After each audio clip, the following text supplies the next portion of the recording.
Countdown for blast off. X minus 5, 4, 3, 2, X minus 1, fire.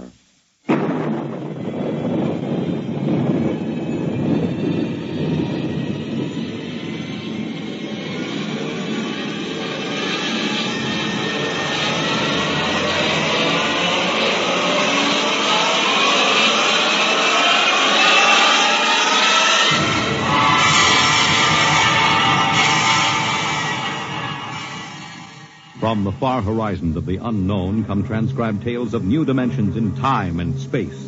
These are stories of the future, adventures in which you'll live in 1,000,000 could-be years on 1,000 maybe worlds. The National Broadcasting Company, in cooperation with Street and Smith, publishers of astounding science fiction, presents X minus 1.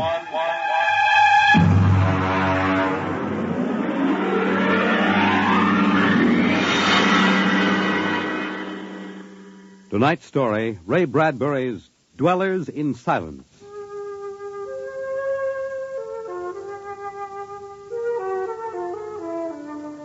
"20 years had passed. 20 years since the last of the giant migration ships had crashed to the surface of Mars, bearing its pitiful handful of survivors of the Earth Wars. 20 years of longing, of turning eyes toward the green Earth as it hung on the horizon like a beckoning light. And now it was done. And the first new ship, built of shining Martian chromaton, had lifted bravely toward home with 3 men locked in its metal belly. There it is. You can barely see the top of the Atomic Trades building in the twilight. They never finished building. Captain, What is it? am I going out of my mind? Look, out that way, to the west. Could that be... Heaven, it is. Those are lights. Turn the ship. Full cruising speed.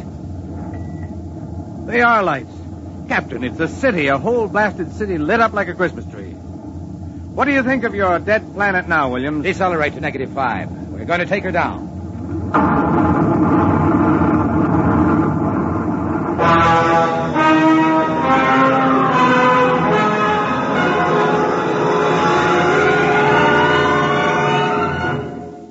Unbelievable. We've been walking for hours now and not a soul to be seen. There must be someone. How do you explain the light? Unless they've been burning like this for 20 years. Impossible. I don't know. Municipal building. We have a look here, sir? Possibly the records might contain some. That's a good idea. Keep your weapons ready.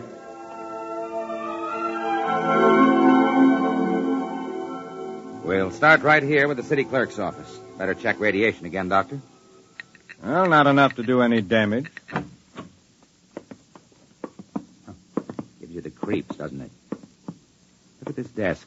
Papers crumpled, inkstand, just as if somebody came in and worked here every day. Dog licenses, hunting permits. That's strange. There's ink in that inkstand. Well, what of it? Well, you'd think standing open for 20 years it would have dried up. Good heavens. If I hadn't heard it with my own ears. Heavens, did that phone ring? Yes. Well? Pick it up, Doctor. Hello? Good day, Doctor. How are you? I called to ask some advice about a trip planning problem. Can you tell me if the lateral cut should be made first? Hello? Hello? This is absolutely insane. Hello? Thank you, Doctor. I'll do that. By the way, how is your wife, Alice? And the girls? And your son, John? Fine boy, John. I'll call again tomorrow. Goodbye, Doctor.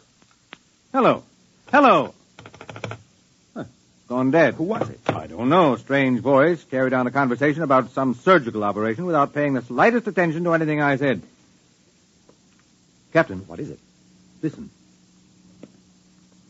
Someone is coming, walking slowly toward the corridor. Coming closer.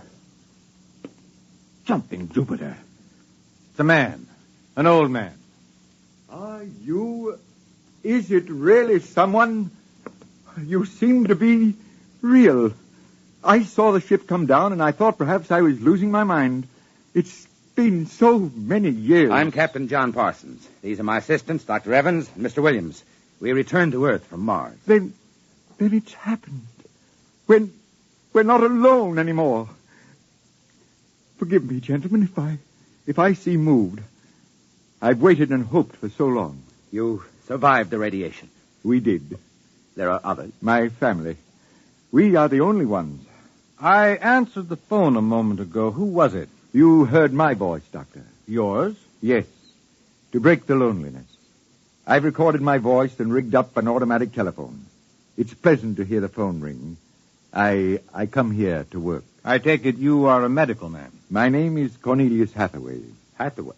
Hathaway, the brain surgeon? You know my name? Who doesn't? I watched you on television at college. Why, I saw you 23 years ago. You performed a difficult surgery for a cerebral tumor.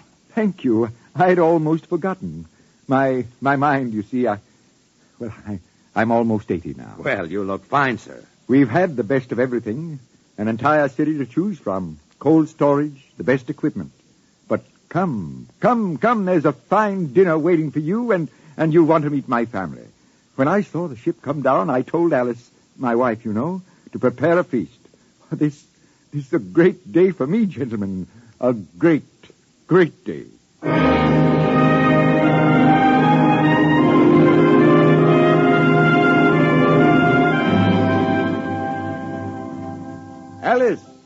Alice, come out to the porch and see who we have here. Alice, you here? Come out. My wife, gentlemen. Alice, Captain Parsons, Dr. Evans, Mr. Williams. How do you do, Hathaway? How do you do? And now, if you will follow me in, gentlemen, we'll meet my children. Lord, what a beautiful woman. She looks no more than 35. Do you suppose the radiation could have done that to her? I don't know. And these are my daughters, Susan and Marguerite, and my son, John. How do you do? How do you do, sir? Sit down, gentlemen, sit down. We'll have a feast in honor of this occasion. Susan, Marguerite, get the best silverware and the damask napkins. And John, fetch the champagne. Yes, Father. Excuse me a moment, John. Sir? How old are you? 23, sir. Thank you. What is it, Captain? Something wrong? Nothing. Except that it's impossible. You see, Dr. Hathaway's son was already in college when I started. That would make him at least 45.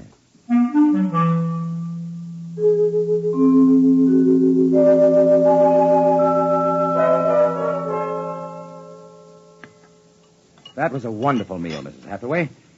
Doctor, your wife is an exceptional woman. Thank you, sir. How would you gentlemen like some fresh gingerbread with your coffee? I've baked it this morning. Oh, wonderful. Smell that, Doctor? It's like coming home, Mrs. Hathaway. It's like home having you here. Mrs. Hathaway, may I compliment you on having preserved your youth and beauty so well? Thank you. We have no worries here. No competition. All the things we need for material comfort.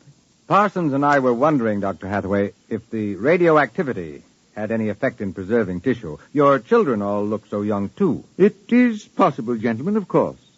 Radiation does strange things to living tissue.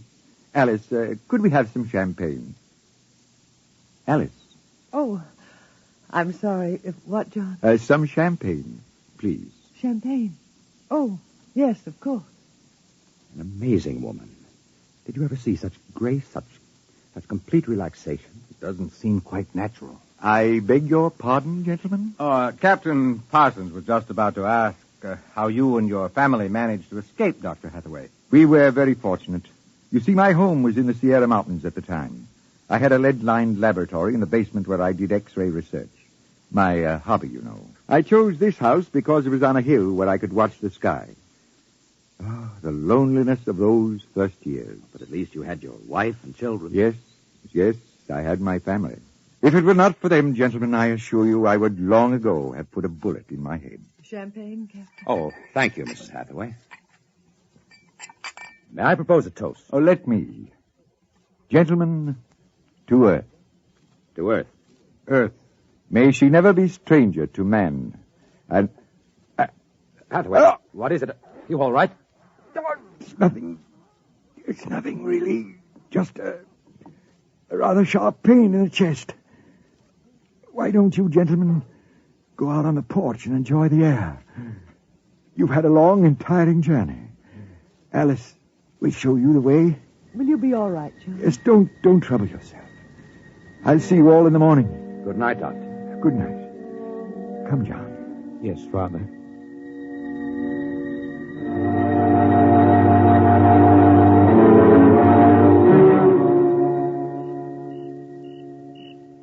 Well, what do you think of old Mother Earth now, Williams? Smell that summer breeze. Look at that view of the city, lighted up against the sky. It has a certain quality. Well, score 1 point for the back-to-earth proponents. I didn't say that. You're beginning to feel it, though, Williams, I can tell. If you don't mind, gentlemen, I'm quite tired. I think I'll turn in. Excuse me?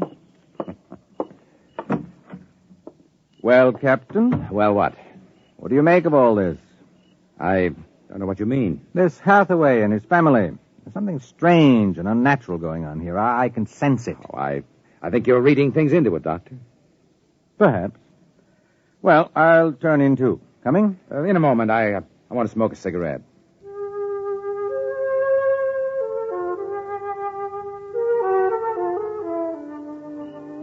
It's a very beautiful view, is it not? Oh, I didn't hear you come out. How is he? Resting. I've never seen him this bad. Yes, he's an old man.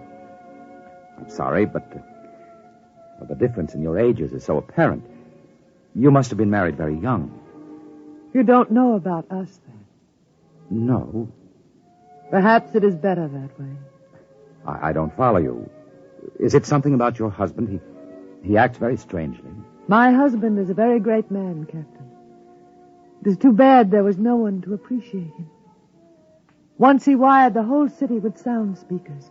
And when he pressed a button, the whole town lit up and made noises as if 10,000 people were living in it. He must have been very lonesome. Although, with a woman such as you, I don't understand. Perhaps one day you will understand. I hope you will come to trust me as a friend. I can trust no one but him. Good night, Captain. Good night, Mrs. Hathaway.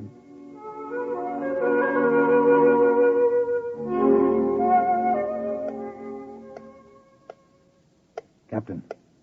Captain Parsons. What is it? Who's there? Dr. Evans. Oh, what's wrong? What time is it anyway? 2 a.m. What's wrong? I couldn't sleep. A few minutes ago, I heard someone slip out the front door. In the moonlight, I saw it was the old man. He was headed toward the ship. What are you suggesting, Doctor? Nothing, except that it's fairly unnatural for an old man with a bad heart to go wandering off at 2 in the morning. Very well. We'll follow him.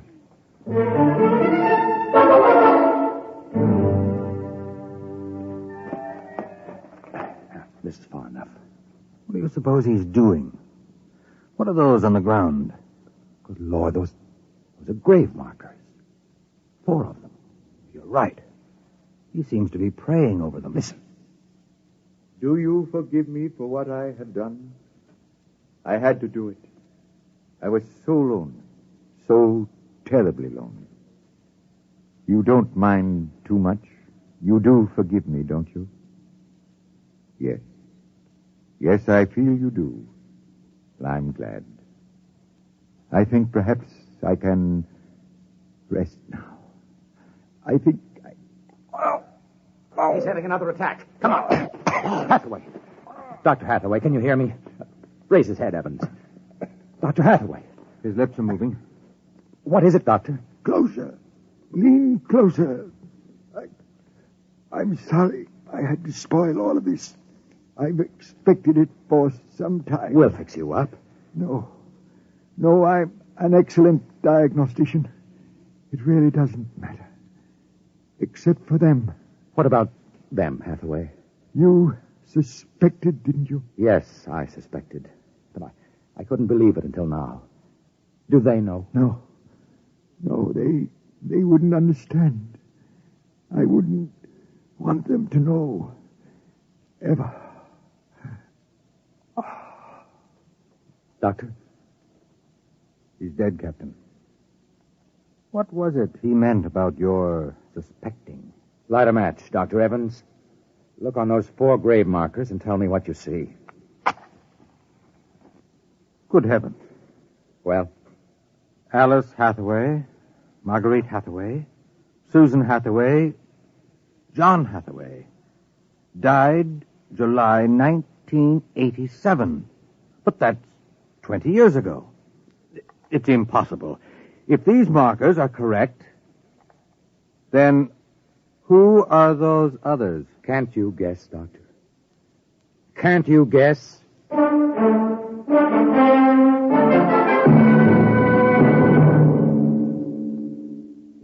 I'm sorry, Mrs. Hathaway. He didn't want us to feel badly. He told us it would happen one day and that he didn't want us to cry. He didn't teach us how, you know. He said it was the worst thing that could happen, to know how to be lonely and unhappy. We weren't to know what death is. Perhaps it's just as well. You know about us, don't you? Yes, I know. I didn't think you knew yourself. The children don't. I've been aware for a long while. No one would have guessed. You're so perfect. He would have liked to hear you say that. He was so very proud of us. After a while, he came to love us, and at the end he took us as his real wife and children. He even forgot, sometimes, that he had made us. You gave him a great deal of comfort. Yes. Over the years we sat and talked. He loved so much to talk. I was first, you know. Then he became lonesome for the children, and so he made them. There was only one thing. One flaw. And that? He couldn't make us grow old.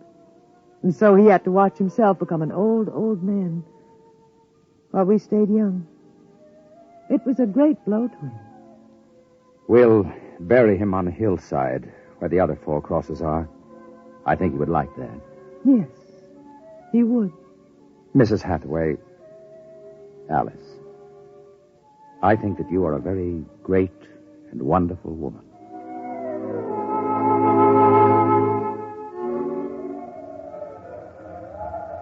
And so we commend the body of this man, John Hathaway, to his Maker. Ashes to ashes, dust to dust returneth. Amen. Come, John. Yes, Mother. Susan, Marguerite.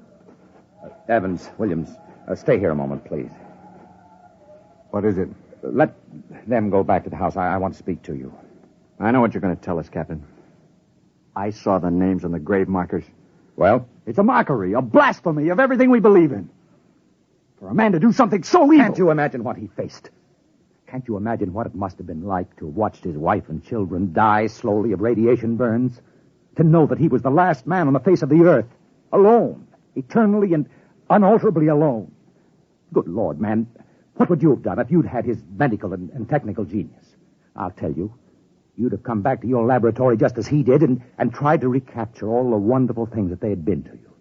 You'd use all the power of your memory, all the accuracy of your fingers, and you'd try to put together, bit by bit, all those things that were wife, son, and daughter. It's incredible. So you suggest that we take them back, Captain? I don't know. We haven't enough space in the ship for that. Every ounce counts.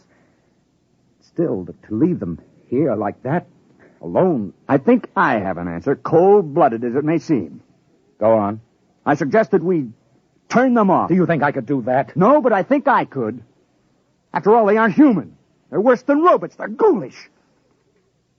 I suggest you go back to the ship, Captain, and leave me to deal with them. I will not permit it. You've no choice in the matter. I assure you it'll be quick and entirely painless. I hate to admit it, but he's right, Captain. We can't take them with us, and it would be less than human to leave them here without Hathaway. They were created by him for himself.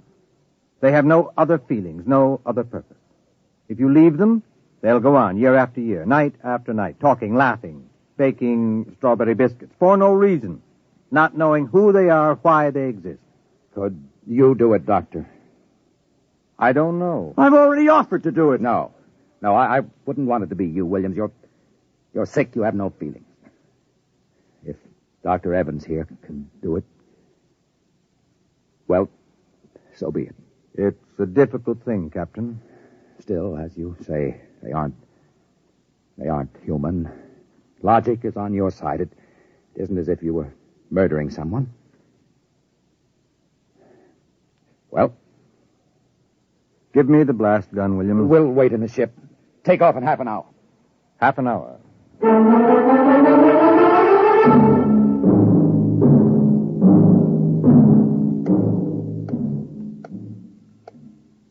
6:25. He should be back soon. Yes.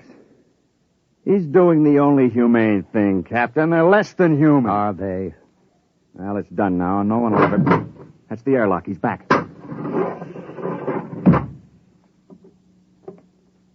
Well, here's your gun. Did you do it? When I entered the house, one of the daughters looked up at me, and she smiled. The others smiled. He taught them that, taught them to make him feel welcome when he came home at night. I knew that, and yet... Well, I should have done it then. I might have, but she came in. The wife. She said something about sitting down for a cup of tea. She looked at me with those fine, intelligent eyes. I couldn't do it. It would be murder. Cold-blooded murder. I prayed you wouldn't be able to do it. There will never be anything as fine as they are, you know. Built to last 100, 200, perhaps 1,000 years. Well, get the course in the integrator, Williams. We'll take off in 20 minutes. I should be back by then. You're going out, sir? I'm going to say goodbye.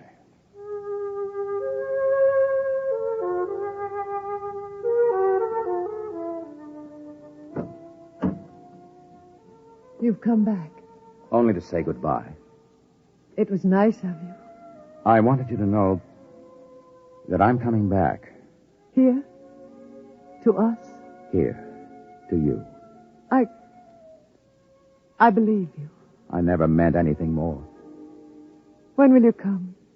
I don't know. It'll take many years to prepare fuel for another trip. 6, 7, perhaps 10 years. I will watch the sky at night, just as he watched it. I'm not a young man. Time is nothing to me. I was born out of time. I'm afraid I must go now. I understand. Strange. I have a new feeling. One which he didn't teach us. A feeling of longing, of sadness. That one is not taught. It comes of being alive. Yes, I am alive. Even though he created me, I'm a person now. Goodbye, Alice Hathaway. Goodbye, John Parsons.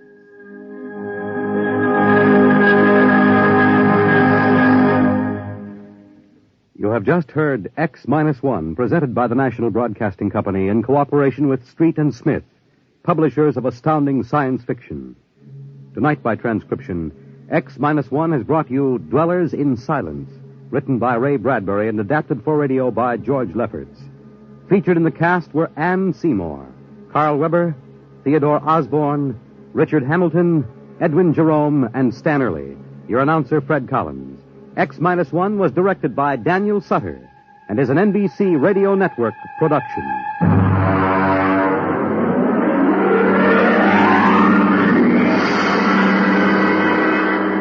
Don't forget, next week, X-1 will be heard on Wednesday at 8 p.m. Eastern Standard Time. Signal gasoline. Let every traffic signal remind you do go farther with Signal. Yes, you do go farther with Signal.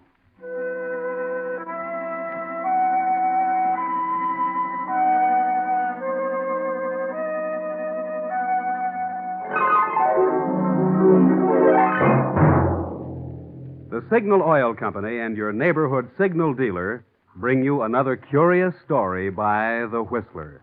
Tonight, Gateway to Danger.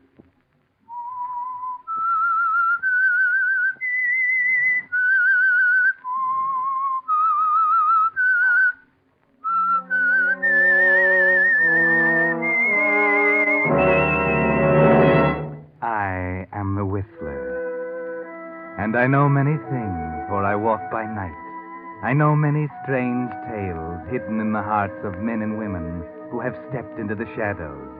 Yes, I know the nameless terrors of which they dare not speak.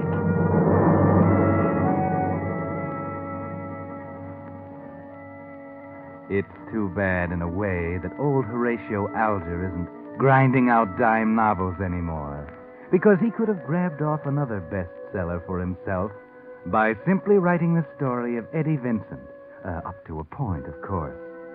For Eddie was a real rags-to-riches success story, born in a charity ward, selling papers on the streets while the other kids were playing ball and going to the movies.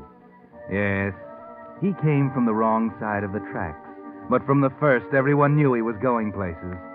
The only trouble was that he didn't care how, so long as he got there. There were mumblings in the senior class at high school when he picked off the prize scholarship to college, the same mumblings that echoed through the anterooms later in law school. But no matter, Eddie Vincent had arrived, right-hand man to the district attorney. Yes, it was a thrill at first, sitting in with Ryan on all the big cases. But after a few years of it, he began once again to feel that itch he couldn't scratch. The opportunist without the opportunity. Well, breaks don't grow on trees, Eddie. Sometimes you have to make the breaks yourself. Yes, spend a few months on it. Give it a lot of thought. Then maybe, for example, on a particularly foggy night at the prison across the bay, you might have a stroke of luck. Hey, what do you think?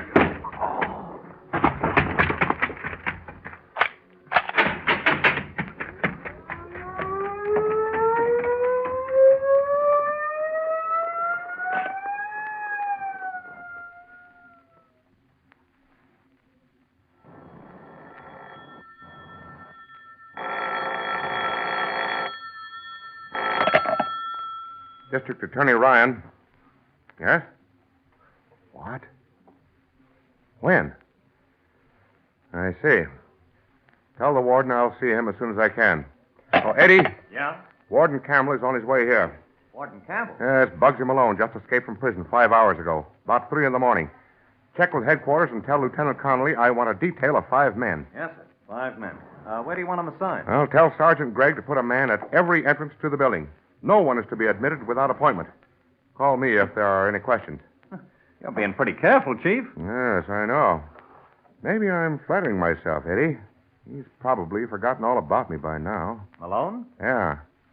Let's see, it's more than 10 years since I last saw him.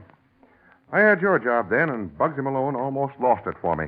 Oh, I guess you don't remember. I think I remember the headlines. He had a protection racket or something? Yes, and we never could pin him down. He's the cleverest criminal I ever tackled. We never would have nailed him except for one bad mistake. Oh? What was that? He figured he could beat any kind of a rap, even murder. It finally got so he didn't stop at breaking windows and tossing acid when his customers refused to pay up. I see. But before we were through, we had him on 5 first-degree counts. Huh. A 6th-grade schoolboy could have pulled a death sentence out of the average jury. That's what almost lost me my job. What? I sold out, you see. You did what? There was nothing else to do. Malone had this whole town terrified, including the jury. So I sold out for manslaughter. 15 years. He's tried to escape twice, and that got him 10 more. A guy like that ought to know better. I don't know. Looks like he made it this time, just as he promised. He promised. Eddie, I didn't get those guards over here to play pinochle. No, Malone's too well known to hide out very long. He knows it. He's just hoping it's long enough. Long enough for what, Chief? Long enough to keep his promise. To put a bullet through my head.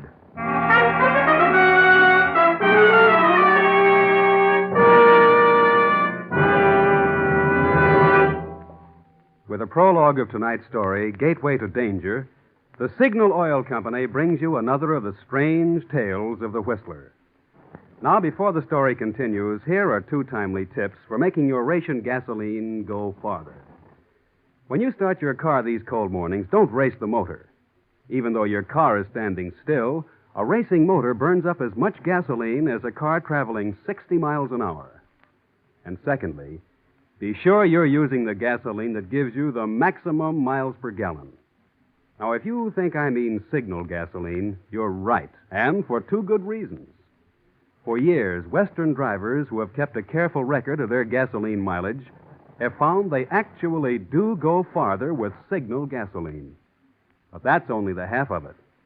Although certain gasoline ingredients are now reserved for war, the ingredients which gave gasolines their flashing pickup and speed, Signal Oil Company is still producing the very finest gasoline which can be made today. And the famous Signal formula still places the emphasis on mileage. Since the only way you can get in extra miles of driving today is to get the most miles possible from every ration gallon, you really owe it to yourself to give Signal gasoline a trial. Invest your next ration coupons with your neighborhood Signal dealer and see if you don't agree with thousands of Western drivers who say you do go farther with Signal gasoline. And now, back to the Whistler.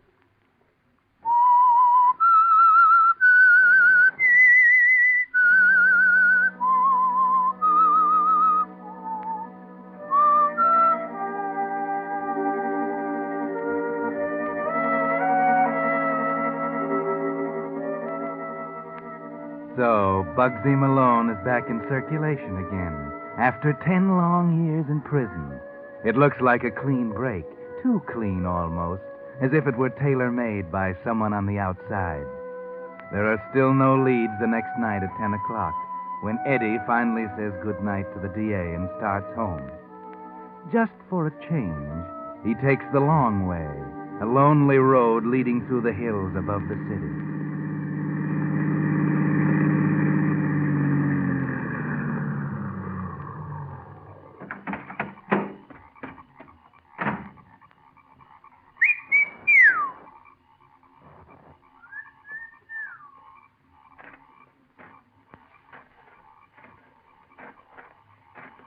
Okay. You can stop now. Oh. Hello, Bugsy. You're right on time. Yeah. Where are you staying? Never mind. Okay. You didn't slip up anywhere? No. How can I miss with them keys? You couldn't have been followed. What's the matter? Nervous? I don't do this every night. Neither do I. Where's the dough? Here. You can count it later. This goes with it. A rifle? Yeah. With a telescopic sight. I don't get it. What do I want? You're still interested in Mr. Ryan, aren't you? What's that got to do Listen. He lives in Shelton. Don't give me that. I know where he lives. Mm-hmm. So you're planning to walk into the Sterling Hotel and introduce yourself to the dozen or so cops in front of his apartment? Well, I don't He know. has a house in Shelton, about 50 miles south of town. He's going there this weekend, on Friday night. And no one knows it except me. Here's the address. It's on a hill, sort of an estate, with a wall around it and a gate on the drive. He'll get there about 9 and stop at the gate. There are 2 big lights on either side of the gate. I still don't get the rifle. There's a hill right opposite the gate with trees on it. With that silencer and the scope, you can't miss. Oh. There's just one thing, Bugsy. You know the chance you're taking? Every cop in the state will be on your tail inside of an hour. It's still better than a pin. All you wanted was a chance. Now, if you slip up... Yeah, I know. It's strictly my own idea. You got rid of the keys? Yeah. Okay. It's your baby from here on. We won't see each other again. Unless... Unless what? Unless you get caught. And if you do, Bugsy, I'm going to hang you.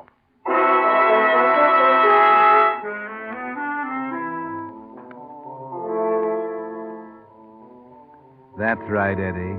Sometimes you have to make the breaks yourself. The DA's done a good job. Been in there pitching for 10 years now. Good for perhaps 10 more. And that's too long for you, isn't it? Too long when you begin to feel that old itch again. That urge to climb up there where the real money is. And there's plenty up there for a smart DA. One smart enough to inherit the job, for instance. You can see it now. Ryan's car pulling out of the darkness into the circle of light at the gate. He gets out, fumbles with the lock for a second, right under the light like a duck on a pond. The faint whine of a bullet. And you're the district attorney. Yes, Saturday morning the headlines will scream. They'll swear you in and you'll promise the suckers you won't rest until the assassin sits in the death cell. As a curtain raiser, it'll be made to order, won't it? You've tried not to think of it during the week. But now that Friday, the day of days, has arrived, your mind wanders in spite of yourself. You had to get out of cell block 7 first, and there was no other way. Now, assuming it was an inside job to go... Eddie. Huh? I'm sorry, Chief. Have you something on your mind? No. Please go on. You were saying you talked to Campbell at the prison. Yes. It was an inside job, and I don't mean inside the prison. What? The key to his whole plan was his escape from cell block 7. You remember the Myers case several months ago? Yes, Chief. There were some keys presented in evidence. The same keys, oddly enough, that Malone used in his escape. Well, what do you mean those keys were returned? Someone could have had them duplicated. Someone on the police force, perhaps, or even someone in this office. Oh, but why? I don't know, but I intend to find out. The police can take care of Malone as far as I'm concerned. I'm vastly more interested in the man who had those keys made. Well, it's still a theory, of course. Far more likely some guard at the prison. Yeah, maybe. Oh, by the way, Eddie, we're leaving at 7 tonight. We? What do you mean? Now, don't get the wrong idea, Mr. Vincent. I'm not afraid. It just takes 2 to open my gate. Gate? What? Yeah, that's a fact. It's on the blink. You see, it has a bar you have to lift. You're kidding. Yes, maybe I am, but that's true about the gate. Seriously, Eddie, I want you with me in case something breaks over the weekend. But, you see, I've already arranged for one of the men. I'm sorry, Eddie. You'll have to cancel whatever plans you had. Well, I can't, Chief. Say, what's the matter with you? I really don't know. Very well, and we leave at 7. Well, I'm expecting an important call from Lieutenant Connolly. If he calls, tell him I'll be back late this afternoon. I'll tell Miss Quinn. Think I'll go out for a little lunch. Yeah, good idea. You look like you need it.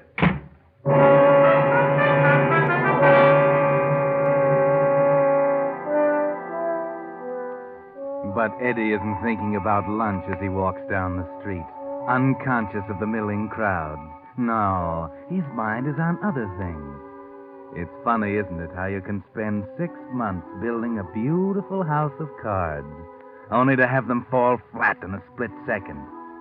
That gate, of 1,000,000 gates in the world, that had to be the one it took 2 to open. What's the matter, Eddie? You still might pull it off if Bugsy hits the right one, and if that locksmith detail doesn't happen to hit the little man on Shannon Street who did it for you. No, you've got to stop it. Find Bugsy and... But where? He's gone. You said goodbye to him for good. It's too late. Got to be another one. Wait a minute. What about the car? That's it. Ryan's car, up in the public garage. Hello, George. Hello, Mr. Vincent. How's the garage business? Oh, okay. The DA's car in? Sure, second car down. There you are, Eddie. No one around. Take off the gas cap. Take out that pound of sugar you bought at the grocery store. Now the sugar goes in the gas tank. It'll take about 10 blocks for that sugar to hit the carburetor. And at 7:30 in the evening, it ought to be easy to persuade the DA to wait until Saturday. Let Bugsy sit on the hill all night. He's got $500 in his freedom, hasn't he?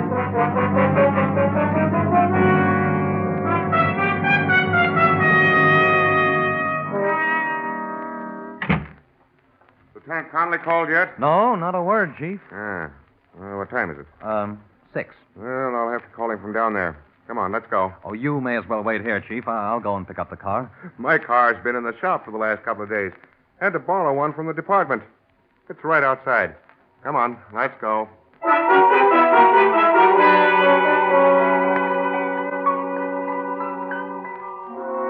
You should have known it wouldn't work, Eddie. It was too simple. Too many ways out of it. Something must be wrong with your head. No one in his right mind would have depended on a kid scheme like that. At least he's letting you drive. That's something, anyway. You're 10 miles south now. Coming into Bellevue. 40 miles to go. That's about an hour, Eddie. 1 hour to think of something. But you can't think. Your heart is thumping like a trip hammer. Your Adam's apple is a ball of sandpaper. You're way ahead of schedule. 9 o'clock, you told him. Maybe you could hurry. Cover the 40 miles in less than an hour. Arrive at 8 instead of 9. No. That wouldn't work either. Bugsy didn't operate that way. He's probably been there since this afternoon, sitting on the hill with a rifle across his knees, waiting. Here's Bellevue. He's still got a chance. Take it easy, Eddie. Be calm. Think. This is Bellevue, Chief. Yeah, so I see. I'm a little hungry. Why not wait till we get home? There's a nice little steak place down here, and we're ahead of time. Suppose I buy us a dinner. Well, I did want to get down there early. Oh, come on. Forget you're the DA for once. Okay, but I'm going to stick you for the best steak in the house.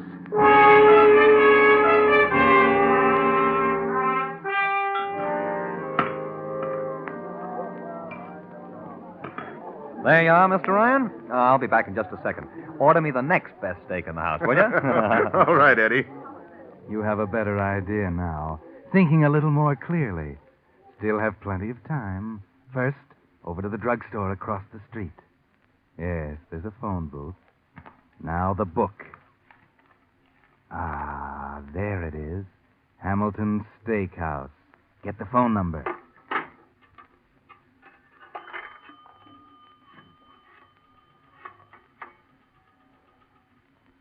Hello? Hello, headquarters? Give me Lieutenant Connolly. Not there?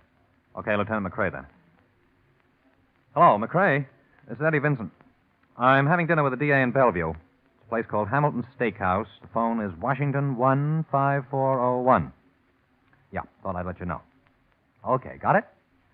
Yeah, we'll be here for a half hour at least. Right. Now, wait a couple of minutes, Eddie. Let it settle. That's it. Plenty of time. Okay, now.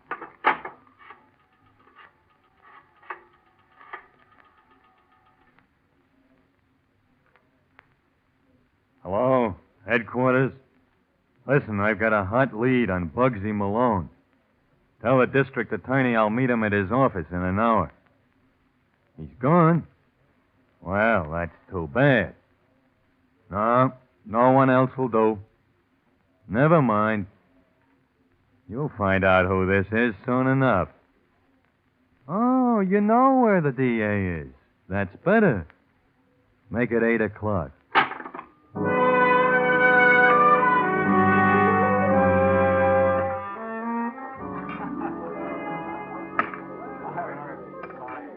Well, Eddie, you took your time. Your steak's getting cold. Oh, I thought I'd better check with headquarters. Nothing doing yet. Smart boy. Did you leave the number? Yep. You know, Eddie, I wouldn't be surprised to see you district attorney someday.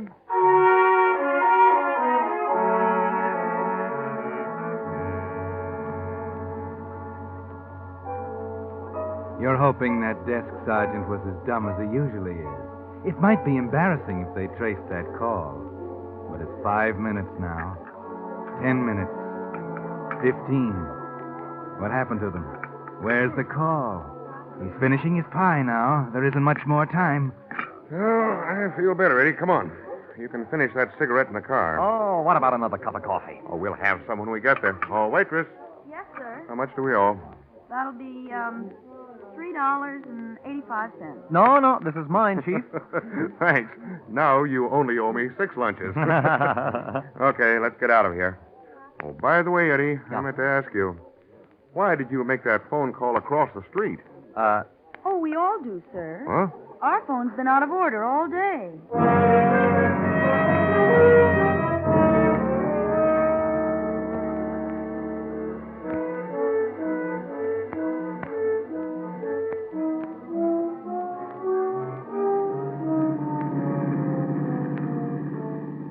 Quarter past 8, Eddie. 20 miles to go. And 2 strikes against you.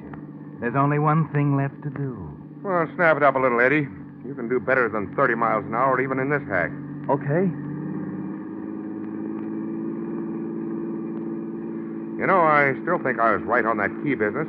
We found a little joint on Shannon Street. Huh? Yeah, I'm almost sure he was the one. Been mixed up with a lot of suspicious characters. Did you find anything? No, that's the trouble. The old boy died last month. The warden still swears the guards are all okay. Naturally. What else can he do? Yes, I know. Monday, I'm going to make a thorough check on every man who had access to that evidence. Good idea. Oh, What's the matter? my stomach. Hey, look out. Look out. You're going off the road. Give me that wheel.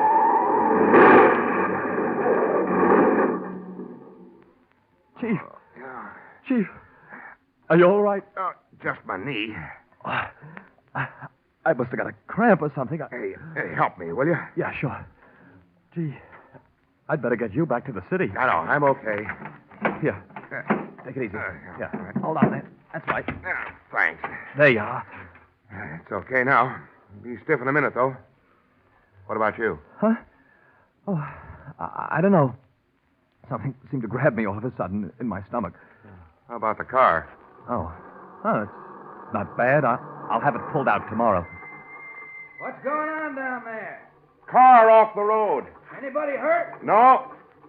Hey, I don't suppose you have anything for pulling us out of this ditch? Sure. Got a chain right here in back. Then you beat that for luck. But you don't suppose we can drive it? I Why mean, not? the car's... It's just eased over on the side. Yeah, but what about your knee? Oh, I'll take a hot bath when we get there. I can't get over our luck. A guy with chains. That would happen one time in 1,000. Yeah, 1 in 1,000.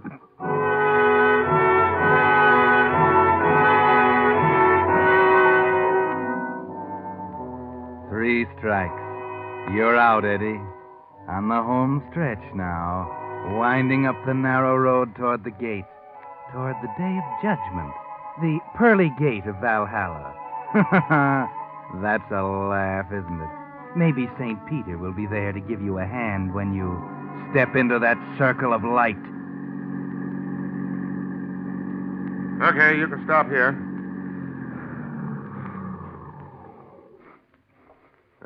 Come on.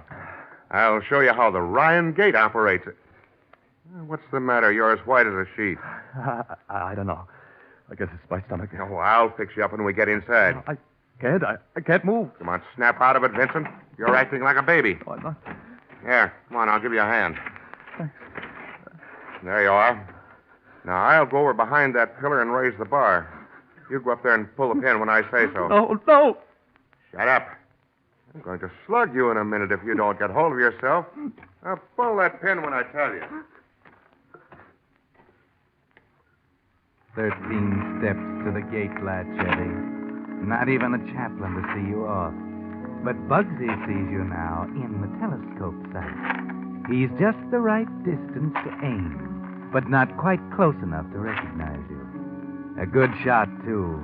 Probably has a nice, solid rest for that rifle, with the center of the gate right where the telescope sight lines cross. Here we are, Eddie. He's squeezing the trigger slowly now. 1 second more.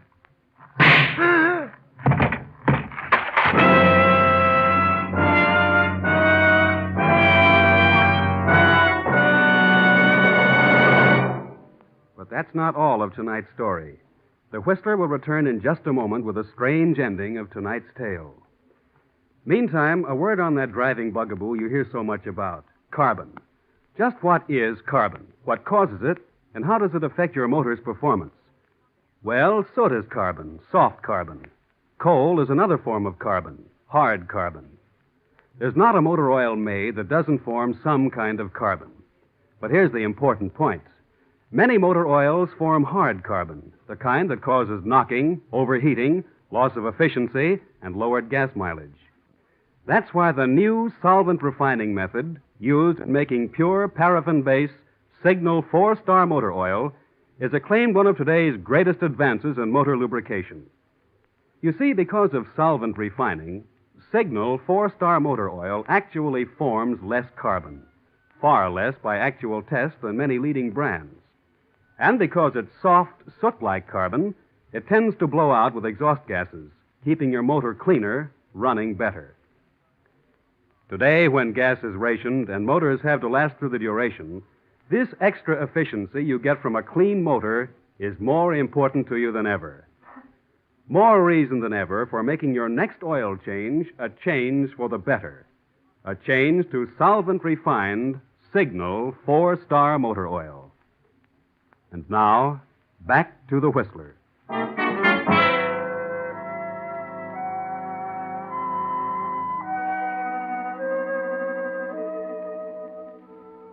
Yes, Eddie Vincent knew the cards were stacked against him, that he didn't have a chance. The gate that took two to open, the borrowed car, the telephone out of order as if someone did it on purpose, the desperate lunge into the ditch, only to have a car happen by just in time to keep him moving inexorably toward his appointment at the gate. No, Eddie didn't have a chance, and he knew it as he walked toward the gate latch, into the circle of light, and into Bugsy's sights. He was waiting for it, his mind frozen into a stupor, his legs moving like those of a mechanical robot. The sharp report, a blinding flash of light across his consciousness, a cold hand on his heart. That was all. District Attorney Ryan is still behind the stone pillar, working at the gate lever when...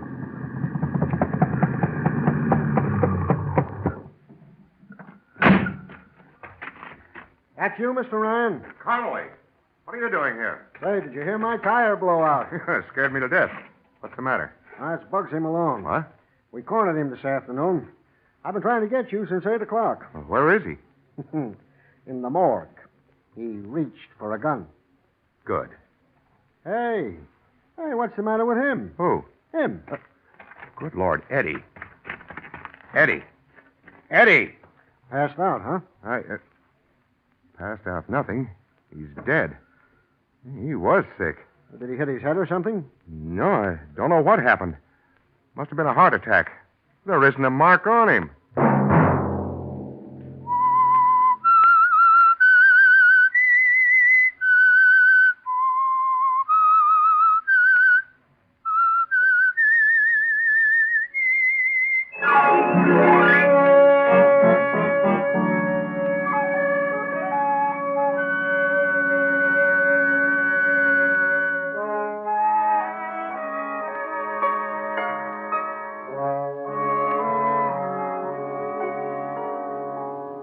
Next Monday at 9 o'clock, the Whistler will bring you another strange tale. The curious story of Death Marks the Double Cross. The Whistler is broadcast for your entertainment by the marketers of Signal gasoline and motor oil and fine quality automotive accessories, and by your neighborhood Signal dealer. This program, directed by George W. Allen, with story by Harold Swanton, music by Wilbur Hatch, is transmitted to our troops overseas by the Armed Forces Radio Service. Bob Anderson speaking, and reminding you to let every traffic signal remind you do go farther with Signal gasoline. Yes, you do go farther with Signal. This is CBS, the Columbia Broadcasting System.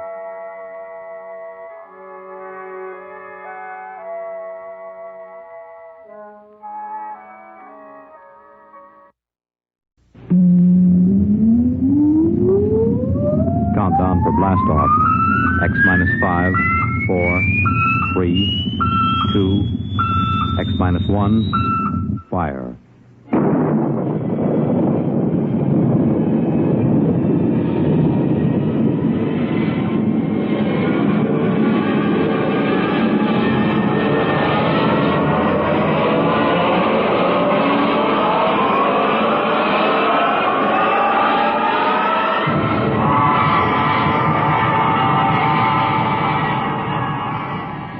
From the far horizons of the unknown come transcribed tales of new dimensions in time and space. These are stories of the future, adventures in which you'll live in a million, could be years, on 1,000, maybe worlds.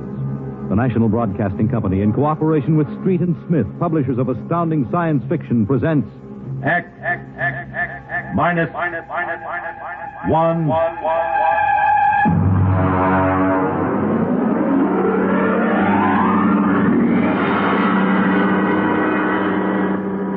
Tonight's story, Almost Human, by Robert Bloch.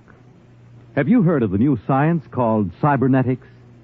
It concerns man's efforts to develop a perfect thinking machine, a robot electronic brain that will not only do man's work, but even do his thinking for him.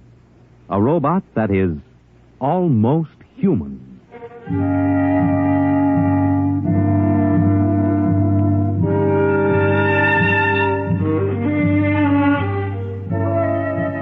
No, it's not impossible at all. In fact, one day, something like this may happen. A tall, suave gentleman in a black raincoat will walk down the street until he reaches a shuttered, isolated house. And then he will slowly mount the front steps, push the doorbell.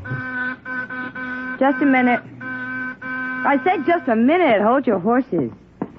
What do you think you'd... Good evening, my dear. Duke, why did you come here? Curiosity, darling. I've been thinking over what you told me at our chance meeting last week. Duke, you promised me. I decided to come and take a look for myself. Where is the professor? In his study. Where's Junior? In the nursery. The nursery? How quaint. And you, I take it, are Junior's nursemaid? I helped the professor. Tell him he has a guest. Duke, he's a nice old guy. Don't Tell you... him, darling. All right. Yes? What is it, Miss Williams? Professor Blassman, a gentleman... Here? I don't understand. I gave orders no one was to be admitted to the house. He insisted. Very well. Wait here. I'll get rid of him. Sir? Professor Blasserman, I've come to see Junior. Junior? There must be some mistake. There are no children in this house. I don't... Professor, what you feel pressing against your belly is the muzzle of a .45 caliber pistol. Now, shall we visit Junior? How... What do you know about... I know everything. Shall we go inside? I warn you. On the contrary, I warn you. Very well. This way.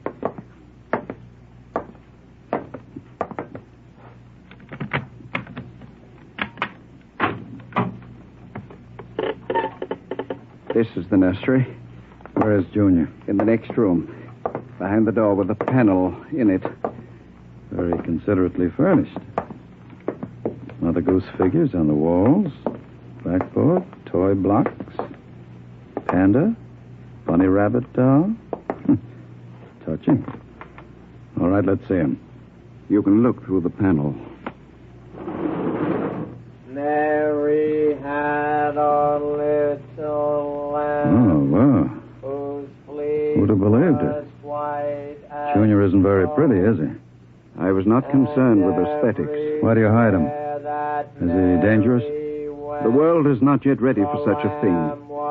Besides, I must study. As you can see by his play, he is very young, hardly out of the cradle. I am educating him. With nursery rhymes? The brain is undeveloped.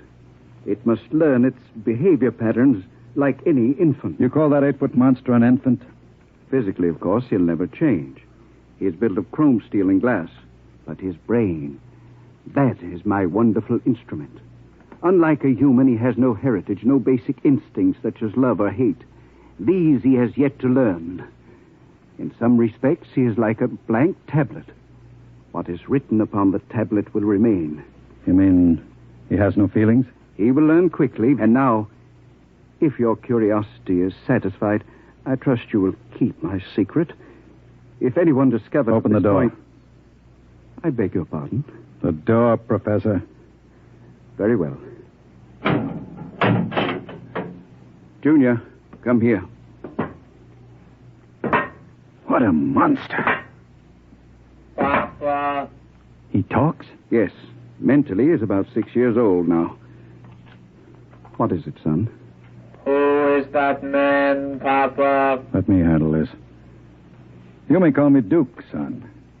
I've come to see you. That's nice. Nobody ever comes to see me except Lola. Play with me, Duke. Certainly, Junior. Oh, and Professor. Yes? While we're playing, you can have Lola and Miss Williams prepare my room. Your room? I forgot to tell you, I've decided to stay until the climate changes and I can go out again. Meanwhile, I'll have a chance to play blocks with Junior. Understand? I begin to understand. You are hiding from the law. As you wish. All right, Junior. Your move. Let's build a bridge. I have a better idea, Junior. What? Let's build a coffin. A coffin? I don't know that word. Then I'll teach you, Junior. I can see the professor has been neglecting the moral side of your education. Very sadly.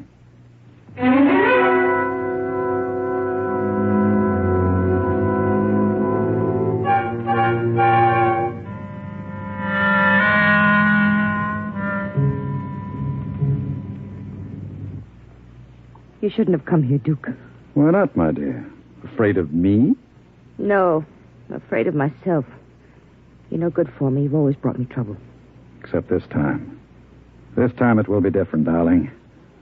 This time I'll bring you diamonds. Duke, what have you been teaching that thing? Nothing, honey. I've just been playing with them. Very educational. I don't believe you. What's bothering you, Lola? Today when I walked in there, he said to me, I know how to kill people, Lola. I'll kill you if you want me to. He's learning very quickly. Duke, I'm scared of that thing. It's unholy, a machine that acts like a human with that voice grinding at you, saying things you'd expect from a child. You dislike him so much. Why did you take this job as his nursemaid? Because I wanted to start over again. I answered an ad. The professor didn't ask questions. I would have been all right, too, if you hadn't come along. I'm very glad you did tell me, darling. Because Junior is going to make us two very successful people. Ha. Like any child, Junior listens to what he's told. Duke, I don't know what you're teaching, Junior. But I can guess. And it isn't right. It's evil.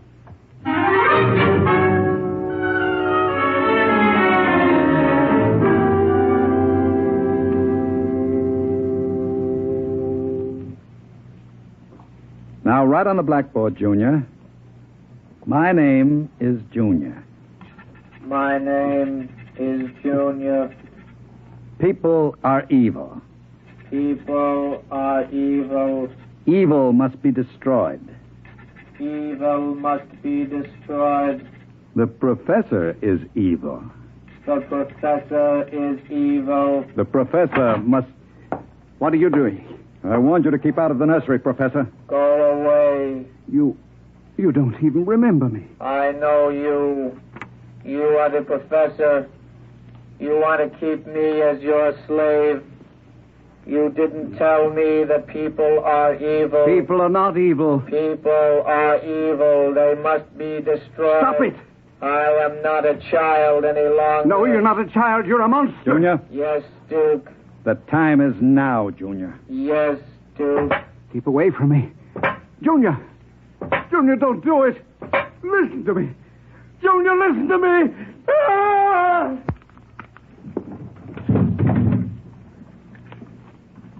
I did it, Duke. Duke, Can we go away now, Duke? I don't like it here anymore. Duke, why did you do it? The professor was in the way. We'll have to move very quickly now, Lola. We? Because if you don't plan to come along, just say so. I can have Junior write your name on his blackboard. Where are we going? We'll go to Charlie's. With Junior? With Junior. Oh, Duke, you can't. I'm afraid. Relax, my dear. The Duke has great plans for you two. Wouldn't you like to be independently wealthy for the rest of your life? No cares, no worries? Just good times and fine clothes all the time? The only way you get that way is by inheriting $1 million. Not when you have a fellow like Junior around. I'm still afraid of him. Junior wouldn't hurt you. You wouldn't hurt Lola, would you, Junior? I like Lola. She's pretty. There, you see? He thinks you're pretty. Junior's growing up.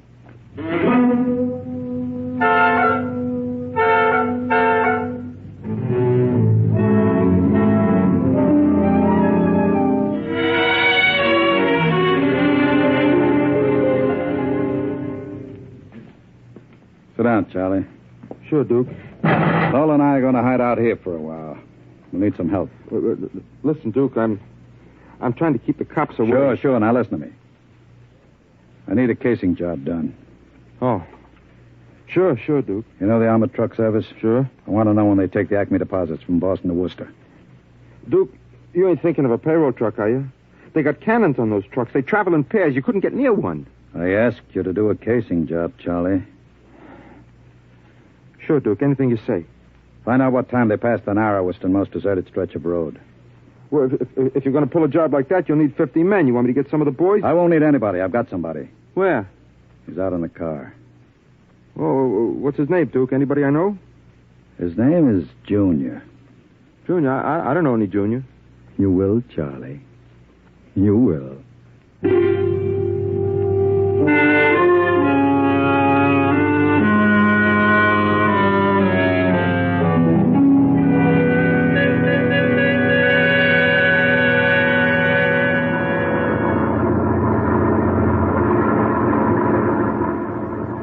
Sam? Well, thanks, Al. Whew, it sure gets hot in these armored trucks, huh? You'll get used to it. How much we hauling this time? About $250,000. Brother, could I use a hunk of that? Who couldn't? What's the first stop? Acme National Bank. Then we unload a payroll of the Bronson Watch plant. Hey, what's that up ahead? It looks like something shiny on the road. Throw up your spotlight. Right. Smokes, you see what I see? It looks like a mechanical traffic cop. About 8 feet tall. Standing right in the middle of the highway. Maybe it's a Halloween gang, huh? Guess they're trying out robot traffic cops. Can you get past him? I don't know. We'll have to slow down. Get on that gun, Sam. Let's take no chances. Right. I'll give it the horn. Don't budge. Where's our escort truck? Pulled up right behind us. Thing won't move. Sure looks like something out of Buck Rogers, don't it? That's a heck of a note, blocking traffic like that. I'll have to try and get past it. Here goes. Holy smokes, it's moving. Hell, it's coming toward us. Get on that gun. Give it a blast. Bullets are bouncing right off it. It's still coming. Hal, back up. I can't. The other truck's right behind us. Hal, it's lifting its arm. It's going to smash our window.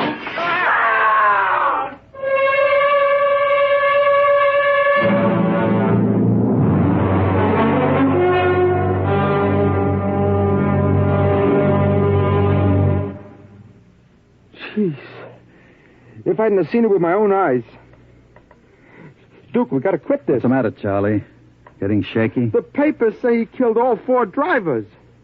Listen, Duke, that robot is hot. We got to get rid of it. Stop your blubbering. One more good robbery. You ain't going to pull another one. Why not? Count me out, Duke. The law's going to track that baby. Are you quite finished, Charlie? You got no heart, Duke. You're like Junior, all steel inside. And you're just a big, warm-hearted slob. I suppose flowing with the milk of human kindness. Well, I got nerves. I can't stand that thing, the way it looks at you with that iron face and clanking around all the time. Listen, here it comes.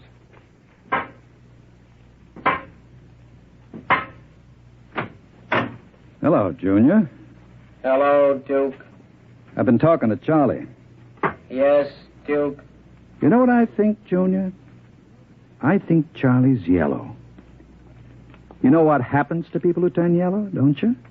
Yes, Duke. Tell him. They're evil. We have to destroy them. Huh? You see, Charlie? Junior doesn't like people who sing to the police. Duke, wait a minute. You know I'd never turn stoolie or anything like that. I never sang to the coppers in my life. You can count Junior. on me. I don't want no trouble with you. Stop him. I wouldn't... Yes, Duke. Duke! I stopped him, Duke. All right. Take him down to the cellar. Duke, that noise. Charlie! Junior, put him down. Take him down to the cellar, Junior. Yes, Duke. Duke. Relax, darling. Stop shaking. Duke, we can't stay here. Charlie's going to be missed. He's got friends. Now we'll have the gangs after us, too. Oh, come on now. Don't worry, darling. The Duke will take care of everything. Where are you going? Out to a travel agency to get some tickets. You and I are going to take a trip, Lola. You're leaving me alone here? Junior's here, too. That's just it. It's being alone with that thing. Duke, I got the jitters. Now, don't you worry. In 48 hours, you and I will be on our way to Switzerland with $500,000 worth of loot. What about Junior? Junior will be taken care of. How can you get rid of him? Junior will do anything I say. So I'll merely have him get into the furnace and sit there while I fill it with oil and set fire to it. Too bad the professor couldn't have stayed around to see him growing up. He's almost a man now, Junior is, but not quite as clever as a man. You'll find that out after he steps into the furnace. Get rid of Junior now, Duke, before you leave. There's no time. I'll be back about 8. Duke, please. And be nice to Junior while I'm gone. Don't show him you're afraid of him. Goodbye, darling. Goodbye, Duke.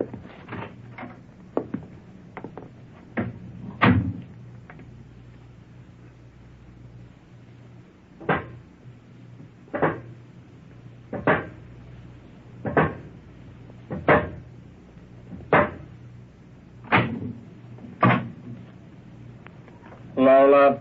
What, Junior? Oil me. Can't you wait till Duke gets back? He always oils you. I want you to oil me, Lola. All right. I like you to oil me, Lola. Yes, Junior. Lola, do you like Duke? Certainly. Do you like me? Well, you know I do, Junior. Lola. What? Who do you like best? Me or Duke? I like you both, Junior. Yes, but who do you love? What do you know about love, Junior? In the books, man and woman love. No. Lola. What?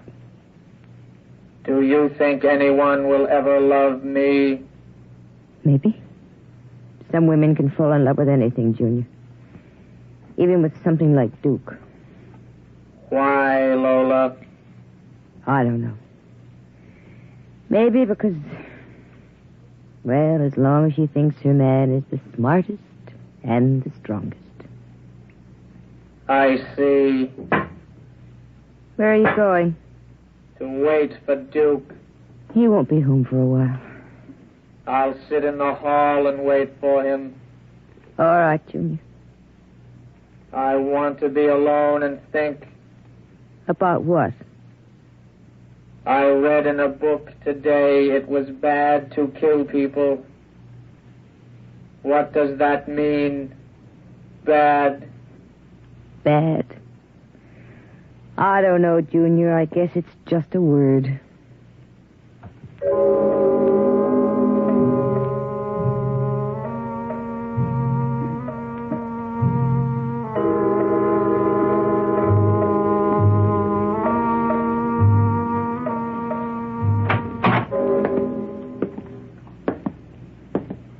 Lola? Hello, Duke. Oh, it's you, Junior. Why are you sitting in the dark? I was waiting for you, Duke. Well, now that's a good boy, Junior. Lola oiled me. That's nice. I tell you what, Junior. I've got a little job for us down in the cellar. Let's go down there. Now, Duke. Right now, Junior. All right, Duke. Are we going away soon, Duke? Yes, Junior. We're going away. What's in the cellar, Duke? A little surprise for you, Junior. You'll find out.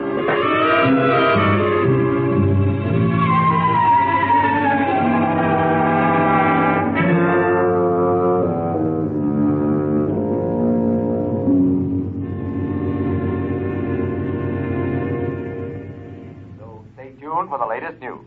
And now, a brief interlude of recorded dance music.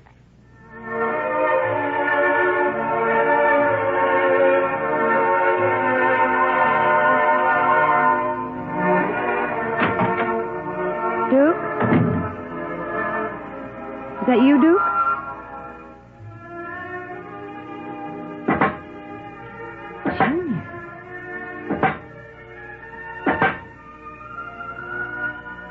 Hello, Lola. I thought I heard Duke come He came in. Where is he? Down in the cellar. What's he doing? Nothing. Did he say he'd be up soon? No. Maybe you better go down and get him. He's dead. Oh, no. No, he isn't dead. You said the woman loves the strongest and the smartest. Well, I'm stronger and smarter. But you aren't human. I'm almost human, Lola. No. No, stay away. Lola. Don't touch me. Those metal paws, no. I love you, Lola. No. No. I love no, you. No. No. No.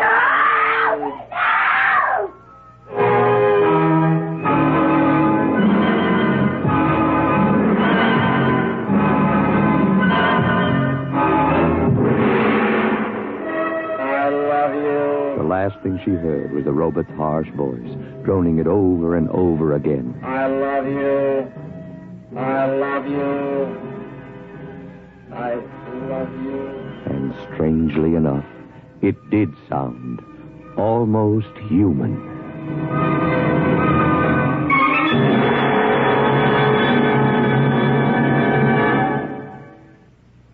You have just heard X-1, presented by the National Broadcasting Company in cooperation with Street and Smith, publishers of astounding science fiction. Tonight, by transcription, X-1 has brought you Almost Human, a story by Robert Bloch, adapted for radio by George Lefferts. Featured in the cast were Santos Ortega as Duke, Joan Allison as Lola, Jackie Grimes as Junior, Guy Rep as the Professor, Nat Pullen as Charlie, Joseph Julian as Al, Lynn Cook as Sam, and Merrill Joels as the radio voice. Your announcer, Fred Collins. X-1 was directed by Ken McGregor and is an NBC Radio Network production.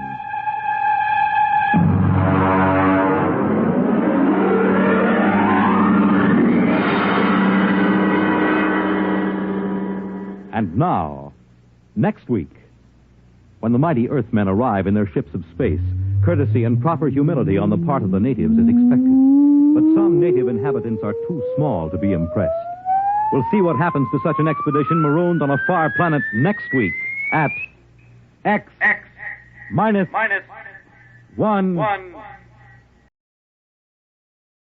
The Signal Oil Program, The Whistler.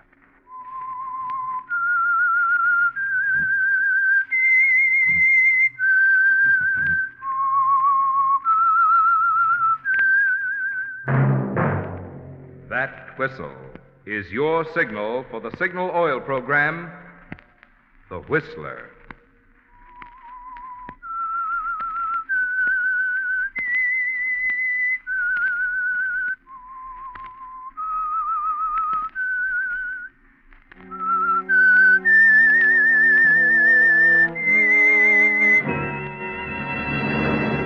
I am the Whistler, and I know many things, for I walk by night. I know many strange tales hidden in the hearts of men and women who have stepped into the shadows. Yes, I know the nameless terrors of which they dare not speak.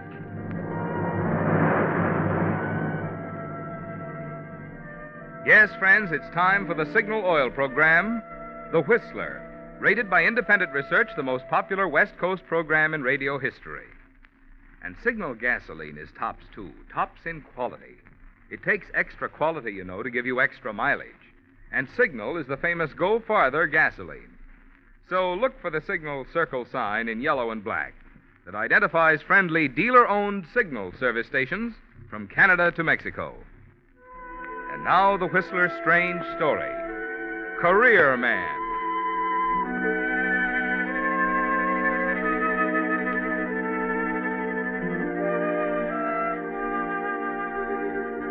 Charles Conley was in great form. He knew as he spoke that his words were making an impression on the 20 important businessmen seated around the long oaken table in the conference room. And to Charles Conley, the impression was the thing he wanted to achieve. The speech itself only the means to the end. It's ridiculous to blame our police forces for the current epidemic of traffic accidents. It's too big a job for any police force to control the number of cars on the road today. But reckless driving must stop. And that's why each and every one of us, as self-appointed citizen police, must cooperate in bringing to a halt the wave of lawlessness on our land.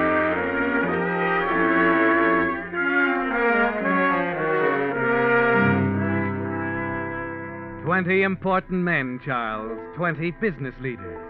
And you're making the most of a heaven-sent opportunity to impress them. And when it's over, the applause tells you that the message struck home, right down to the last hypocritical word. Thank you a lot. By George, Charles, you certainly told us. Thank you, Mr. Frazier. And I'm going to tell that boss of yours. He should have been here tonight. He ought to know what kind of a man he has in his organization. Well, that's very kind of you, Mr. Frazier. Very kind. Oh, not at all. You deserve something for these ideas of yours. I'm going to talk to him tomorrow.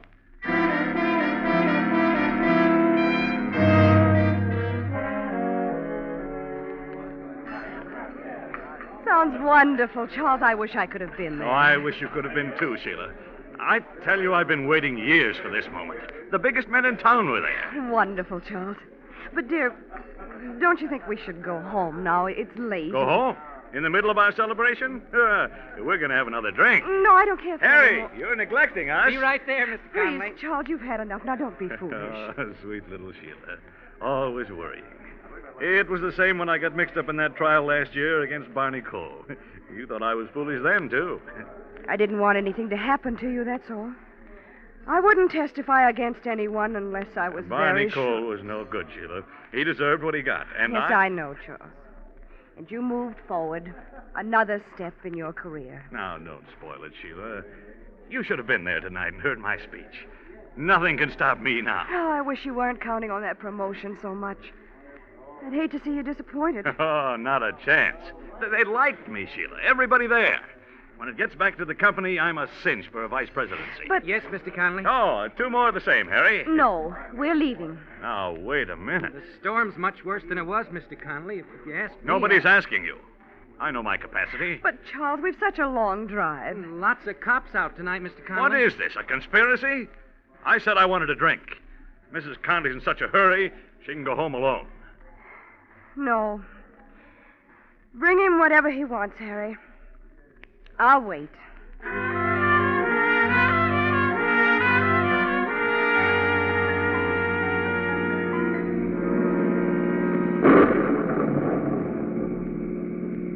Charles. Sheila, let go of my arm. Leave us in the ditch. Slow down, Charles, please. We're not going fast. Well, then be more careful. Oh, I wish you'd let me drive. Not in this storm. I know what I'm doing. Oh, we shouldn't have stayed so long. The storm is much worse. Will you stop complaining? We're only about a half a mile to go. Oh. But in all this rain... Charles, you've got to slow down. I can't Charles, look out. What are you doing? There's a man on the road. You're going to hit him. I can't stop him. Look out!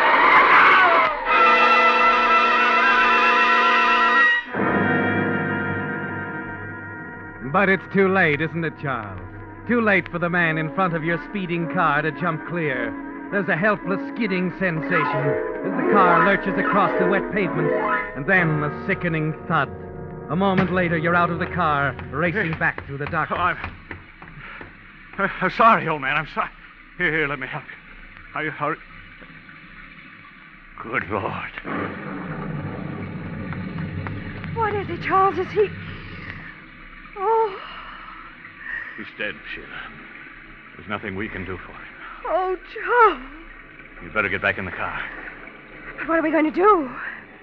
You'll have to report it right away, and they'll know you've been drinking. Get back in the car, Sheila. If only you'd listen to me.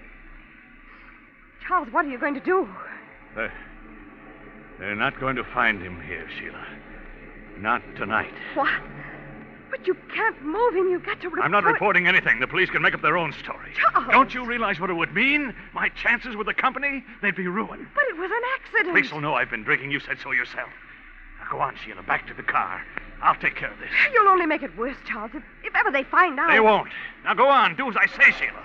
We haven't all night. Charles, All right. I'll wait in the car.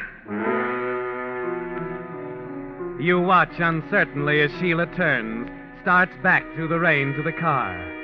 somehow you're not at all sure of her, are you, Charles? But you're sure of what you must do, and you turn and lift the limp form of the man you struck, carry it across a narrow, rain-filled ditch to a thick growth of bushes, ease it in behind them. If he's found here in a week or a few days, it won't matter, will it, Charles? Because they'll never connect it with tonight and you. Walking back to the car, you're thankful that it happened away out here in the country. You're thankful, too, that you're so close to home and that it's pouring rain. There'll be no telltale footprints or tire marks in the morning. Charles. Yes? I'm afraid we're doing wrong, Charles. Forget it, Sheila. It's all over.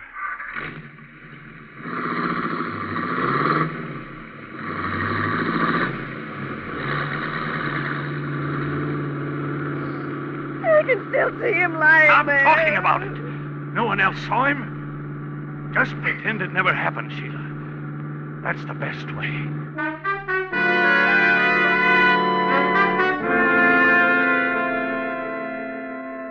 It's easy to say, isn't it, Charles, that it never happened. But it did happen. And you can't shut it out of your mind when you and Sheila reach home. You toss nervously in bed, reliving the accident over and over again in your mind, wondering if you'll get away with it. Wondering if Sheila is going to be a problem. She didn't say much, did she, Charles? You wish you could see if she's lying awake now, thinking the kind of thoughts that you're thinking. Wild, turbulent thoughts, like the storm that continues to rage all night long.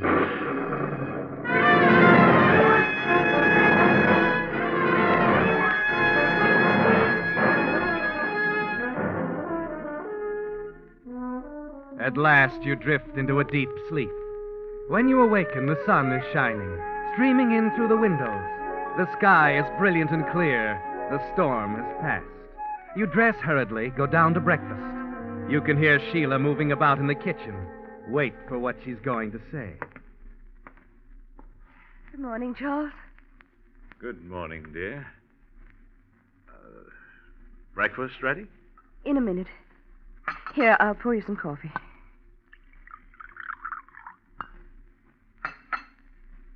Charles, in case you've been wondering about what stand I'm going to take,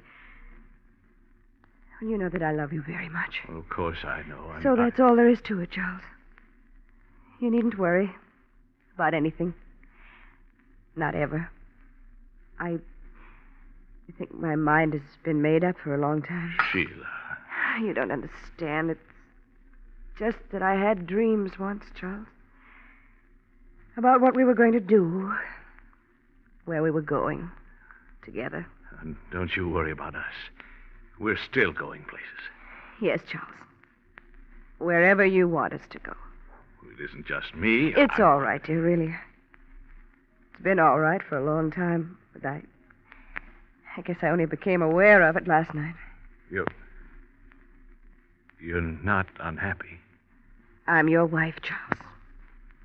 I want to be with you and help you. Oh, Sheila, you're wonderful. You know, I was nervous about you for a while. You can forget it now. I know. Well, let's have breakfast. Nothing like... Well, company. Charles, you don't suppose... Nonsense. It's probably the mail carrier. It's a Sunday. There's no mail on Sunday. Well, then, perhaps it's our good neighbor, Mr. Carson. Charles, I'm afraid. There's no need to be. Not since we understand one another. Just relax, dear. Go on now. See who it is.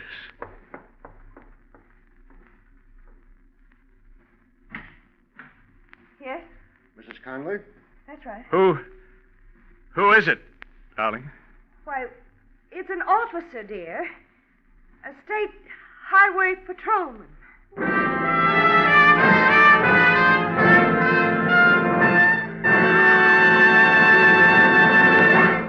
With the prologue of Career Man, the Signal Oil Company is bringing you another strange story by The Whistler. But first, some facts for drivers about an item for which you spend about $100 a year, gasoline. To make sure you're choosing for your car the gasoline that's tops in quality, there are just two things to remember. One, in gasoline, it takes extra quality to go farther.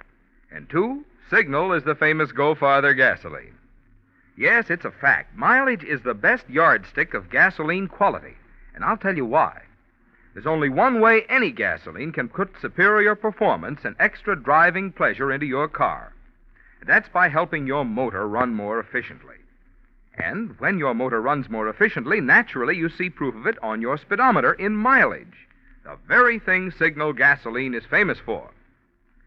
So there you have it, the reason we're so proud of Signal's good mileage, which has made Signal gasoline known from Canada to Mexico as the Go Farther gasoline. And the reason we say, to be sure of the tops in gasoline quality, there are just two things to remember. One, in gasoline, it takes extra quality to go farther. And two, Signal is the famous Go Farther gasoline. Now, back to the Whistler.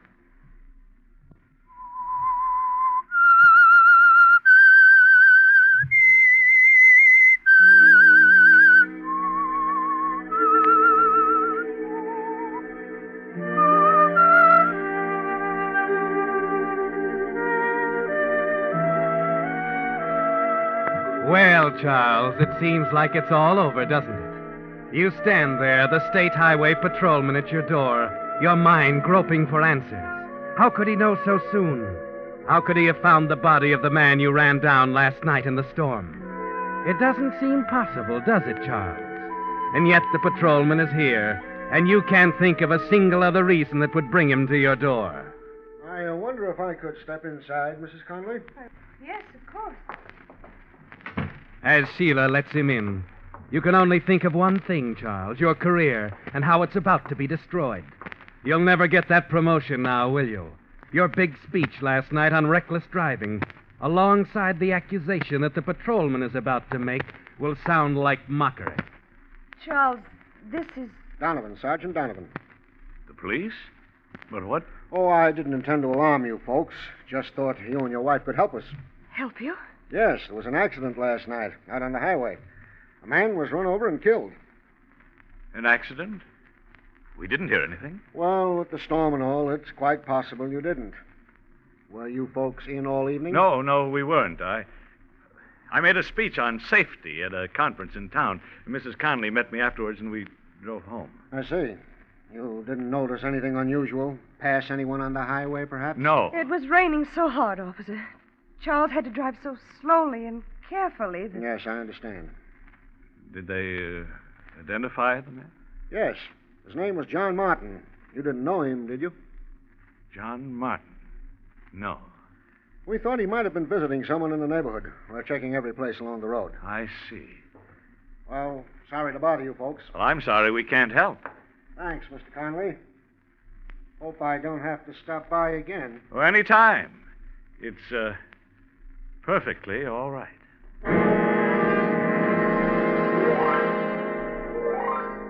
As suddenly as the state policeman came, he's gone. And a surge of relief sweeps over you. You sink down on the living room sofa, your knees weak from the strain of the officer's visit. And then a new thought hits you. His manner so casual and matter-of-fact. You wonder if he actually suspects and is trying to draw you out. You hurry to the front window. What is it, Charles? What's the matter? I don't like it, Sheila, the way that officer acted. He seemed perfectly natural, dear. I thought... Wait a minute. Yes, he is stopping again. They're checking all the houses. Charles, it's simply that it's on your mind. You've got to stop thinking about it. Oh, you're right, dear. Thanks, Sheila. Thanks for standing by me. I just hope they won't be back.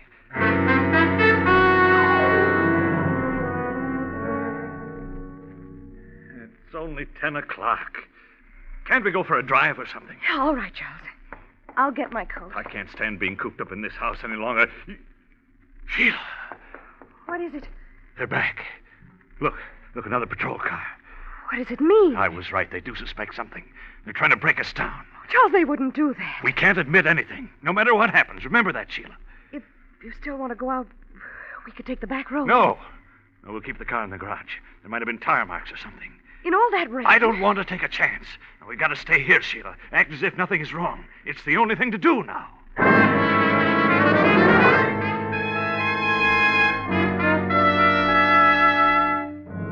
Yes, Charles, it's the only thing to do.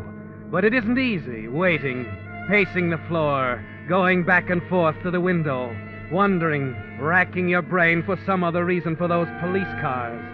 As the hours move by, the pressure begins to tell on you, on Sheila.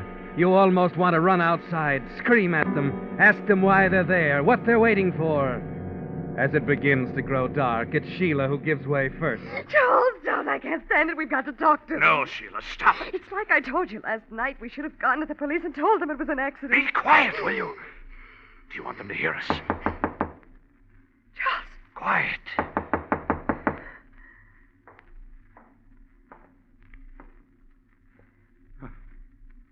Oh, we're all unnerved, Sheila. It's only Frank Williams. The hired man at the Carson place. That's right. I'll let him in. Well, good evening, Frank. Evening, Mr. Connolly. Oh, come in, Frank. Don't stand outside. Oh, hello, Mrs. Connolly. Oh, thank you. I will step in for a minute or two. Was there something special you wanted, Frank? Anything wrong at the Carsons? Oh, no, Mrs. Connolly. Things are fine over there. All right if I sit down, I suppose. Something on your mind? Uh-huh. Turkeys, Mr. Connolly, turkeys. I lost one last night in the storm. Oh, what a shame. Yeah, isn't it? Oh, well, no matter. I ran across something that'll make up for it. Oh, I'm glad to hear that. Yes, Mr. Connolly. You know, you folks are well thought of out here. The Carsons think you're a fine neighbor. That's nice to hear, Frank. You should have heard how they praised you to the police. Suppose they dropped in on you? Oh, the accident last night. Yeah, the police were here. Certainly are a curious bunch, aren't they? I hate to let them go on wasting their time. I don't understand. All right, Mr. Connolly, I'll make the picture clear for you, and I'll get right to the point. I dropped by to ask you for $5,000. Charles, have you any idea what he means? And, just what am I buying, Frank? Well, let's say a turkey, Mr. Connolly. The one that got away last night. It got hit on the road. But it wasn't the only thing that got hit. You were? Oh, yeah. I was out there looking around at the time. Charles. Oh, poor Mr. Martin. You know, it's a shame. It was an accident. Can you understand that? Of course it was. Only you didn't leave it there. I couldn't afford to. Your position? Oh, certainly, Mr. Connolly. That's what made me think that you'd understand my position, losing that turkey. I thought that we could be neighborly about the whole thing, you know, helpful to one another, you see. Mr. Carson will take the turkey out of my salary. But this is blackmail. You can't get away with it. If I can't, then Mr. Connolly can't get away with hit-and-run driving. Why, you... Charles, don't. Your telephone, Mr. Connolly. You better answer it. Oh, just be a minute. I'll be right here, Mr. Connolly.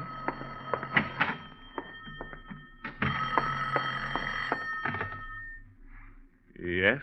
Hello, Charles. This is Ballinger. Are you all right? What do you mean? Am I all right? Well, I thought I'd better tip you off. It seems I was right about Barney Cole. Cole? Yes, that day at the trial, when he said he'd get you. What are you talking about? Well, they're keeping it out of the papers, but he broke out of jail. Suppose you've noticed the police around. The police? Why? Well, yes. They've been passing up and down in front of the house all day. Oh, good. You can be thankful, Charles. They're doing it to protect you. What? Well, they didn't want to alarm your wife, but I thought you'd feel better knowing about it. Oh, yes. Thanks a lot. I do feel better. You stand there for a moment after hanging up the phone, and then it hits you. It's perfect, isn't it, Charles? The police there to protect you. Barney Cole determined to kill you for sending him to jail. And only one man who knows the truth about your hit-and-run accident, Charles. One man who can ruin you forever. Rip the career you've struggled for out of your hands. The gun feels comfortable in your hands as you take it from the desk drawer. Start slowly back to the living room, running over the story you'll tell the police. The unguarded back road, Barney Cole approaching the house unseen in the darkness, bent only on vengeance. It all fits, doesn't it, Charles? And as you walk back into the room, the gun carefully concealed in one hand at your side, you know exactly what to do.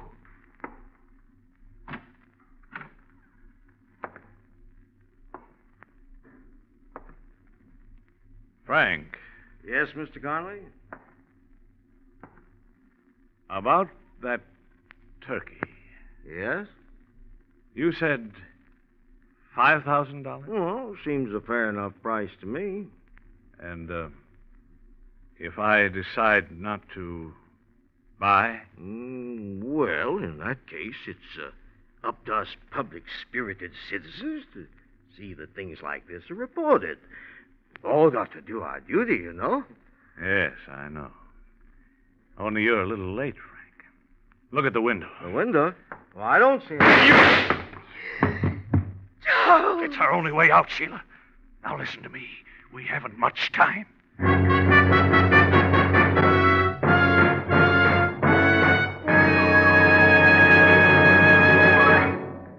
The Whistler will return in just a moment with the strange ending to tonight's story. Meantime, in place of the message about Signal gasoline usually heard at this point, Signal Oil Company has asked me to devote this time to a chat with you about the Community Chest Drive. Well, frankly, I'm sure there's very little that needs saying. Everyone benefits from the Community Chest. Almost 1 out of every 2 families directly, the rest of us indirectly through better community conditions. Community Chest services include clinics, hospitals, maternity homes, and day nurseries. Children's Aid, Boy and Girl Scouts, Campfire Girls, the YMCA and YWCA. Also, aid to the handicapped, Home for the Aged, the Salvation Army, countless other worthy institutions too numerous to mention here. And who pays for all these services? Everyone who is fortunate enough to have a penny or a dime or a dollar to spare for those who are less fortunate. And you know, there's a wonderful thing about money that you share in this way.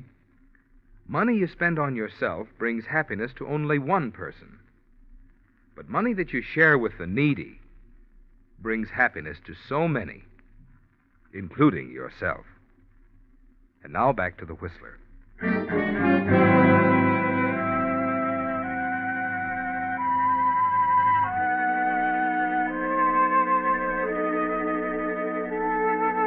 So, a cold-blooded murder was the only way out, Charles. The decision was automatic. It was Williams or your career. And to you, of course, the answer was obvious. Yes, the nightmare that began less than 24 hours ago with a man named John Martin dead on the highway near your house is about to come to its climax in the next few minutes. You had the strength to kill, Charles. You know the same strength will stand by you now when you go out to face the officers. The unknown quantity, of course, is Sheila. Charles, how could you? Why did you do it? Why did you Get hold of yourself, Sheila. Charles, Now remember what I told you. Barney Cole, you understand? Barney Cole came up to this window here. Wait, I'll break it. You saw him clearly. He shot Williams through the window thinking it was I. You got that? Yes, Charles, yes. All right. Come on now. Here we go. Help! Help! Police!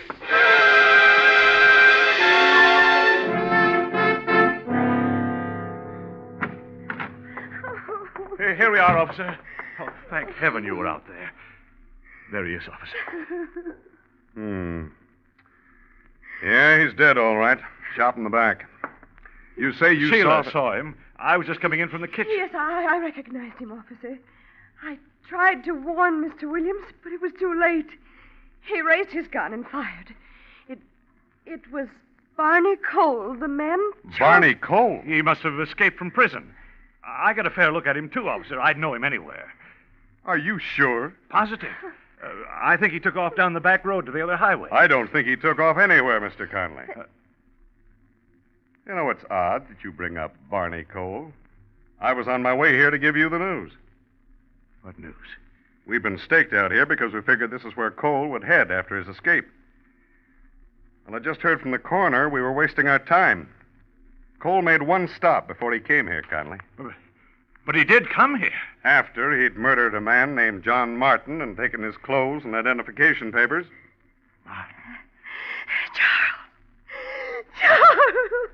That's right.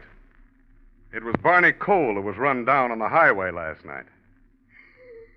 Now suppose you two tell me who really killed Mr. Williams here.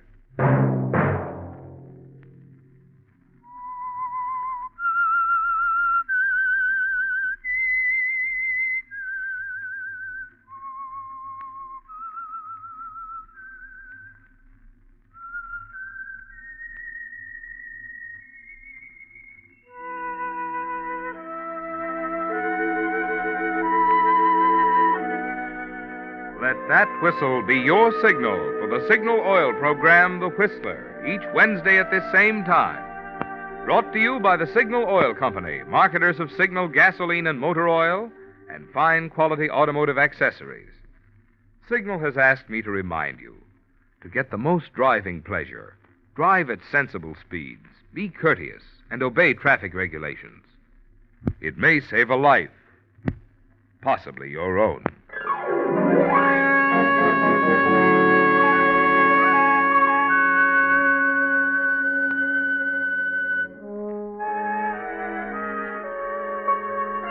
Featured in tonight's story were Willard Waterman and Mary Lansing. The Whistler was produced by George W. Allen with story by Rena K. Green, music by Wilbur Hatch, and was transmitted to our troops overseas by the Armed Forces Radio Service. Next Wednesday, for a full hour of mystery, tune in half an hour earlier. Enjoy The Saint as well as The Whistler. Marvin Miller speaking. This is CBS, the Columbia Broadcasting System.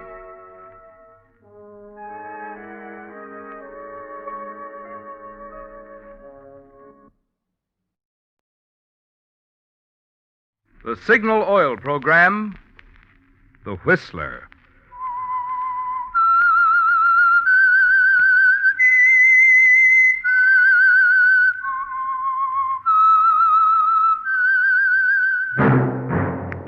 That whistle is your signal for the Signal Oil program, The Whistler.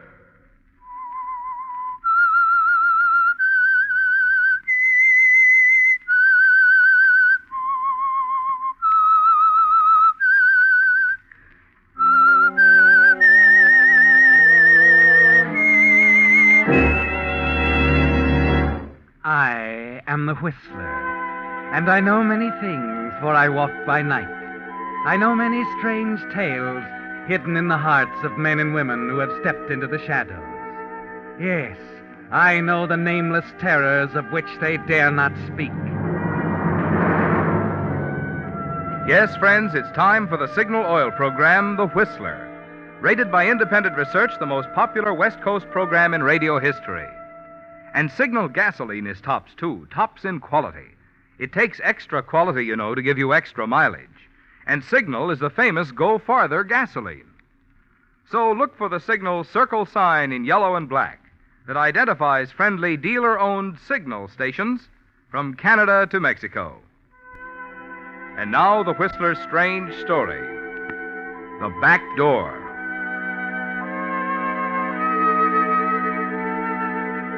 It had been a sensational trial, also a very strange one.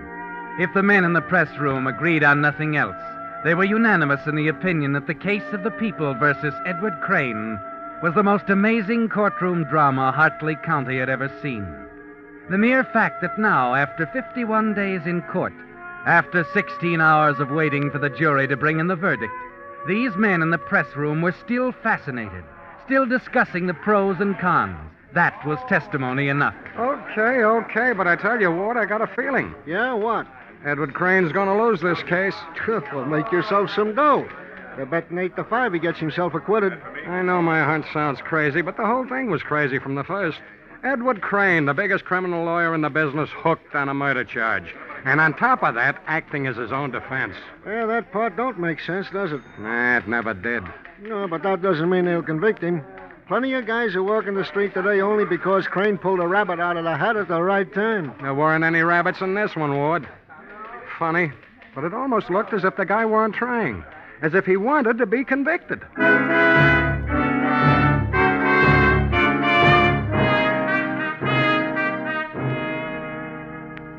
Yes, it had been a strange one. This story that was coming to its climax after 51 days in the courtroom. And although the reporters, remembering Edward Crane's past triumphs, had freely predicted surprising developments, not one of them could guess even a fraction of the truth.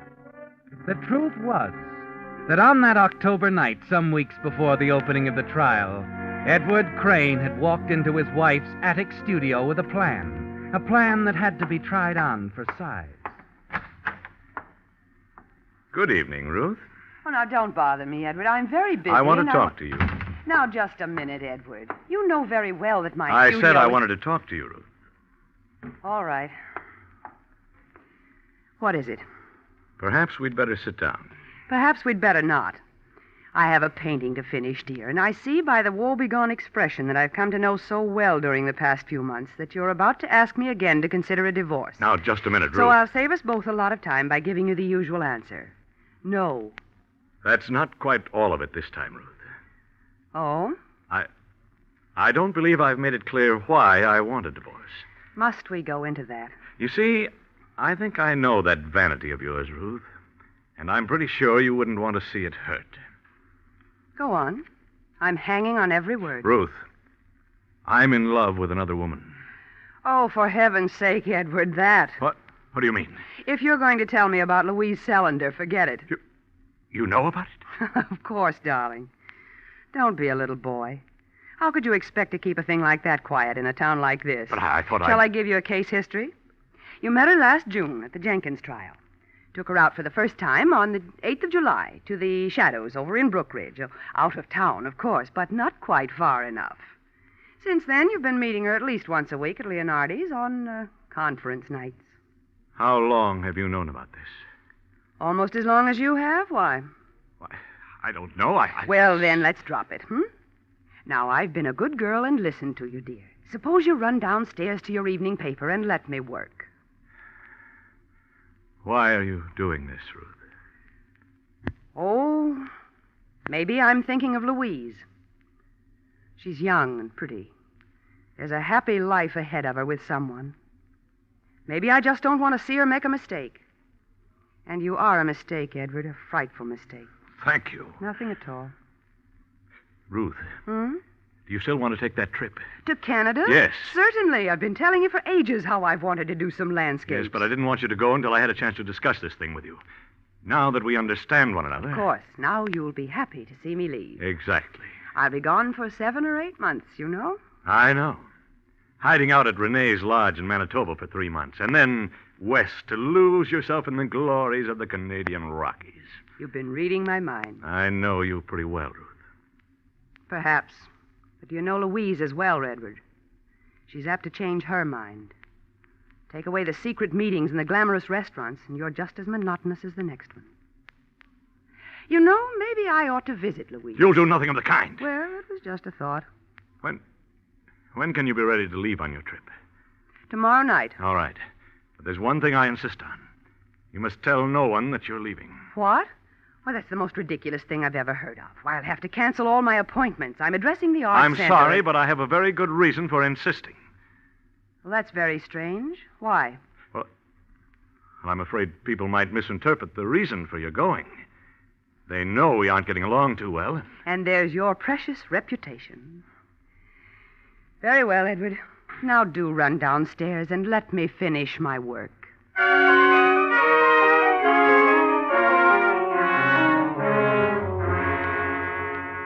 Yes, Edward, you tried the plan for size, and it fits. And somehow you're relieved. Your experience as a trial lawyer has made you a master at talking of one thing and thinking of another. And at the moment you were proposing Ruth's trip to Canada, your mind was on something else. Somewhere in the huge, imposing edifice known as criminal law, big and terrifying from the front, but with back doors here and there open to escape. One back door, one loophole in particular, that will allow you to murder your wife and go free. On the night after Ruth leaves for Canada, you decide it's time to call Louise to set her mind at rest. I can't help it, Edward. I love you so. We simply have to be patient, dear. It isn't easy. You know that. Of course. But I'm going to take care of it, Louise. There's a way out? Just trust me, that's all. No matter what happens. Oh, I do trust you. But I don't understand, Edward. I thought... Now, please, don't worry anymore, Louise. Just leave everything to me.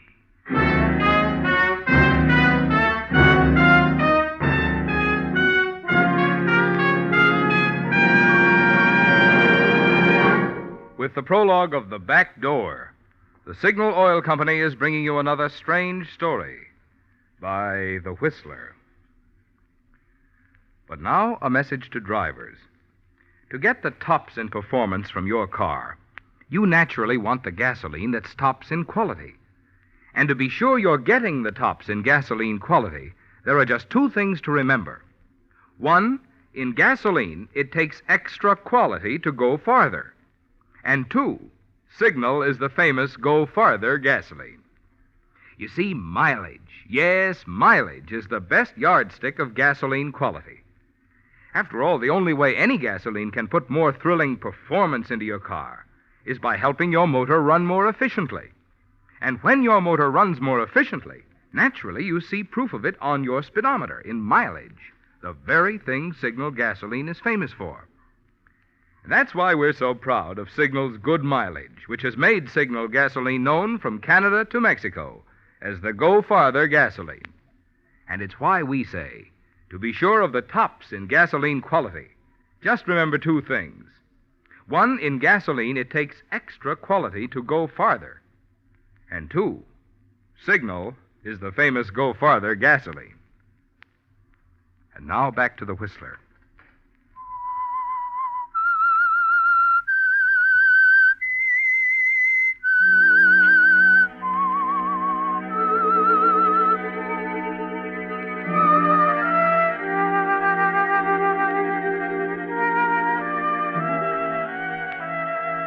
So you've made up your mind, Edward, and murder is the only answer. A new kind of murder, of course.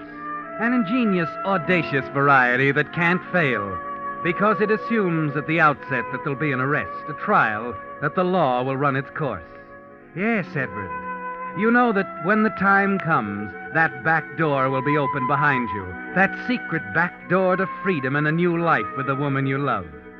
You begin the next morning with a call to the neighborhood plumber, a curious, gossipy little man named Potter. You purposely seem nervous now, a little wild-eyed as you go to the front door a few minutes later to admit him. Oh, yes, Mr. Potter. Right this way, please. You say you smelled gas, huh? Just noticed it this morning.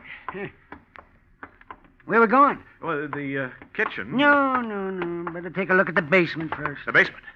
Well, sure. Why not? No, not the basement. I think it's in the kitchen. Oh, well, okay. We'll check it after I look at the pipes downstairs. I tell you, What's happened to you, anyway? Oh, nothing. There's nothing at all. You look so pale. You're all covered with ashes. Oh, I was down at the furnace, burning some old rubbish. Looks like you were inside it. Oh, it needed a little cleaning. How come? Your wife just had me cleaned a week ago. Oh, say, by the way, Mr. Crane, where is the missus? Oh, well, Mrs. Crane is off on a long trip. She left the other night. Oh. Well, are we going downstairs now? No, I'd rather not. Might be dangerous, Mr. Crane. I said we're not going into the cellar. Is that clear? Well, I don't know. Maybe. Maybe not. Yeah, come on. I'll look at the kitchen stove.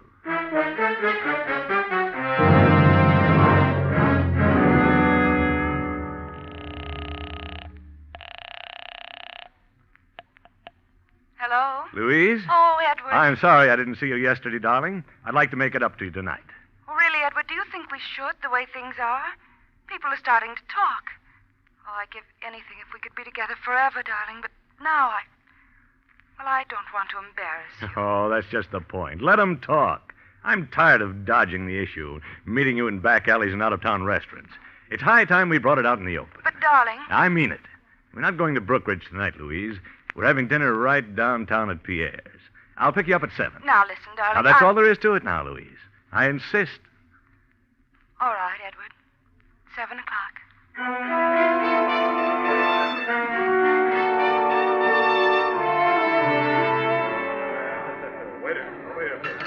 Oh, what's the matter, darling?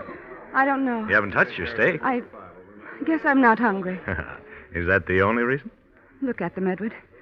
Staring at us like a flock of vultures. Oh, no. It's your imagination. Oh, I wish it were. I know what they're saying. It'll be all over town tomorrow. So what? Maybe a little gossip will convince Ruth that Edward. Huh? Please. I don't want to talk about Ruth. I don't want to hear her name again, ever. Oh, I'm sorry, Louise. So am I. Come on, now, let's go. But, Louise... Don't you see, darling, I can't stand this another minute. I'm sorry, Edward. All right, Louise. Let's go.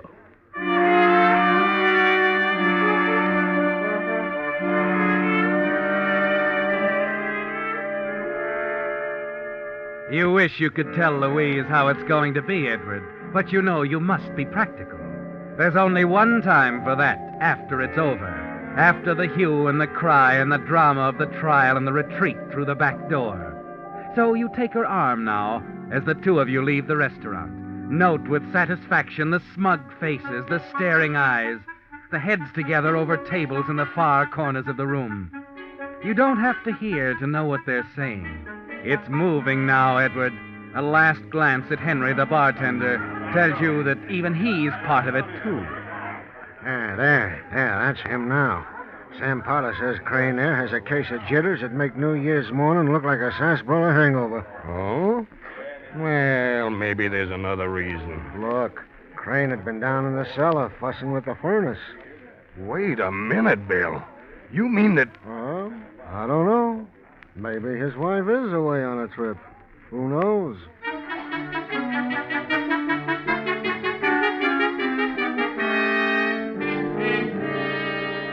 Did you see them, Richard, sneaking out? They know they've attracted attention. Oh, forget it, Myra. I've seen Crane around the city hall. He seems to be all right. It's all right for him to be running around with another woman. And where's his wife? How do you know that he hasn't... Oh, stop dreaming, Myra, and eat your soup.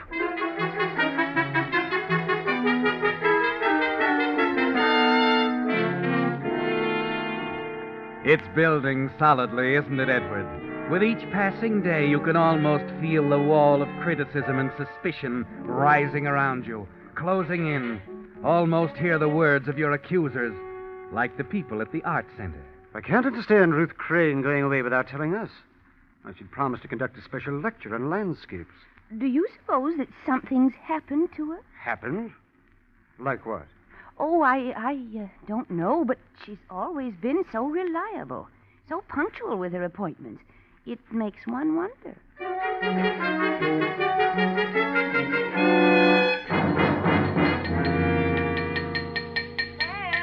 Any noise bothering you, Miss Harris? Oh, no. I always expect that when I call the plumber. Sam, I came down to ask you about Mrs. Crane. Oh? I've been making a dress for her, and she was coming in for the second fitting, and I haven't heard a word. I don't figure she'll ever be in, Mrs. Harris. What? A couple of weeks ago, I was over at the Crane place. Talked to Mr. Crane. She wasn't home? Well, I didn't talk to her. Let's put it that way. I don't understand you, Sam. I had to have a look at the furnace during the call. Mr. Crane acted awful peculiar about it. For what reason? Well, when I tell you, you'll probably say I ought to stick to my plumbing, Mrs. Harris. But I think Mrs. Crane is in that house right now. You do? Only she's dead. She's buried in the cellar someplace. Sam, you really believe that? I certainly do. Well, then there should be an investigation, a police investigation. Sam, I'm going to see about it right away.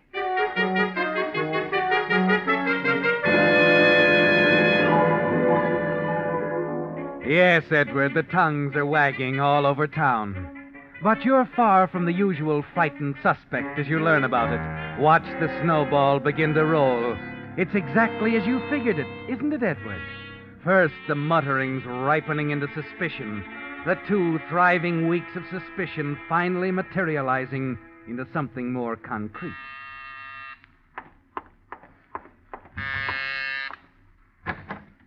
Well, Louise, come in, darling. Oh, Edward, it's terrible. The whole town's against us. Against us, Louise? For just being together, I guess, for being in love. Edward, there's a man on his way here. From the district attorney's office. Really? They don't believe Ruth went away. Now, there's nothing to be afraid of. It doesn't matter what they think. But what will you tell them? The truth. Edward. Now, Louise, stop worrying. Oh, Edward. Darling. Edward, there's someone. I told you not to worry. It's all right. You'd better answer, Edward. Yes, of course.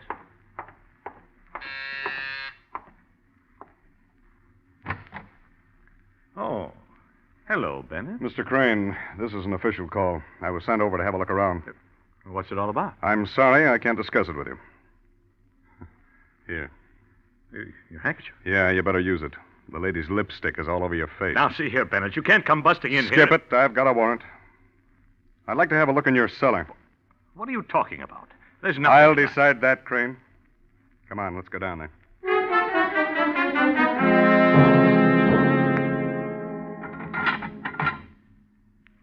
Well, just what are these? Why, they're buttons. They're from an old painter's smock. Your wife's? Yes. You see, I cleaned up her studio just after she went away. Afterwards, I burned the rubbish in here.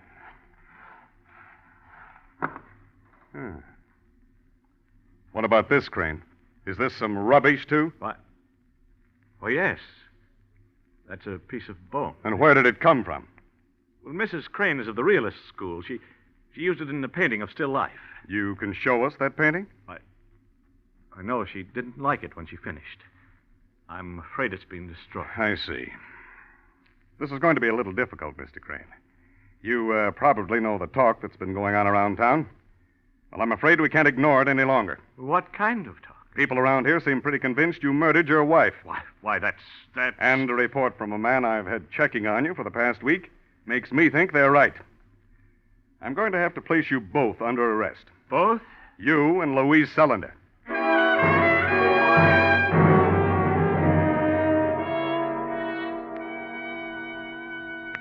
And there it is, Edward, the final official accusation. The answer to the weeks of suspicion. The gossip and the weeks that follow move even more swiftly. From the indictment by the grand jury to the return of a true bill. The clamor for a quick trial, and the one startling announcement you make. The statement that stuns your colleagues. Brings one of them hurrying to your side. 5 minutes. Thanks.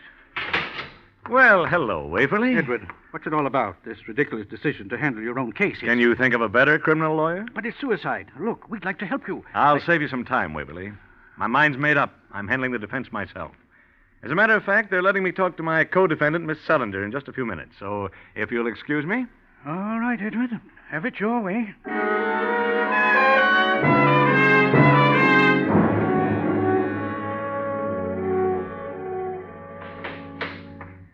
Edward, darling. Louise.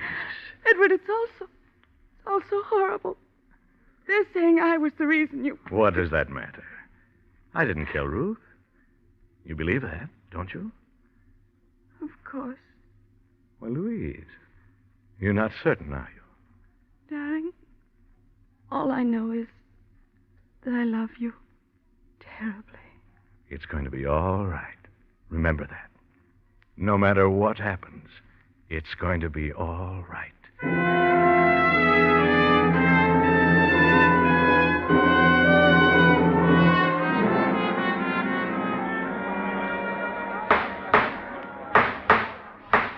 If it please the court, Mr. Foreman and gentlemen of the jury, the state will prove that on or about the 15th day of December of last year, the defendants, Edward Crane and Louise Sullender, with malice aforethought, did effect the brutal death of his wife, Ruth.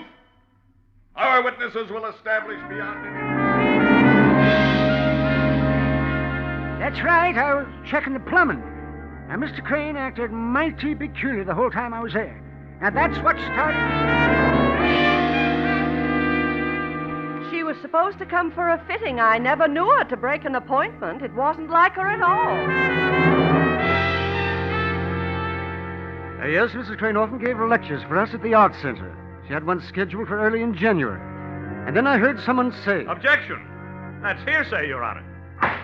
Objection sustained. Proceed, Mr. Prosecutor.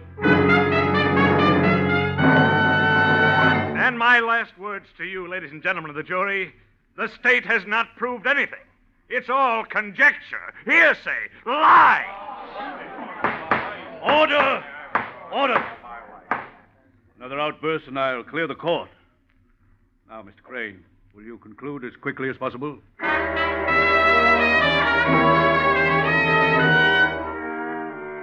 So you conclude, Edward, without pulling the rabbit out of the hat, carefully evading the one vulnerable point in the prosecution's case, the assumption that the bone fragments found in the furnace were all that remained of your wife, Ruth. Yes, Edward, their whole case rests on that assumption, and that's the way you want it.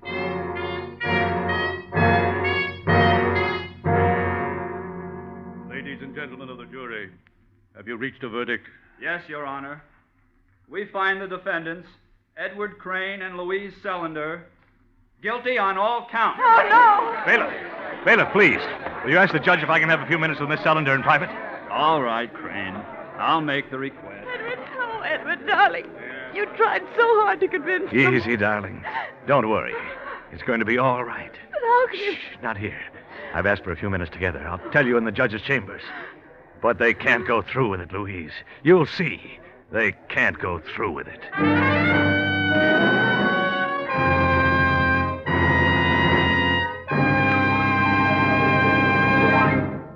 The Whistler will return in just a moment with the strange ending to tonight's story. Meantime, in the interest of public service, Signal Oil Company has asked me to bring you the words of the President of the United States on a subject of importance to every able-bodied man between the ages of 17 and 35. I quote President Truman. Today, the new National Guard gives every man an opportunity to give that personal service to his country and at the same time to advance himself. In National Guard units all over the country, thousands of veterans and other ambitious young men are finding the opportunity to study and learn the things that help them advance in their civilian jobs. They are finding the fellowship that is part and parcel of America. They are participating in a sports and recreation program that keeps them fit, and they are receiving the training that helps keep America strong. Those are the words of President Truman. I might add, there are still many opportunities for ex-servicemen to enlist in grade, which means even higher pay for one night of training per week. Get full information by contacting your local headquarters of the National Guard. And remember, when you join the National Guard, you're benefiting not only your country, but also yourself. And now, back to the Whistler.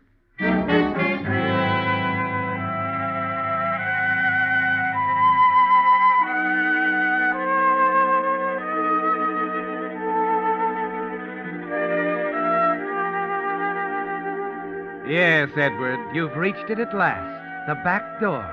The loophole in the law that will let you and Louise be together.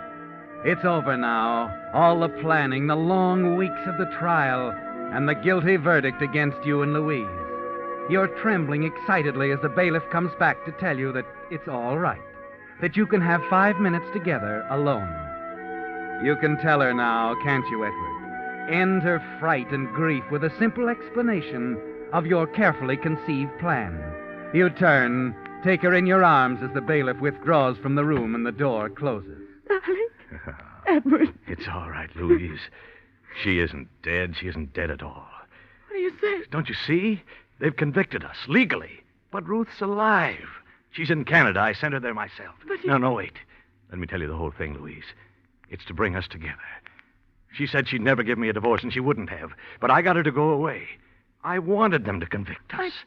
I don't understand, dear, not at all. Look, Ruth's in the Canadian Rockies.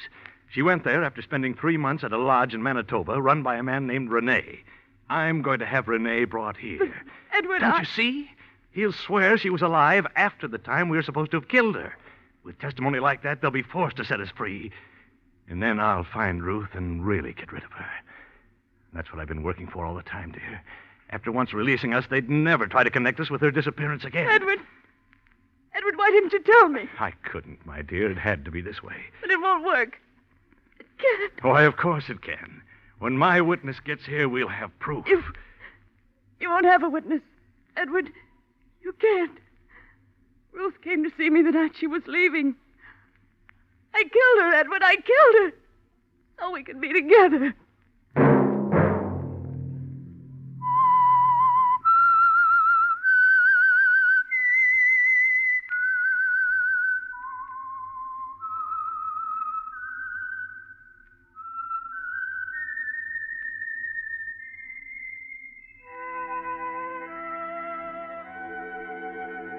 Let that whistle be your signal for the Signal Oil program, The Whistler, each Wednesday night at this same time. Brought to you by Signal Oil Company, marketers of Signal gasoline and motor oil and fine quality automotive accessories. Signal has asked me to remind you, to get the most driving pleasure, drive at sensible speeds, be courteous, and obey traffic regulations. It may save a life, possibly your own.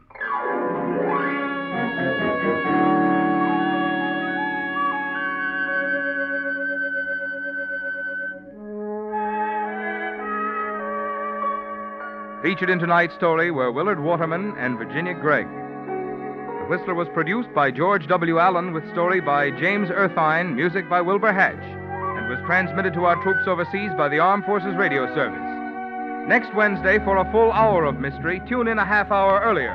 Enjoy The Saint as well as The Whistler. This is CBS, the Columbia Broadcasting System.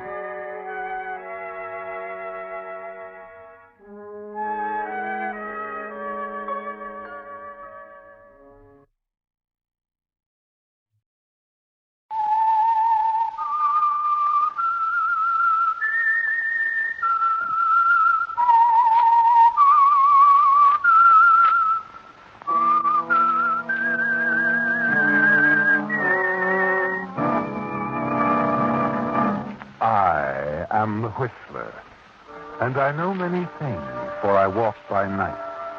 I know many strange tales hidden in the hearts of men and women who have stepped into the shadows. Yes, I know the nameless terrors of which they dare not speak. And now the Whistler's strange story, The Glass Dime.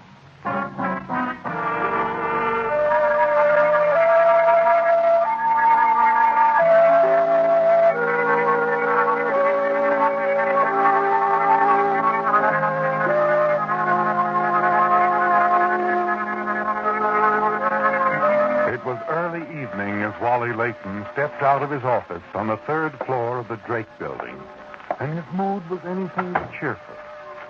Locking the door behind him, he stopped for a moment, gazed at the lettering on the glass panel. Walter Layton, Theatrical Agency. A frown crossed his features. And then, shaking his head sadly, sighed and started down the corridor toward the elevators.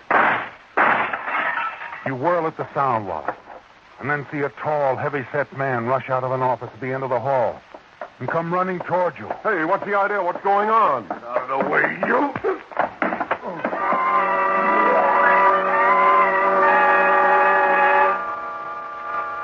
His fist catches you on the point of the jaw, sends you sprawling. And then as you manage to get to your feet again, you see that he's reached the head of the stairs. He turns and levels the gun at you. The bullet whistles past you as you drop to the floor. An instant later, the man disappears down the stairway. Mr. Layton, are you hurt? No, I guess not, Doc. What happened? I heard the shots from my office. Well, it beats me. I heard some shots. Then a guy came charging out of the coin dealer's office down there. Redworth? Yeah, I tried to stop him, but he bowled me out of the way. Took off. Come on. We'd better see if Redworth's all right. Yeah.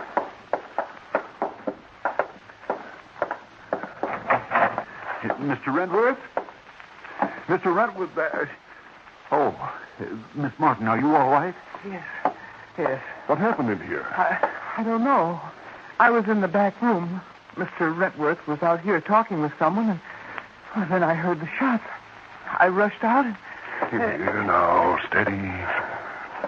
Where's Redworth? Over there. Behind the counter. Let's have a look, Clayton.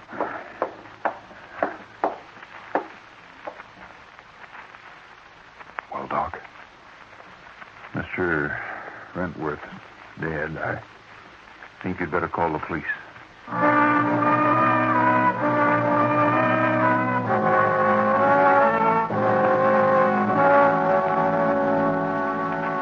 And you say you didn't see this man, Miss Martin? No, Lieutenant, I didn't. Uh-huh. Now, tell me, was Mr. Wentworth expecting anyone? Well, not that I know of. Oh, I'm sure it was an attempted robbery. As a matter of fact, we were about to close up the office. I see. We'd been in the back room checking the catalogs when the front door buzzer rang. Mr. Wentworth went out to see who it was. I see. Lieutenant, Yeah? if I may interrupt. Oh, certainly, Doctor. Mr. Layton here got a good look at the killer. Oh, is that so, Mr. Layton? Yes, I ran into him in the hall right after it happened. He took a couple of shots at me, too. All right, what did he look like? Oh, tall, rugged, around 40, I'd say, dark, square-jawed. Uh-huh. Not much of a description. Well, that'll do fine for now. Oh? Got somebody in mind? Maybe. Miss Martin, I don't suppose you've checked to see if the killer took anything? No, I'll have to take inventory. He couldn't have stolen anything of real value, however. You see, all the rare coins are kept in the safe, and it hasn't been opened. Uh-huh. However, several trays out here on the counter were upset. Coins scattered all over the floor. But I'll let you know if anything's missing. Oh, fine. I'd appreciate that. Now, Mr. Layton, I'll want to keep in touch with you in the event we line up for a man. Identification. Oh, sure. I have a theatrical agency on this floor. Only I might not be around much longer. Business isn't so good.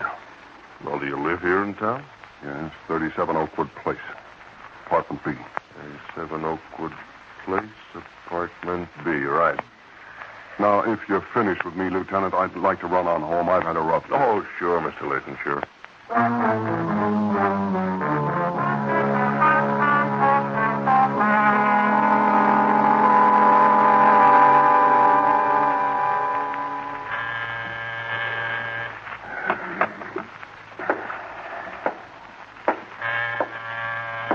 Okay, I'm coming.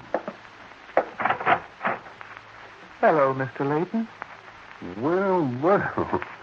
Miss Martin and Mr. Wentworth. This is a surprise. Not disturbing you, am I? No, I'm just having a quiet drink all by myself. Come in.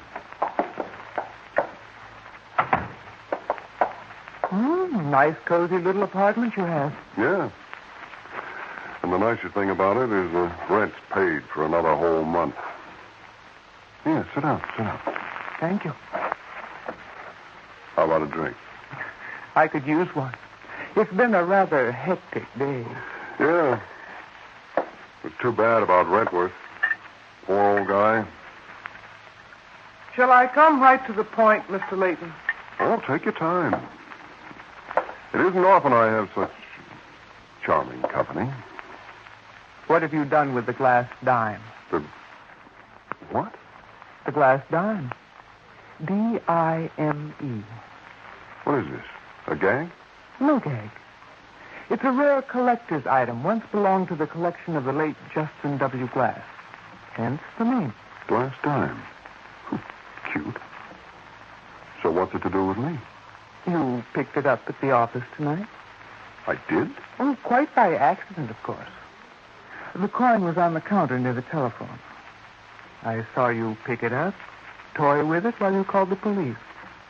And without thinking, you must have dropped it into your pocket. Why don't you look? Your drink, Miss Martin. Thank you. Cheers. Cheers. Well?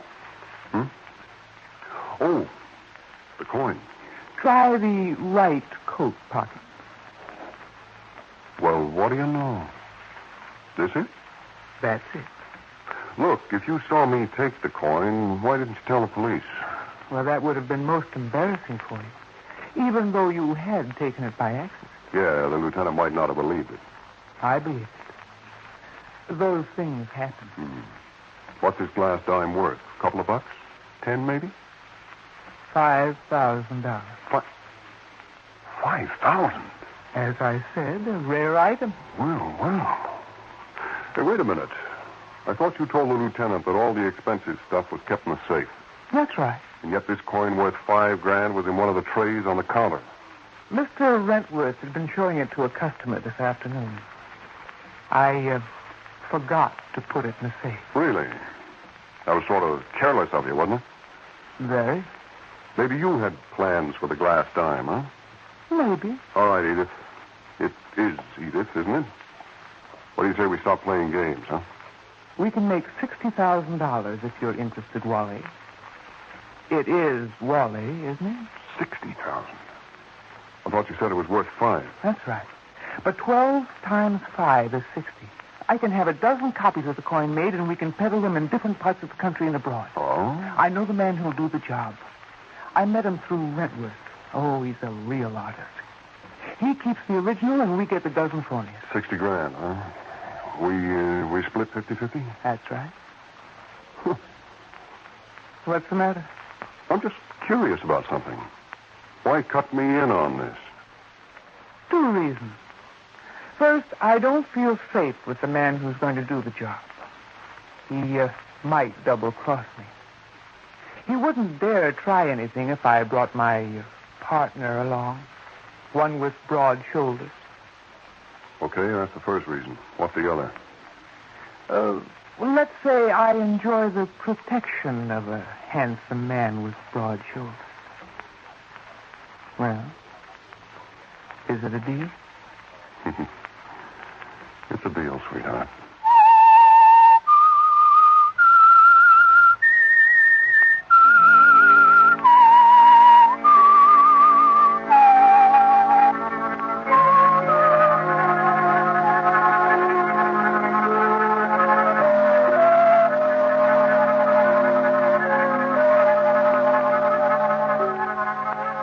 The future looks bright, doesn't it, Wally? Yes, and all because of the glass dime. A rare collector's item you picked up in Amos Rentworth's office shortly after the coin dealer was murdered.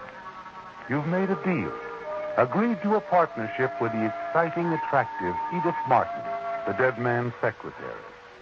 A deal you hope will net the two of you $60,000. You don't bother to go down to your office the following day. No, you sleep late and then put in a call to Edith at the coin dealer's. Morning, sweetheart. You mean afternoon, don't you? Just get up? Yeah. Thought I'd take a well-earned rest. I wish I could. I've been busy checking accounts and taking inventory with Mr. Rentworth's lawyer, Beady Eyes Burson. Can he hear you? No, he isn't back from lunch yet. Going to be tied up with him all day? I'm afraid so. How about dinner with your new partner? Oh, love it. You name it. Pasgetti's. It's in the commercial district. You know the place? Right. 7 o'clock? 7 o'clock. Someone at the door. I'll see you tonight, huh? Bye.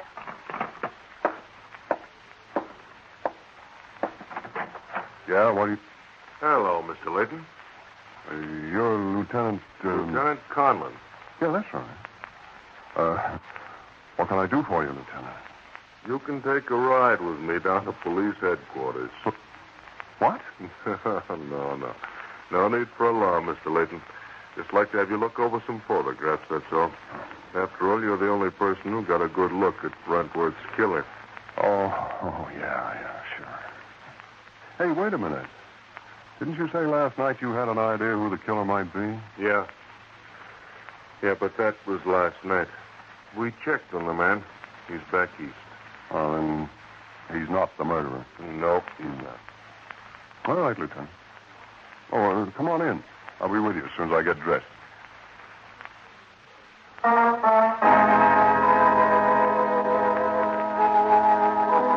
You spend the rest of the afternoon at police headquarters looking over the photographs in the rogues gallery. But you fail to recognize the man you saw running from Rentworth's office. Leaving headquarters, you head for your rendezvous with Edith. Arrive at the restaurant at 6:30, a half hour early. To kill time, you saunter down the street, looking into one shop window after another. Finally, you've stopped in front of a sporting goods store when you're suddenly aware that someone is standing close to you. You turn and stare, and your knees almost buckle. Yes, Wally. It's the man who killed Wentworth. You surprised, buddy? You? I've been tailing you ever since you left police headquarters. I figured them cops should call you to get a look at the mug book. What do you want? I'm sorry, buddy, but you're the only guy in the world can put a finger on me for killing that old Wentworth. So with you out of the way, I got nothing to worry about. Oh, now, wait a minute. I won't... I'm sorry, but I can't take no chances. Come on, we're going to take a walk. And remember, one false move, I'll let you have it. I ain't got my hand in my coat pocket just to keep it warm, you see. Let's go. You'd like to run, wouldn't you, Wally? But you can't. You seem rooted to the spot until you feel the gun dig into your side, and then somehow your legs respond. As you move down the block, the killer at your side, you want to yell out to the people in the street. But your throat is dry, paralyzed with fear. And then as the killer leads you into a dark alleyway, you see your chance. A stack of piled-up crates nearby. You step aside quickly and shove him into the earth. As they come toppling down on him, you start running down the alley.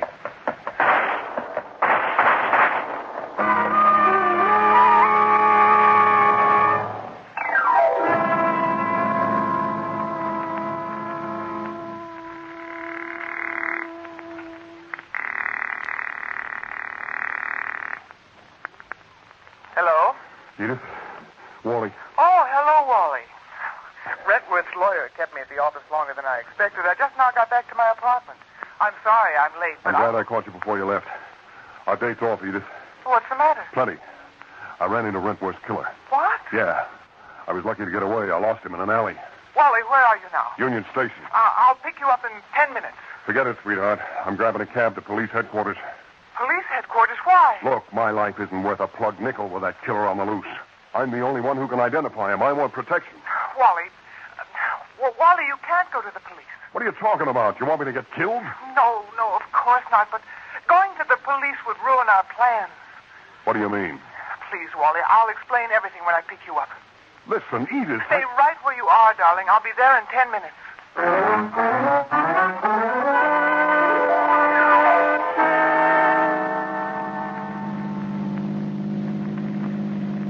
Don't you see, Wally? If you go to the police for protection, they'll put a man to watch you. Us. And we can't have him follow us to Sully's place. Sully? The contact I told you about. The man who's going to make the phony dime. I need you with me, Wally. He won't try anything funny if you're around. Yeah, so in the meantime, I'm a walking target. Sitting duck for a killer. Not for long, Wally. I've made arrangements to see Sully tonight. Tonight? I thought we decided to wait till things cool off a little. We can't wait. Mr. Burson knows the glass dime is missing. What? You told him? I had to. He asked me about it while we were taking inventory. Look, you said it hadn't been listed in Wentworth's catalog. That's right. But Wentworth must have told Burson about it when he bought the coin a few days ago. You see, Burson's sort of a silent partner. Do the police know? Well, with Burson knowing, I had to tell them. The glass dime is already getting a lot of publicity. I heard the story on the radio an hour ago, and I'm sure it'll get a big play in the morning papers. The early editions are probably headlining it. They're on the streets by now. Yeah. All of which means we have a very hot dime on our hands. Look, how will that affect your contact, Sully, or whatever his name is? It won't affect Sully if we get it to him tonight. We'll probably have to give him part of our profits on the phony dimes on account of the additional risk, but don't worry, we'll come out all right. Okay. But what about this killer on the loose? What are we going to do about him? Listen, Walt. After we've set the deal with Sully, you can go to the police. Get all the protection you want. How soon can we talk to him? Well, he lives just this side of Santa Barbara. We can drive up the coast highway and be there in 2 hours. You do have the coin with you. Yeah. Okay, Edith. Let's get going.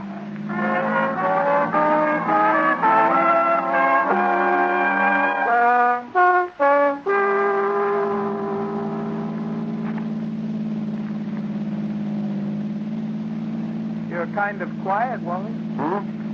Oh, sorry. Look, you thirsty? No, I can wait till we hit Santa Barbara. Well, why wait? Life's too short. And who knows if there'll be a cocktail bar as inviting looking as that one up ahead, huh? All right, you've twisted my arm. I'll swing in. Park in the back. All right.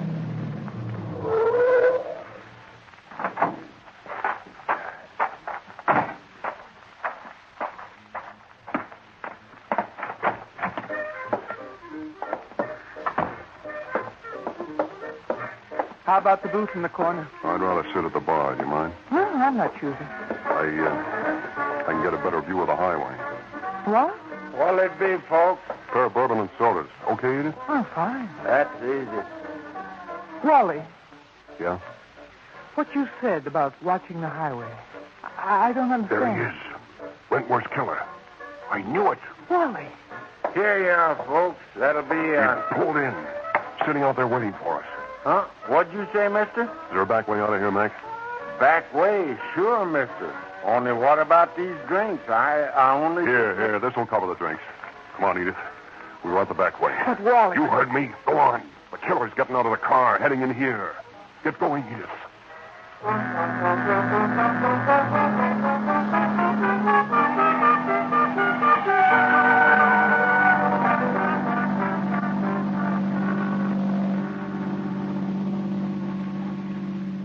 What was it all about, Wally? Why'd we run out like that? That guy who killed Wentworth picked us up again. We didn't get enough of a start. Are you sure? Yes.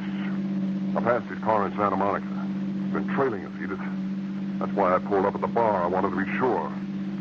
Maybe we can lose him this time. Step on it. I'll turn on the radio. It's time for the news. See if there's anything more on the glass dime. And that's about all on Korea for the moment. And aside from Senator Watson's speech, which we've already covered, everything was quiet on the political front.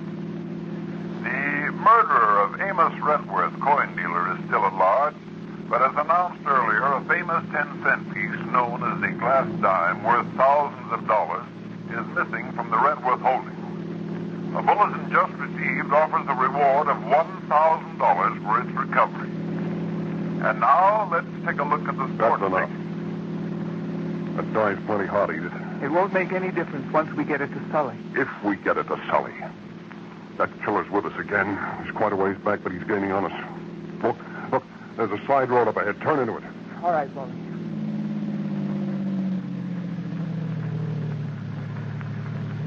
Now drive on up the road away.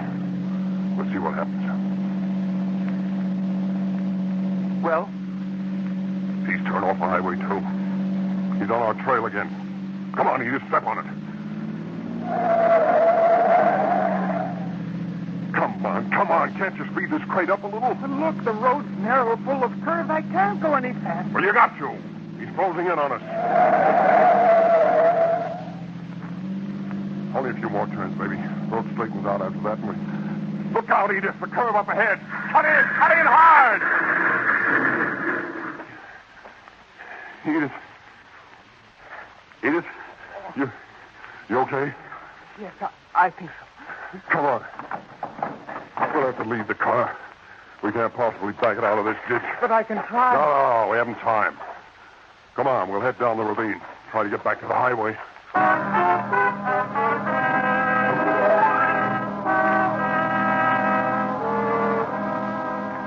You leave the car stalled in the ditch.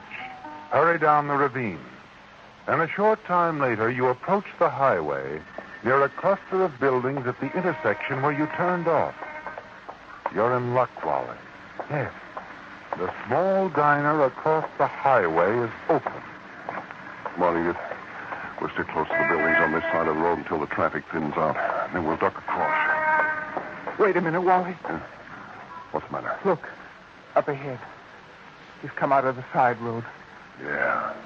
Doubled back. Probably figured we'd try for the highway. You'll see us. Not if we can duck into one of these stores. Here's a little hamburger hut. Yeah, it's closed. Let's go around the back.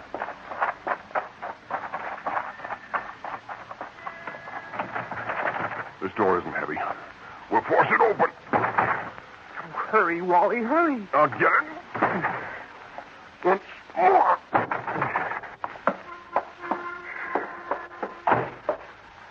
Get down, Edith. Do you see him? Yeah. Driving past.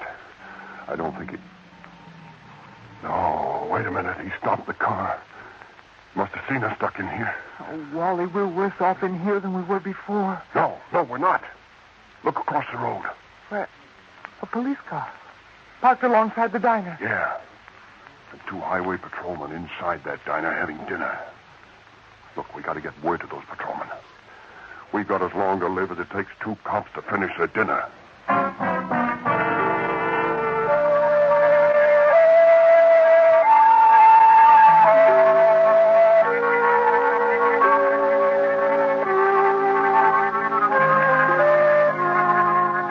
Yes, Wally, the 2 highway patrolmen in the diner across the road are a welcome sight, aren't they? You're certain that as long as they're in the diner, Rentworth's killer will not make a move to eliminate you, the only witness against him. And then the blood almost freezes in your veins as you see the killer step from his car and start walking slowly toward the hamburger hut where you and Edith Martin have taken refuge. Suddenly you realize that the 2 highway policemen, calmly enjoying their dinner, are no hindrance to the killer unless you can somehow get word to them before Rentworth's slayer reaches you. He spotted us, Edith. He's coming toward the hut. Oh, but the policeman... They don't know who he is. They're not even looking this way. We got to phone that diner. Talk to those cops. There ought to be a phone. Oh, there's a payphone. Over there behind the counter. Oh, good. You got any change, Edith? No, I left my purse back at the car. Don't you have any? Just a 4-bit piece, 2 pennies, a couple of bills, and the dime. You mean the glass dime? Yeah. Oh, no, Wally. Not the glass dime. Not after all we've gone through. Well, it's sad I'd get killed. Besides, we can get it back when they open the coin box. With a $1,000 reward offered? And all the publicity about it? Oh, never, Wally. We'll never get it back. Think, Wally, $60,000. You think. I want to live.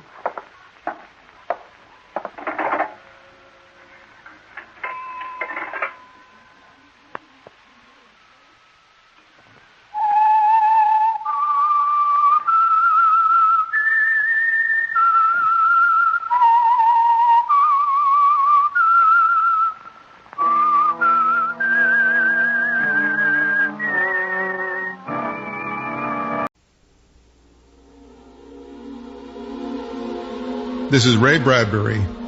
Join me for the next 30 minutes on a tour through time and space. Come along to the far future.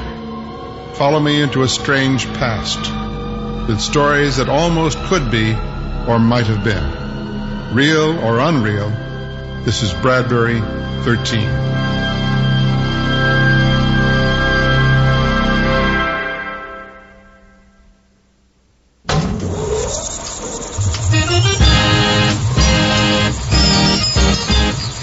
It was the sort of sound that might be heard coming from a giant's kitchen on a summer day.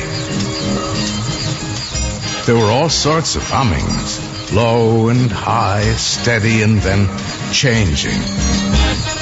It was the sound of Leo Aufman and his happiness machine. Ray Bradbury's The Happiness Machine.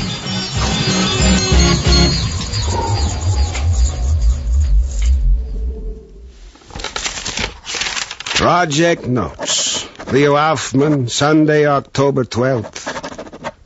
What should it look like? What color should it be, and how big? Should a happiness machine be something you can carry in your pocket? Or should it be something that carries you in its pocket? One thing I absolutely know, it should be bright. This morning I found a can of orange paint in the garage. I'll start with that. And with a dictionary. Lena! Lena, stop chopping vegetables and listen to this. You want me to stop making dinner and listen to you read from the dictionary? Lena, are you pleased, contented, joyful, delighted? Do you feel lucky, fortunate? Are things clever and fitting, successful and suitable for you? Maybe. Read me the list again. Lena, what have I done? You got to stop and think an hour before you can tell me. All I ask is a simple yes or no. What is this yes or no? You're not contented, delightful, joyful? Cows are contented. Babies and old people in second childhood are delighted. Heaven help them.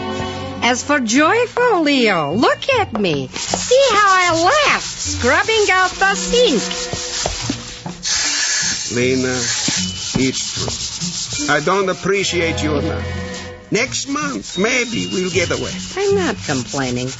I'm not the one who comes in with a list saying, stick out your tongue. Leo, do you ask what makes your heart beat all night? No. Next, will you ask, what's marriage? Who knows, Leo? Don't ask. Eat, sleep, breathe, Leo. And stop staring at me like I'm something new in the circus. Lena, I didn't mean... What's that smell? It's smoke. Oh, the oven. Now look what you've done. It's ruined. Oh, you and your happiness. Oh, Leo, open the door and let the smoke out. Leo. Leo. Leo. In the garage again. All the good it does me.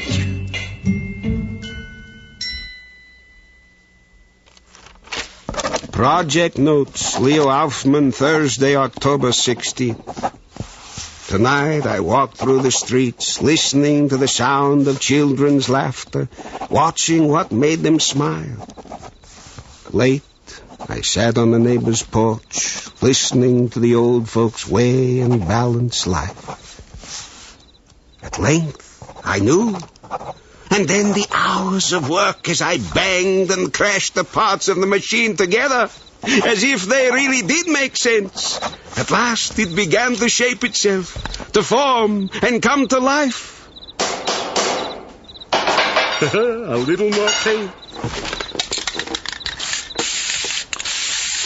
Yes, it's getting there. Another week, maybe.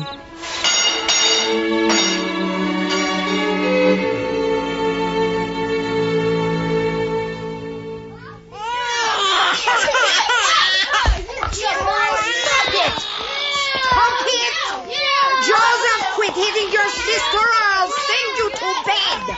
Did you hear me? I mean it. I can't water. Get out now. Papa! Leo, that's my water cup. The happiness machine is ready. Leo Aufman has lost 15 pounds. He hasn't talked to his children in 2 weeks. They are nervous. They fight. They're like animals. His wife is nervous. She's gained 10 pounds. She'll need new clothes. Look. The machine is ready. Oh, sure, the machine is ready, but happy? Who can say? Leo, leave off with the clock you're building. You'll never find a cuckoo big enough to go in it. Another week of this and we'll bury him in his machine. It's done. It's done. Papa! Leo! Speak to me, Leo. Done. Oh, that happiness machine. Some happiness. Is Leo Aufman happy lying on the floor, passed out like a drunk? Oh, Leo, speak to me. Children, help me get your father upstairs.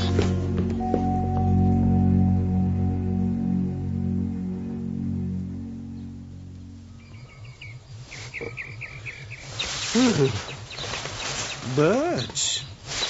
Birds? At night? It's morning, Leo, not night. It was night when you staggered into the kitchen, looking like you were struck by lightning, dead with hunger and fatigue. Here, I made you breakfast. Eat. Lena, there's people in the backyard. My machine. Stay in bed, Leo. You're a sick man. But the machine. They won't hurt it. Help me to the window. Leo. Lena, do what I say. You're a crazy man, Leo Hoffman. Come on. Good. Good. Look, Lena. People standing by the garage. They've been there all morning. Oh, there's Mr. Steiner and his wife. Oh, Mr. Steiner. Hello, Mrs. Hoffman. Grandpa Spaulding even stopped by this morning from across the street. He just shook his head and left. Listen. It's running. The machine's running. That's why they've come. Of course. You think people come to look at our laundry? Wait, Lena. I didn't turn the machine on this morning. Your son did, Leo. Saul did? Saul? Saul!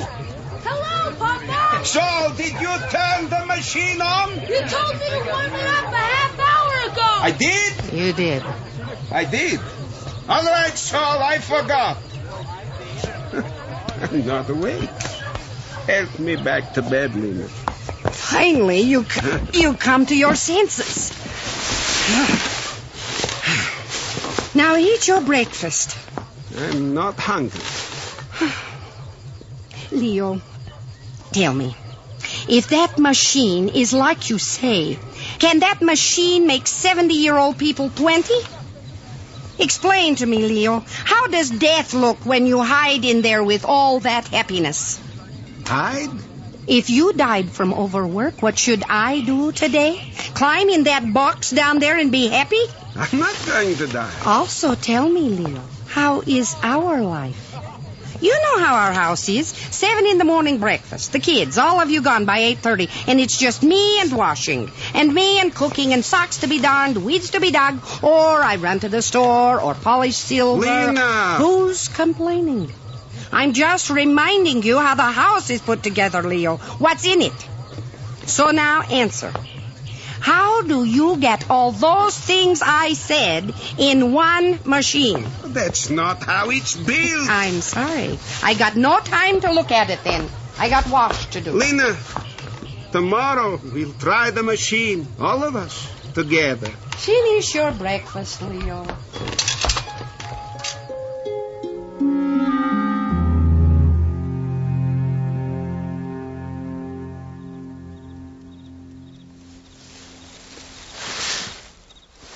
Lena, are you awake? I am now. Go back to sleep. It's midnight. Lena, something woke me up. A sound. Your machine? No. It's Saul. He's crying. Nightmare? I'll check. Saul? No. No. Over. Saul, you had a nightmare.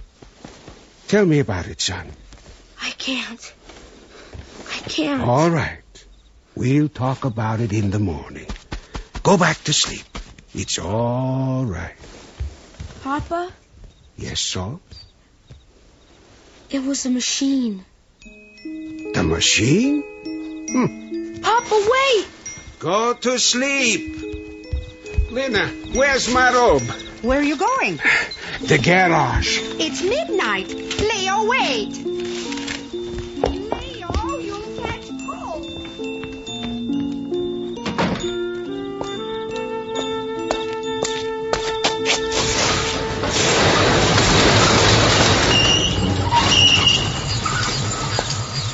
Leo, what is it?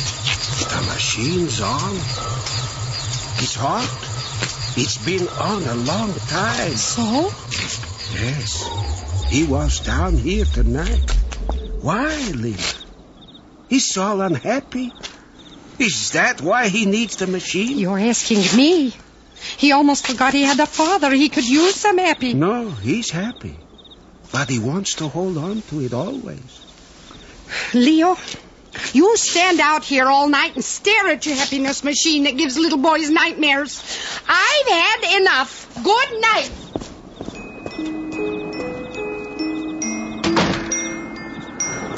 So. I'm sorry, son.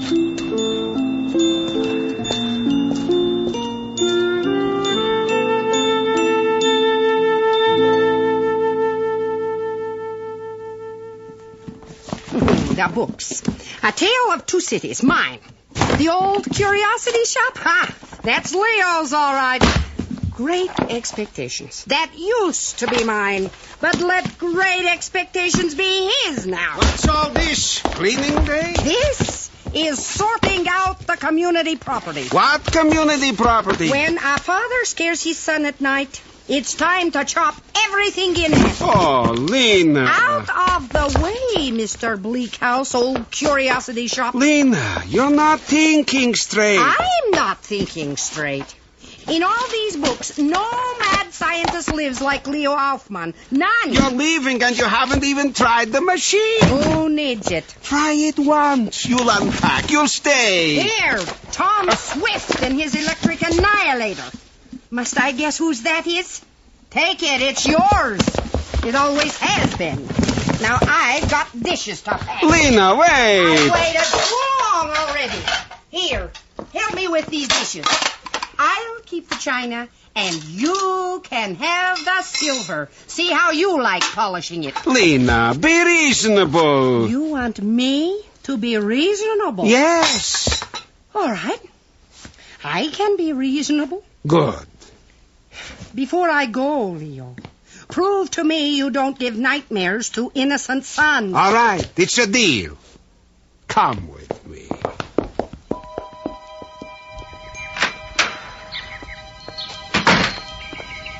This way. I'll show you happiness. The garage? That's happiness? The machine, Lena. The machine. Oh. And which button do I press to be overjoyed? Which button gives me grateful, contented, and much obliged? Mama, don't! I got to know what I'm yelling about, Saul. How do you get into this thing? Here's the door.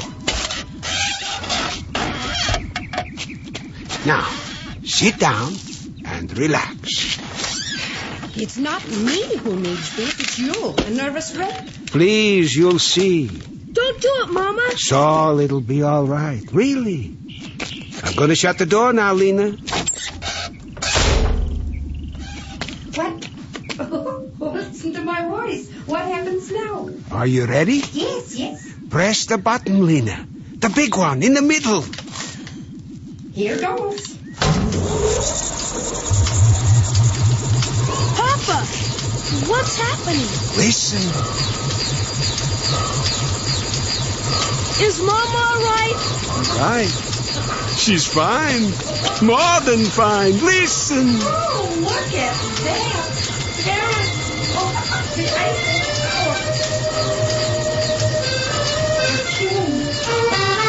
the perfume. Do you smell it, Saul? Yes. It smells like roses. Oh, look. London. Big Ben. Listen. There's the clock bell. Oh, it's wonderful. Music. Oh, it's dancing. I hear it. That's the Blue Danube. She only thinks she's dancing. It's fantastic. What an understanding wife. It's getting windy. I'm in Egypt now, and there are the pyramids. And the Nile. Oh, it's like I always thought it would be, but even better. Where's she now? Sounds like gondolas in Italy. I'm in Italy. Oh, it's so wonderful. I can't believe it.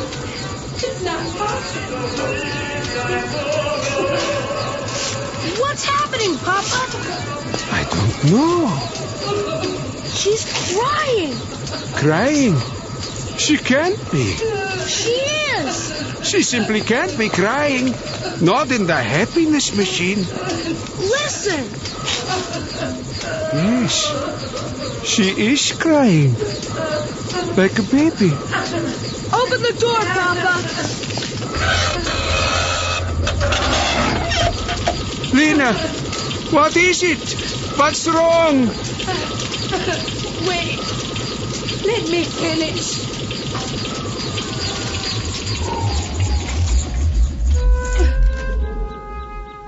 Well?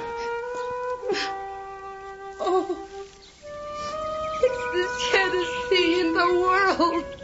What? I feel awful. Terrible. Help me out of this thing. Come. Leo, how could you? What do you mean? First there was Paris. What's wrong with Paris? I never even thought of being in Paris in my whole life. Not really. But now you got me thinking. Paris. So suddenly I want to be in Paris, and I know I'm really not. It's almost as good in this machine. No, it's not. Sitting there, I knew. I thought, it is almost as good. But somehow I knew it wasn't real. It's all right, Mama. Don't cry. Leo, you had me dancing. We haven't danced in 20 years. I'll take you dancing tomorrow night. No, it's not important. It shouldn't be important. But your machine says it's important, so I believe. Lena, I don't It'll think... be all right, Leo. After I cry some more. Oh. So, tell me what else. What else? The machine says you're young. I'm not. It lies, that sadness machine. Why sad, Lena? Leo, let's sit down here, under the tree. All right. Now, tell me. Leo, the mistake you made is you forgot. Somehow or someday we all got to climb out of that thing and go back to dirty dishes and beds not made. While you're in that thing, sure. The sunset lasts forever almost. The air smells good. Temperature is fine. All the good things you want to last. But outside, the children wait on lunch. The clothes need buttons. And let's be frank, Leo. How long can you look at a sunset? Forever. Oh, Leo, who wants a sunset forever? Who wants perfect temperature? Who wants air smelling good all the time? So after a while, who would notice? Better for a minute or two, a sunset. After that, let's have something else. People are like that too, Leo. How could you forget? Did I? Sunsets we always liked because they only happen once and go away. But, Lena, isn't that sad? That it only happens once. No. If the sunset stayed and we got bored, that would be our real sadness. So 2 things you did you should never have done, Leo. You made quick things go slow and stay around. And you brought things far away to our backyard where they don't belong. Where they just tell you, no, you'll never travel, Lena Hoffman. Paris you'll never see. Rome you'll never visit. But I always knew that. So why tell me? Better to forget than make do, Leo. Make do, I don't understand. How could I have been so wrong? I need to see for myself. I need to know that what you say about this machine is true. Now? Now. You won't go away. Go ahead and see. We'll be here when you're done. All right. Here goes.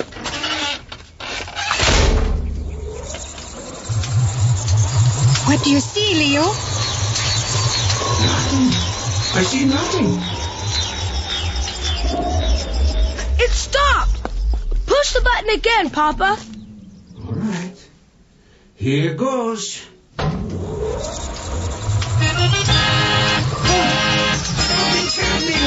What do you see? I don't know. The colors, shapes, music. Papa! Something's wrong! It doesn't sound right! Leo, what's going on? I don't know. It's all going so fast. Papa! Leo, push the button. Stop the machine. Leo! Fire, Papa! The machine's on fire! Leo, get out! I'm on the door! Leo! Saul, help your papa. I got him! Saul, call the fire department. Hurry. Saul, wait. But the fire! Wait. Just a moment. Mama, the machine! It's ruined! All right, Saul. Now call the fire department.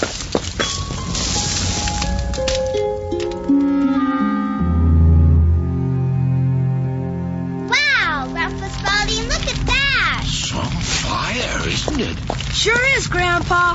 You can see it a mile away. Gee, there goes the garage.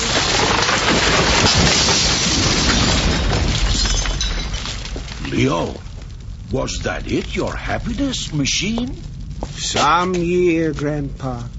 I'll figure it and tell you. Leo, it won't take a year to figure. Look around. Think. Keep quiet a little bit. Then come tell me. I'll be in the house, putting the books back on the shelves and clothes back in closets, fixing supper. It's late. Huh. Look how dark it's gotten. Children, come inside now. Help Mama with supper. Good night, Grandpa Spalding. Mama, can I sit at the table? Well, Leo, it's over. Nothing but wet ashes and a few embers left. Most of the neighbors gone home now to eat dinner and talk about the big fire. Too bad. Too bad. Grandpa, you know something. What's that, Leo? The first thing you learn in life is you're a fool. The last thing you learn in life is you're the same fool you were when you were young. In 1 hour, I've done a lot of thinking. Oh? I thought Leo Aufman is blind. Blind? Yes. You want to see the real happiness machine? The one they patented a couple 1,000 years ago? It still runs. Not good all the time, no. But it runs. It's been here all along. But the fire. Sure, the fire, the garage.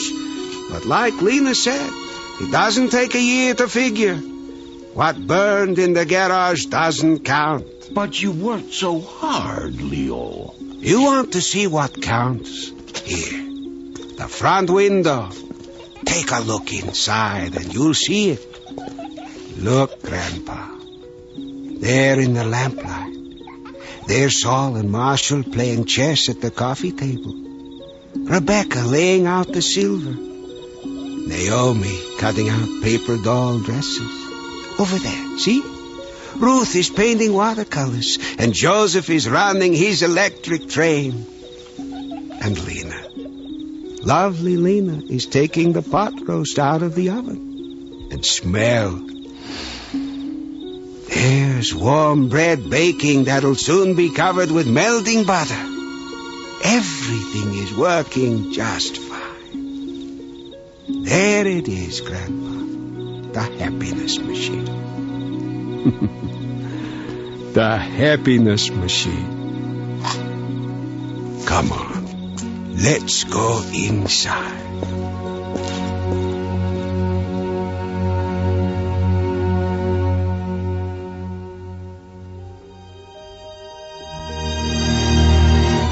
The Happiness Machine was adapted from the story by Ray Bradbury.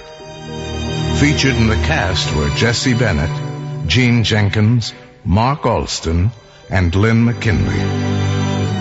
Original music by Roger Hoffman and Greg Hansen.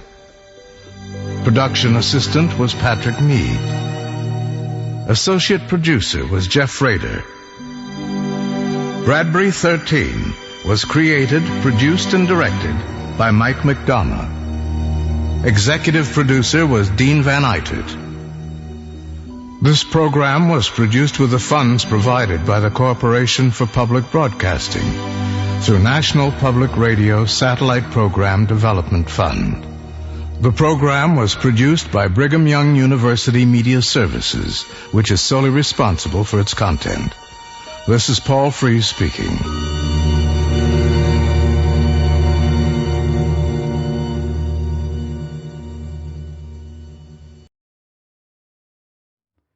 Have you heard the weird tales of the Whistler?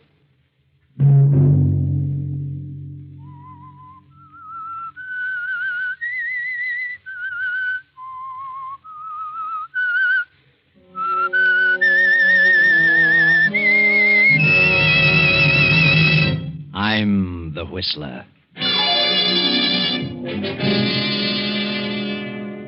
Gentlemen, we 7 scientists have banded together because the government of Austria is in deadly peril.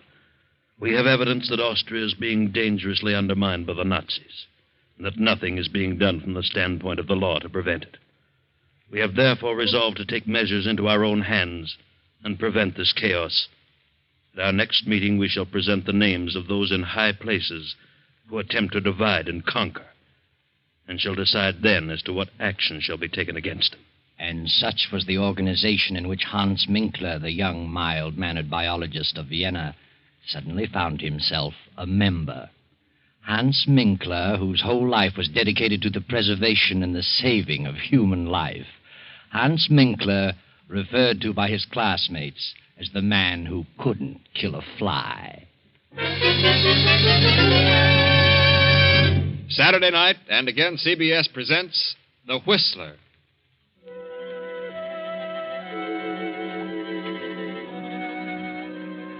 I, the Whistler, know many things, for I walk by night.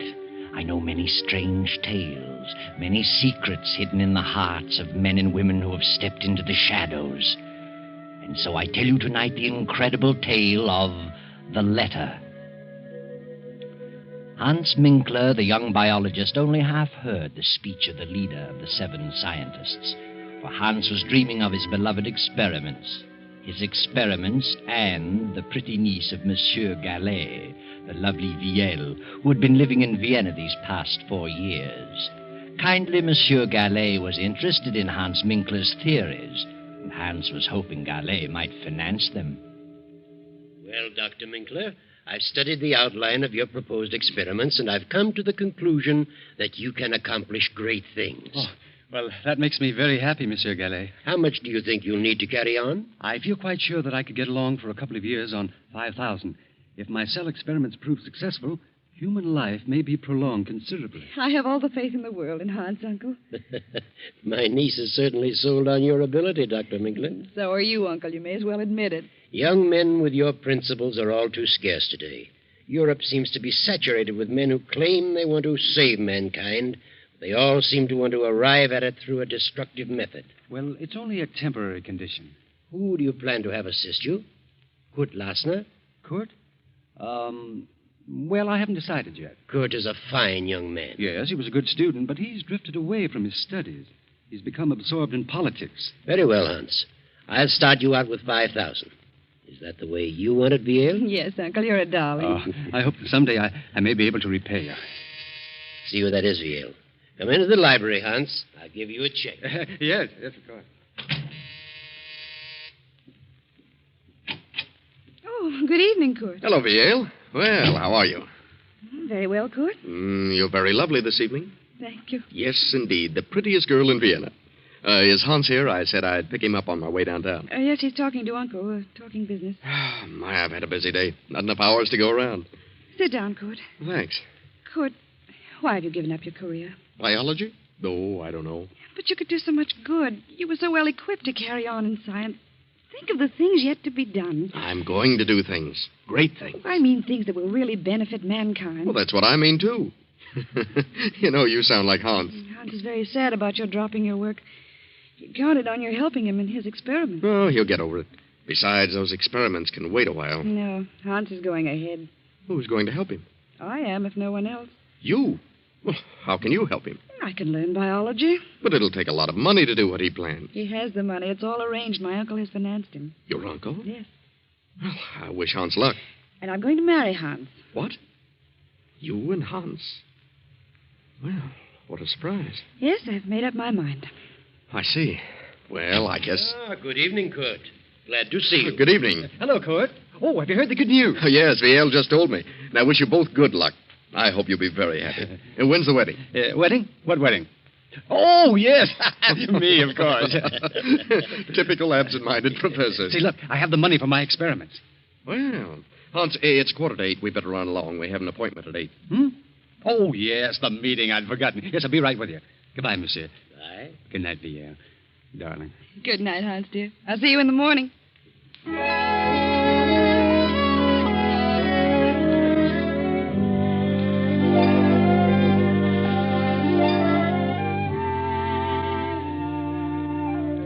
So Hans Minkler reluctantly attends his second meeting, and with Kurt Lassner joins the 5 scientists in the darkened room.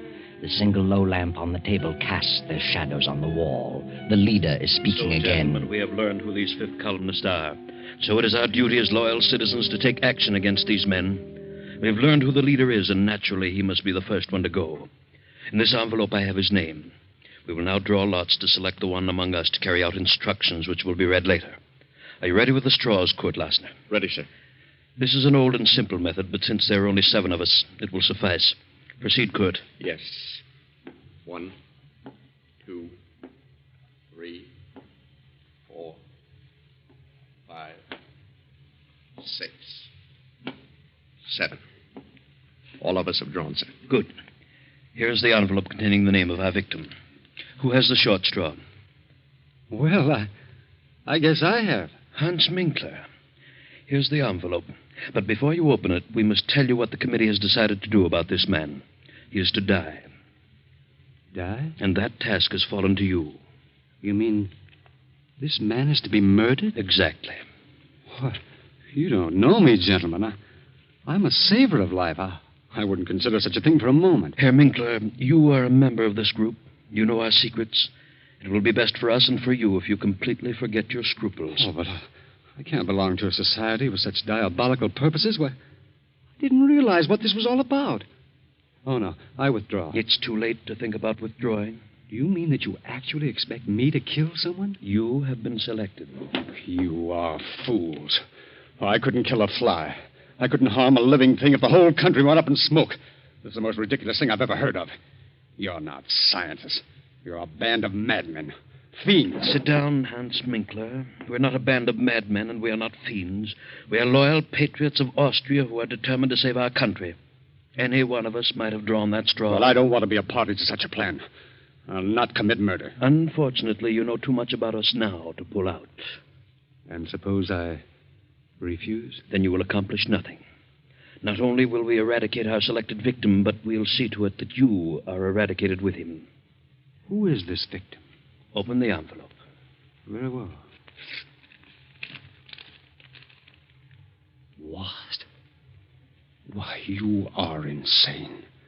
The whole lot of you. Monsieur Gallet is the soul of honor.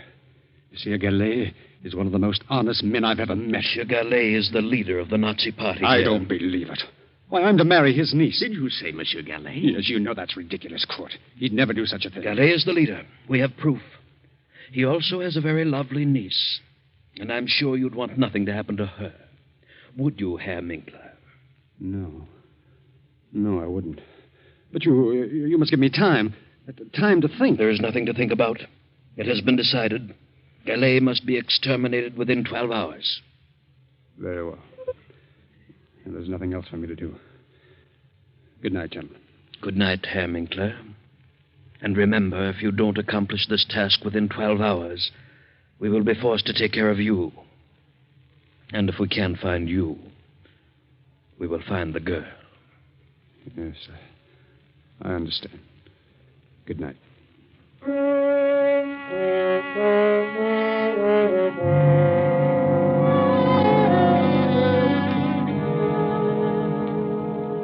Well, Hans, what are you going to do about it? You've sat in your apartment for 2 hours now. Which shall it be? 3 lives are at stake. The uncle's and yours and VL's. Hans gets his car and drives to Monsieur Gallet's home. Well, hello, Hans. What on earth are you doing here? I didn't expect you back this evening. Where is VL? Why, she went to some friends. She probably won't be back till after midnight. What on earth's wrong with you? Get your hat and coat, Monsieur Gallet. What? Have you been drinking, Hans? Get your hat and coat. Now, wait a minute. Suppose you explain. There's no time for explanations. Get your things. What for? You're coming with me. I was just ready to turn in. You better run along, Hans. You'll feel better in the morning. Put up your hands, Monsieur Gallet. What? This is the funniest thing I've ever encountered. Have you really got a gun in your pocket? I have. I hope you don't force me to prove it. Well, this is certainly a surprise. The meaning of all this? I've just discovered that you're the leader of the Nazis who are trying to undermine the Austrian government. Are you serious? Yes. Who told you such a thing? There's an organization which is determined to eradicate all Nazis one by one, and you are the leader. Read this. It says leader Paul Gallet. Death. This is the maddest thing I've ever heard of. I've been highly active in anti-Nazi work. They say that's merely a cover-up. Are you a member of this secret organization? Yes. You've been selected to kill me? Yes. It's unbelievable that you, Hans Minkler, could be mixed up in such a thing. I think you're being hoodwinked. I am an anti-Nazi. If you plan to kill me, you must belong to the Nazi organization. Get your things and come along. What do you intend to do with me? That's all planned. Come along. Very well. You, give me that gun. You fool. No, don't. You.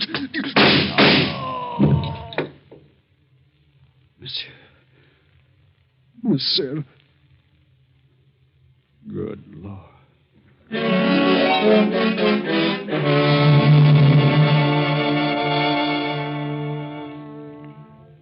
Hans stands staring at the body of Monsieur Gallet for a few moments. Then, in a daze, he turns out the lights, closes the library door, and returns to his apartment. For the remainder of the night, he sits at his desk staring into the darkness, lost in thought. And then morning comes, and VL at her home opens the library door and...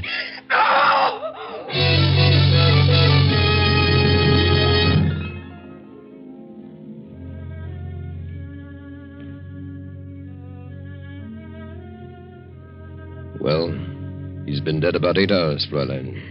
Who on earth would do such a thing?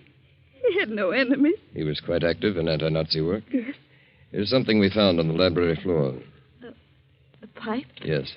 The bowl is hand-carved, has initials on it. As you see, the stem is broken. Have you ever seen this pipe before? Well, I don't remember. There's something else we found, a note, which reads, Leader Paul Gallet, death. Do you recognize the handwriting? No. Do you know anyone whose initials are HM, the initials carved on the pipe bowl? Yes, the pipe belongs to my fiancé, Hans Minkler. Your fiancé.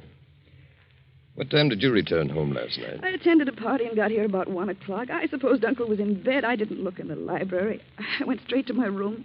What is Hans Minkler's address? I'm sure Hans had nothing to do with this. Are you? He lives at 13 Cronhead Street. I'll run over there. Please don't touch anything in the library. I won't. Good morning.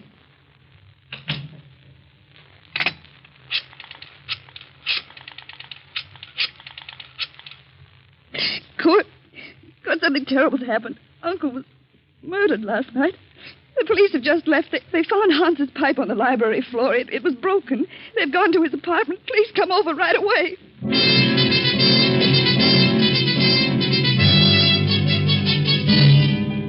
Hello, Hans. This is Kurt. The police found your pipe in Gallet's library. They're on their way to your place. You've got to get out of the country immediately. Don't wait a moment.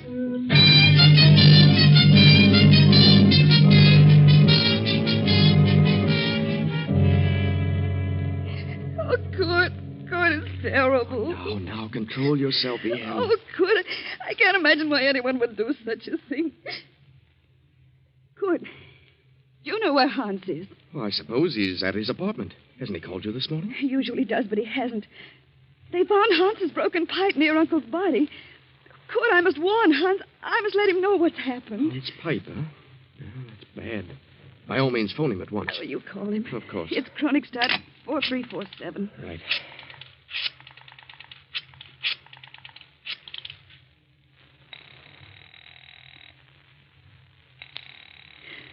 It's ringing. He must be there. He would have answered by now. Where could he be? I haven't the slightest idea. But he always calls me before this. Kurt, it isn't possible. It can't be. Now, just try to control yourself, Yale. Oh, see who it is, Kurt. Special delivery. Sign here, please. Well, thank you. Who's it for? For you.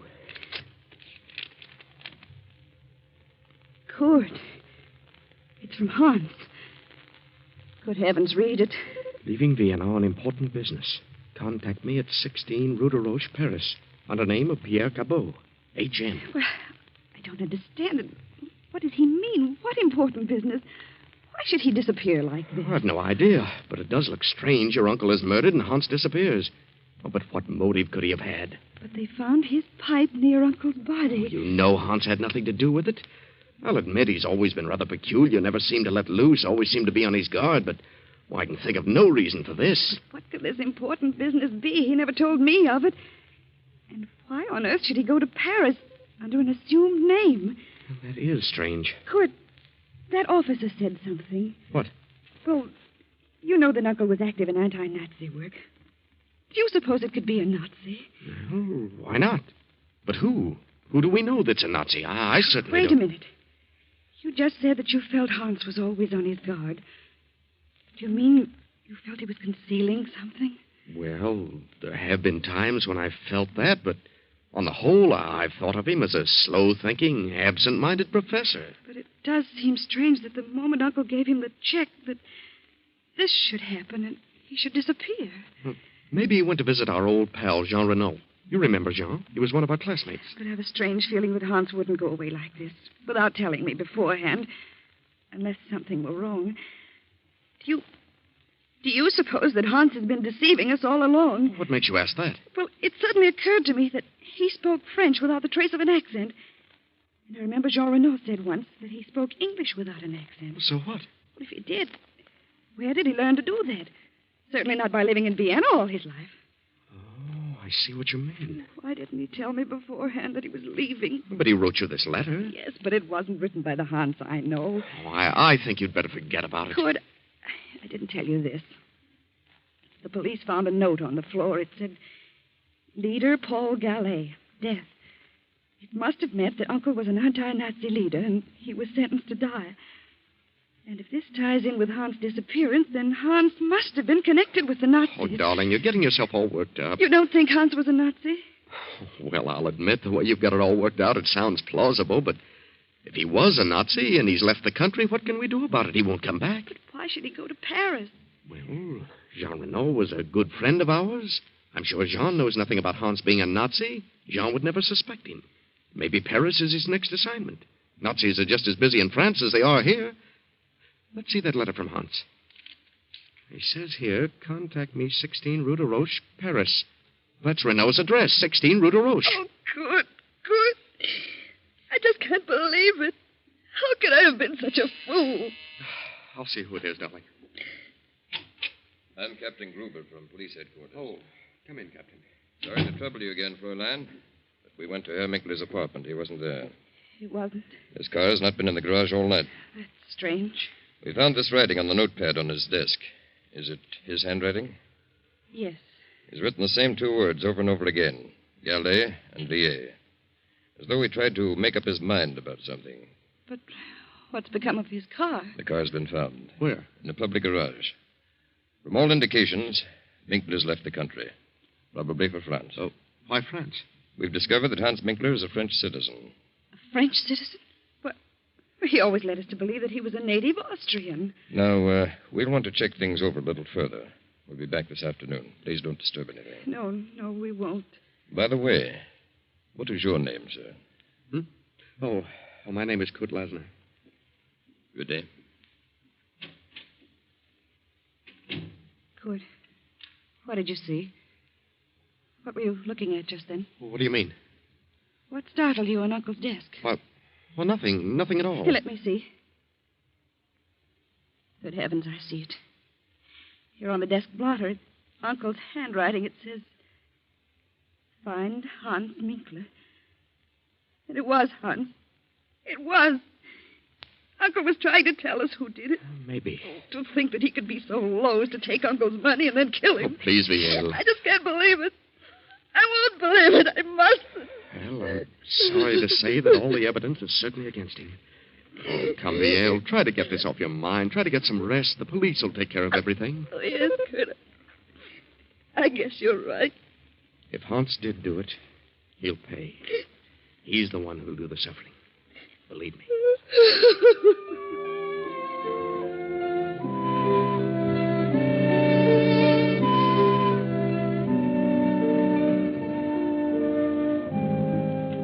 But during the night, the Nazi hordes rolled swiftly into Austria. Without firing a shot, took over the reins of government. A few weeks later, France declared war. Then one night, Hans Minkler makes his way through the maze of Paris traffic and knocks at the door of number 16 Rue de Roche. Oh. Yes? Oh, good evening. Good evening. Is Jean Renault in? Who shall I say is calling? Why, Pierre Cabot. Won't you come in, Monsieur Cabot? Major Renault has just stepped out. He'll be back shortly. Was he expecting you? No. Did you say Major Renault? Yes. Since war has been declared, he's gone on the active service list. Oh, I see. I've been phoning for a week, but no one answered. You haven't seen the Major in some time. No, I haven't. I've been in Austria for several years. Renault and I went to school together in Vienna. Oh. Are you by any chance Hans Minkler? How did you know that? Why are you traveling incognito? Well, where is Renault? I regret to inform you that Renault has been in Africa for some time. He's due back in a few weeks, however. Did you know Monsieur Gallet in Vienna? Why, yes. Who are you? I'm Monsieur Deveau of the French Chute. Oh, police. Yes. Did you ever accept any money from Monsieur Gallet? Why are you asking me these questions? You never accepted money from Gallet? No. Search him, Henri. No, just a moment. Sorry, Minkler. I'll take the bill for Henri. Yes, sir. I don't understand all this. You understand, all right. Well. So you never received money from Gallet. What's this check for? Well, that's to help carry on my experiments. Undoubtedly. Monsieur Gallet was helping you and quite a number of others to carry on experiments. Others? I suppose you say you're new at this game. Game? I don't know what you mean. I had nothing to do with his death. Nothing. Yes, I believe that. Why should you kill one of your own? Oh, I don't know what you're talking about. If you were intending to carry on experiments in Vienna, why is this check drawn on the Bank of Paris? Well, maybe he had a surplus of funds here. Indeed, he did. How did you know I was coming here? We knew. Just what were your plans? Oh, this is ridiculous. I'm not a spy. I was engaged to marry Galet's niece. Really? Some way I got mixed up with an organization which planned to rid Austria of all Nazis. They claimed that Monsieur Galet was the leader in Vienna. I denied it. But nevertheless, I was selected to murder him. Oh, I see. And told that if I refused, they'd also kill me and my fiancée as well. I decided to get them out of the country. I went to Galet's home. My fiancé was not there. I knew there was no time to lose. So I tried to take him away by force. He was suspicious of me. We suddenly got into a scuffle. And then someone behind me fired a gun. I don't know who it was. And Galet fell dead. I see. I went to my home. Next morning learned that they were looking for me. I got out of the country, and in a roundabout way, I came to Paris. A good story. But it doesn't hold water. Galet was a Nazi leader, and there's too much evidence against you, Minkler. Come on. Let's go now to headquarters.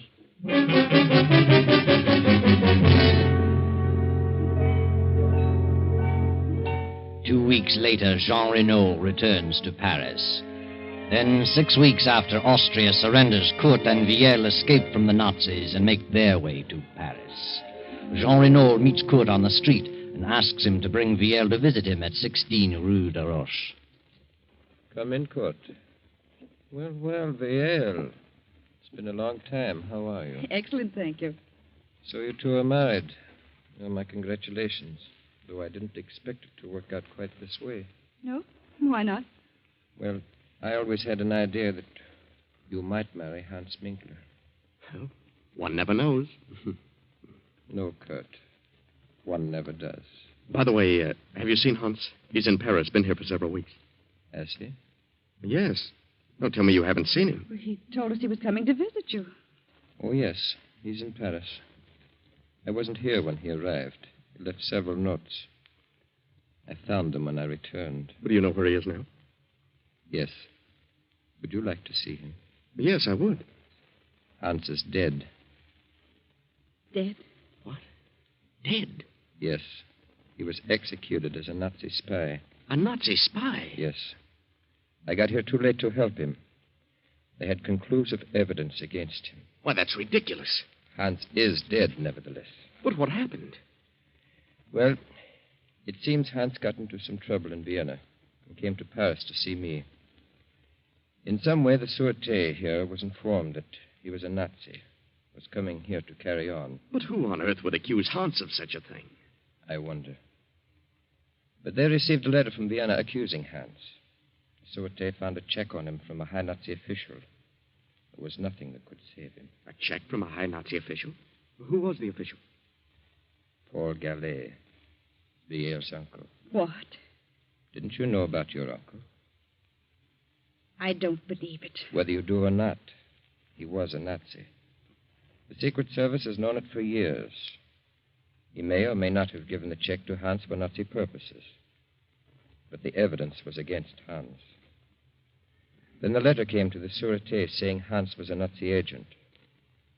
They found him here, arrested him. That's all there was to it. But who would write such a letter? Hans had no enemies. Would you like to read the letter? Yes. Here it is. Hans Minkler, under alias of Pierre Capot, has given evidence of being a Nazi spy. Locate him at 16 Rue de Roche, Paris. And that's all that was necessary. How awful. I can't imagine such a thing. Notice the handwriting, Kurt. What? Why, yes. Viel, this is your handwriting. It is not. I'm positive. You wrote this. No. Don't lie to me. I know your writing. You wrote this letter. All right. All right, I did. I was convinced that he'd deceived me. I was convinced he killed Uncle. Yes, I wrote it. How could you? Oh, I never dreamed Uncle was a Nazi. I thought Hans was a Nazi. I was determined to make him suffer. You believe me, don't you? Yes, Viel. I believe you. But I'm awfully, awfully sorry for you. Poor Hans. Poor Hans. Oh, I'll never forgive myself. Yes, Viel. What a terrible injustice you have done. But someday, perhaps you'll learn what really happened to your uncle. It wasn't Hans who killed him. Hans didn't even have a gun, just a pipe. But Hans wanted to get him safely out of the country. And Kurt knew that Hans would never go through with the order of the Secret Seven. So he followed Hans. And when he saw what was happening, he shot Gallet and disappeared and let you think Hans did it. Because Kurt was in love with you, too, Viel.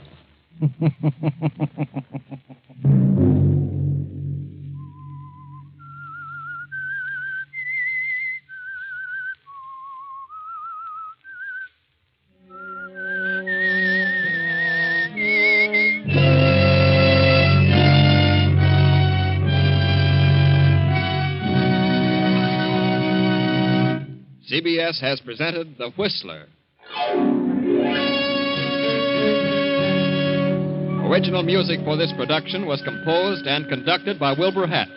The Whistler is written and directed by J. Donald Wilson and originates from Columbia Square in Hollywood. Next week, same time, I, the Whistler, will return to tell you the strange tale of Out of the Fog. Good night.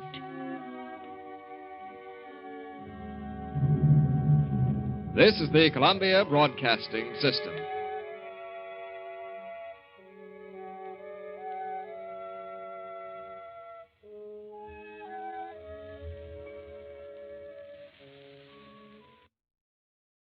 The Whistler.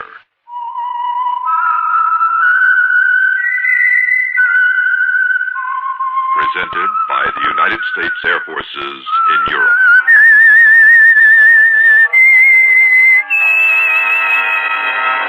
I am the Whistler, and I know many things, for I walk by night. I know many strange tales hidden in the hearts of men and women who have stepped into the shadows. Yes, I know the nameless terrors of which they dare not speak.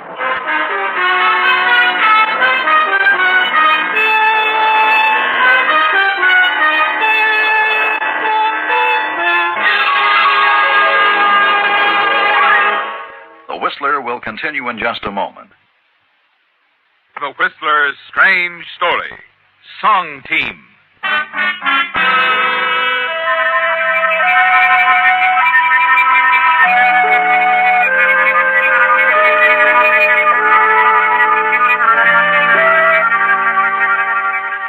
Ted Gray had music in his heart. He heard a melody in the rustle of every leaf, saw a song in the bend of every river. A few years ago, Ted teamed up with lyric writer Al Wilson. And now Ted Gray and Al Wilson formed one of the most successful songwriting combinations in the profession. And as Ted played for the 100th time his latest composition, his mood was one of major harmony, except for one thing, his partner. For months, his dislike for Al Wilson had been growing. And now you almost hate him, don't you, Ted? Because you're almost certain he's captured the love of the only girl you've ever truly cared for, Corinne Mitchell. Yes, Corinne. Once your copyist and part-time secretarial helper. Now the head of her own publicity bureau. That's probably Al now, isn't it, Ted? Oh, hiya, Ted. Sorry I'm late. You're always late. Did you finish the lyrics? Yep, all but a couple of lines. You've been playing around with them for 3 weeks. Well, I know, but you've knocked out a great tune this time, kid. And I want to be sure the lyrics are just as good as the tune. That'll be a novelty. I don't know. You've done all right with me. Look, I know a couple of composers who have done just as well and paid a lot less. You're getting 50% of the royalties. Eddie Regan gets only 20% for the lyrics he writes for Joe Winslow's tunes. All right, then why don't you get Eddie Regan to write your lyrics? He's under contract to Winslow. Oh, is that so? Well, we got a contract, too, 50-50, remember? And it's that or nothing. But any time you want to call the whole thing off, all you have to do is say so. And incidentally, your mentioning our contract reminds me of a change that I want. What kind of change? That clause that if one of us dies, the other gets complete ownership of all our songs. How come you want that change all of a sudden? Neither one of us has any near relatives. Nobody close enough to leave anything to. Well, I expect to have a near relative soon. A very near relative. A wife. Who's the lucky girl? Corinne. Corinne? Yes, Corinne. You're engaged? Well, not yet, but I'm going to ask her as soon as I see her. And you think she'll say yes? Yeah, I think so. Oh, you slay me, Al. What's so funny? I got news for you. Corinne's going to marry me. Well, that's funny. She didn't say anything to me about it last night before she left for Seattle. Not so funny. I asked her not to say anything until we got our new song, Front Porch, rolling. Oh. Well, I'll believe that when she tells me. She'll tell you, Al. She'll have a chance when she gets back. That's all right with me. Meantime, how about finishing those lyrics? With Corinne out of town, there's nothing to distract you. And Roberta Lynn promised she'd record it in time to get it on Peter Potter's jukebox jury program. That is, if we finish it in the next couple of days. Okay, Ted. I'll try to finish it. I wish you would.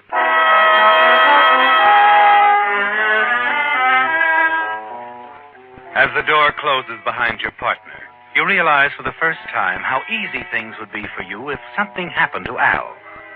you would be sole owner of all the songs you now own jointly, wouldn't you, Ted? And with Al out of the way, you're certain Corrine would marry you in a minute. Then it hits you. Something must happen to Al before Corrine Mitchell returns and before your partnership contract is changed. You're startled as you realize you're thinking of murder. You've never even imagined yourself as a killer. You think about it for a couple of days and then phone Al.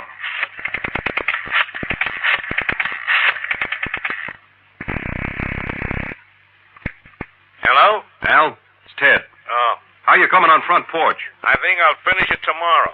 Only need a couple of lines.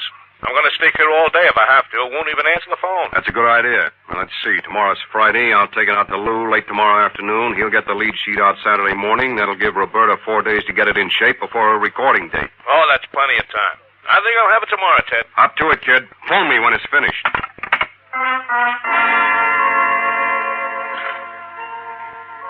When you hang up the phone, you realize that tomorrow is the day, don't you, Ted?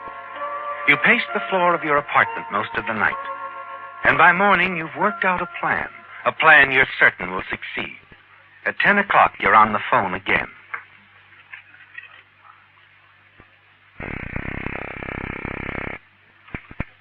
Mid-Central Publishing. Hi, Gracie. Ted Gray. Oh, hello, Ted. Is the boss in? Not yet. How about Frankie? No, there's nobody here but me. They're both tied up until after lunch, about 3. 3 it is. You're certain now you can dispose of Al Wilson and get away with it, aren't you, Ted? Everyone believes you're Al's closest friend, and you'll make it look like an attempted robbery. You won't make the mistake most criminals make and prepare a perfect alibi. No, your alibi will actually be imperfect with just enough holes in it to make it seem natural. The simple audacity of your act will be your insurance of success. You'll take care of Al around 3 o'clock. Go straight from his apartment to Mid-Central Publishing, where you'll wait your usual 20 minutes or more for Lou. When news of Al's death breaks, you will be as surprised and shocked as anyone. You finish dressing, eat a leisurely breakfast, and read the paper. Then take step 1 in your plan. You drive over to the drugstore next door to Al's apartment building around lunchtime, 3 hours before you plan to kill him. Hi, Mr. Adamson. Oh, hello, Ted. You just missed your partner. Al? I was on my way to Al's. Well, he said he had to work all afternoon on the lyrics to your new number. Oh, then I guess I'll take him to lunch. Give him strength for the job, huh? I'll take this carton of cigarettes, too, Mr. Adamson. Check.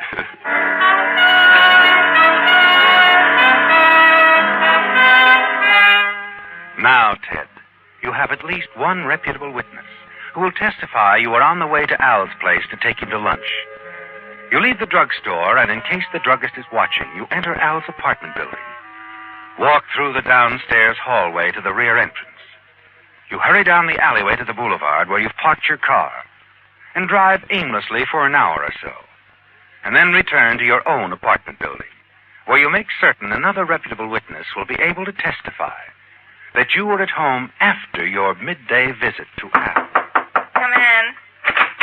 Good afternoon, Mr. Gray. Hello, Miss Carter. I was wondering if you might have a larger apartment vacant, one with an extra bedroom. Now, we'll have in the first of the month. You have some friends? No, Al and I thought we might get more work done if we lived in the same place. I just had lunch with him. Oh, this will be perfect for you two gentlemen. I can't show it to you right now, but... Oh, that's all right. I'd want Al to see it anyway. Besides, I got a little copying to do, and then I got to get out to Mid-Central Publishing. I just want to make sure you had one. We'll take a look on Sunday. Your plans are complete, aren't they, Ted? You have 2 reputable witnesses as to your whereabouts at 2 highly important times. Back in your apartment, you pace the floor and watch the clock. Finally, the minute arrives, and at 10 minutes before 3, you walk down the alleyway in the rear of Al's apartment building and hurry upstairs to the 2nd floor. Oh, hello, Ted. Come on in. How are you coming on those lines? I got 'em. Good. Let's hear 'em. Hey, y'all listen to this. Sure, it's useless to sigh, and it's foolish to grieve. Cause what good are words that your heart won't believe? Hey, you like 'em? Yeah, I like 'em fine. I figured you would. Corinne was... I don't want to talk about Corinne now. But Corinne was... I said I didn't want to talk about Corinne. What's the matter with you, Ted? What are you... No, Ted. No. Wait a minute. It's done, isn't it, Ted? And you're sure you made it look like a fatal assault during an attempted robbery. Now you must be careful to establish the one important time factor of your day's routine. You drive quickly to an outside phone booth, just a half a block from Mid-Central Publishing.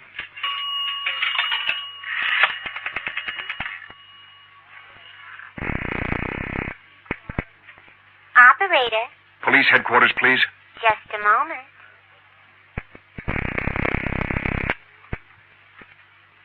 Police headquarters, Sergeant Quinn speaking. I think a man's been killed in apartment 203 in the Cheswell Apartments on Las Palmas. Who is this? Who's talking? That's something you'll never know, Sergeant.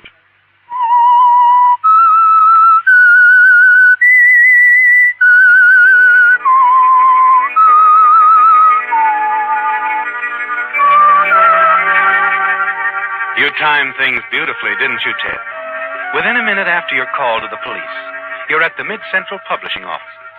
You're confident as you stroll into the Mid-Central Publishing lobby, almost on time, for your 3 o'clock appointment. Hello, Angel. The boss here? Always on time, Teddy. No, Lou's not here yet. Oh, that's all right. How about old Texas Frankie? Yeah, he's here. Wait a minute. Ted? Yeah. Yeah, Ted Gray's here. Be right out.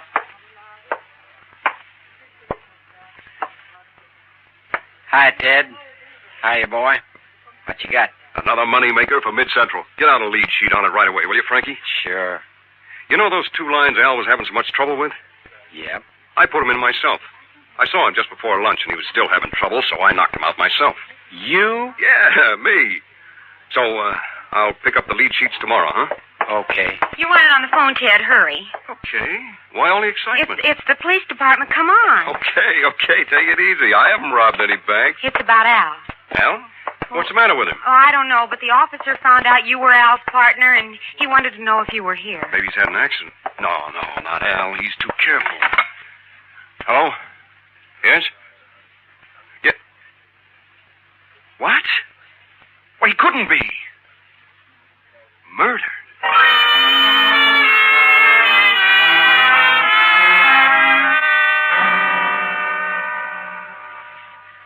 You say you saw your partner this morning, Mr. Gray? Yeah, that's right, Lieutenant. I got over there about 11:45. He was all right? Fine. He was trying to finish the lyric to our latest number. We only needed 2 lines, so we made a couple of sandwiches, ate there in the apartment, and worked on it. Can you prove you were there at that time? No, I can't prove it. But I did buy some cigarettes at the druggist next to Al's apartment building. I think Mr. Adamson, the proprietor, will verify that statement. How long were you in your partner's apartment? Not very long. The lines came to me while we were eating. I went home, typed out the complete lyric, took it out to Mid-Central Publishing Company. That's a pretty fair alibi, but can you prove it? No, Lieutenant. After all, I wasn't planning on having to account for my time. But wait a minute. I can prove I came back to my apartment after I had lunch with Al. I talked with Mrs. Carter, the apartment manager, about a larger apartment. We'll check on your statements. The important thing is, where were you at 3 o'clock? At Mid-Central Publishing? I guess there's no way I can prove that either, unless the receptionist happens to remember. We'll question her, of course. Well, you're not under suspicion, Mr. Gray, any more than anyone else. As a matter of fact, from what we learn, Al Wilson was a vital factor in your success. Oh, he was. Anyway, it looks like it was done on the impulse of the moment. He probably surprised someone in an attempted robbery. Someone entered and surprised him. Your partner was killed by a blow on the head. Bookend. Did your partner have much money in the house? Now that you mention it, Al's greatest weakness was displaying his wealth. He always carried 1,000 or so with him on his person. And it was probably robbery. But we do have to investigate every angle. Well, thank you for your cooperation. If we have any more questions, we'll phone you. And if I think of anything important, I'll phone you. Anything I can do to help catch Al's killer will be a pleasure.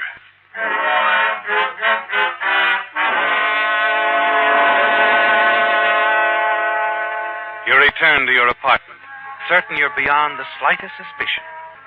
Next day, you phone Mid-Central Publishing, learn that the police have double-checked your statements, and smile when you realize that Gracie, the absent-minded little receptionist, has verified your statement that you were at Mid-Central Publishing at the time Al Wilson was killed, just as you thought she would. 2 days later, you receive a shock. You phone Corinne's office, learn she returned from Seattle the morning Al was killed, that she tried to phone you and then left for San Diego the same evening. You get her San Diego address and send her a telegram. Tell her to be sure and be back in time to attend the Jukebox Jury radio program, when Roberta's recording of Front Porch will be presented to the public for the first time.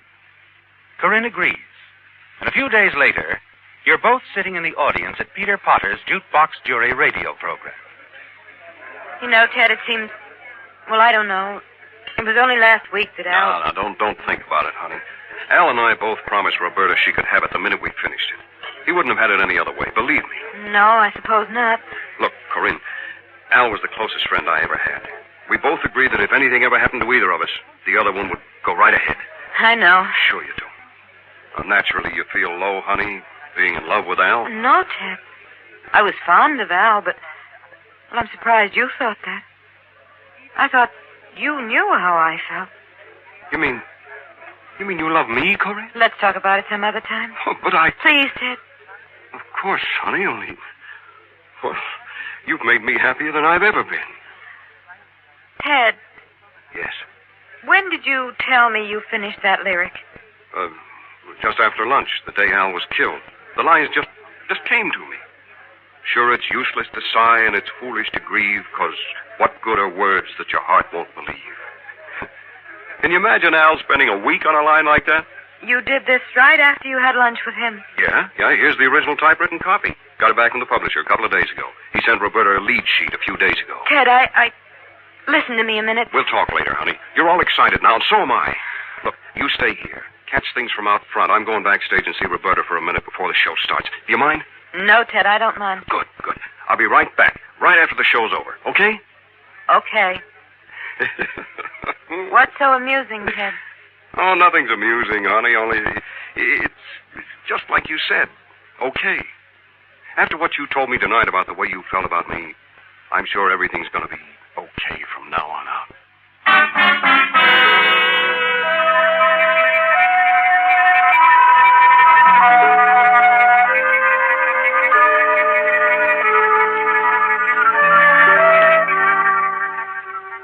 Well, Ted, you're certain you've won, aren't you? You have complete ownership of Front Porch and all the other songs fashioned by you and your late partner, Al Wilson.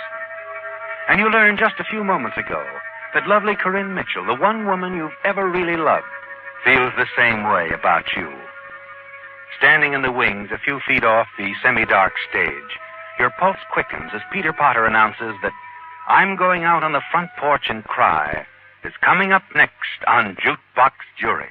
Now, jury, let's weigh the merits of another of America's brand new records. I want you to listen carefully and tell us if you can, will it be a hit or a miss?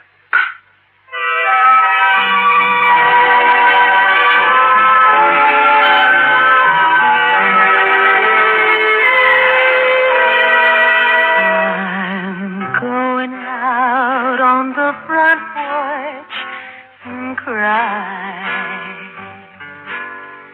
My sweetheart just said it's goodbye. No reason he'd tell, just a note of farewell. So I'm going out on the front porch and cry. I'm lonely and blue. There's a pain in my heart, for my love was true and sincere from the start. I don't want to live, but I'm too young to die. So I'm going out on the front porch and cry.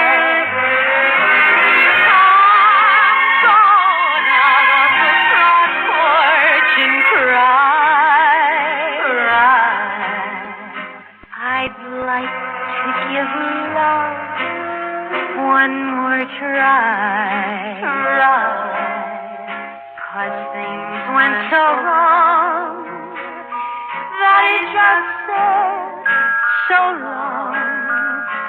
So I'm going out on the front porch and cry.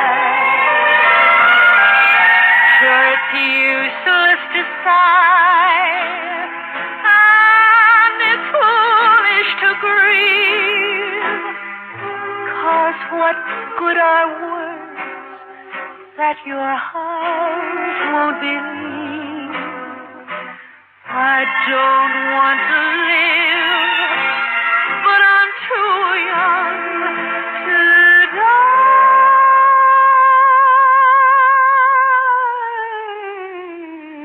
So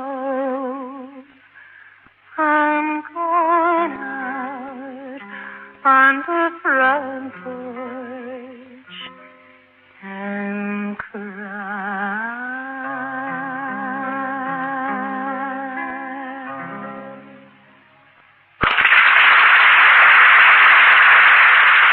Thank you very much. That was the new one, I'm Going Out on the Front Porch and Cry, by Roberta Lynn. Now, I want you to mark your ballots whether you think the record will be a hit or a miss. Then we'll start the discussion.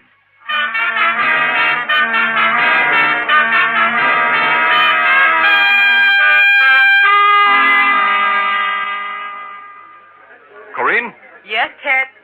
where you been?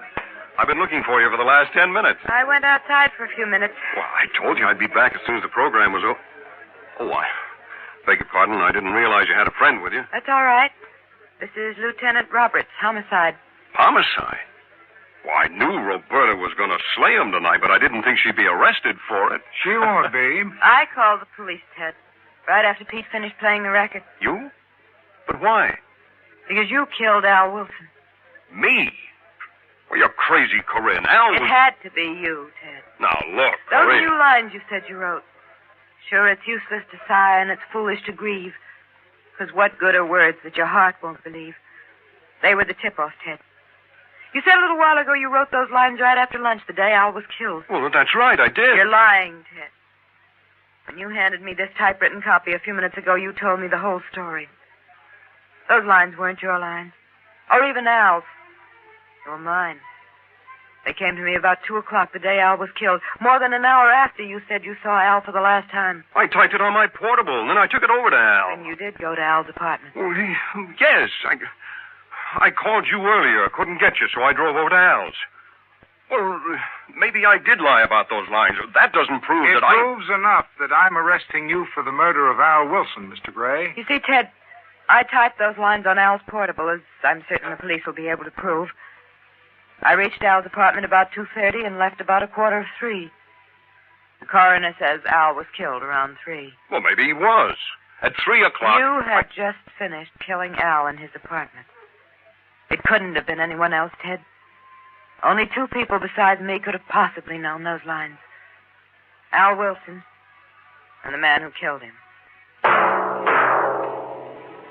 Listen next week when once again the United States Air Forces in Europe present the...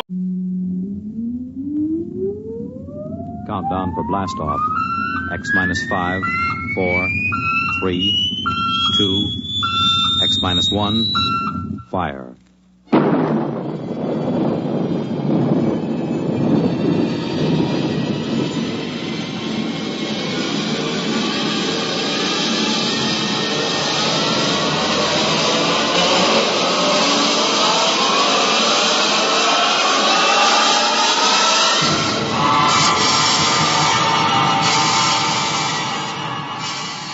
From the far horizons of the unknown come transcribed tales of new dimensions in time and space. These are stories of the future, adventures in which you'll live in 1,000,000 could-be years on 1,000 maybe worlds. The National Broadcasting Company, in cooperation with Galaxy Science Fiction Magazine, presents X minus 1.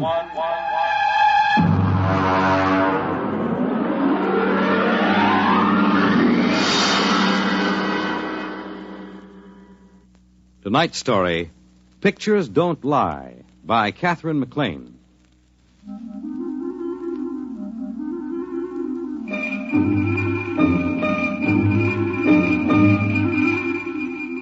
I had been writing science stories for the Times for a few years before the whole business of the aliens came up. I got on to doing science because I wasn't a very good sports writer, and the Guild made it clear to the manager that I had enough seniority to make it tough to fire me. So, when Masters went over to Life magazine, I was shoved into his spot. Now, being the man from the Times on any given story is quite a responsibility. It's not quite as inspiring as the London Times. You remember the butler announcing there were several reporters and a gentleman from the Times? But we're supposed to look as if we didn't specialize in axe murders and picking winners at Jamaica. Of course, it pays off. You find scientists, atomic energy commissioners, even congressmen will open up to the Times man. And that's how I got on the inside of this whole business. I had met Joseph Nathan at a convention in Atlantic City, and when he invited me to look over this work, I accepted. I don't think there's anything classified in this work, Mr. Schwartz, as long as I don't actually supply you the text of messages. I got a department clearance up to most confidential. Well, that should do it. Hello, Max. Hi. You see, my job is radio decoder in the department here. Under the Pentagon directly? Department of Military Intelligence. Uh-huh. I use a directional pickup to tune in on foreign bands, record any scrambled or coded messages I hear. I thought the code department was handled under CIA. Well, I guess there is some duplication. Actually, though, I concentrate on the scrambled messages. I see. Here, I can show you. Come over here. Look out for the table. Yeah. Anybody want coffee? I've got a piece of tape here. This is a typical scrambled broadcast. It's not military. It's a commercial message. Oh. Wait a minute till I thread up the machine. Sure. You know the basic principles. You take a straight voice message, run it through on an electronic scramble circuit. It may come out something like this.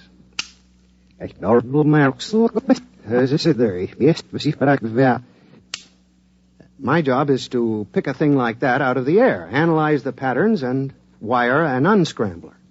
I've got this particular pattern set up on the machine, you see.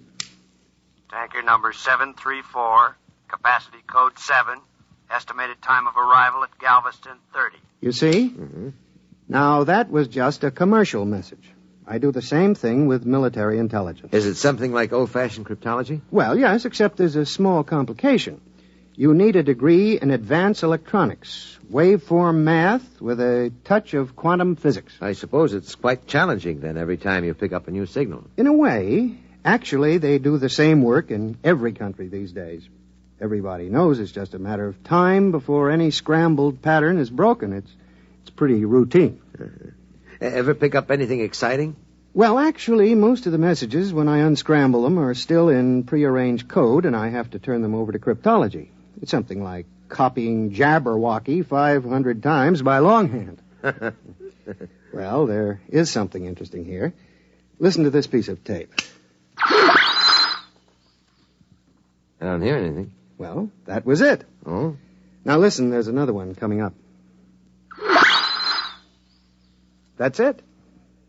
Well, I get that on my car radio, static. Yes, but that's from the stars. You mean radio interference? That's right. I think you wrote about the work at Bell Telephone and RCA Labs about radio telescopy mapping the star positions by static.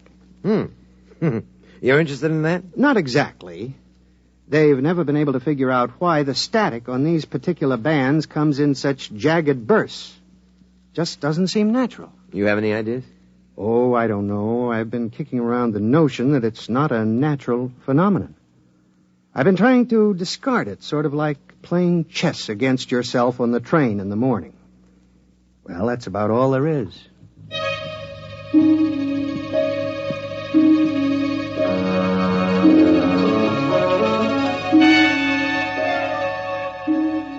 That's all it was then. Joe Nathan swindling a few parts and a little government time to ride a hobby horse of his. I wrote up his job for the Sunday magazine section. It got squeezed out for an article by a famous actress on the 10 leading roles I disliked the most. So I forgot about it, went back to announcing a miracle drug per week and conflicting theories of psychoanalysis. I don't know what I'd do without them. They're always good for a piece.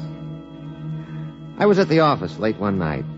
I didn't have any work, but I just didn't feel like going home and putting the kids to bed. Schwartz. Mr. Schwartz? That's right. This is Joseph Nathan. Do you remember? Yeah, sure. How are you? Mr. Schwartz, can you come out to my lab? You mean Riverhead? Yes. I'd like to show you something. Well, maybe we can make an appointment. As a matter of fact, I have to be out on Long Island next week. No, I mean tonight. Oh? What is it? I think I've found something that you might be interested in. Yes? You know those static bursts I recorded? The ones that came from the stars? That's right. I've decoded them.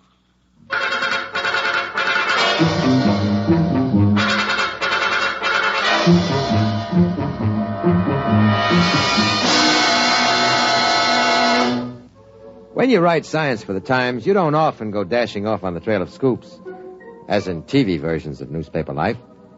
But it was about 11:45 as I drove out along the Montauk Highway, listening to Tex and Jinx on the radio to keep from piling up the car against the tree. Radio who keeps me awake. Nathan was waiting for me at the gate, and he had quite an argument to get me in past the MPs. We were challenged 4 times before we got to his lab.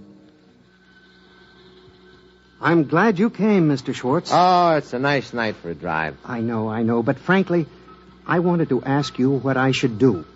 You see, I requisitioned the supplies without authorization, and I don't know how to explain it to my division chief. I mean, it isn't as if I took any of the equipment home. It's all right here. But I've got to tell somebody. I just thought you might have some experience in how to handle a thing like this. Like what? Well, you remember that static recording I played you? Here, I got it set up. Oh, yeah. Yes, I remember it vividly. Now, Mr. Nathan, it's very late, and this is far out on Long Island. Now, you see, there's an old intelligence trick, speeding up on a recording till it sounds just like that, a short squawk of static, and then broadcasting it. Undergrounds use that when they don't want their transmitters located by triangulation. When you receive the broadcast, you slow it down and get your message. Oh, no, wait a minute. You mean that you've decoded those static bursts from the stars? Well, no, not exactly. I mean, they're not in code. You think there's somebody out there broadcasting at us? Well, no, it's not exactly that either. Everything all right in here, Joe? It's all right, Max. Mr. Schwartz has a clearance. Okay, see you in the morning. You see, if a star has planets, inhabited planets, and there was any broadcasting between them, they'd send it on a tight beam to save power. Uh-huh. It's the same method we used to aim radio beams at the satellite stations. You don't lose power. But you couldn't aim from planet to planet. You can't expect a beam to stay on target over such distance more than a few seconds at a time. It'd be like trying to keep a flashlight on a bouncing ball from a mile away. Yeah, I see. So they naturally compress each message into a short half-second or half-length package and send it a few hundred times in one long blast to make sure it was picked up during the instant the beam swings across the target. You see? Huh? Well, yeah, I suppose so. Is that what those static squawks were? I think so. I've got them analyzed up to a point, and they can't possibly be random. Oh? I recorded a couple of screeches from Sagittarius section, and I concentrated the work on them. It's taken me a couple of months to find the synchronizing signals and set the scanners close enough to the right time to even get a pattern. But I'm getting close to it now. Huh? You mean you've actually picked up messages from some form of alien life out there in the stars? Yes. You see, and this raises a tremendous problem. How am I going to explain to the division chief why I made all those unauthorized parts requisitions?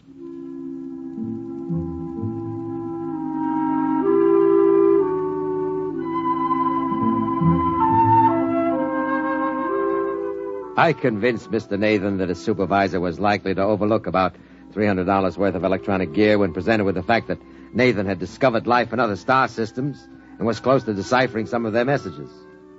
The department put him on full time and gave him an assistant. They made me swear to sit on the story by promising to give me the first break on it when it was finally released. So I kept checking with Nathan as he worked. I don't think it's a voice message. Well, what is it, a racing wire? Are we catching late scratches from some track at the edge of the galaxy? I don't think so. It's a TV signal. Oh? There's a definite scanning pattern. I can separate out the locking poles for a picture. Yeah? The only problem is I've no way of assigning colors to the various bands. Color? Well, what makes you think it's color? Oh, it seems as if it's got to be. You and RCA. This is the year colors here. No, look at these waveform analyses. Huh? With a band spread that wide, it rather indicates a color transmission, don't you think? Well, sure, why not? Let me know when you get the Steve Allen show.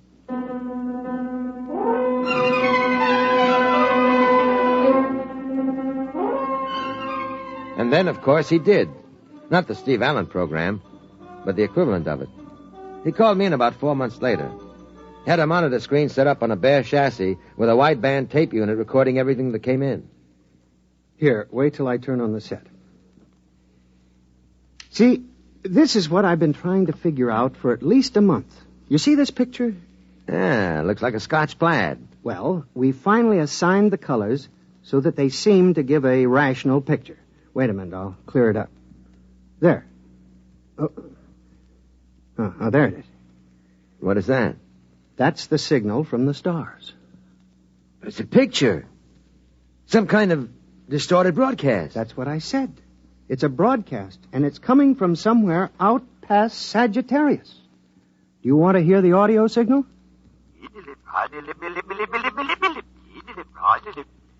That's their language? That's right. We're sure about that. The colors were assigned arbitrarily, of course. You see that figure there, the tall one? With the green skin? Yes. That skin may be blue or pink or gray or anything. We don't know what their color response is. The only thing we're sure about is the various shadings of intensity and the audio channel. What is it? What's it all about? Well, we haven't decoded the language yet. There's a team from Harvard working on that. We record everything that comes in, but I think it's a lending library. A what? It's all fiction. It's plays. And there are dozens of them, all at the same time. I think they broadcast them continuously, and anybody who wants a particular play can tune it in. With the short burst method of transmission, they've got plenty of room in the spectrum. A lending library? Of course. As soon as we break the language barrier, we'll know for sure. Oh, by the way, I thought you might be interested. I've sent them back a message. Look, Nathan, when are they going to release this? When can I use it? I don't know. In the civil service, you don't ask questions now, like that. Look, I'm a newspaper man. This is the hottest story. I thought you were from the Times. I know, but it's still a newspaper. What is the message you sent them? How do you do it? Well, I took a print of a film. Yeah? As a matter of fact, it was Punky Ellie's Dance of the Hours from the Disney film. You know, with the dancing hippopotamus and crocodile? I think I remember it. Well, I scanned it with the same combinations and sent it back along the same line we were receiving from. Just testing. Huh. What do you think they'll make of dancing hippopotamuses and crocodiles out past Sagittarius? Oh, I recorded a prologue, and I explained what it was. I thought it would please their library to get a new record in. Look, Mr. Nathan, please, will you find out when they'll release this? Well, as a matter of fact, I do have an idea. The project supervisor said there'd be big news when we get an answer back. When? Oh, at the rate of transmission, only about 3 or 4 years.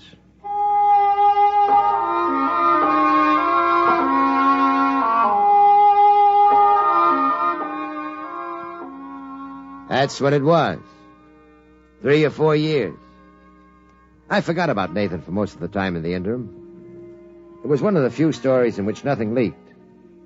I have a feeling if the Pentagon realized how much I knew about it, I never would have gotten out of the laboratory at Riverhead.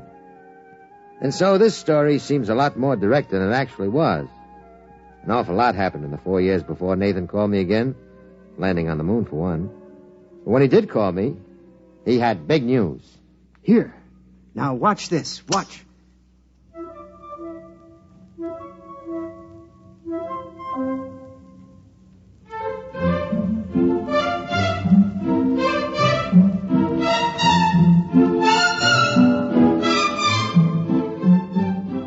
Is that the recording of the message you sent out? I've seen that before. No, it isn't. That's a message we've received. They're playing it back to us. Now, wait, you'll see. Now, look, you see? There's an auditorium. They've been showing our message on a screen. Look at them. What are they doing? Waving their hands in circles? Well, that might be applause. You can't tell, but that isn't the most important thing. Do you realize what the intensity of this message was? On an Omicron scale, 302.8. Yes? Now, you'll see what I mean. Now, watch. Their camera, or whatever they use, pans up from the audience. Look at that wall. Hey, it looks like a ship's hold. It is. It is. It's a spaceship. That accounts for the intensity of the broadcast. We've picked up an alien spaceship, and they've gotten our message. They're approaching the solar system, and we'll be able to contact them.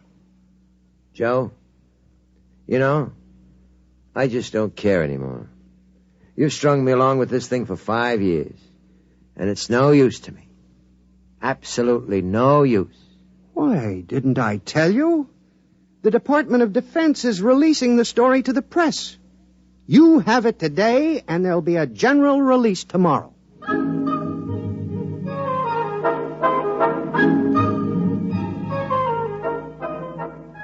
And of course, you remember the story.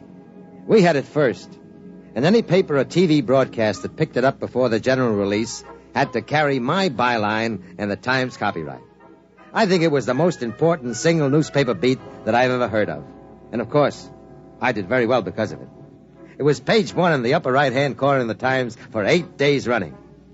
And then the arrangements were made to cover the landing of the alien ship. The White House press secretary handled the whole thing.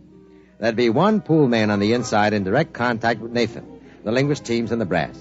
Naturally, I got the pool assignment. There wasn't any question of it, really. But the rest of the boys were in on the releases, briefings, and press conferences. On arrival day, we were all schlepped out to the apron at White Sands Rocket Base. The concrete is graded to stand the thrust of those 3-stage giants that make the satellite and moon runs. But they'd added a layer of molybdenum mesh sprayed with some kind of plastistel on the theory that the stresses of an interstellar ship might crack White Sands rocket port like a pane of glass. The communications equipment was set up in the old red control blockhouse that hadn't been used since a whack Corporal missile misfired in 58. First, they threw Nathan to the wolves in a press conference. The TV boys with ultra-portables were down on their knees in the first row, and the rest of us in the base movie theater. Nathan was up on the stage. Al Sullivan from the news led it off. Mr. Nathan, what do you think of the aliens? Are they friendly? Do they look human? Very human. Exactly where will the alien ship land? Well, that isn't exactly my field, but when you get out to the port, you'll see the strip. It's like a tic-tac-toe diagram. The release describes the precautions that have been taken, except for the grass strip along the runways. The light area has been remodeled. Do you know anything about their home planet? No, nothing directly. You think they're dangerous, then? No, I don't think so. You realize, Mr. Nathan, that the 8th Atomic Artillery Battalion has been drawn up 5 miles north of the port, prepared for action. Well, no, that's not my department. I don't know what precautions the military has taken. But you think they're friendly? Those I know are. I've been in contact with the radio operator of the ship. Bud says, I call him Bud, that he's worked up quite a thirst on this trip. Of course, we don't know what he drinks. We've no common chemical terminology. We haven't been able to exchange spectroscopic standards because we can't change the wavelengths accurately enough on the broadcast. We've arranged for you to see some of the recorded broadcasts we have made. When you watch them, I'd like you to realize that these are plays, all fictional. We haven't dubbed in a translation of the soundtracks, although since these were recorded, we've developed an automatic translator. You'll see that later. All right, I think we're ready for the showing. If somebody will please dim the house lights.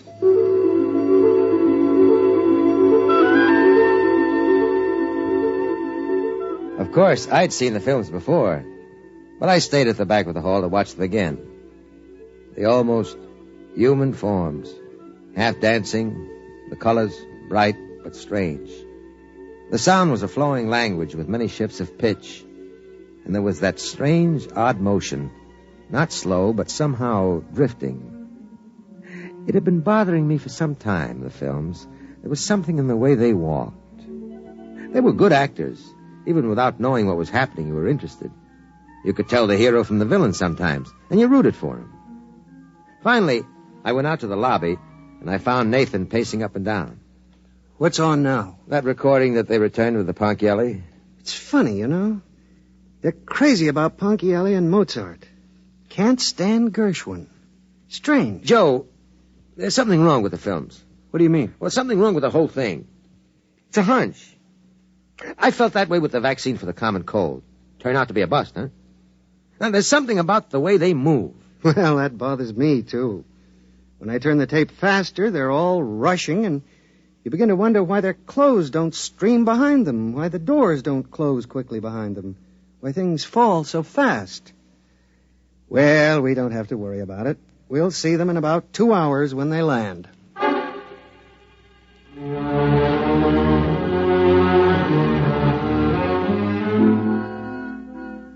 He seemed a little too cheerful. Joe Nathan wasn't like that. He was usually too serious, took things literally. But he seemed to be trying to convince himself that nothing could go wrong. It was as if he smelled a rat but held his nose and went right ahead. At minus 30 minutes, we all took our places in the blockhouse. They had a monitor set up with the automatic translator hooked up on the audio channel, so the alien operator looked as if he was talking English, but the lip movement didn't quite match, like a bad foreign film with English dialogue. There he is. He's broadcasting. Throw on the translator unit. We've decelerated enough to enter the atmosphere. We'll be landing in 3 time periods. Hey, Joe, what is it? A murky-looking planet you live on? What do you mean by that?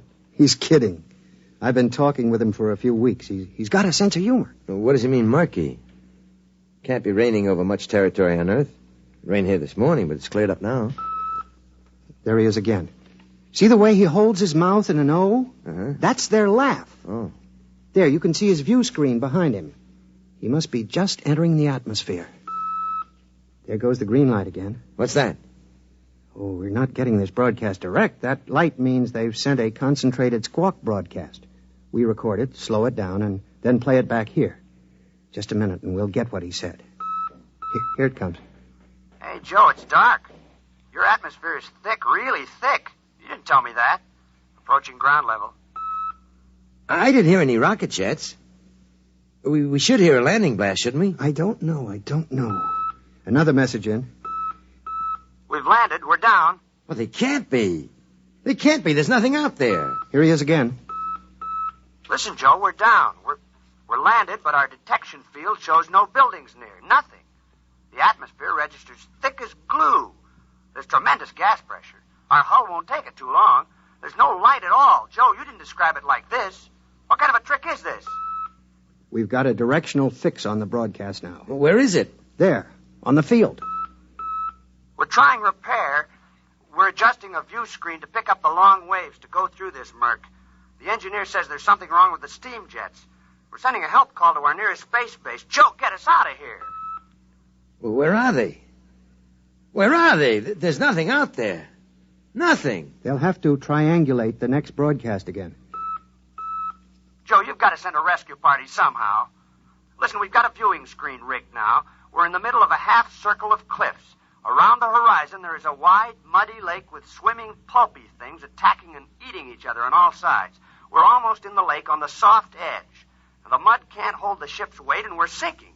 The tubes are mud-clogged. When can you reach us? They're out there, aren't they? They're out there on that airport. On the empty field. Where are you? We're sinking. Where are you? I was wrong. The squawk transmission, by speeding it up for better efficiency, I was wrong. What do you mean? They don't speed up their broadcasts. They live that fast. Over an hour of talk and action in one squawk? Nothing of any size could move that fast against inertia. Joe, get us out. We're sinking. We're sinking into the mud, into the lake. The hull is buckling. Joe, get us out. You can't, can you? How? Get them out. There isn't a lake or a river within hundreds of miles from here. The direction finders. The broadcast came from out there. From the concrete spaceport. Possibly at the edge of the runway where the grass is growing. After all, it rained this morning. Do you think we could ever find them? Maybe. With a strong enough magnifying glass.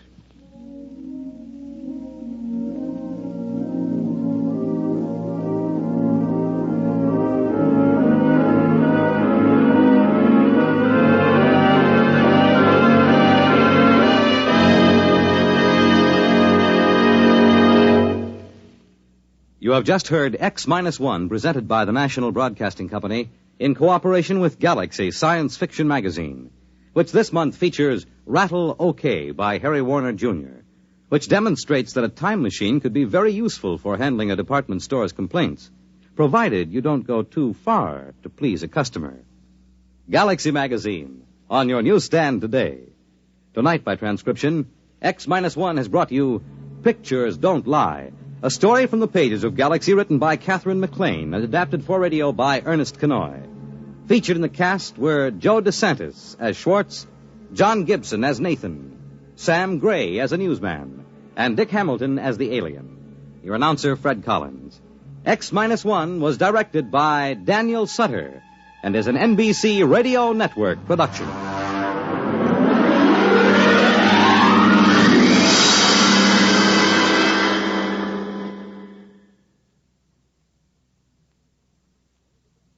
One of the best, one of the most popular programs on radio. That's You Bet Your Life with Groucho Marx. And here's a reminder. Now Groucho can be heard on Saturdays. And he's on at a time when every member of the family, from Junior to Grandpa, can join in the laughter that goes with each question and answer session. A new day, a new hour, but the very same fun and good times that have made Groucho and You Bet Your Life so popular throughout the years. Have you ever met a hamburger king, or an earthworm farmer, or a famous beauty contest winner? Well, these are some of those who have appeared as Groucho's guests. Who will be his guests Saturday? Well, that's a secret. But you can bet your life they'll be full of fun and surprises. Have you ever heard Groucho sing his classic Captain Spaulding or throw a romantic line at a pretty girl contestant? You'll enjoy all of Groucho's unpredictable antics again this season, Saturday, the day for Groucho Marx and You Bet Your Life. Check your newspaper. Hear music by Ralph Flanagan and Skinny Ennis on Bandstand on NBC.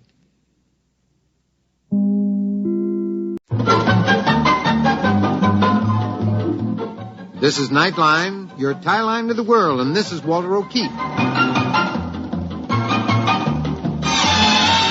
Tonight, a visit to worlds strangely different from ours, the world of the future, the world of X-1.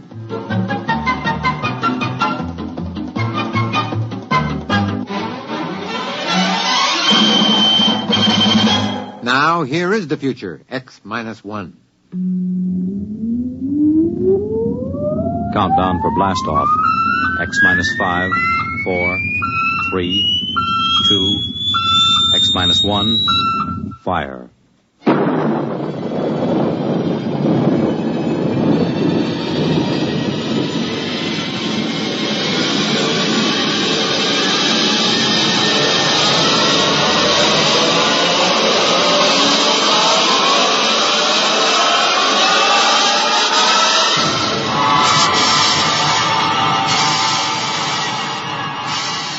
From the far horizons of the unknown come tales of new dimensions in time and space. These are stories of the future, adventures in which you'll live in a million, could be years, on 1,000 maybe worlds. The National Broadcasting Company, in cooperation with Galaxy Science Fiction Magazine, presents X-1.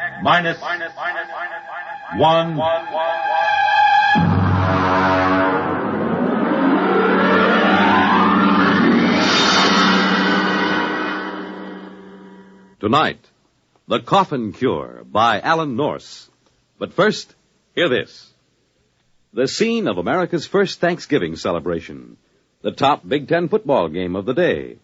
One of the most unusual excursions on which a radio audience has ever been taken. These are just a few highlights of the weekend Monitor has planned for you. To help set the mood for the coming Thanksgiving holiday, Monitor takes you on a visit to the banks of the James River at Berkeley Plantation, Virginia. The scene of America's first Thanksgiving celebration more than 300 years ago. For sports fans, Monitor takes you to Michigan Stadium at Ann Arbor for the big Michigan-Ohio State football game. And for everybody, a most unusual listening experience as Monitor takes you behind the walls of Leavenworth Penitentiary. You'll learn of this famous prison's operation from Warden C.H. Looney. Sit down to lunch with its inmates.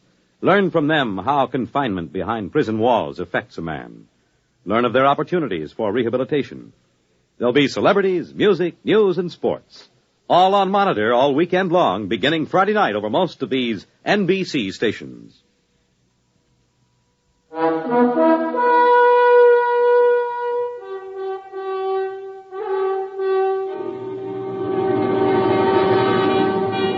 Now, X-1, and tonight's story, The Coffin Cure.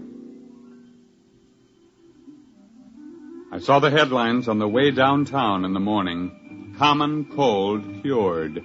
And sure enough, there was his picture, Chauncey Patrick Coffin. The newspaper ran on deliriously. Coffin nails lid on common cold. No more coffin, states co-finder of cure. Sniffles sniped. Single shot to save sneezers. There was no doubt of it. I've always said that the man who finds the cure of the common cold would be the greatest hero in medical history. And if I could have gotten my hands on Dr. Chauncey Patrick Coffin at that moment, I would have torn him limb from limb. Almost did about a half an hour later at the laboratory. Philip, there's no sense in getting excited. It's idiocy, blind, screaming idiocy. Coffin, you're out of your mind. Can't you see what you've done? It was my idea in the first place, and Jake and I have been pounding our heads on the wall for 8 solid months, and you go sneak into publication a full year before we have any business. Now, Philip, Now, how about that, Jake? Did you see the morning papers? This thief not only steals our work, he splashes it all over the countryside in red ink. Now, CP, you shouldn't have done that. Yeah. After all, we've hardly had an acceptable period of clinical trial. Oh, nonsense. Philip, you had the worst cold of your life when you took the vaccine. Have you had any since? No, of course not. Now, Jacob, how about you? Any sniffles? How about those 600 students from the university? Did I misread the reports on them? No, 98% cured of active symptoms within 24 hours. But, of course, it's only been a month. Now, gentlemen, be reasonable. Think positively. There's work to be done, a great deal of work. Press conference in 20 minutes. Drug houses to consult with. Gentlemen, we've won the greatest medical triumph of all time. The conquering of the common cold. We'll go down in history.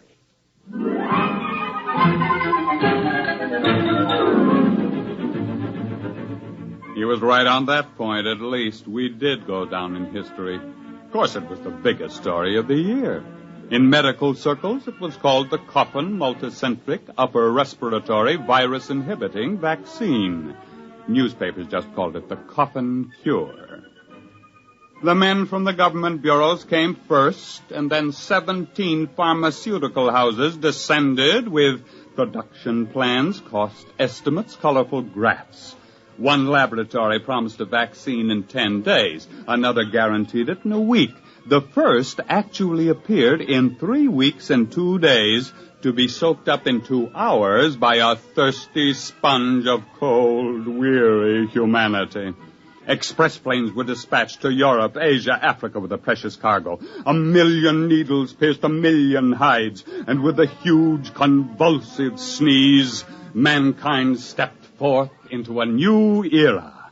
There were abstainers, of course, there always are. One of them, for example, my wife, Ellie. Now, Phil, you can talk all you want to. I don't want any cold shots. You've had this cold for 2 solid months now. There just isn't any sense to it. I don't want any cold shots. But why not? Just one little needle. You hardly feel it. You know I don't like needles. Oh, Ellie. Oh, why don't you leave me alone? Go take your nasty old needles and stick them in people that want them.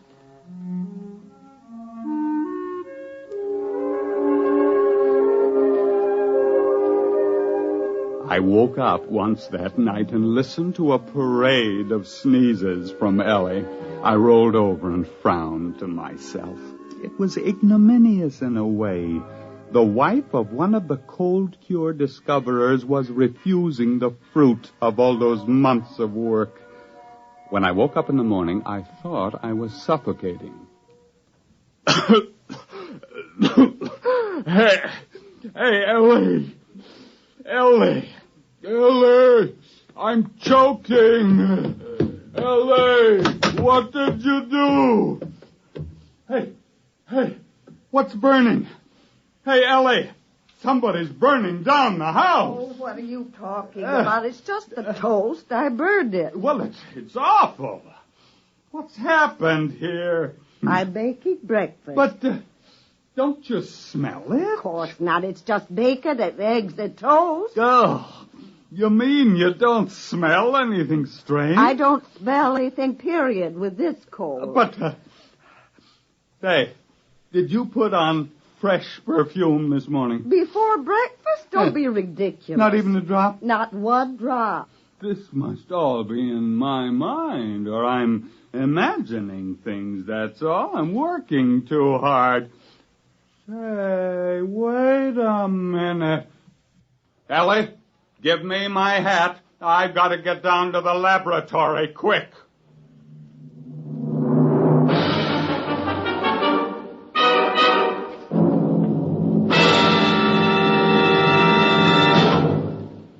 You're listening to The Coffin Cure, tonight's attraction on X-1. 11 million victims, adults and children alike, beg you to break the grip of the crippler, arthritis. Advances in medical science have made possible the cure of many diseases, but further research is necessary to break this grip, to find the cause and the cure for man's oldest, most crippling disease. Let's give arthritics a chance. Help relieve their suffering now, and help find the cure that will end this terrible disease for all time. Your contributions will support a double-barreled attack on arthritis, a fight in which more research and better treatment are brought to bear on one of the great menaces to our nation's health. Please join the campaign to destroy arthritis, to break the grip of the crippler. You can do your part.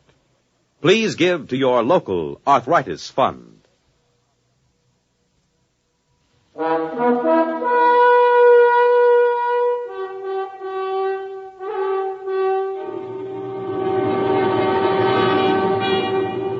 Now back to X-1 and the Coffin Cure. It grew worse all the way downtown. I fought down nausea as the smell of damp, rotting earth rose from my front yard. The neighbor's dog dashed out to meet me, exuding the great-grandfather of all dog odors. The crowded bus was a nightmare. I could tell that the bus driver had salami for supper the night before. My stomach began to roll, and I barely made it off the bus. I met Jake Miles at the laboratory. Has Coffin come in yet? Oh, he's in there. He's got the door locked. You got it, too? Yeah. Coffin! Now, don't come too close. You got it, too? When did it start for you? Right after supper last night. I thought I was going to suffocate. I got up and walked the streets all night. What a stink. I got it sometime this morning. But I don't understand. Nobody else seemed to notice anything. You forget something. We were the first 3 to take the Coffin Cure, remember? You and me and Jake 2 months ago. But what's happened? Those foul smells everywhere. Every odor in this town has suddenly turned foul. Magnified, you mean? I don't think the smells have changed any. Well, but what is it then? Our noses have changed, obviously. Look at our experimental dogs. They never had colds, and they practically lived by their noses. Other animals all depended on their sense of smell for survival. They don't get colds either. The multicentric virus hits primates only, and it reaches the fullest power in man alone. But I don't get it. Why should it smell this way? I haven't had a cold in ages. Of course not. That's just the point. Look, why do we have any sense of smell at all? Because we have tiny nerve endings in the mucous membranes of our noses and throats. But we've always had the virus living there. Cold or no cold, it's always been there, except now, after the Coffin Cure. We got rid of the virus, remember? And now, for the first time, those nerve endings in our noses are just beginning to function. You mean you think it'll get worse? And worse, and still worse. Now, we're all in this together, Phil. It was your idea in the first place. You said so yourself. You can't leave me now. You can't. You can. You better answer your phone. Hello. I'm busy, and I can't see anyone, and I can't... What? Oh. What is it? There's a line of students outside the building. They're waiting to see me. Oh, Jake, Phil, they'll hang me. You've got to help me. Send down to the freezer and get all the live cold virus we can find. Get us some inoculated monkeys and a few dozen dogs. But you've got to help me. You've got to help me. And stop sniveling. You're the big publicity man around here. You're going to handle the screaming masses, whether you like it or not. We've got to find out how to catch the common cold again if we have to die trying.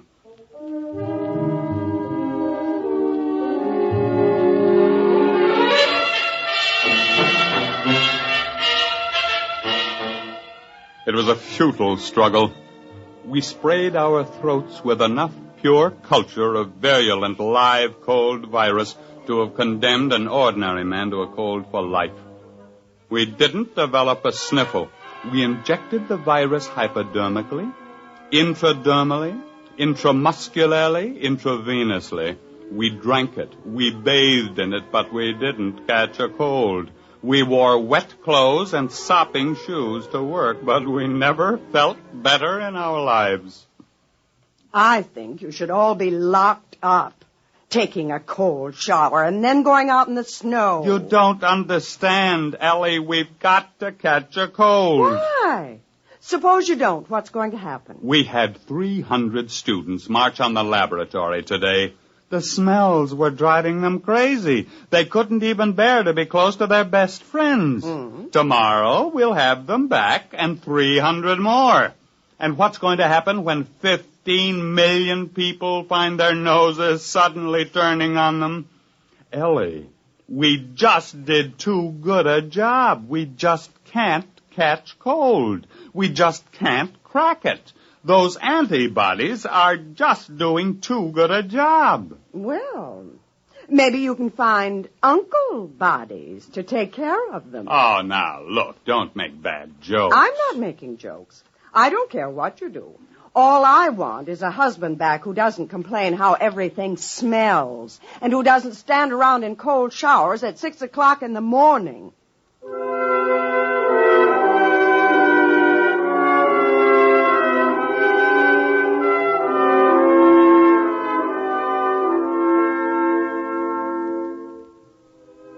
In the morning, Jake, Coffin, and I had a conference in the lab. Go out there anymore. I can't see those students. I've begged for time. I've promised them everything but my upper plates. I can't face them again. I just can't. We only have a few days left. There were 15 million antivirus shots given in the past 3 months, at least. Say, if we don't come up with something, we're gonna. You know what I think? I think we've been prize idiots. We've gotten so rattled we haven't used our heads. And all the time it's been sitting there blinking at us. What are you talking about? Ellie said it this morning. Uncle bodies. Oh, he's cracked. He snapped. No, I'm dead serious. How many of those students do you think you can corral to help us? 600. They're out there in the street right now, a blood-seeking mob howling for a lynching. All right, I want them in here, and I want some monkeys. Monkeys with colds. The worse ones, the better. Say, do you have any idea what you're doing? Not in the least. Except that it's never been done before. But maybe it's time we tried following our noses for a while.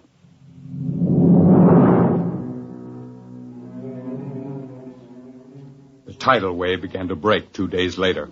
Only a few people here, a dozen there, but we could tell it was coming. At the laboratory, the doors were kept barred, telephones disconnected.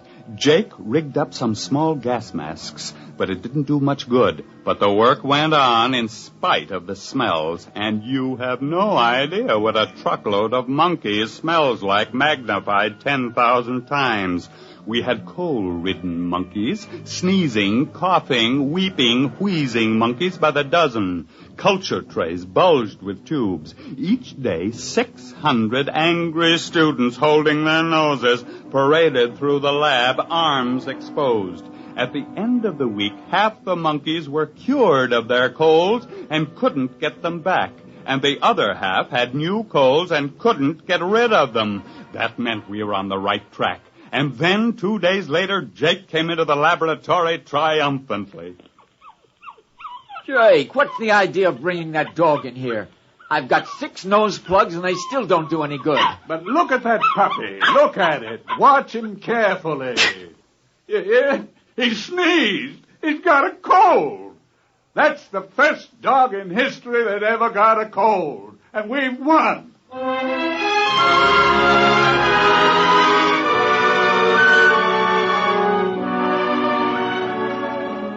I was the first volunteer. We injected the new serum in my arm and sat back and waited. We were still waiting 3 days later. Well, it was a great idea. Just didn't work, that's all. Where's Coffin? He collapsed 3 days ago. He kept having anxiety dreams about hanging. Well, I suppose we'd better just face it. Nice knowing you, Jake.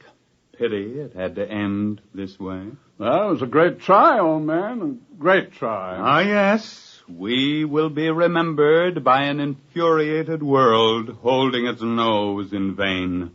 Nothing like going down in a blaze of... What's the matter? In a blaze of... Choo! Phil, say it again. Choo! Oh, what a moment. Phil, we've won. Choo!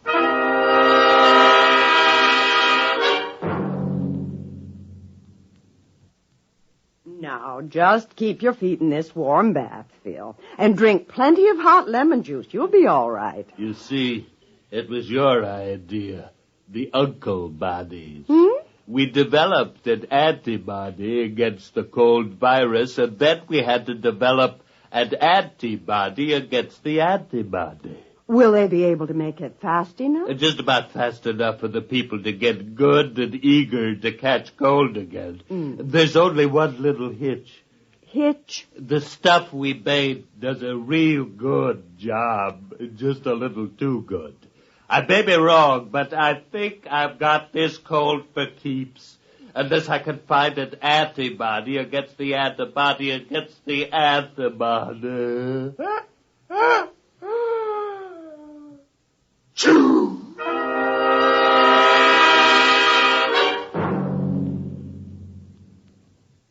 Fred Collins again, and I'll have another word about X-1 in a moment.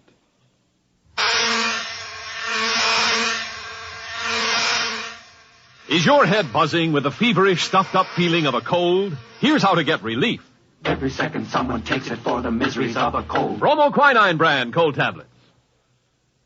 You have just heard X-1, presented by the National Broadcasting Company in cooperation with Galaxy Science Fiction Magazine, which this month features Galley Slave by Isaac Asimov. The 3 laws of positronic robots made it impossible to kill a human. But there was a loophole. Murdering a man after his death. Read it in Galaxy Magazine on your newsstand today. X-1 has brought you The Coffin Cure, a story written by Alan Norse and adapted for radio by Ernest Kenoy. Featured in our cast were Raymond Edward Johnson as Phil, Joseph Bell as Coffin, Harvey Hayes as Jacob, and Betty Kane as Ellie. Your announcer, Fred Collins. X-1 was an NBC Radio Network production.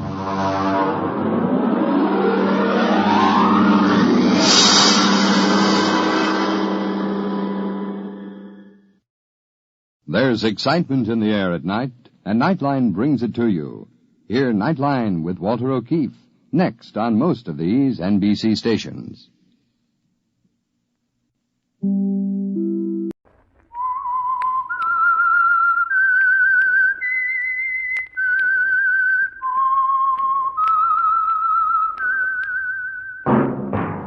Yes, friends, that whistle is your signal for the Signal Oil program, The Whistler.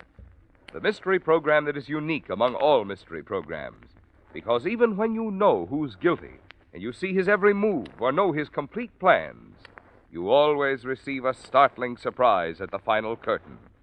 In the Signal Oil program, The Whistler.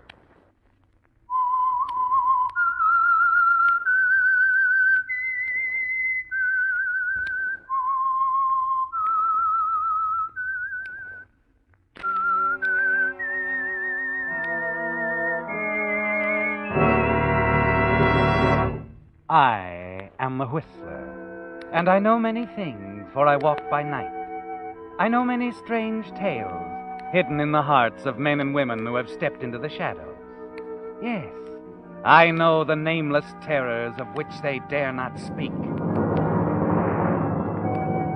Yes, friends, it's the Whistler for tops in entertainment. And for tops in gasoline quality, it's Signal. It takes extra quality, you know, to give you extra mileage. And Signal is the famous Go Farther gasoline. So look for the Signal circle sign in yellow and black that identifies friendly independent signal stations from Canada to Mexico. And now the Whistler's strange story. Man on the Roof. Eddie Welch was a young man who enjoyed his work. Yes, he loved every moment of it, as he sat before the microphone in the booth high on the roof of Crandall's department store, his voice booming out over the public address system, directing the attendants, the movement of the automobiles in the parking area below. 2 spaces in aisle 4, 1 in aisle 5, aisle 6 is full, 3 spaces in aisle 7, 4 against the wall. Number 1, keep the driveway clear. Clear the driveway. Yes, it pleased Eddie to run the lot from his lofty perch on the roof of the department store. Pleased him to see the movement of the traffic below respond instantly to the sound of his voice. But though he liked it here on the roof, Eddie had made up his mind a long time ago he'd leave this job when the right opportunity came along, something worthy of his talents. He wasn't quite certain just what it would be, a break, a lucky chance. But it would come sooner or later. So Eddie Welch waited. And that break finally came late one afternoon. Aisle 1, 2, 4, 6, and 8, full. 2 spaces in aisle 3, 1 in aisle 5, 4 in aisle 7, 1 against the wall. Plenty of room in the overflow. Hello. All right if I come in? Well. Sure, come in. I haven't seen you around the store before. I'm new. The latest addition to the glassware department. Well, I ought to get around more. If you'll stop leering at me for just a moment, I have a message from Garcia. Peggy Garcia, that is. Peggy? Oh, yeah. It's about a date tonight. Something came up, said to tell you she can't make it. Can't, huh? Well, I didn't really think she would anyway. So, I'm a free man tonight. That is, unless you... Whoops. Hold it. Gee, you get ideas fast. Anything wrong in my asking you for a date? Oh, I might be booked for the evening. Okay. Suppose I stop by Glassware, say closing time, and check with you. Well, what about Peggy? Won't she be... She has no strings on little Eddie. No strings at all. Besides, baby, she's engaged. Didn't you know? Oh, I see. Check with you later. Check with me later.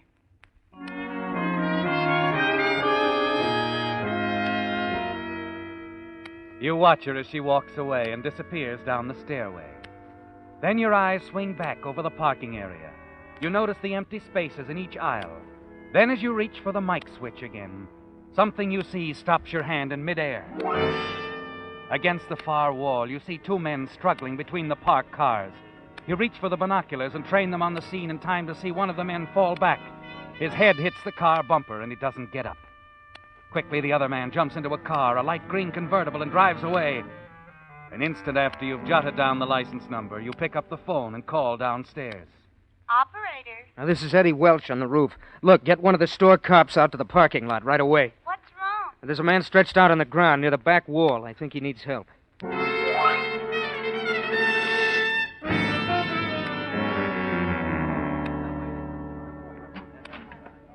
Hey, gorgeous.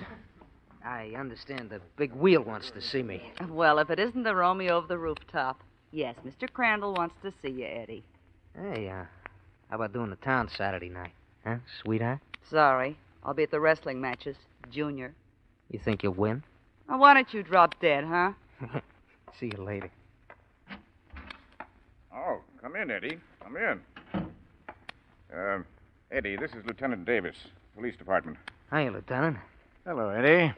The lieutenant has been questioning the boys on the lot about that unfortunate accident this afternoon. Oh, yes. Say, how did the fella make out? Are you okay? He's dead. Dead? That's too bad. Uh-huh. He was one of our boys. A city cop? That's right. I understand you were the one who first reported the accident. Yeah, I was on the roof. I'd say you were in a good position to see what happened, huh? Uh-huh. Only I didn't see anything. I just happened to notice the guy on the ground. As to what happened before that, I wouldn't know, Lieutenant. I wouldn't know. It hit you suddenly, didn't it, Eddie? And then you decided to lie to the police lieutenant. You were about to reach into your pocket, pull out the slip of paper with the license number of the car on it, and place it on Mr. Crandall's desk. He would have been proud of such efficiency, and certainly you would have been rewarded. Mr. Crandall was always eager to help bright, alert employees along. Yes, that could have been your opportunity, Eddie, the break you've been waiting for. But suddenly another opportunity presented itself, a golden opportunity. And that bit of paper bearing the license number of the killer's car stayed in your pocket. So you didn't see anything. Is that right, Eddie? No, not a thing, Lieutenant. Funny. Very funny. From the roof, I'd say The parking area takes in a lot of territory, Lieutenant. I only have 2 eyes. Sure. Okay, Eddie. That's all.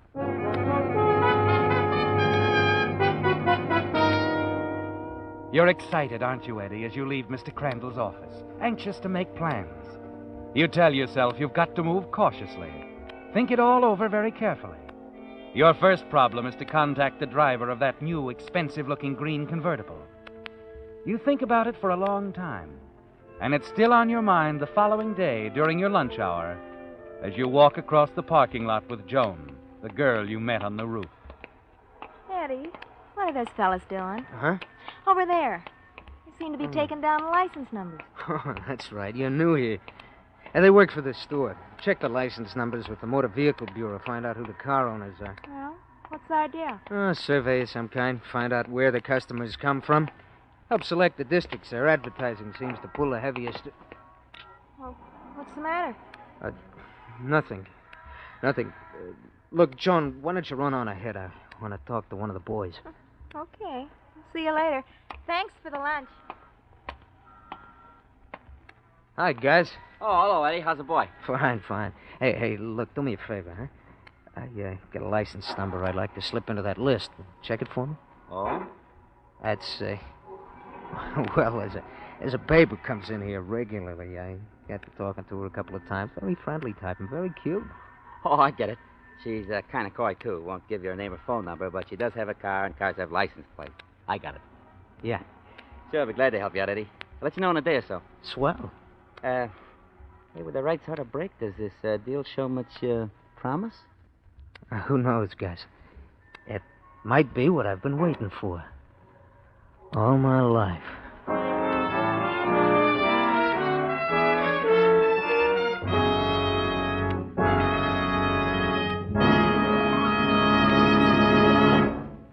With the prologue of Man on the Roof, the Signal Oil Company brings you another strange story by The Whistler. Since last week's Whistler, you know, your car has aged a whole year. Yes, even those shiny 1948s are now technically last year's models. But after all, the important thing is not the year your car was made, but rather the care it receives. That's why, if you want your car's performance to stay young, it's so important for it to receive the more thorough, more conscientious service that cars get at independently operated Signal service stations. For example, when a Signal dealer lubricates your car, he checks against the official factory chart that shows exactly which of Signal's 9 specialized lubricants each part should have for long, trouble-free service. Then, just to make double sure not a single part has been missed, your Signal dealer checks the whole job again, which explains why we call it Signal double-check lubrication. This is typical of the many little extras you enjoy at Signal service stations. Because Signal dealers, being in business for themselves, have more reason to want to keep your business. And now, back to the Whistler.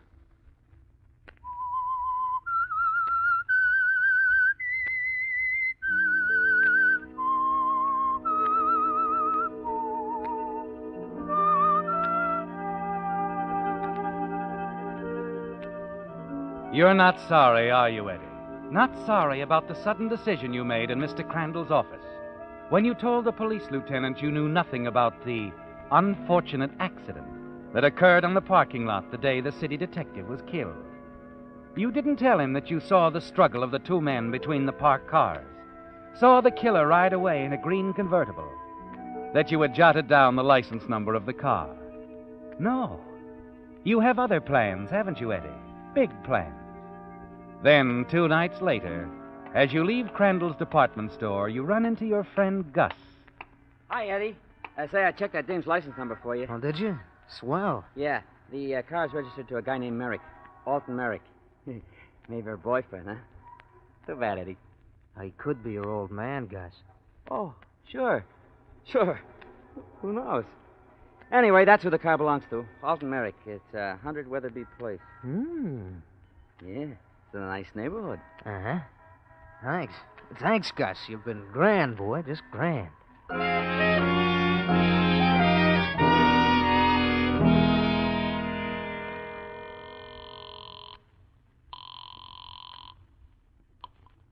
Hello?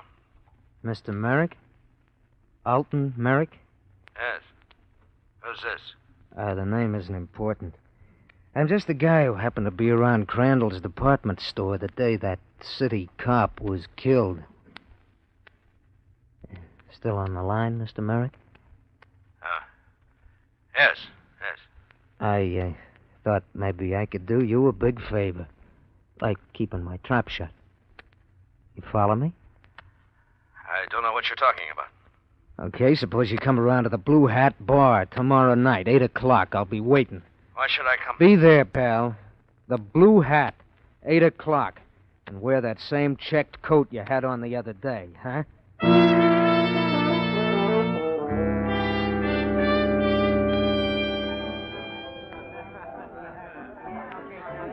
isn't he wonderful, Eddie? Huh? The piano player. Oh, he's terrific. Ah, yeah. I like this place, Eddie.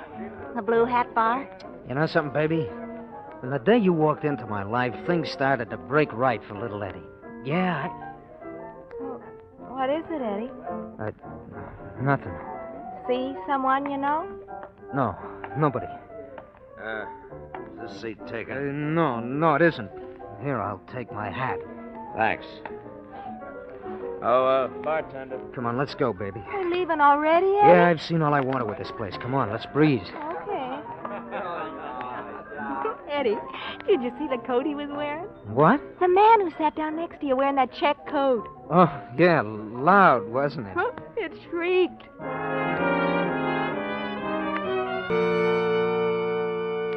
As you make your way out of the bar, the panic that swept over you a minute ago has left now, hasn't it, Eddie?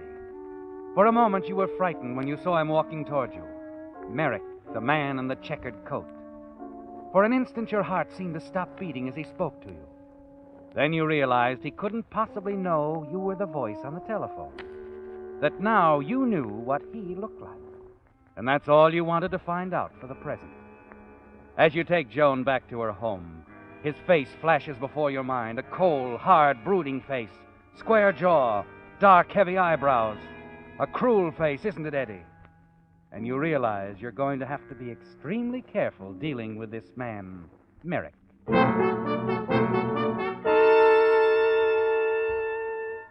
Late the following afternoon, you're on the roof again, directing the flow of traffic in the parking lot below. 3 spaces in aisle 4, 2 in aisle 5, 6 in aisle 6, 3 in aisle 7. No one seemed to notice the break in your voice, Eddie. At that moment when you saw him again, the man in the checked coat, the man you're going to blackmail, standing down there in the lot, staring up at you. Now as your voice drones out over the lot, 1,000 frantic thoughts race through your mind, and you wonder if he knows.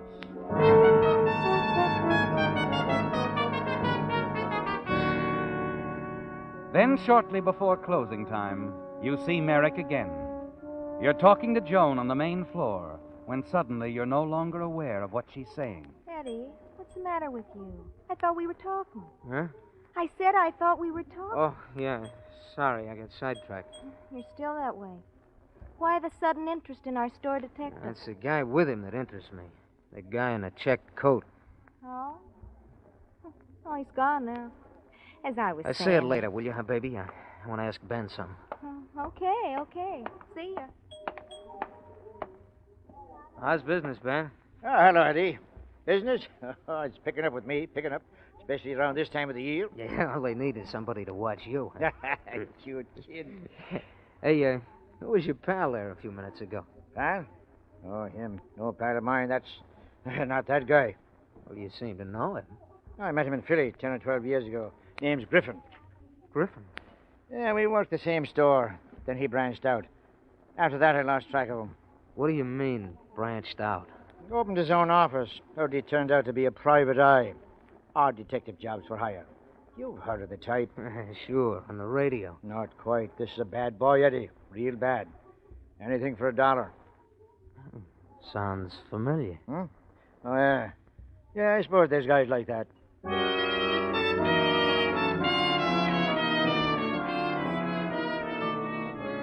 Ben smiles as you walk away from him, doesn't he, Eddie? He doesn't have any idea what's going on in your mind. Just talk, he thinks.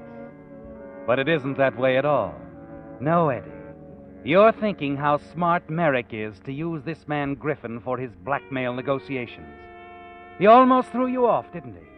Making you think that Griffin, the man in the check coat, was Merrick. Another thought occurs to you and sends a little quiver of nervousness along your spine. Merrick must know for certain that you are his blackmailer, Eddie. Yes, and the knowledge could be disturbing enough to make him want to push you off the roof someday.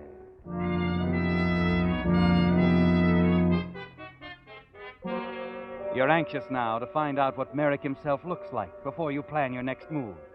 And so that night, you call Merrick's home again.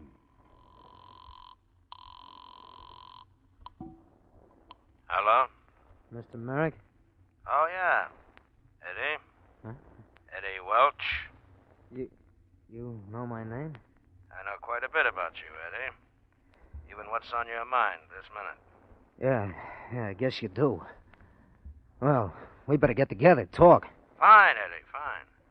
The blue hat again? Good enough. Be there tonight. Say, 10 o'clock. 10 it is, Eddie. You're running the show. Huh? Oh, yeah. Don't you forget that. Not me, Eddie. You're trembling as you leave the phone booth, but your nerve gradually returns, doesn't it? Yes, Eddie, the long walk through the night air is good for you. It clears your mind. And soon you feel that you're clicking again, able to handle the situation. You reach Merrick's apartment building a good hour before the appointed time. Wait in the dark entrance of a building across the street. It isn't too long before you see Griffin, the private eye, come out, still wearing the check coat. Then he turns, opens the door of a car for another man. You're certain that he's Merrick, aren't you, Eddie? Now you can be sure you're dealing with the right man. You don't have to keep the appointment. You know what he looks like now, and you won't forget.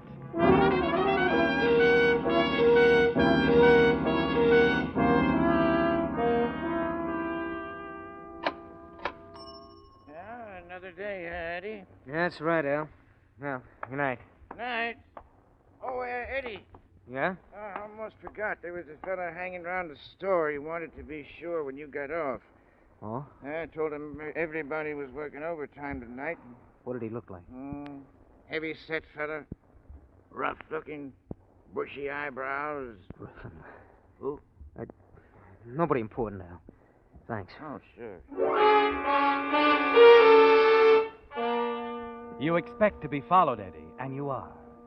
And as you also expected, it is Griffin, Merrick's detective for hire, the man Ben thinks would do anything for money. And you know he's working for a man who'd do anything, too. You quicken your step, hurry down the darkened street. Then as you move past an abandoned building under construction... Hey, Welch, wait. Oh, I gotta lose him.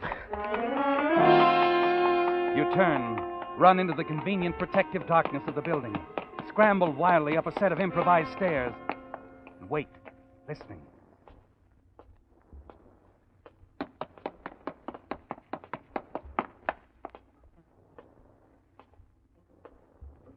You start forward again frantically. Take another flight of stairs and leaping strides to the 5th floor.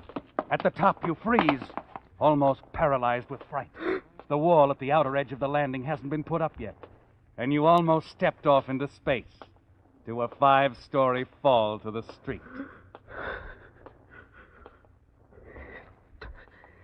Griffin, he's still coming. Okay, brother, you're asking for it. You press back into the shadows. Wait quietly, grimly. But he's slowing up, Eddie, moving cautiously. You want to make him come at you fast. Here I am, Griffin. Come and get me. I'll get you, you little blackmailer.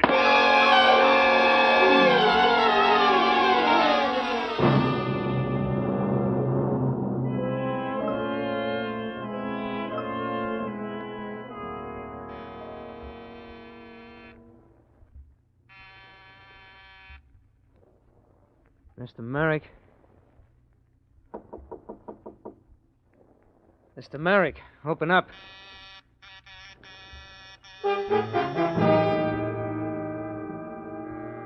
It's annoying, Eddie, that Merrick doesn't answer, because you're sure he's inside, waiting for Griffin to come back and tell him that you're out of the way. Then from a sound down the hall, you're aware of an elevator stopping at Merrick's floor. You duck back out of sight. Wait nervously until you see who it is that stepped out of the elevator. Merrick. You recognize him, don't you, Eddie? It's the same man you saw with Griffin last night. Hello, Mr. Merrick. What? I don't believe I've had the pleasure. It isn't going to be any pleasure, Mr. Merrick. You've been pretty slick up to now.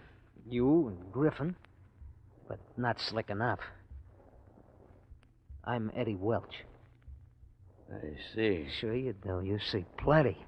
Like lots of dough changing hands, huh? That's what I want, Merrick. And I mean lots of it. You're a tough boy, aren't you? Well, we better talk it over. There's nothing left to talk over. Griffin's dead. What? An accident. Too bad, isn't it? Oh, don't you think it's a good idea to invite me in? All right, Eddie. You know you've got me stymied. Come on in.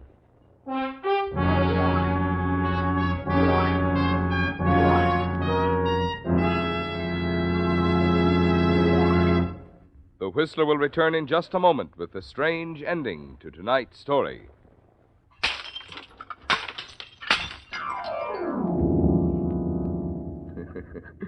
Recognize that noise? That was someone breaking a perfectly good New Year's resolution. And here it is, only January 2nd. There's one resolution, however, that I hope you won't break. The resolution we made on last week's Whistler to just try Signal gasoline in your car. Because seriously, friends, there are real advantages for the driver who powers his car with Signal, the famous Go Farther gasoline. Mileage, of course, is one of them, but only one.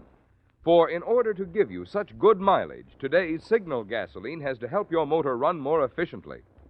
And when your motor runs more efficiently, naturally you enjoy more exciting performance in the way of pep, power, and smoothness. That's why you'll find folks with big cars, as well as folks with small budgets, patronizing Signal service stations. They've both discovered that in gasoline it takes extra quality to go farther. And Signal is the famous Go Farther gasoline. And now back to the Whistler. You knew it all the time, didn't you, Eddie? Knew that someday that golden opportunity would present itself. The break you were waiting for, and you'd be sitting on top of the world. Then it came suddenly. Remember, Eddie, that day at the parking lot of Crandall's department store when you saw the struggle of the two men between the parked cars, saw the killer race away in the green convertible? It was a smart move, wasn't it? Taking down the license number of the car. And a smarter move on your part not to tell the police about it. And now the killer, a man named Alton Merrick, is at your mercy. And as you sit in his apartment, facing the tall, cold-eyed man, You're waiting to discuss a financial arrangement. You know, Merrick, that was kind of cute of you, sending Griffin around to keep your appointments with me, wearing that check coat of yours. About the same build, too. At the start, I really thought he was you, Merrick. Didn't know what you looked like until last night when I saw the two of you leave the building. Mm-hmm. You know, sending him around to knock me off wasn't such a good idea, Merrick. Not for your pal Griffin. He, wasn't very smart. You took care of him, huh? Let's say he'd still be here if he hadn't chased me into an empty building. You're a pretty smart boy, aren't you, Eddie? Smart enough to tell the police I saw a gent named Alton Merrick kill that city cop in a fight in the parking lot. Unless Mr. Merrick makes it worth my while to forget it. Got it all figured out, Uh-huh. You're wrong about one thing, Eddie. I didn't send Griffin around to see you. Then who? You see, I've been trying to get Griffin myself for a long time. That's why I came here last night, when you saw me with him. We had a lot of things to talk about. Like what? You see, Eddie, my name isn't Merrick. That was Griffin's real name. Griffin and Merrick were one and the same guy. Same guy? But you... My name's Kincaid. Lieutenant Kincaid, Los Angeles Police. And I'm very glad to meet you, Eddie. Very glad.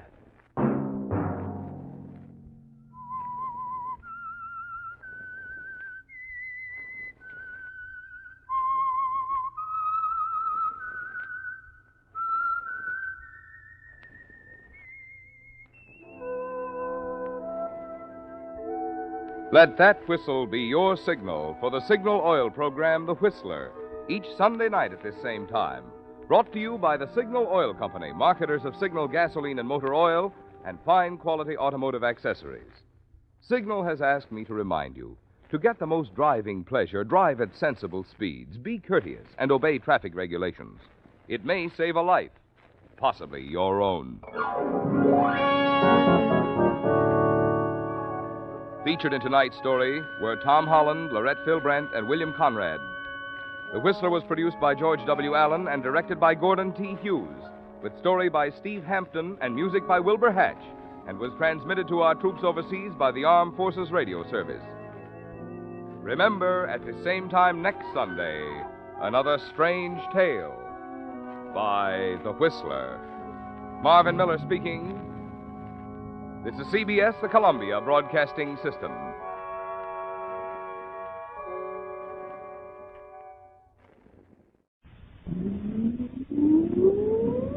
Countdown for blast off. X minus 5, 4, 3, 2, X minus 1, fire.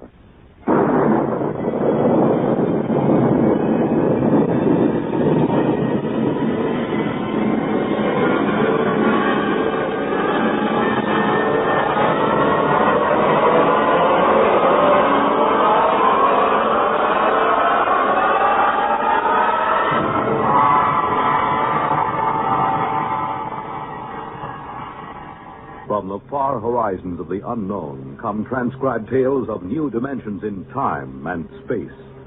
These are stories of the future, adventures in which you'll live in a million, could be years, on 1,000 maybe worlds.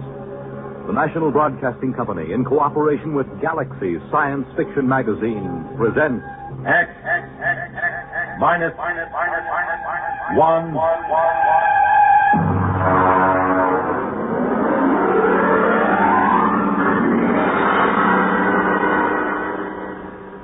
Tonight, The Last Martian by Frederick Brown.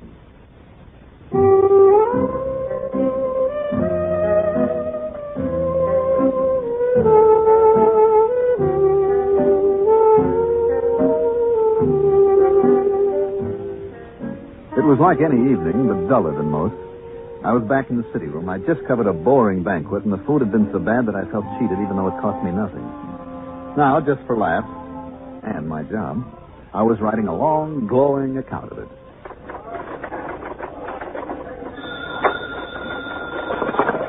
City desk, Corrigan. Yeah? You what? Yeah, sure, why not? Okay, Barney. Yeah. Bill. Yeah? Finished typing that banquet story yet? Finish it, huh? 30. Okay. You know Barney Welch, don't you? Barney's bar? Of course I know him.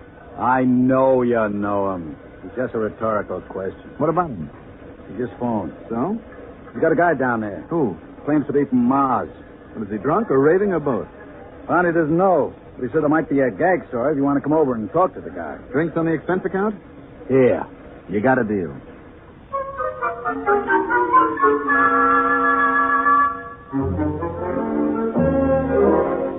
There wasn't a Trib reporter who didn't know Barney well enough to borrow money from him. I made for the bar like a St. Bernard makes for a fallen traveler and ordered a quick one with water on the side. Keep the bottle handy, Barney. Which one is the Martian? You see the tall, dismal-looking guy sitting alone there in the booth? Over there? That's him. What's his story? Well, he says he just got in from Mars 2 hours ago, and he's trying to figure it out. He claims he's the last living Martian. Mm-hmm. Does he know I'm a reporter? But he'd talk to anybody who'll listen to him. What's his name? He says it's Yangan Dao. I'll talk to him. Listen, Bill. Yeah. Don't get him violent or anything, huh? I don't want no trouble in my place. Oh, now don't worry, Barney. Look, dish up 2 beers for us, and I'll take him over with me.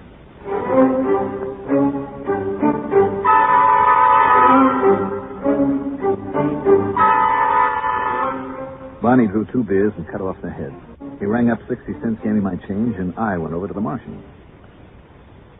Mr. Dow? Yes? You mind if I sit down? Help yourself. It's a free country. I brought you beer. Barney, the bartender, told me something about your problem. Oh? Thanks for the beer. Drink up. Well, I suppose you'd think I'm out of my mind, but... Well, maybe you'll be right. The bartender probably thinks I've flipped my lid.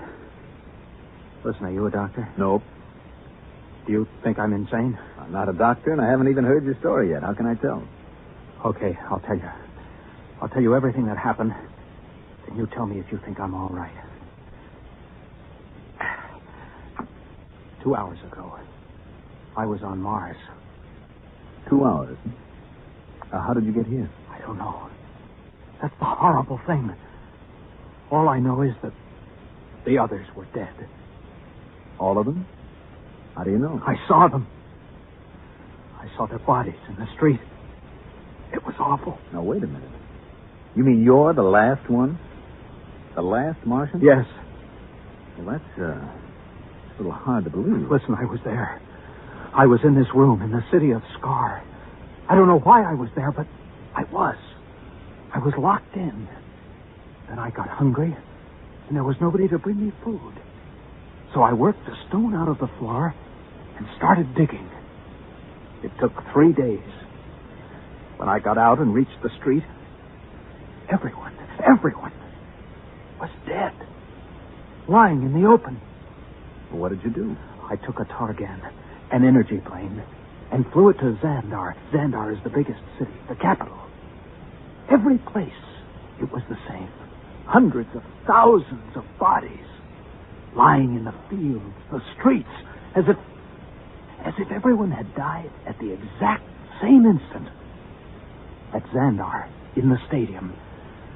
I'm listening.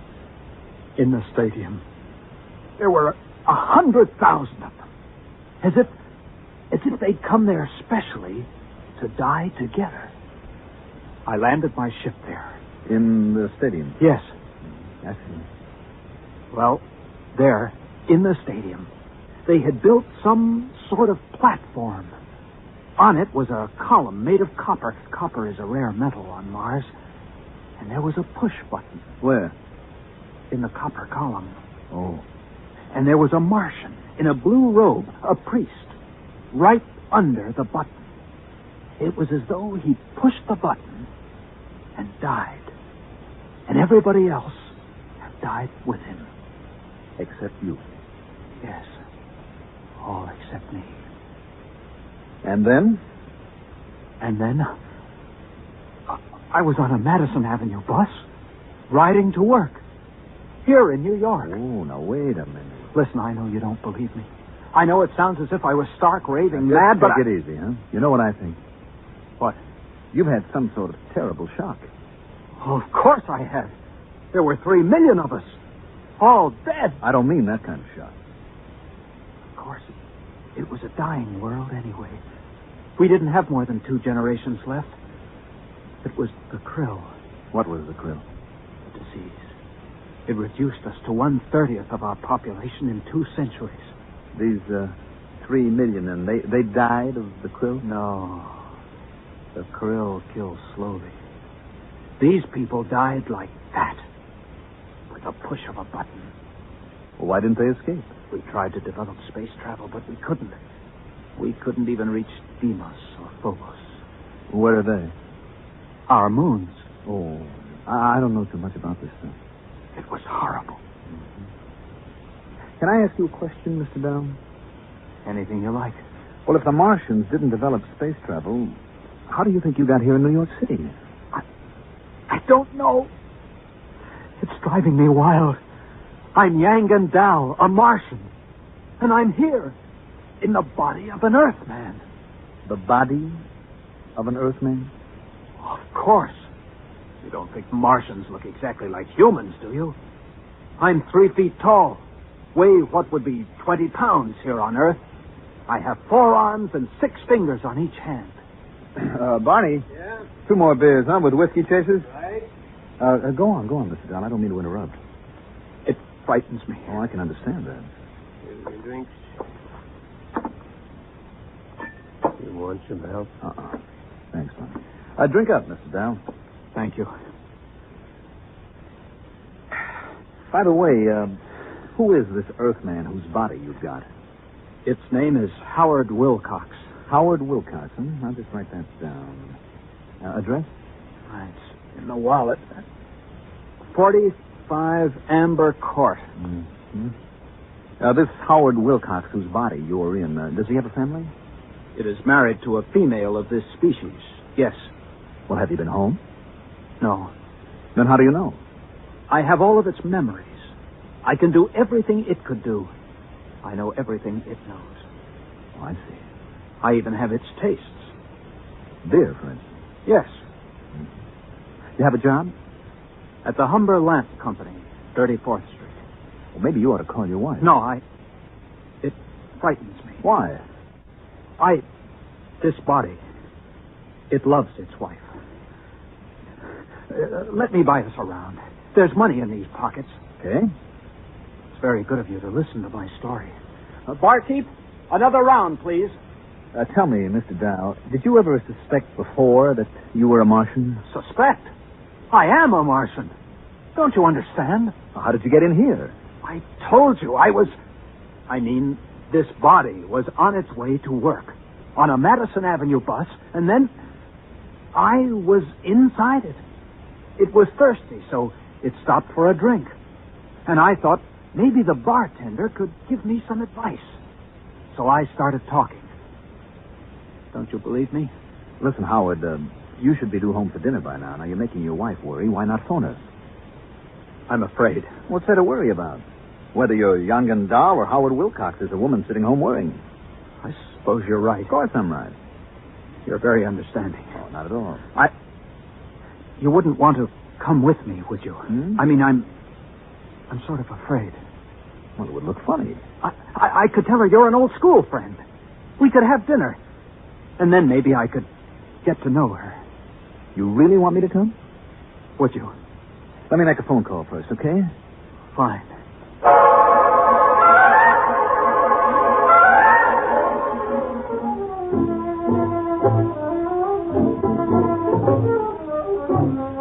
I rang up the Tribune and got Cargan at the city desk.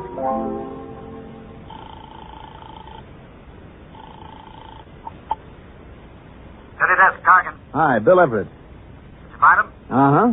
Well? There's something strange about this guy. You think he's insane? I don't know. What do you mean you don't know? Is he or isn't he? Well, he's got the whole story so perfectly organized, he might even convince somebody it's true. He remembers every detail. What do you figure you're going to do? Well, I'm going home with him. I'm going to meet his wife and observe them. How many drinks have you had? Oh, I'm sober. Don't worry. Me worry? Look, maybe Maybe you better come back here and I'll let Vincent handle this story. No, that isn't necessary. Just let me tag along a while. Okay. But if you want help, yell and I'll send Vincent. I will, don't worry. What's this guy's name? Howard Wilcox. Address. 45 Amber Court. Okay. Oh, and Bill, Yes? just remember one thing. What's that? You could be playing with dynamite. Watch your step.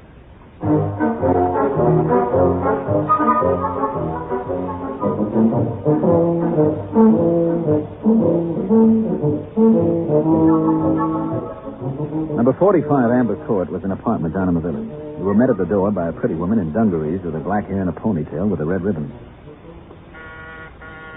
Let me handle it, okay? I wish you would. Howard, I was so worried. This is Bill Everett. I'm an old boyhood chum of your husband, Mrs. Wilcox. We met, and I asked Howard to have a few drinks, and I'm afraid it's all my fault. Bill is having dinner with us. If it isn't too much trouble. Well, no, of course not. Well, that's very generous of you. Well, if you'll excuse me, I'd better start dinner. Howard, Yes? are you all right? Why, yes. Fine. You didn't kiss me. Oh, well. That's better. That's the first time in 11 years Howard hasn't kissed me when he came home. Well, we stopped and had a few drinks. It was all my fault, really. Look, just make yourself comfortable. I won't be long. Do you think she suspects? Of course not. I'll have to tell her. You want to wind up in an institution? No, but I can't keep up this pretense. Just set your mind to it. Now, after a while, it'll become natural. You'll forget that you ever were a Martian. You do believe me, then, about being a Martian? Of course. Oh, that's good to know. Now, look, whatever you do, don't tell your wife. It would ruin her life. I'll try not to tell her. Try very hard. Now, don't tell anybody. You and the bartender know, of course. We'll keep it quiet. Don't worry. Good. You think you can carry it off? I'll try. Good boy. Now, tell you what. If you get into any kind of trouble, I mean, if you just have to talk to somebody about it, give me a call. Here, at this number. Now, if I'm not in, you leave a message with my boss. His name is Cargan. Cargan. You promise? I promise. Fine. You're very kind. This body, I've never met anybody so kind here on Earth. Forget it. Well, what have you two been discussing so secretly? Just business. Oh, I'm sorry about being late, dear. Well, you might have phoned. After all, you were only a few blocks from the house. It isn't as if you were on Mars or someplace.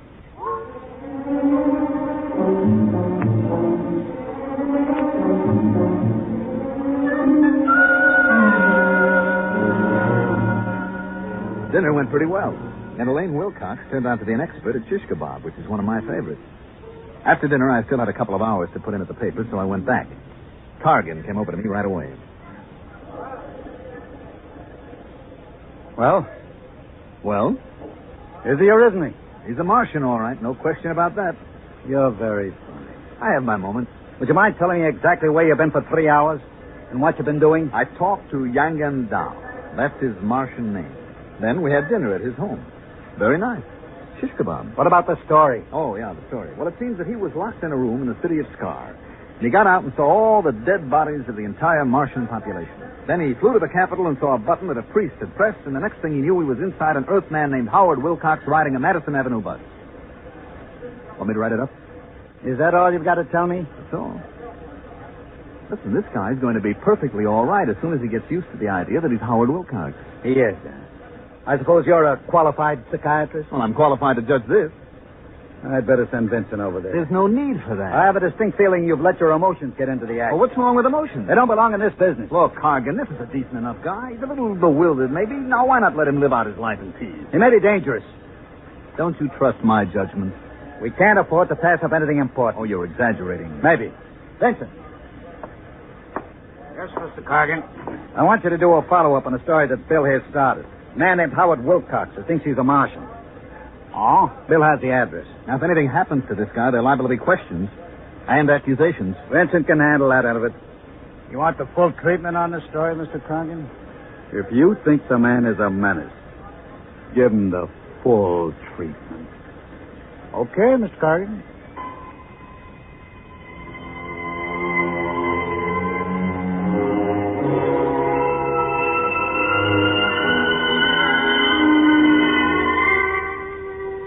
I gave Vincent the address, feeling like a murderer, and then I beat it to the nearest phone booth and called Howard Wilcox's home. His wife, Elaine, answered.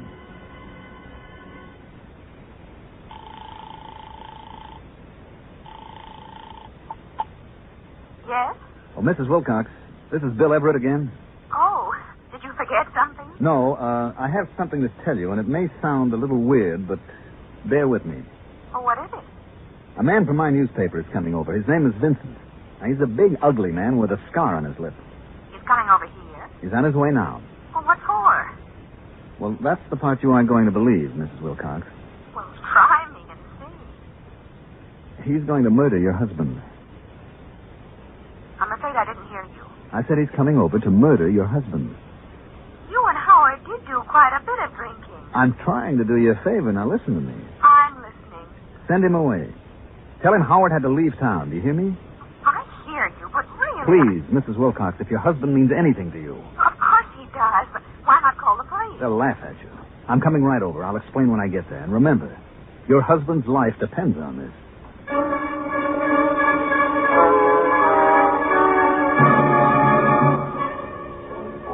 I didn't know whether I'd convinced her or not. It all sounded so terribly melodramatic. Anyway, I hopped into a cab and told him to use a heavy foot on the gas pedal, and about 15 minutes later, I arrived at 45 Amber Court. Oh, it's you. Was Vincent here? There was a man here from the Tribune, yes. Did you do as I told you? Well, I got Howard out of the house. I sent him out for some mozzarella cheese and gave him a couple of places that don't carry it. What'd Vincent say? I told him Howard wouldn't be back in town till tomorrow. He said he'd be back. Did he say what he wanted? Just that he had some good news for my husband. Some good news. May I come in? I wish you would. I want to know what this is all about. Sit down. Mm-hmm. Now, would you mind explaining? You won't believe me. You keep saying that. Okay, Mrs. Wilcox. Your husband, Howard, is a Martian. A Martian? That's right. I see.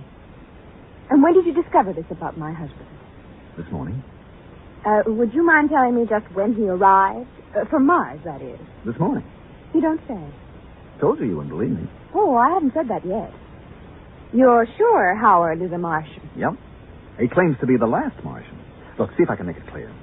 There was a plague sweeping Mars. Now, they devised a means of transporting their intellects through space to Earth. Their dead bodies remained behind. Now, Howard, your husband, was confined in an institution, so he didn't get to go with the other Martian souls. He dug his way out and went to the capital city where the energy machine was located. Mm-hmm. I guess there was enough left to send his intelligence down here, where it landed in the body of one Howard Wilcox. How did you find this out? He told me. Mr. Everett, if you don't mind, I'm rather tired. First you tell me someone's going to murder Howard, then you tell me he's the man from Mars. Now, I'd like to get some rest, if you don't mind. I'm trying to convince you your husband is in danger. If Howard is a Martian, just why did your Mr. Vincent want to kill him? Because Mr. Vincent is a Martian, too. Uh-huh. I suppose the editor of the Tribune is also a Martian? No, not the editor, just the editor of the city desk. And you, Mr. Everett, are you a Martian, too? Matter of fact, yes. Good night. Just won't see it, will you? Good night, Mr. Everett. Okay, I tried my best. Martians, indeed.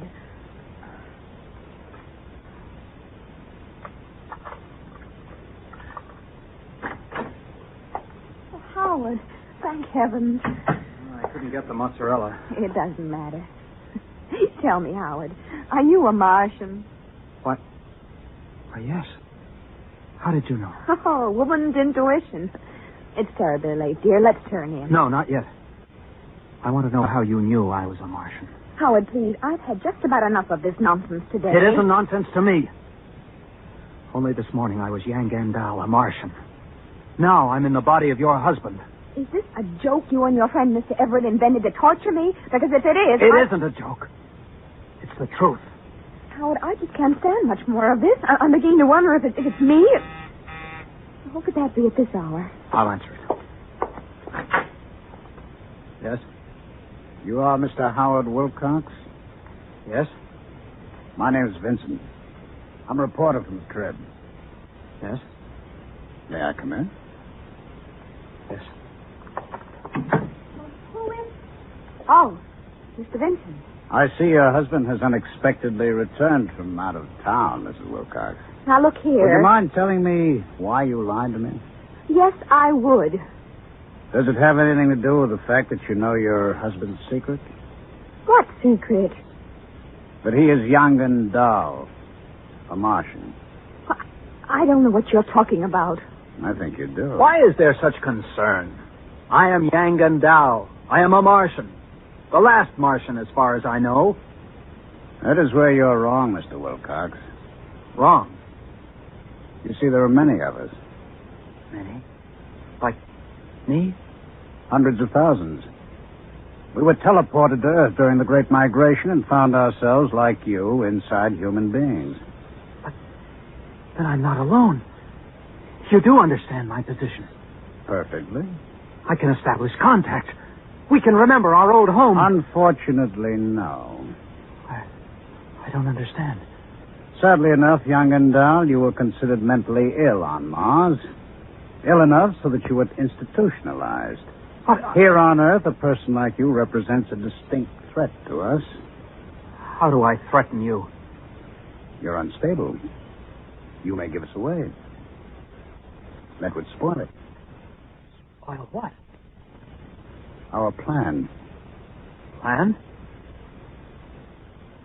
You have not heard of the plan? I heard of no plan. I was in an institution. Yes. You are certain now? Of course. What plan? If you knew, I would have been forced to destroy you. You just saved your own life, young and dull, and that of Howard Wilcox as well. What are you going to do? Nothing. Nothing at all. Aren't you afraid that I'll do something? Such as? Tell people my husband is a Martian. Really, Mrs. Wilcox, you know better. You'd be laughed at or sent to the nearest psychiatric clinic. No, we aren't at all concerned with the fact that people will betray our presence here on Earth. I'm sure you can appreciate the reaction if you were to phone the police and tell them that the Trib reporters are all Martians. Well, not all. Just the city editor and yourself and Mr. Everett. How did you know that? Perhaps I'm one myself, Mr. Vincent. It isn't possible. Why not? Are you? Tell me where you were born. What city? I was born in Undanel near the dead canal of Krilla. Your name? Zanat Cree. You are party to the plan? The plan to take over the Earth? Of course. Your husband, young and dull. Why did you not inform him? For the same reason you did not. He is unstable. But there is no need to worry. I will care for him. Amazing. Now, would you mind leaving us alone? We have many things to discuss. Of course. It's amazing. Positively amazing.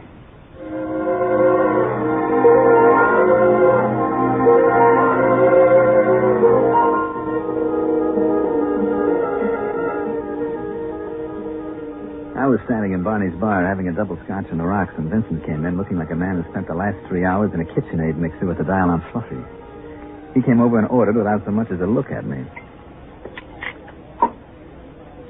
Here it is, Mr. Vincent. Thanks. You okay? Sure. By the way, did you fellas take care of that crackpot who was in here this afternoon, the one who thought he was a Martian? Sure. Just a drunk, huh? Yeah, that's right. Wouldn't you say so, Bill? Oh, definitely. Well, I see you, Barney. Sometimes you can't tell the Martians from the Earthmen. You know? It's getting to be that way, Mr. Vincent. Right, Bill? That's right, Barney. Integration. That's what it is.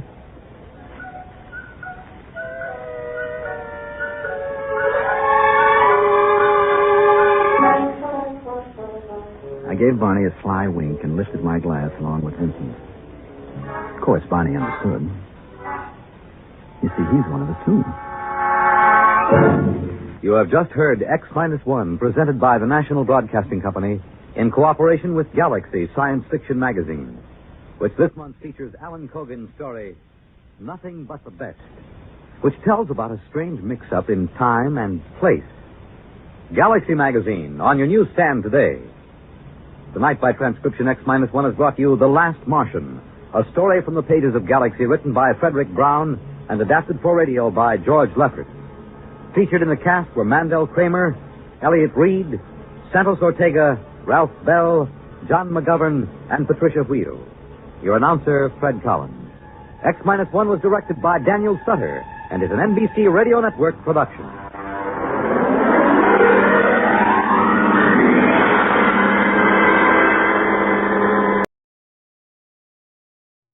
The Signal Oil Program, The Whistler.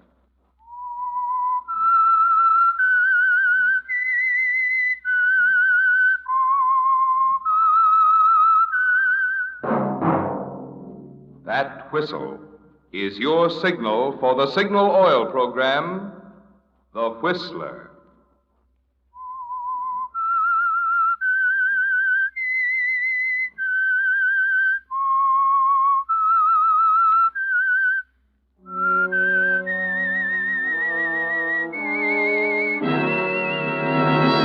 I am the Whistler, and I know many things, for I walk by night.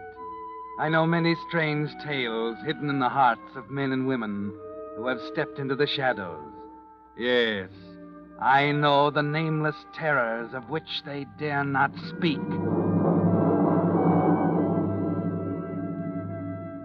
Yes, friends, it's time for The Whistler, rated by independent research the most popular West Coast radio program.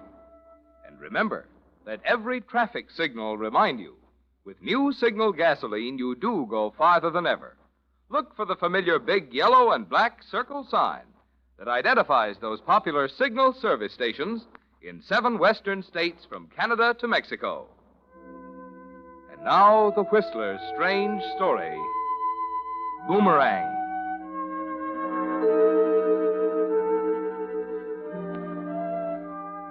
It's been 3 months now since the career of the doorbell killer ended in a blaze of newspaper headlines announcing the execution. The case was a strange one. Some thought his motive was robbery, some thought otherwise, but no one ever knew for sure. But the most important feature of the case wasn't mentioned in the headlines. It doesn't even appear in the police records or in the accounts of the trial. It will never appear anywhere, because the only 2 people who know of it aren't in a position to testify. It's the story of Amy Clark and a husband named Ralph who grated on her nerves. At first, he merely bored her, but after a while, her boredom subtly changed into something more dangerous. She found herself trying to find a way to leave Ralph without leaving the comfortable home, the healthy bank account, and the insurance policy. And oddly enough, the rise to prominence of an unfortunate individual labeled the doorbell killer by the tabloids had a direct effect on Amy and her problem. It started one morning as Ralph sat at breakfast going through his usual routine with a newspaper. Give me a little more coffee, will you, honey bun? Look at those headlines. Wonder if they got that guy yet. That's enough. Holy smoke, he's done it again. Second time. Listen. Fleeing from the scene of his second murder, a man alleged to be the so-called doorbell killer fired 2 shots at a patrolman in the Twin Oaks district last night at 11 o'clock, then eluded the police dragging it around the area. Well, good Lord, Amy. Twin Oaks. Well, that's just over the hill. Patrolman Joseph Grimes had seen the man acting suspiciously on the porch of a house at 320 Green Street. He was unaware that within the doorway lay the body of Mrs. Mildred Norris, the slayer's second victim. Evidence indicates Mrs. Norris, like her predecessor, answered the door only to meet a similar fate. Amy, you've got to be careful. Who knows what this guy's going to do next?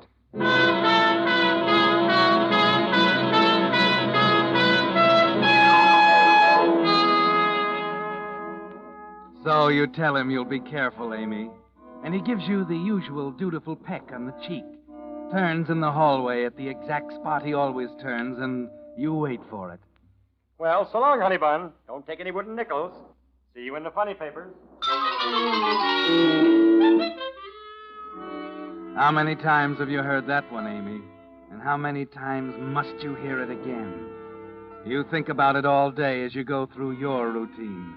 And finally, in the afternoon, you get a chance to relax by the radio. Patrolman Grimes reported that all he could see of the killer was a dim shape, a heavy-set man about 6 feet tall vaulting over a low stone wall in the distance. A small metal tie clasp bearing the initial R found near the scene is a possible clue to the criminal's identity.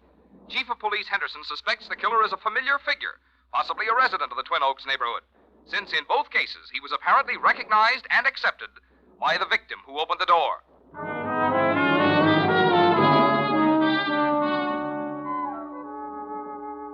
It's more than just an unpleasant news item with Twin Oaks just over the hill, isn't it, Amy? That night, Ralph comes home a little early before dark, and you notice he's carrying his .38 pistol.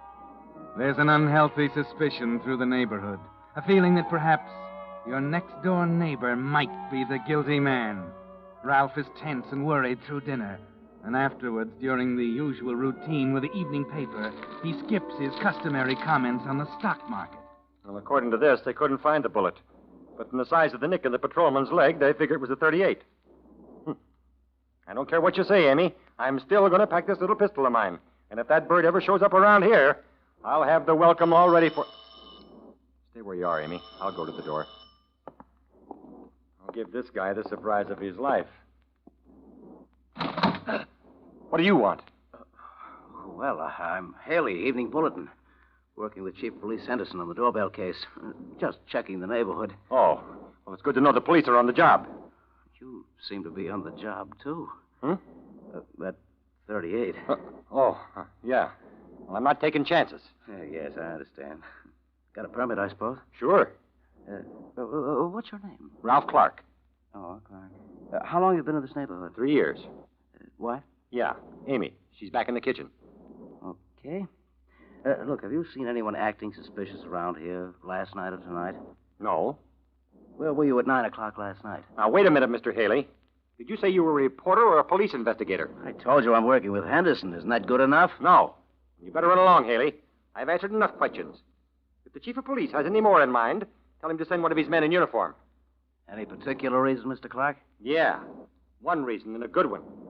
I have no intention of standing at the front door telling my life history to any reporter who happens to come along. Okay, Mr. Clark. Keep your door locked and be careful when you open it. That's all.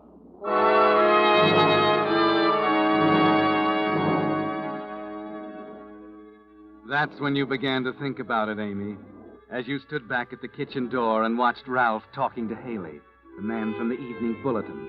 Ralph was jittery, almost suspiciously jittery, wasn't he? Standing there answering questions, the gun in his hand. And later that evening, when the doorbell rings again... Stay here. I'll go.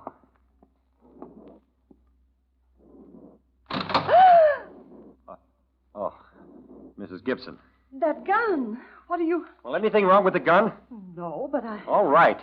Maybe if more people had guns, these things wouldn't happen. What are you doing out this time of the night? Well, I just came to borrow a cup of sugar from Amy. Come on in. Well, just a minute. George! It's all right, George. I had Mr. Gibson watch from the window. Funny time to be borrowing sugar, if you ask me. Is Amy... She's in the kitchen. Oh. Well? Aren't you going to get your sugar? Oh. Of course, Mr. Clark. I'll only be a minute. I'm sorry. It's all right. Get your sugar.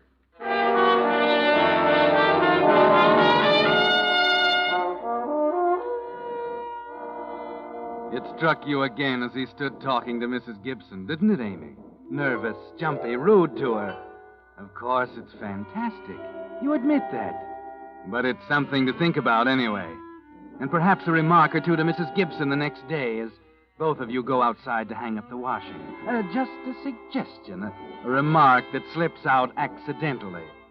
Mrs. Gibson, after all, is always interested in her neighbors. She might see fit to pass it on. Here's your mail, Mrs. Gibson. A couple of magazines, too. Thank you, Postman. Sorry I jumped when you rang the doorbell. Oh, I'm getting it from everyone these days. I swear my husband George is going to break down if this business keeps up much longer. That awful man's still at large. Yeah. Oh, hello, Mr. Clark. How are you, Mrs. Gibson? Very well, thank you. Say, I wanted to apologize for the way I acted last night. I was sort of on edge and I see. worried about Amy and all. You know how it is with this doorbell man running around the neighborhood. Well, I better be getting home to Amy. See you later. Home early, ain't he? Yes. Yesterday, too. Pretty jumpy. Do you think so? You seem to be. You know, I think the worst part of the whole affair is what the paper said about the man being a resident around here. About him being recognized by the victims just before Yeah. Can't trust anybody. You're right at that. For example, that tie clip with the R on it. Huh? Might even be him. R for Ralph. Oh, well, now, I don't know. Could be, couldn't it? 6 feet tall, heavy set. Oh, lots of people are 6 feet tall and heavy set. And carry guns? Same kind of gun the killer carries? Huh? He has one. He was carrying it right now. I could see the bulge in his pocket. Oh, now, Mrs. Gibson, it might have been something else. It's a gun. Amy told me this morning. You don't say. A 38? Yes. Says he's carrying it on account of the knifer. You won't mention this to anyone. Oh, no, you can trust me. Amy said he began acting queer just before the first one happened. Yeah? Says that lately it's gotten so he scares her. Told me so just this morning.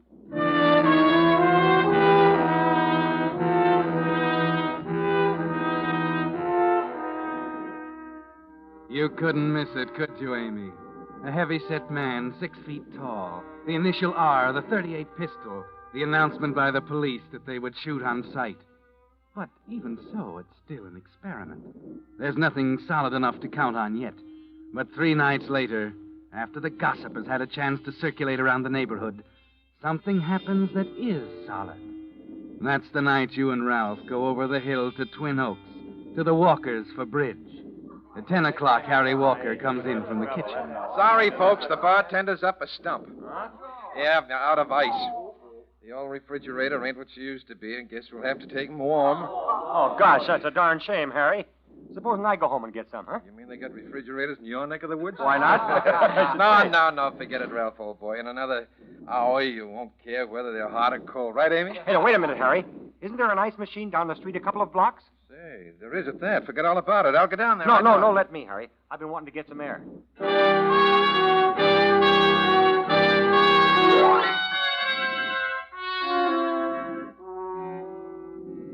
So Ralph leaves for the ice machine.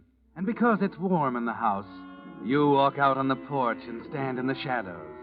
Yes, it's still an experiment. You'd noticed a kind of forced cordiality toward Ralph at the party, a subtle undercurrent that would never penetrate that thick skin of his. Nothing subtle ever did. Then, as you stand there thinking, you notice a man walk up the stairs to the porch of a house a few doors up the street. There's a pause. The door opens. There's a sudden movement, the flash of a knife.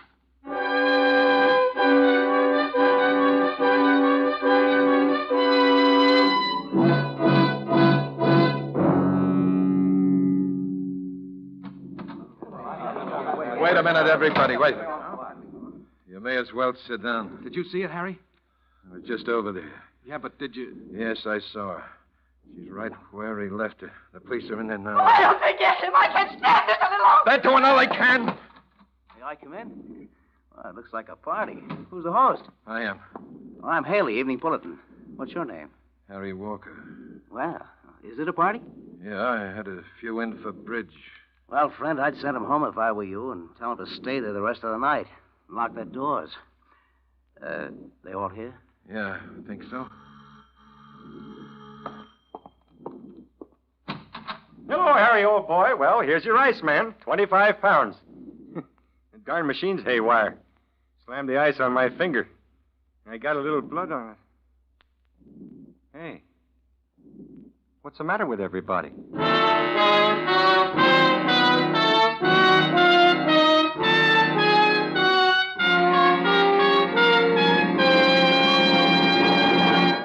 With the prologue of Boomerang, the Signal Oil Company brings you another strange story by The Whistler. But first, I want to thank all you friends who helped make January the biggest month in all of Signal's 14 years of growth. Bigger even than pre-war midsummer months when travel sent gasoline sales soaring. Yes, the recent swing to Signal has been terrific. And I think I can tell you 2 reasons why. The first is that great new Signal gasoline, in which chemists actually rearrange the atoms in gasoline molecules to create amazing new power. Power that makes today's vintage model cars feel young again, with quicker starting, faster pickup, and smooth anti-knock performance, even when you're taking the steepest hills and high. Power that gets so much extra efficiency from your motor, you actually go farther than ever with each gallon of new Signal gasoline. Well, that'd be reason enough, wouldn't you say, for today's swing to Signal? But there's another equally important reason. If you're already trading with a Signal dealer, you know it. If not, I'll be back later to tell you about it. But for now, back to the Whistler.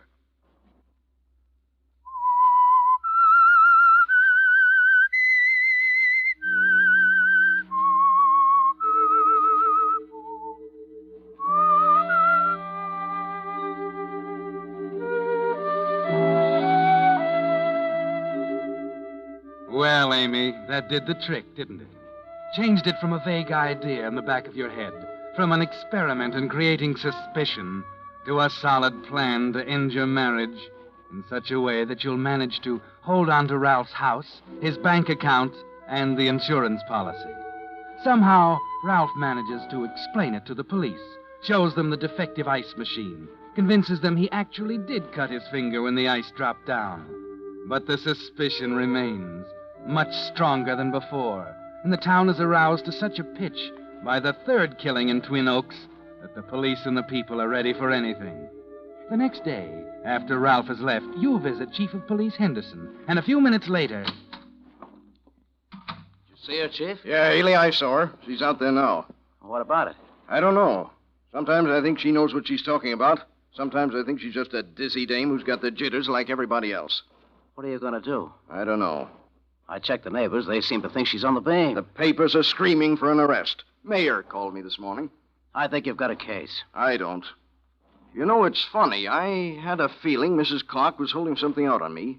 Yeah? Something she was afraid to spill. Like what? Well, that's just it. I don't know.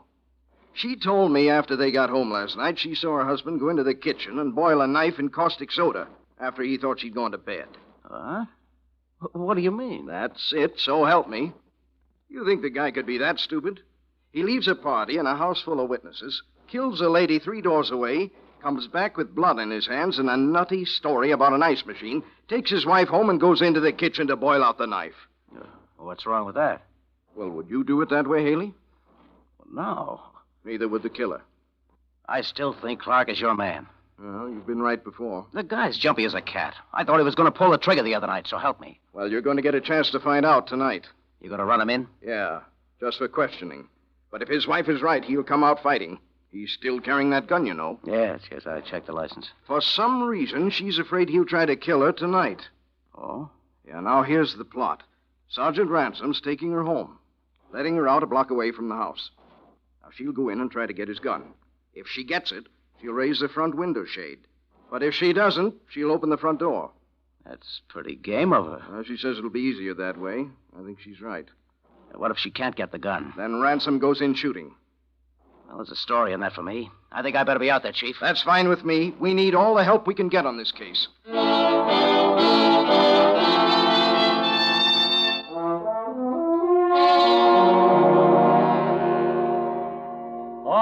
All right, Amy. I'll sharpen the carving knife.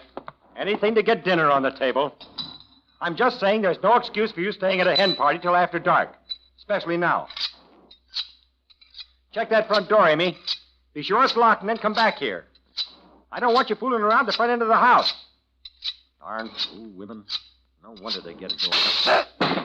What's that? Amy? Amy, are you all right? Amy, I'm coming. I'm coming. What did I do with that gun? The drawer. Here it is.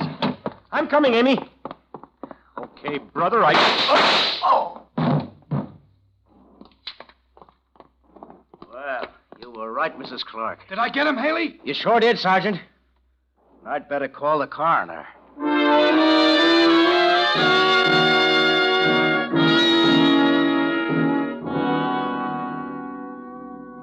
So, you think we can close this case, Haley? I don't know why not, Chief. The guy came out shooting just like she said he would. Yeah, with a knife and a sharpening stone on the floor of the kitchen. Yes, he was sharpening it when she got there.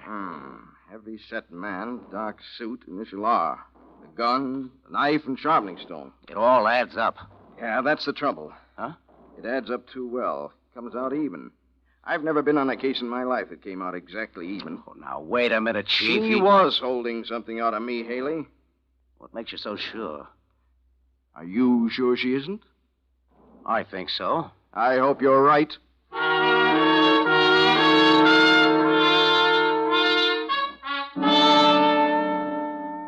This is your evening reporter, ladies and gentlemen, with another last-minute news roundup. According to the latest statement from the Office of Chief of Police Henderson, the case of the doorbell killer is not quite ready for the closed file. According to Henderson, the case against the late Ralph Clark was entirely circumstantial, and had the man gone to trial, the state case against him would have been very rickety. The fact that there is no living witness to any of the killings is the biggest point in favor of Clark. Henderson's statement naturally raised a furor amongst the City Hall boys who keep their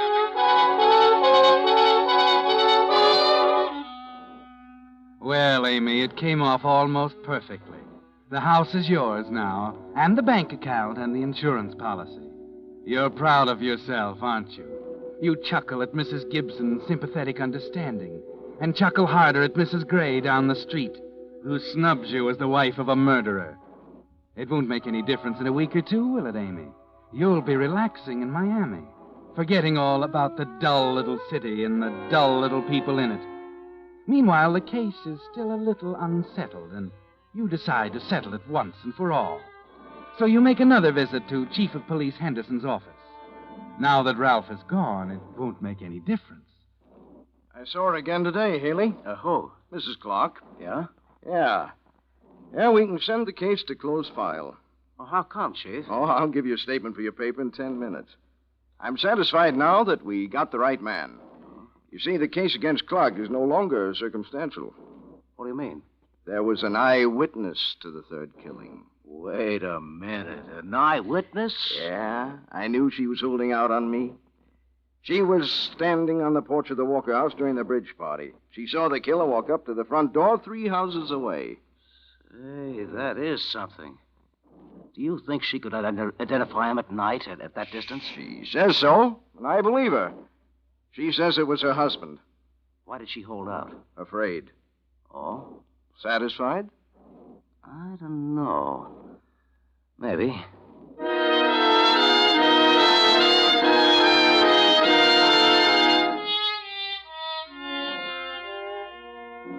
I think you're making a wise decision, Mrs. Clark.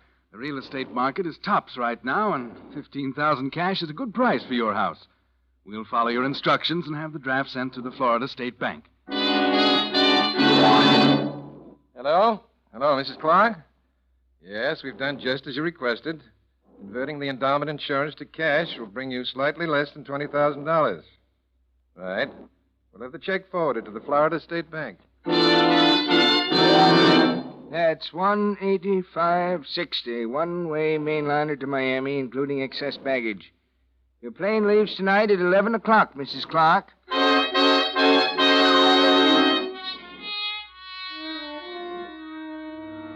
So you're all ready to go, aren't you, Amy? Your bags are packed in the living room. The house is sold. The airline tickets are in your purse.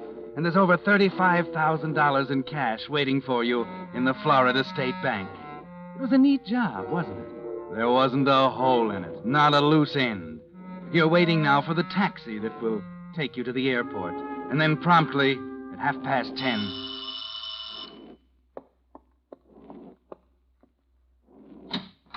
Hello, Mrs. Clark. Haley, Evening Bulletin. Remember me?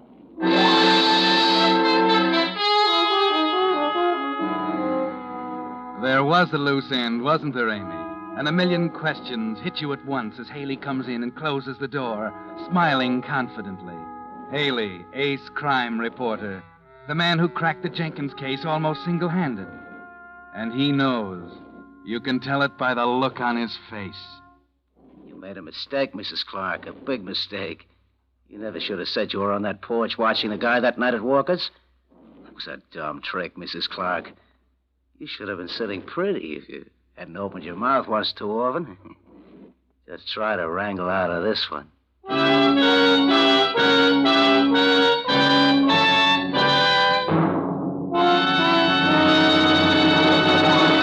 The Whistler will return in just a moment with the strange ending of tonight's story. Meantime, here's that second reason for today's amazing swing to signal. The first, you'll recall, is that great new Signal gasoline. But equally important is the more thorough, more conscientious service your car gets at independently operated Signal stations. Typical of this is Signal's double-check lubrication service. And why is it called double-check? Because each part is checked not just once, but twice against Signal's lubrication chart, which shows every lubrication point and specifies which of Signal's 9 specialized oils and greases each part should have. That's Signal's way of making doubly sure that not a single lubrication point on your car is ever overlooked.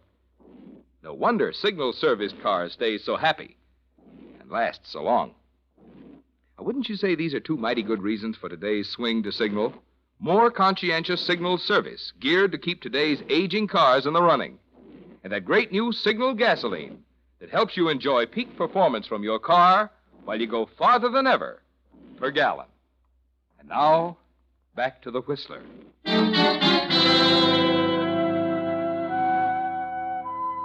Well, Amy, the walls are tumbling down all around you. You forget about the money in the Florida bank. Forget about the 11 o'clock plane. All you can think of is the slip you must have made somewhere. The statement to Chief Henderson that you were a witness to the third killing, even though the man was nothing but a shadowy form to you 3 houses away. Somehow it caught you up, Amy. Somehow it brought Haley to you, just as you were about to leave. You stand there petrified, wondering, then suddenly you see something in Haley's eyes you never noticed before as he slowly walks toward you. You were going to leave town. You were going to take a powder, weren't you? Well, that'd never do, Mrs. Clark.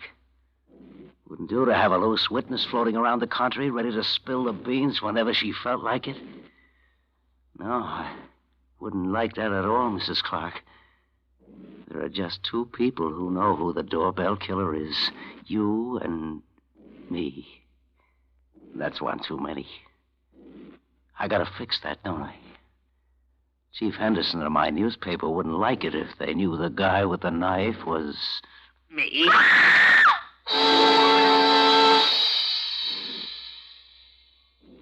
Yes. It's been 3 months now since Richard Haley, the doorbell killer, was executed for the murder of Amy Clark. But the most important feature of the case wasn't even mentioned in the headlines. It's the story of a vicious, conniving woman and a husband named Ralph who grated on her nerves.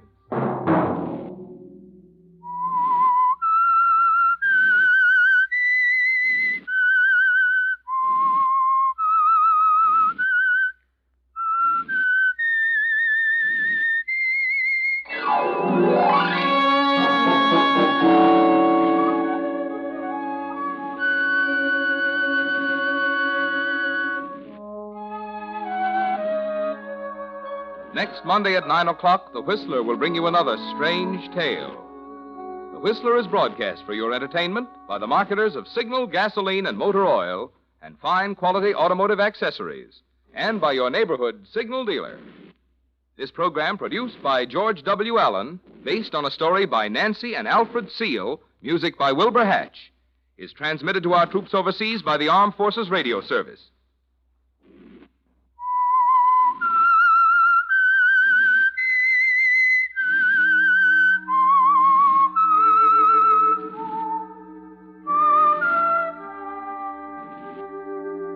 That whistle is your signal for the Signal Oil program, The Whistler. This is Marvin Miller speaking, reminding you to look for those familiar yellow and black circle signs that identify those popular signal oil stations in 7 western states from Canada to Mexico. This is CBS, the Columbia Broadcasting System.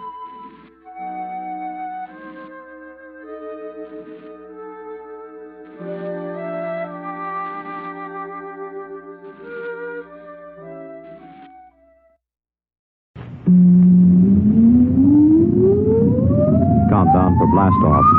X minus 5, 4, 3, 2, X minus 1, fire.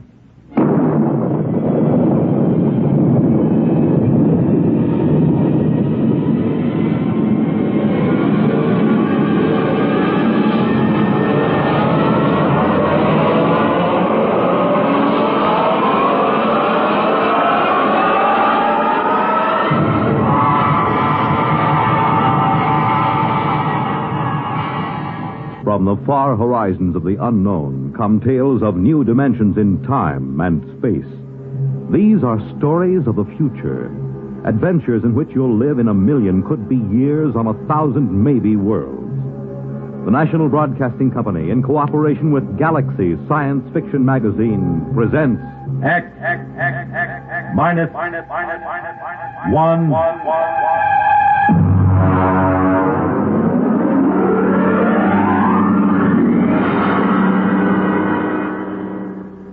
Tonight, Real Gone, starring Al Jasbo Collins.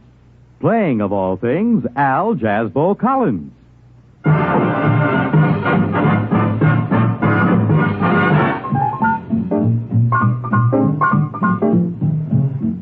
Oh, come in.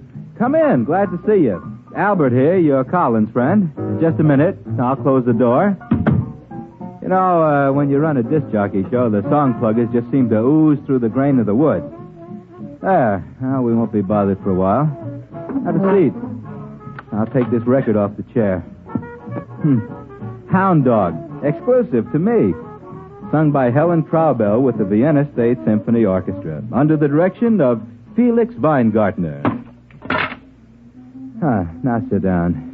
You do the writing for that Real Gone show on NBC, don't you? That X minus 1, with the rocket ships and the three-headed men from Mars and all that jazz. Well, that's why I asked you up. I ran into a little something. Just an idea, you know. I figured maybe you could English it up and use it. It's about a friend of mine, Ralph Therian. Did you ever hear him? He's an artist. No, I don't mean records or a musician. I mean an artist, a sculptor. I ran into him during the war. He used to sit in the barracks making busts of the sergeants out of GI soap. And when they had him on KP, they couldn't trust him to peel potatoes. He'd end up doing caricatures of the captain and the lieutenants out of raw spuds. Man, he was the greatest. He got the whole company restricted for a week when we were stationed somewhere near Boston. It snowed, and he made a life-size statue out of snow and ice depicting the captain sitting in a howdah on the back of an elephant.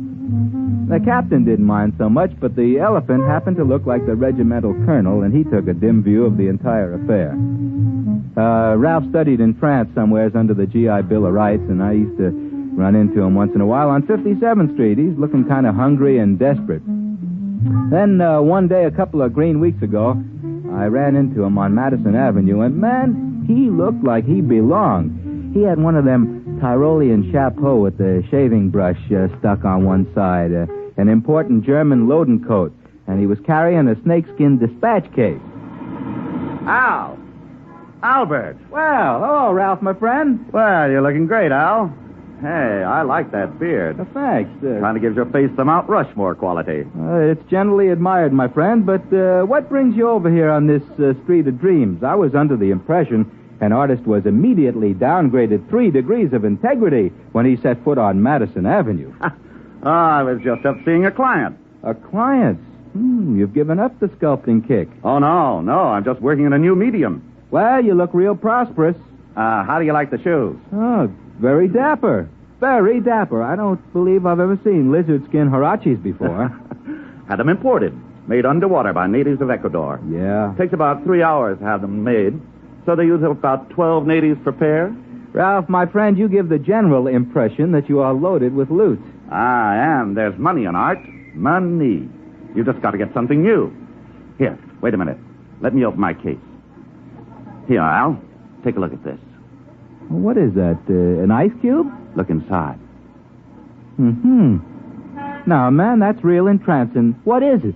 That is a detailed copy of Rodin's The Kiss. Pretty sexy. How do you do it? Well, you see, I carve it from underneath the plastic block.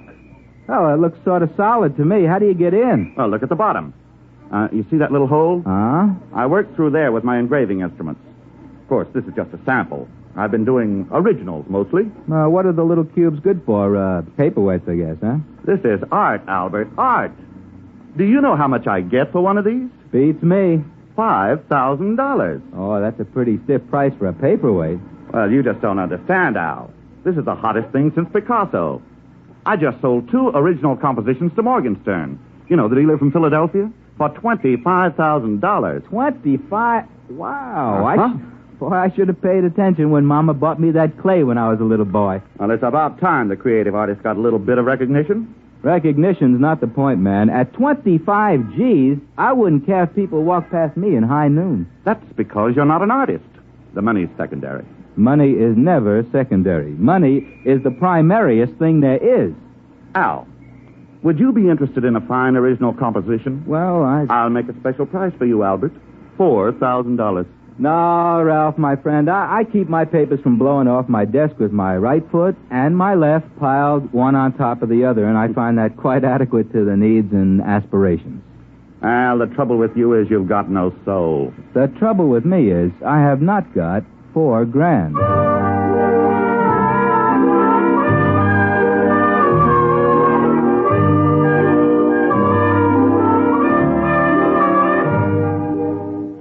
This sort of thing is happening to me all the time. For example, I have a barber who plays unaccompanied Bach chaconnes with a 1/4-inch drill and a length of steel pipe.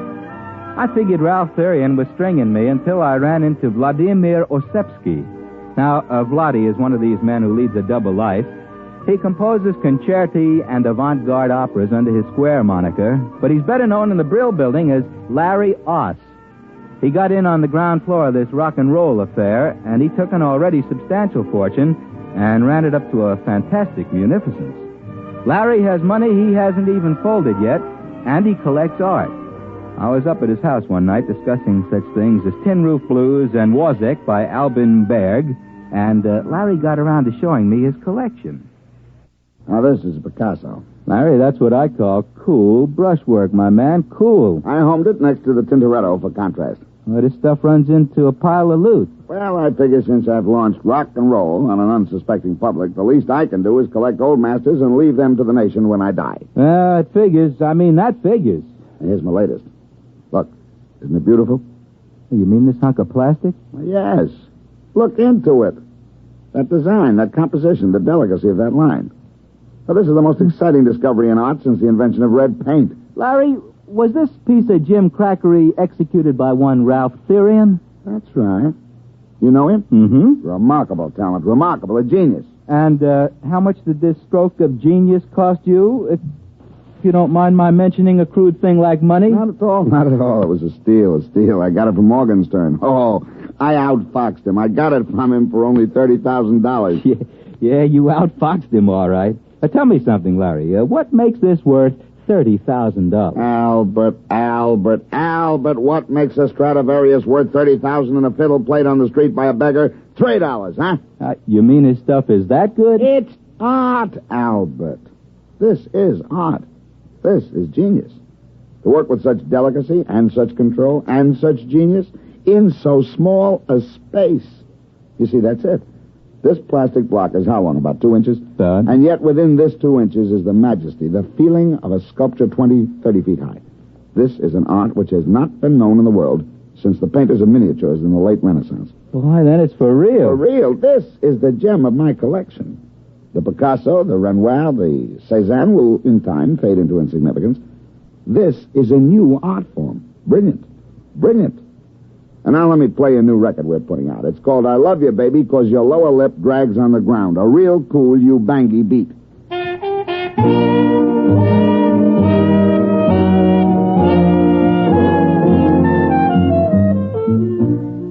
let Ralph Firian's new art form slip my mind for a while I struggled with song pluggers, advertising salesmen, account executives from the agency. And I met him again a few weeks ago at a small cultural establishment on the corner where I work. You might call it sort of branch public library with a brass rail. Hey, what's the idea of putting this lemon peel in? If I wanted a fruit salad, I'd ask for it. How do you do, Ralph, my friend? Oh, hello, Al. Ah, you look like you're thriving, my man. Well, as a matter of fact, I just signed a contract with Morgenstern to deliver $100,000 worth of my original compositions. I'm celebrating. In here? Ah, man, this place is only fit for sweating out the downhill phase on a manic-depressive psychosis. Oh, I'm just starting here. I intend to work my way up. Albert, be my guest.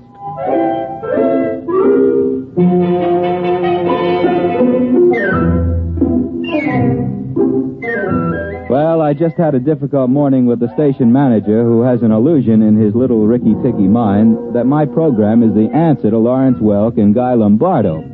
He'd been trying to convince me to program 2 solid hours of Wayne King, relieved by vocals by Frank Crummett and Julia Sanderson. I had resisted, and I was in the mood for eating the lotus and forgetting.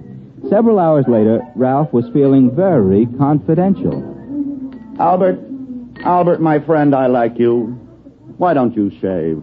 Ralph, love me, love my beard. I will try.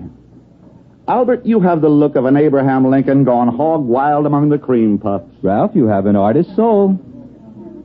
Albert, I trust you, I trust you, I trust you. I am touched. And so, Albert, I'm going to take you to my studio.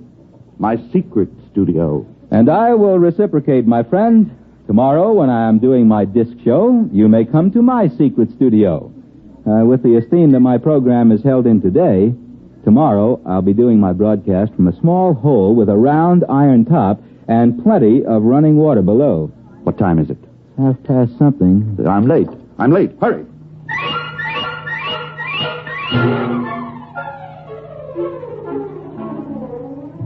He took me to a loft somewhere down in the banana warehouse section. He had 3 locks on the door, and he opened them with 3 separate keys. I stepped inside and took a look around. The loft stretched a whole city block. The only thing that kept the New York Rangers from using it as a practice rink was the lack of ice. It was empty, except in one corner of the room there was a mess of machinery. Looked as if someone had eviscerated a television set and left it to die of shock. There was a weaselly-looking little man in a shiny blue suit standing in the middle of the floor tapping his foot. Syrian, I've been waiting for half an hour. Where have you been? Now, take it easy, Burson. Take it easy. Plenty of time. I've told you the active life of the catalyst is only... Who's this? This is my friend Al. Al Collins. Well, who is he? And what is he doing here? I've told you we must have no one here. Now, he's my friend. I trust him. Oh, I suppose you've told him all about it. Yes, I have. Have you got the stuff? Certainly I have. 3 ampules. But it won't last. You've got to hurry. Roll up your sleeves. Oh, now, just a minute, both of you gentlemen. If I've been brought down here to witness the inoculation of a little happy juice into somebody's arm, I'm leaving. I have no desire to tangle with the Federal Narcotics Bureau. Now, Albert, do I look like I'm taking narcotics? I wouldn't swear to it. You don't understand. In those little glass bottles is a secret of $100,000. And I'm going to show you how I do it. First, we take a plastic cube out of my pocket. So. We put it down on the grid in the middle of the floor. So. Now, if you will kindly step to the outside of the white line painted on the floor. Back there. Go ahead. Now, Mr. Burson, we'll turn on the machinery. Now, I take this vial of catalyst, thus, and pour it over the plastic block. So. Now, we wait.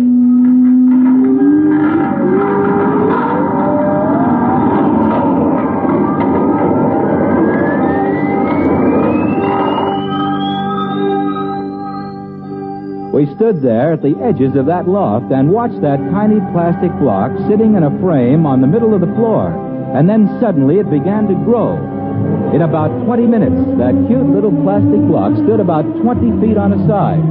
It almost touched the skylight, and there was about a foot of clearance on each wall. See, the long organic chain of molecules in the plastic is infinitely expandable under the right conditions. Is that a fact? By applying the right voltages in series, we can expand the cube to about this size. But there's an outside limit due to the cohesive charge on the molecule. Oh, naturally, of course. Those molecules do stick together. Well, it's the catalyst that does it. And I make that. I make the catalyst. Do you hear that, Therian? I make it. Now calm down, Burson. Without me, you'll just have a great big blob of plastic. I'm the one who turns it into money. You see, Albert, a cube this big is as soft as putty inside. Now, I take my pneumatic drill and I make a hole in the bottom.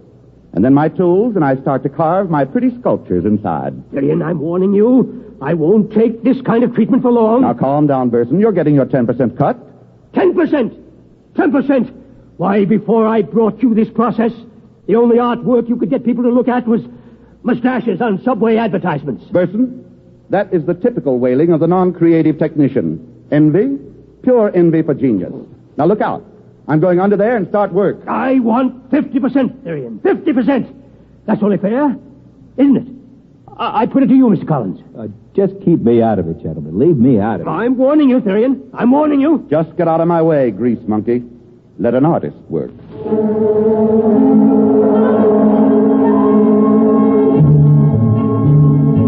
Ralph crawled under the giant cube and started to work.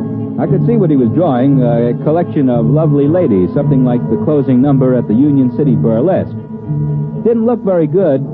The lines were kind of thick and muddy, had a kind of a soft and sloppy quality to it, just about as if you were carving in butter.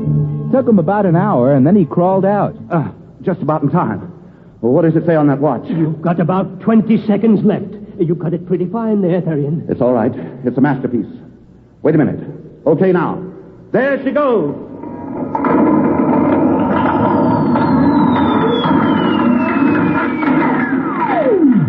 Well, now, what happened was that plastic cube that was blown up to about 20 feet on the side suddenly popped like a balloon with a cigarette stuck in it. And what ended up was that tiny little 2-inch cube sitting in the middle of the floor. Ralph picked it up and brought it over. Look at it. Beautiful. Beautiful. The work of genius. The work of science. Makes a real nice paperweight. Albert, my friend, what you have just seen was the creation of a $20,000 masterpiece. Take a good look. I did take a good look. The whole design was there. But what had looked to me like kind of a muddy, buttery picture when it was 20 feet high was now sharp and beautiful and clear as a snowflake. I went back to the studio and demonstrated my independence by scheduling 2 solid hours of Dizzy Gillespie. The next day, I got a telephone call just before I went on the air. It was Ralph asking me to come over to the studio. Said it was important. So, after the show, I shook the last song plugger out of my lapels and headed down to Ralph Therian's loft.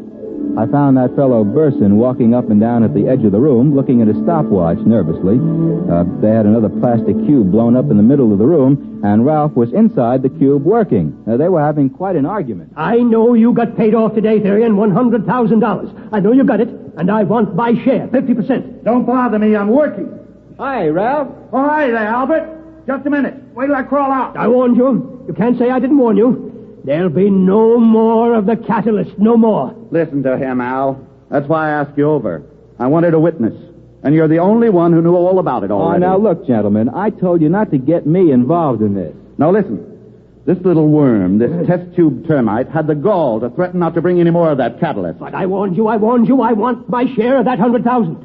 If you'll excuse me, I'll get back into that masterpiece. That catalyst is only good for 2.7 hours. Hand me the drill, will you, Burson? Here it is.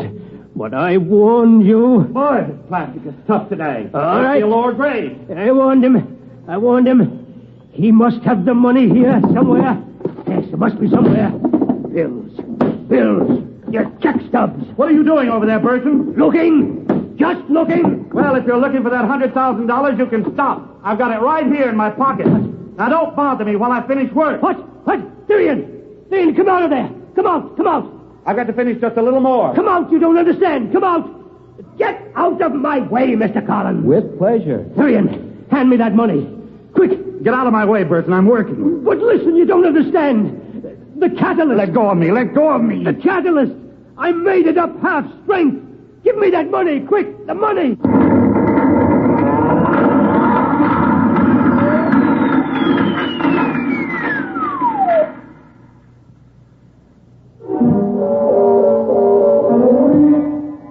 Well, that's all there was to it. I figured out that little fella from the plastic company figured he'd get himself a new sculptor when he made up that catalyst half strength. The two of them were in there when the roof fell in. The roof and the walls. Well, that's about all there is to it. Figured you might be able to use the story. I wrote a few notes on it. They're here somewhere, under the paperweight. Oh, would you like to see the paperweight? Little plastic cube about 2 inches. Look in there. Two fellows with their hands around each other's throats. Looks realistic, don't it? As if they were squeezing. Of course, this one's an improvement on the work Ralph Therian did. This one's in full color.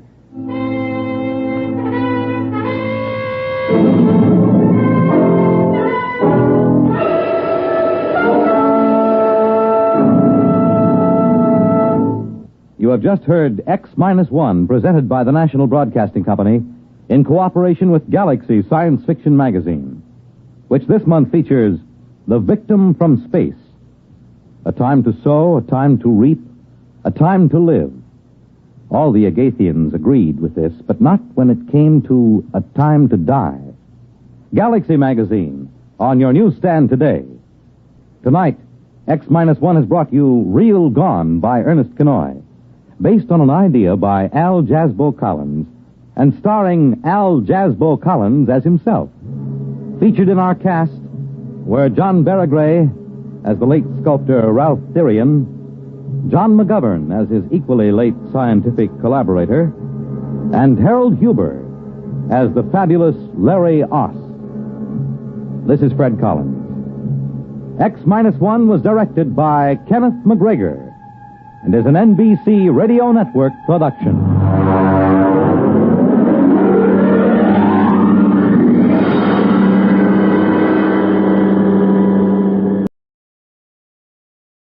Wait a minute.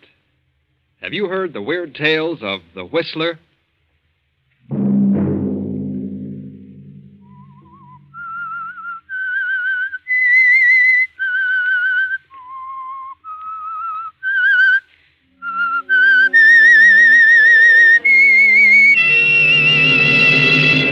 I'm the Whistler.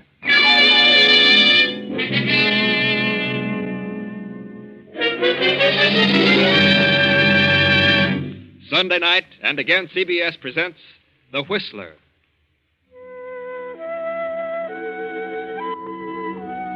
I, the Whistler, know many things, for I walk by night. I know many strange tales, many secrets hidden in the hearts of men and women who have stepped into the shadows. I know the nameless terrors of which they dare not speak. And so I tell you the amazing story of House of Greed. A taxicab rolls through the night and comes to a stop before a brownstone mansion on West 52nd Street. The driver opens the door, and a handsome, well-dressed man steps out, pays the driver, slips quickly up the stairs, fumbles with a bunch of keys, but the door opens. Oh, hello, Jackson. Mr. Talbot, welcome home, sir. Where's Mrs. Talbot? Oh, she left 3 days ago. Went to the place in the Catskills. There's a note on your desk, sir. Oh, good. Your brother, Frank, is waiting in the library. Oh. Hello, Frank. What do you want? John. Now, look, Frank, I told you the last time I'd give you no more money. Oh, but it isn't gambling debts this time. I'm reforming. I'm going to settle down and work. Work? I met a big cattleman from South America. He has a very lovely daughter. And she talked her father into letting me buy an interest in the business. How much? $10,000. Oh, I'm sure I'll make good, John. Oh, very well. I don't mind doing something like that for you. When are you leaving? Tomorrow. I've had a plane reservation for 4 days. Thanks for the check, John. You're a swell guy. Tell Mary goodbye for me. Yeah, she's up in the Catskills. Yeah, so Jackson told me. Good Lord. What's wrong? She hasn't gone to the Catskills. I can't understand this. What on earth does she mean? Well, what is it? Well, read it. John, this life is too lonely. I can't go on like this, so I'm leaving you. I found someone else who is more considerate of me. But First, I'm going home, and from there, it doesn't matter. I'm sorry, but things just didn't work out for us. Mary. Someone who's more considerate of her. Why, I've given Mary everything her heart desired. She must be out of her mind. Of course, you have been gone a lot, and women get crazy ideas. It's knocked the pins right out from under me. Yes, I can see that. You better take it easy for a while. Yes, I feel, I don't know, kind of sick. All of a sudden, nothing seems to matter. Well, maybe she'll wake up before she gets too far. Perhaps I'd better cancel my trip for a few weeks until you get straightened out. No, never mind. I'll pull myself together. I wouldn't have you sidetrack your plans for the world. I think you better go now, Frank. I'd rather be alone. All right. But don't do anything foolish. What do you mean? Well, if you brood about it, you're liable to get some crazy ideas and end up really holding the sack. Good luck, Frank. Lots of luck. Thanks. Goodbye, John.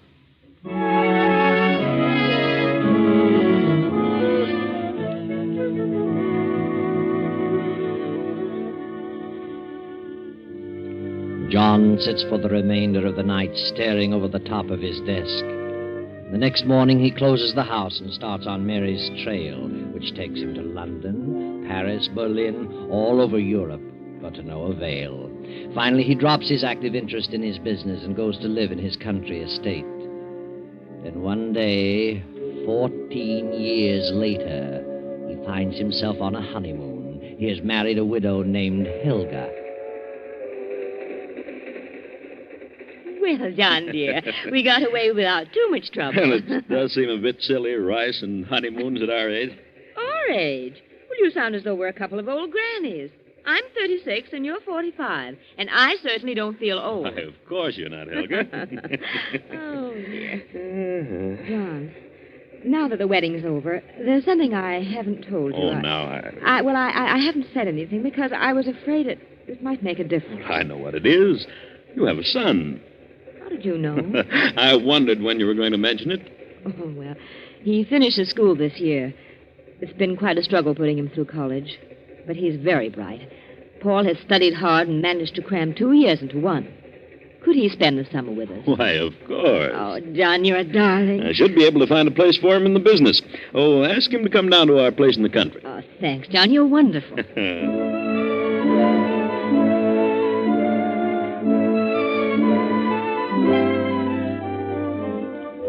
So Helga's son, Paul, came to spend the summer at the country place. And he stayed the next winter, and the following summer, and the next winter.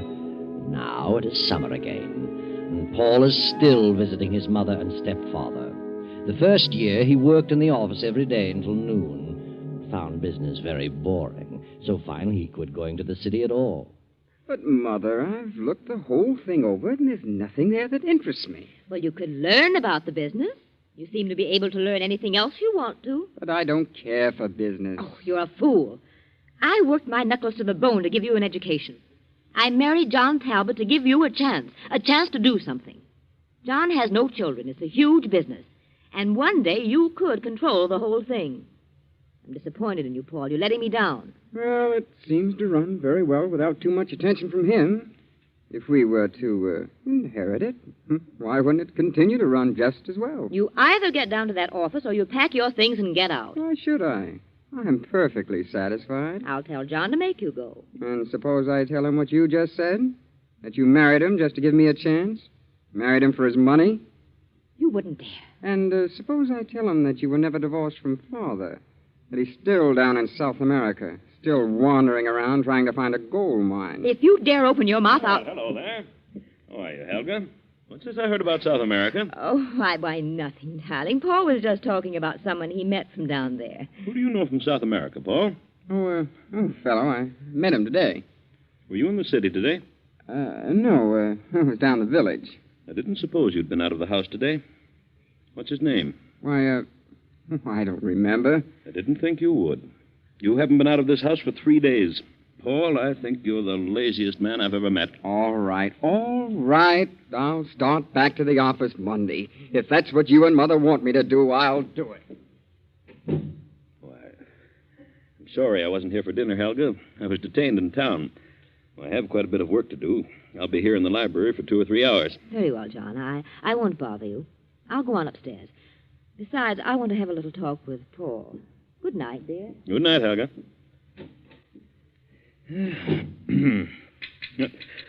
What on earth? Who's out there? Who are you? What do you want out there? May I come in? I want to talk with you. Well, why do you come to the library windows? Why didn't you ring the bell? I didn't want to cause a disturbance. Disturbance? What do you mean? May I come in? Yes, come ahead. Don't you know me, John? Good Lord. Mary. I'm sorry, John. I had to talk with you. I saw the light in the library. What do you want? I need your help. Where have you been all these years? Oh, every place. Are you still filled with resentment? It's been too long ago. At first I was. I followed you all over Europe, but never quite caught up with you. Now I'm glad I didn't. There's no telling what I might have done. I'm sorry, John. I was a fool. I know that now. May I sit down? Why, of course. Have you a cold? Yes, I can't seem to shake it. I've had it for weeks. See, I hate to mention it, but you look a bit shabby, Mary. Aren't you doing well? Oh, well, yes. Yes, I'm doing all right. Are you? You've married again. Yes. And your wife is here? Yes. Then I'll be as brief as possible. I wouldn't want her to know that I was here. You want me to help your husband? No, not that. I have no husband. What about the man you said was more considerate of you? He left me 4 years after the baby was born. Baby? You have a child? Yes, John. She's 17 now. And where's the man? I don't know, and I don't care. Oh, John, I made the biggest mistake of my life. I should have known better. But he practically carried me off my feet. And I learned later, to my sorrow, that he was not worth shooting. Where's your daughter? She's in a school in Vermont. I've worked hard to give her an education. I've done everything I could do to give her a chance. I've not seen her very often. But now, well, I'm sort of cracking up. I've been ill a lot, and I seem to have trouble getting a job. Job? What kind of a job? Why, any kind of a job. What have you been working at, Mary? Oh, John, I've made such a miserable mess of it. I was never able to face things. I always took the line of least resistance. What a shame. And now I've come to the end of my rope. Joan has finished school. She's a lovely girl, John. I can't let her know. I can't take her with me. Why not? She deserves so much more. She deserves a chance in life. I want you to do something for her. Why should I? Because she's your daughter, John. Yeah. My daughter? Yes, yours and mine. She was born 7 months after I left. Here's the birth certificate. Please, John, do something for her. She shouldn't be made to suffer for my mistake. She's innocent. Well, does she know I'm her father? No. And she doesn't remember the other men. Here, I'll give you her address. Fernwood College. And I'll write a letter to her explaining all about you. Well, Oh, John, you could do so much for her. She's a young lady now. And so lovely. Please see her. I know you'll fall in love with her. All right, Mary. I'll see her. I'll have her come down here. Oh, John, I'm so sorry. So sorry for everything I've done. Please forgive me. I've forgotten everything, Mary. Oh, wait a moment. Take this check and do something about that cough. No, thanks, John. I won't need it. You'd better take it. Thanks. I'll be all right in a few days. The cough will be gone. Good night, John. Good night, Mary.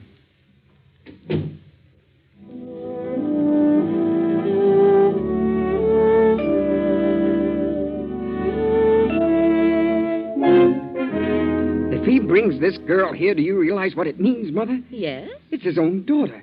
If he falls for her, if he likes her, he'll change his will and split the estate. She's entitled to it, isn't she? Now, why should she be? Strange girl he didn't even know existed. Popped up out of nowhere and cheats us out of half the estate. I know what you mean. We've been here for several years. You're his wife. It isn't fair. What would you do about it, Paul? I'd see that she didn't get anything. How would that be possible? Suppose she didn't like it here. Supposing that before John got attached to her, the things happened that would make her dislike everything here. If she runs away soon enough, he won't change his will. Perhaps you're right. And if she doesn't? Then maybe something could happen to John.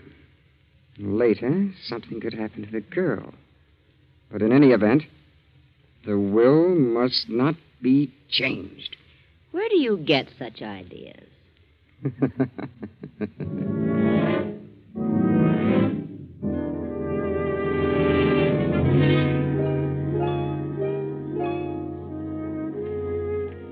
That, Joan dear, is the story of your mother. I trailed them all over Europe, but never quite caught up with them. You mean you planned to kill them? Kill them? I was filled with revenge, but I finally gave up the chase and returned here to wait. I knew that sooner or later she'd show up. But it's been so long ago. Surely you've lost the desire for revenge by this time. Time heals many wounds, my dear. If you had caught up with them and satisfied your revenge, what good would it have done? Quite right, my dear, quite right. Tell me, have you no recollection of this man? You can recall nothing about him? Absolutely nothing. Remember, I was only 4 when he went away. And you do believe that I'm your father? What else am I to believe?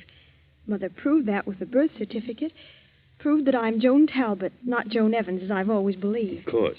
And would you like to remain here? Why, yes, I think I would, Well, but there seems to be a doubt. Why do you hesitate? I don't know. From all the evidence, I belong here. I have a legal right, but... Well, I can't seem to find words to express it. Express what? From the moment I stepped in the door of this house, I've had a strange feeling. A cold, chilly sensation of fear. Well, is it something you feel about me? Yes. You're afraid of me. No, I don't think so. Is it Helga? Well... Is it Paul? Oh, please don't ask me anymore. I don't know what it is. Well, what has Paul said to you? Nothing. No one said anything. It's just a premonition of evil. There's something wrong. Something horribly wrong in this house. Oh, you're imagining things, Joan. It's all in your mind. It will pass as suddenly as it came. You're young, Joan, impressionable, and you've suddenly found your life turned upside down. A new environment to which you've never become accustomed, but you'll get used to it. You're my daughter. I want you to have what you deserve, what is rightfully yours. I understand. And I'll try to overcome this feeling. Yeah, that's better. You're a lovely girl, Joan. An intelligent girl. I know I'm going to be very proud of you. Thank you. I think I'll go to bed now. Well, it is rather late. Good night, dear. See you in the morning. Hello? Paul, what are you doing here on the stairs in the dark? I wanted to tell you something. What? You're very, very beautiful. Your eyes, your hair, just like gold. Gold moonbeams. And soft. Paul! And your throat. Your throat is slender and soft. Like... Take your hands off my neck. Paul! I don't know many girls. Girls don't like me. Let me by. You don't like me either, do you? Well, I know. I can tell. Elsie didn't like me either. She was afraid of me. Who's Elsie? She was a girl in the village. She worked here in the summertime. No one knows what became of her. What? I don't remember what happened to her. But her throat was slender and white, like yours. Let me by!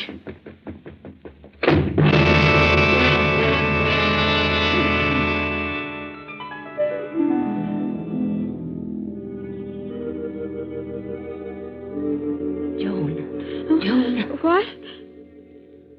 Who's here? Who's in this room? Don't turn on the light. Helga. What do you want? I must talk to you. What about? You're not safe here. No one is safe in this house. You must leave at once. What do you mean? What's wrong? The house is wrong. It's filled with evil and hate. I know. Why do you stay? I can't leave. It's too late. But you must go at once. Do you mean that Paul? That's part of it. Then what else? John. John? What about him? I can't tell you. But you must believe me. What about my father? He doesn't believe he is your father. And he's planning to get revenge on your mother through you. I don't believe you. I won't. Get away while you have a chance. No. I won't run from it. I'll face it, whatever it is. Very well. Good night, Joan.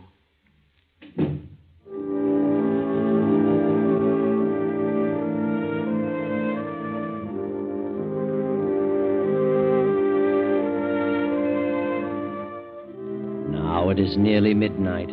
John still works at his desk in the library. But outside, a man steps softly through the trees upon the terrace, quietly opens the library doors, and steps in. Hello, John. Frank. Good Lord. Yes, Brother Frank. Well, why don't you say something? Come in, or get out, or something. Why, come in, Frank. You fairly knocked me off my feet. I didn't know whether you were alive or dead. It's been a long time, John. Why haven't you written me? Well, I was hoping I could make a go of that ranch and pay you back, but I guess I was just born unlucky. Oh? They had a revolution and cleaned Senor Gonzalez out and me with him. That's too bad, Frank. But you're still the same steady, reliable John. Yes, sir, I've tried my darndest to be like you, but, well, it just isn't in me. I don't have what it takes. The last 2 years, I've had a pretty tough time. I caught some sort of a malarial fever down there, and it's impossible to get rid of it. Keeps recurring. You certainly don't look well. You've aged quite a bit. You better have Dr. Richards look you over tomorrow. She's still kicking around? I thought he'd be gone long ago. How's your new marriage turned out? Oh, very well. Very well indeed. Good. Ever hear from Mary? Yes. She came to see me. I knew she would eventually. She was broke and quite ill. She'd had a tough time of it. And you helped her out. You would. You couldn't turn anyone down. Well, she was mainly interested in my helping the girl. She had her in a school in Vermont. And so now you're taking care of both of them. What else could I do? Good old Joe. I sent for the girl and brought her down here. She's a lovely child. Sweet as can be. And you'll give her everything her heart desires, I suppose. And then you'll have another problem on your hands with Joan.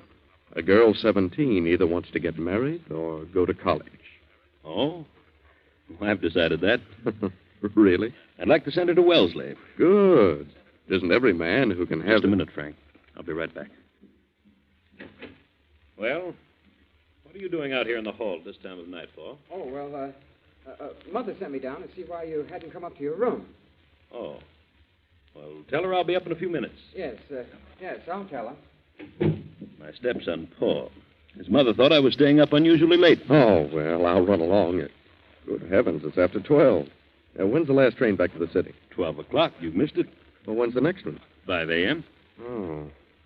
Well, I suppose I'll have to wait for that. Can you put me up? Yes, of course, Frank. Oh, thanks. Well, wait a moment, Frank. I probably won't be up when you leave, so I'll give you this now. Oh, now, John, I didn't come here for that. Well, that is not exactly. No, you never have. Here you are, Frank. 1,000. And see Doc Richards first thing in the morning. And drop in at the office and let me know what he says. Thanks, John. I'm sorry to have to take this.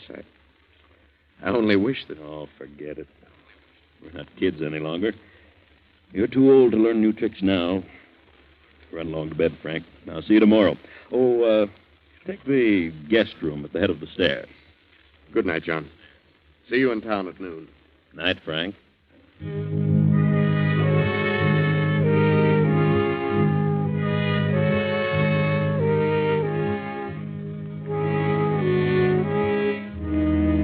The clock strikes 3 as 2 figures slip down the darkened hall and quietly enter John's bedroom. Then a few minutes later, the same two figures make their way in the moonlight through the trees to the back of the estate, carrying a long, gruesome bundle wrapped in a sheet.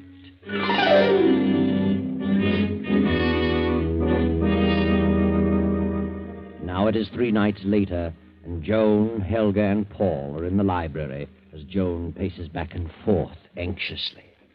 But where could Father have gone? He didn't say a word about going out of town. Oh, maybe he doesn't want to come back. Why not? I don't know. Maybe he doesn't like it here. You should have listened to me. But you didn't say anything about... Well, you just mentioned me. Could have been a mistake. I just had a weird feeling of impending disaster. Something is wrong, I know. If I didn't belong here, if I could leave, I'd not stay another moment. Who knows what will happen next? I know. What do you know? I know what'll happen next. They always happen in twos. Many people have come here, stayed a while, and then suddenly disappeared. What time is it? 11:30. There's a train at 12. I'm leaving here. Hello? Yes, this is Joan Talbot. What? Good heavens, who? Where? Yes. Yes, I understand. Yes, I'll be here. Yes. Who was it? I don't know. I've never heard anything like it. What do you mean? It was a man, and he... What man? He said he had a message for us, and he'll be here at 12 o'clock, and to wait for him in the library. The police? I don't know. He said he'll come to the garden windows, to the library window. Who could it be? I don't know. But we'll wait. I'm going to see this through.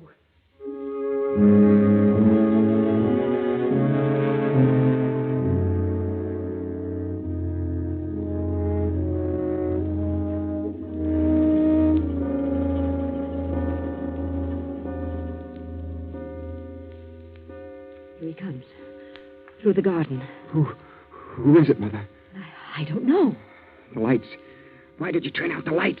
I turned them out so we could see outside. Who is he? I don't know.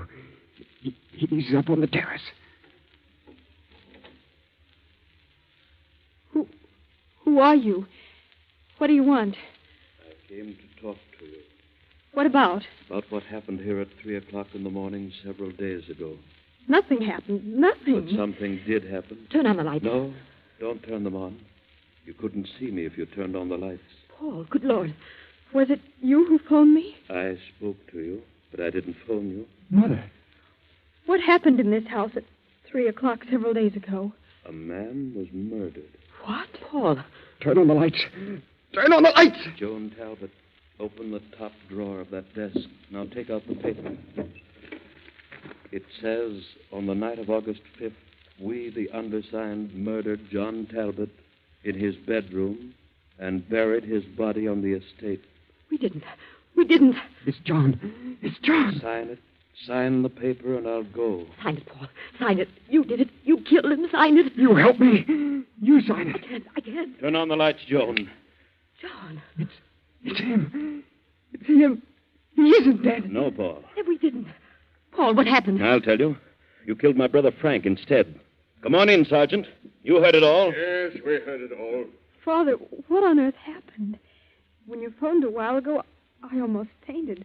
I was sure you were dead. I knew from the moment you told me you were frightened in this house that something was wrong. I put 2 and 2 together and realized what it was. They didn't want you to share in the estate. I knew they were planning something on that night. And then my brother came.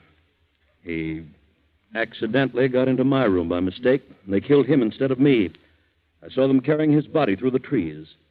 So I disappeared for a few days and evolved this plan. You've nothing to worry about any longer, Joan. Nothing. No. Nothing to worry about. But the truth would certainly amaze you. All that Helga said about Paul and John was true. John was planning revenge, but not through Joan. That night your brother Frank came back. You discovered something, John. What was it Frank said? And then you'll have another problem on your hands with Joan. A girl 17 either wants to get married or go to college. It was then, John, that you knew the truth. The only way that Frank could have possibly known that the girl's name was Joan and that she was 17 was to have been with Mary.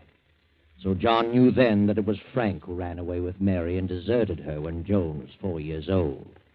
And then John, knowing that Helga and Paul planned to kill him, deliberately let Frank occupy his room on that fateful night. John's revenge was satisfied, and he didn't have to turn a hand. That's all.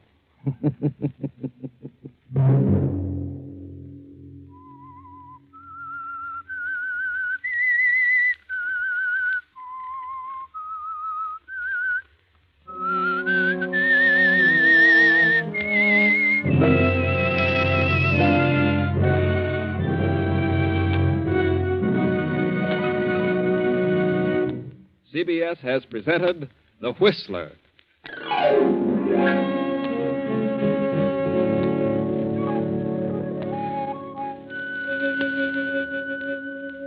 And now an important announcement regarding a change of time. Beginning 1 week from tomorrow night, on Sunday, September 13th, The Whistler will come to you at 9:15 p.m. Remember, Sunday, September 13th at 9:15 p.m.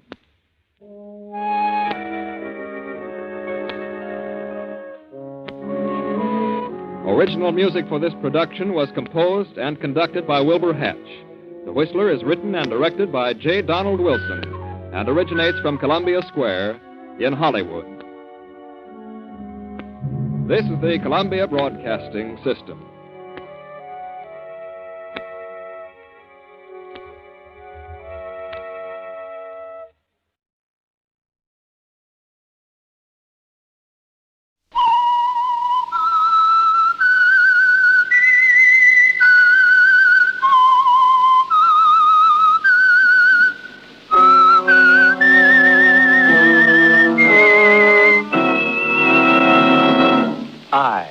I'm the Whistler, and I know many things, for I walk by night.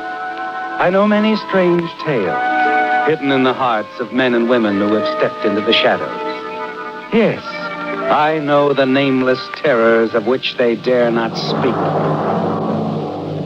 Tonight transcribed, it's The Whistler's strange story, 7 Steps to Murder.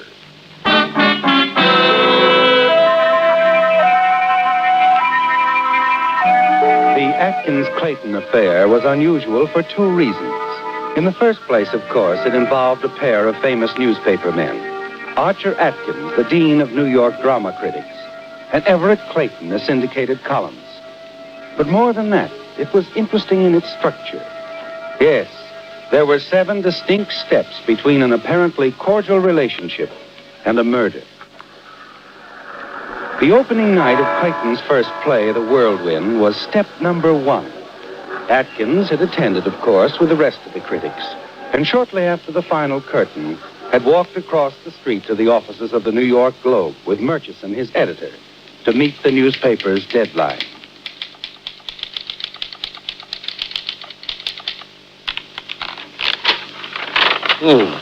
Everett Clayton's new play, The Whirlwind, opened last night at the Brighton Theater with Diana Brooks and Paul Strand in the leading role. Finish it, Atkins? Oh, Murchison. I want to see what you did to Clayton's play. I thought it was great. Oh, did you? Here's what I thought. Everett Clayton's new play, The Whirlwind, is dullness itself. Is utterly lacking in originality, imagination, or even ordinary playability. The death rattle was audible before the first act was 5 minutes old. Listen, Atkins, you can't. Why can't I? You grew up together. You came from Texas together. You were even engaged to his sister. He's your best friend. Art knows no friendship. You're a liar. You're jealous because Clayton's invading the drama, your sacred territory. Well, if that's true, you should fire me. Too bad I'm too influential, huh? You know, one of these days you'll stick your neck out too far and I'll chop it off. Your review of Everett Clayton's play was step number 2. The next day, you see Clayton in the coffee shop of the Stratford Club, where both of you live. He walks over to your booth, his face tense and expressionless, the paper folded in his pocket. Well, Everett, good to see you. Sit down, please. Thank you. Waiter. Yes, sir? Coffee, please. Yes, sir. 2. No coffee for me. Milk. Yes. Your stomach again? Getting worse, I'm afraid. But that's not why I came, is it, Archer? I suppose not. That review, Archer. Nice of you. You're not a playwright, Everett. You at least saw the play, I presume? Of course. An author spends a year writing a play, and that's the consideration he gets. Any of your money in it? Everything I've got. Oh, too bad. Why didn't you consult me before? Let me read it. Because I knew what I'd get. Sarcasm, smart cracks, not one bit of constructive criticism. There is a small item you've forgotten. Talent. No one has yet succeeded in drawing milk from an elephant. Nor kindness from a critic. If you wanted charity, you should have said so. You want me to go over it scene by scene and show you how bad it is? No, because you couldn't. That's the trouble, you know. The people don't decide what's good or bad anymore. They wait for the critics to tell them. Well, thanks to you, I know my play is dead, Atkins. But I also know you're a fake. You've been phony all your life. If the Rover Boys in Switzerland had Edgar Allan Poe's name on it, you'd call it great. No, easy, old boy. You're getting carried away. You picked on the wrong guy, Archer. I've got 20 million readers, too, and before this thing's over, I'm going to make you look like the village idiot. Just do me a favor, Atkins. Check my column tomorrow. It'll interest you.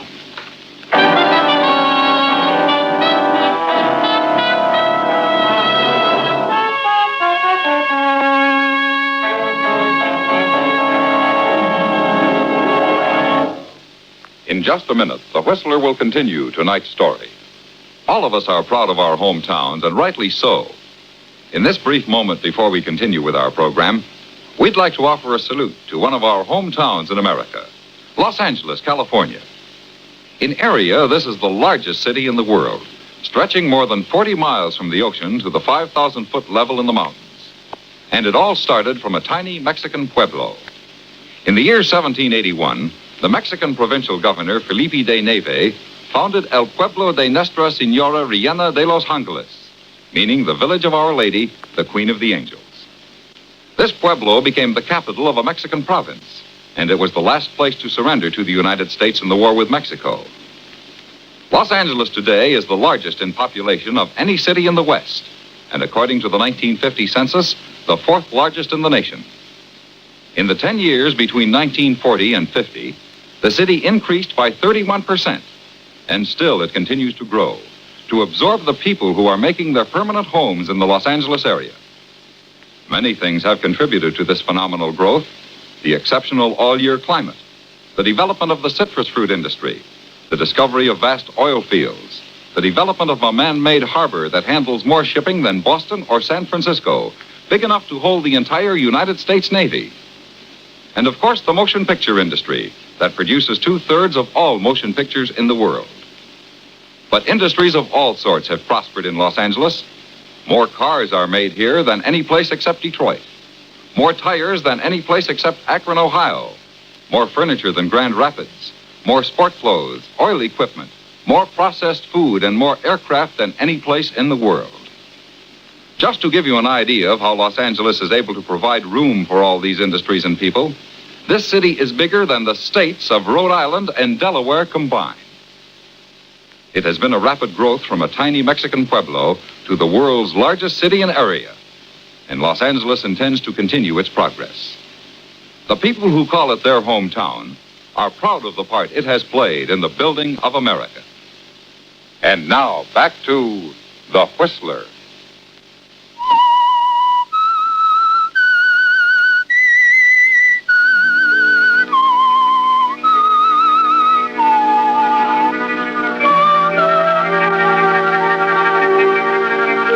Yes, Archer. Although you didn't know it at the time, the case that was soon to become famous as the Atkins-Clayton affair fell neatly into 7 parts, 7 steps to murder. Clayton's play, of course, was the first step, and the scathing review that appeared in the Globe the next day over your signature was the second. But when you arrive at your office the next day, Murchison, the editor, is sitting on your desk waiting for you. the afternoon edition of the Ledger in his hand. Hello, Murchison. Did you read Clayton's column? I did not. Lead paragraph. Listen. I am now reconciled to the fact that my play, The Whirlwind, will close in a matter of days as a result of the efforts of a group of critics headed by Archer Atkins. As a matter of fact, Atkins is not equipped to set himself up as a critic or even a writer. He has no conception of literature, dramatic, poetic, or otherwise. And I intend to prove it. Well, amusing, but not very.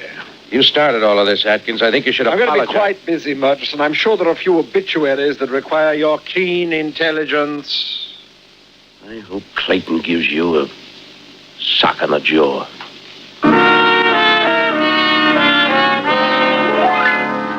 That's step number 3, Archer. The public challenge that went out to 20 million readers. You decide it's ridiculous, of course, and forget about it. The play lasts 5 days and closes. Then one evening, some weeks later, Barbara Ross, the fashion editor on the Ledger, walks up to you in the lobby and taps you on the shoulder. Archer, darling. Well, good evening, my dear. Archer, I found something I thought you'd want to glance at. Why, did Clayton put me in print again? Nothing like that. Somebody handed me this book of poetry. Poetry? It was printed privately, only 50 copies. Well, let me see. 14 by Jafar Ahmed. What's it about? Oh, I think it's lovely. It's written by an immigrant boy about his love for a little girl. Oh, no, thank you. Oh, but Art. Now, poetry, darling, is as much a part of adolescence as the first shave, and just about as important. But it's really quite good. The boy seems to have an excellent sense of meter and a good deal of insight, too. Archer, you know so much more about poetry than anyone else I know. All right, dear. I'll look it over.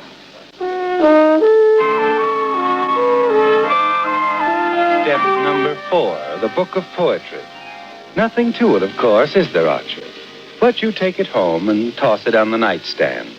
And just before you decide to turn out the light, you pick it up and glance at the first page. It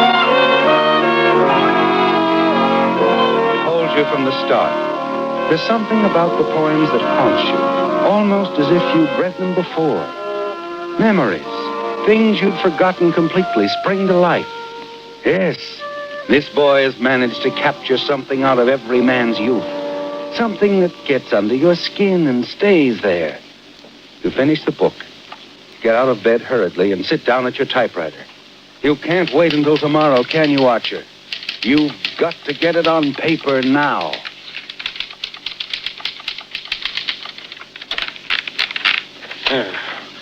Although the poems are immature, there's something great and universal about this work. The volume has been printed privately, but in my opinion, it would be a wise investment for any publisher to issue it in quantity. 14 by Jafar Ahmed should never be forgotten. That ought to do it. It'll be on the bestseller list in a month.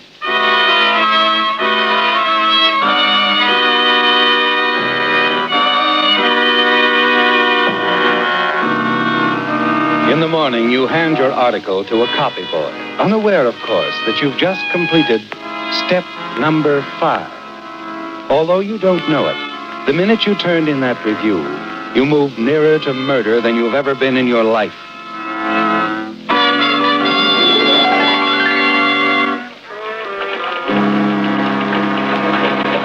It's just 24 hours later when the same boy walks into your office, places a newspaper on your desk. Step number 6. Here's your copy of the Ledger, Mr. Atkins. No. Round town with every plate. Oh, here we are. 3 months ago, I promised to reveal Archer Atkins, the so-called Dean of Literary Critics, as a phony. Today, I call attention to the raves he's been giving the book of poems called 14, supposedly written by a 14-year-old Iranian lad. The fact is, gentle readers, I wrote 14. What is shocking, eh, Archer? Oh, hello, Murchison. I didn't see you. That's all right. You needn't hide that. Some of our best people read Everett Clayton, including the publishers of this paper. That's trash. Just trash. And lies, too, I suppose. Clayton never wrote 14. He hasn't got enough sense. Seems to know a lot about it, Archer. Read on. He tells just how he did it.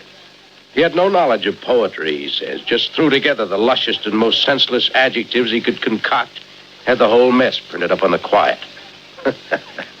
You, the great Archer Atkins, praised it to the skies. Are you trying to tell me that you believe this nonsense, Merchant? Why, the man's got readers, Archer. 20 million of them, so calm down. Don't tell me to calm down. As a matter of fact, why don't you get out of here? Let me at that typewriter. I'll teach Clayton his place. Not of the Globe, you won't. And why not? I talked to the publishers. We want your resignation by the end of the month. From now on, I'm editing your material, and I don't intend to have any libel suits on my hands. Not even to save the great name of Archer Atkins. Good day. Well, for once I've had the last word.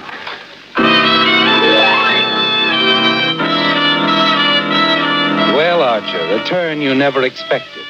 And it's even worse when you reach the Stratford Club and learn that you've suddenly been turned into a laughing stock. Archer, old boy, how could you? What was it now? I still feel the music, the poignant expression of an adolescent love. Sweetly agonizing emotions, part of every man's youth. I wouldn't bother clawing this cane on your skull, my dear Henry. Gentlemen, you hear? The great Atkins is no longer capable of using his cutting tongue. He must now resort to a cane.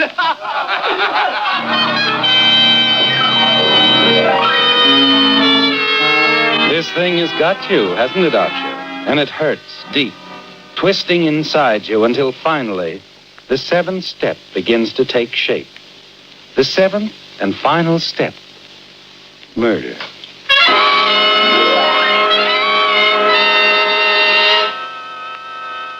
It's a frightening thought, isn't it, Archer? Frightening, but very clear. It's all there in your mind as you ride up to your luxurious suite in the elevator. Everett Clayton is a man of habits, one of them forced upon him by his health. You know all about that, Archer. How each evening at 7, a waiter brings a large glass of milk into his apartment. You smile as you let yourself into your rooms across the hall. Tonight, that same waiter must bring you something as well. Hello, coffee shop. This is Mr. Atkins. I wonder if you'd send me up something, huh? Oh, I don't know. Something light, a chicken sandwich, perhaps. Oh, no hurry. What's that? You have a waiter coming to Mr. Clayton's rooms at 7? That's time enough, surely. Just don't make a special trip. Thank you.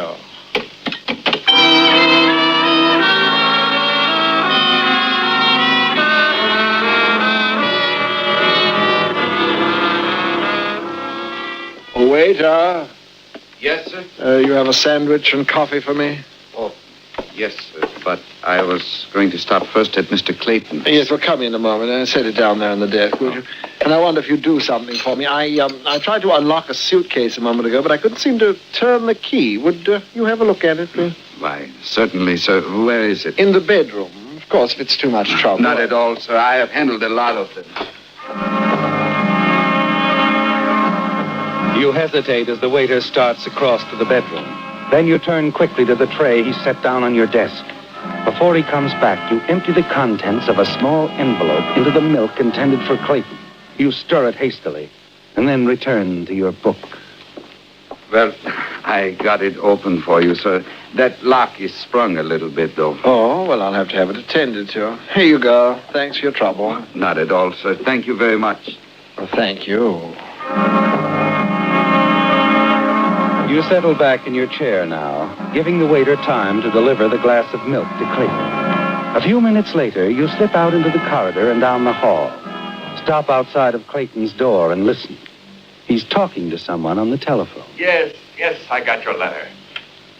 Well, what did you expect me to do? All right, I promise I'll see them about the first thing tomorrow. Yes, I promise. Goodbye. You wait tensely after Clayton hangs up, hoping no one will come along the hall and find you standing there. A moment's drag by.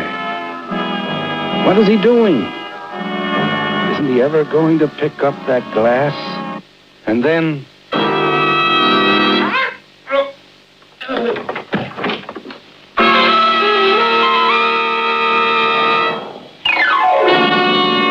moment later, you whip the door open, step inside, and lock it. A glance at Clayton's body sprawled on the floor assures you that he's dead. Quickly, you cross the room and sit down at his battered portable typewriter. To my dear mother, comma, my sister, comma, and gentle readers, colon. It isn't often that a man gets the opportunity to write his own obituary, period. Believe me, comma, this isn't easy, comma, but I've been ill for some 10 years now. You type rapidly, Archer, because you know exactly what you want Clayton's suicide note to say. It includes, above all else, a confession, one in which the dead Everett Clayton will admit to the world that he perpetrated a deliberate hoax against you. His note tells how he lied in claiming to have written the verses in the book 14. How actually he simply dug up a number of anonymous ballads and revised them a bit. You put it all down, Archer, your way, but in Everett Clayton's style. And then you add his well-known signature. Just the two simple typewritten letters. E.C. Thanks, my dear Everett. We'll see tomorrow how your 20 million readers like this one.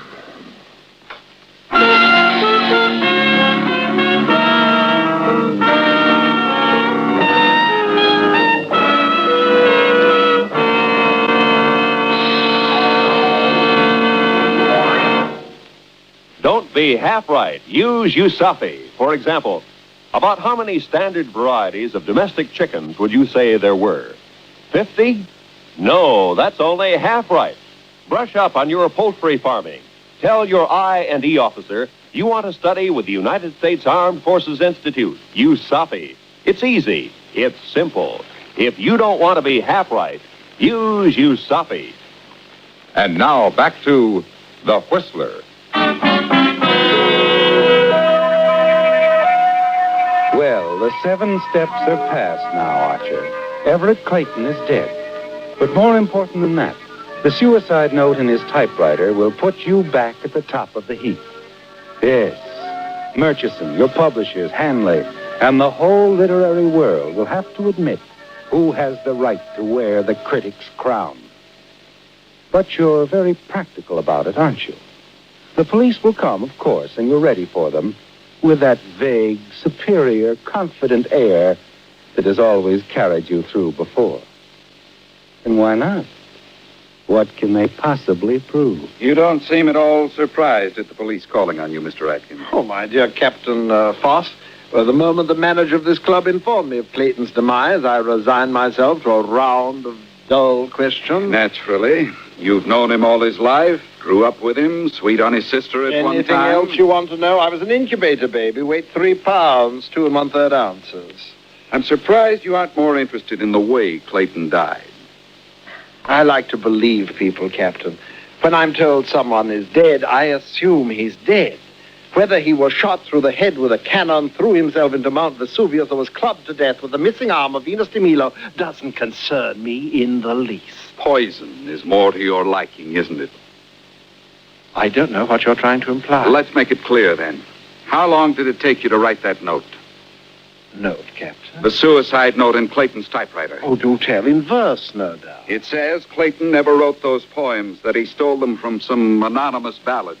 Well, I insisted on that all the time. Wait till I get hold of that editor. You wrote that note, Atkins. You poisoned Clayton and ran the note off on his typewriter. Nonsense. Who gave you that story? Some idiot from the Ledger? Take a look at these papers, Atkins. Ever seen them before? They're yellow. They're very old, aren't they? They're poems you wrote to Everett Clayton's sister when you were 14, over 40 years ago. What? That book of poetry you reviewed was not written by Jafar Ahmed or Everett Clayton, but by Archer Atkins. Reviewing my own poetry. So it wasn't suicide, you see. No, wait a minute. He still did it. It was a malicious trick. Now, listen, Captain. It wasn't suicide, Atkins. Because Clayton's sister blew up when she read what he did with those poems after she sent them to him. She phoned him last night. He was talking to his sister. She made him promise a public retraction. Clayton was going to see you about it in the morning.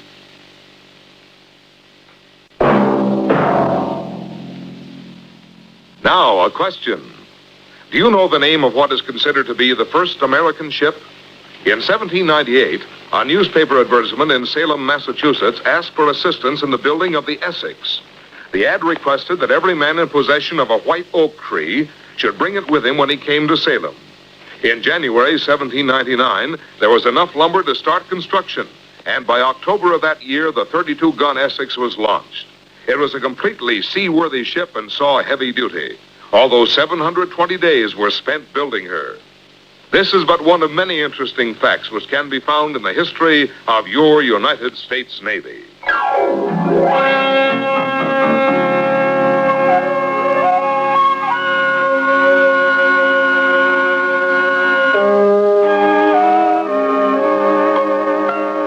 Featured in tonight's transcribed story were Bill Foreman as the Whistler, Hans Conried, Olin Soule, Jack Moyles, Charlotte Lawrence, Vic Perrin, and Jack Carroll. The Whistler, directed by Gordon T. Hughes with music by Wilbur Hatch, is produced by Joel Malone and transmitted overseas by the Armed Forces Radio Service. This evening's story was by Meyer Dolinsky. The Whistler was entirely fictional, and all characters portrayed on The Whistler are also fictional. Any similarities of names or resemblances to persons living or dead is purely coincidental. This is George Walsh speaking, and reminding you to listen again next week for another strange tale by The Whistler. Now for the radio program that has rated tops in popularity for a longer period of time than any other West Coast program. The mystery program that is unique among all mystery programs. And I'll tell you why. It's because you know who's guilty. You see his every move. You know his complete plans, even his innermost thoughts. Yet the final curtain always brings a startling surprise. In the Signal Oil program, The Whistler.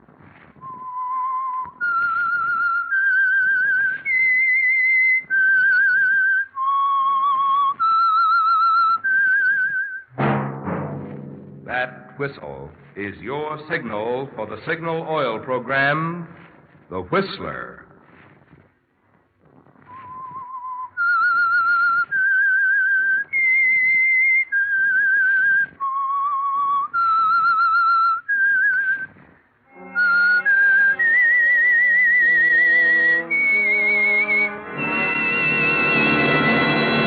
I am the Whistler, and I know many things, for I walk by night. I know many strange tales hidden in the hearts of men and women who have stepped into the shadows. Yes, I know the nameless terrors of which they dare not speak. Yes, friends, it's The Whistler for the tops in entertainment. And for the tops in gasoline quality, it's Signal. It takes extra quality, you know, to give you extra mileage. And Signal is the famous Go Farther gasoline. So look for the Signal circle sign in yellow and black that identifies friendly independent signal stations from Canada to Mexico. And now the Whistler's strange story. Trio of Rogues.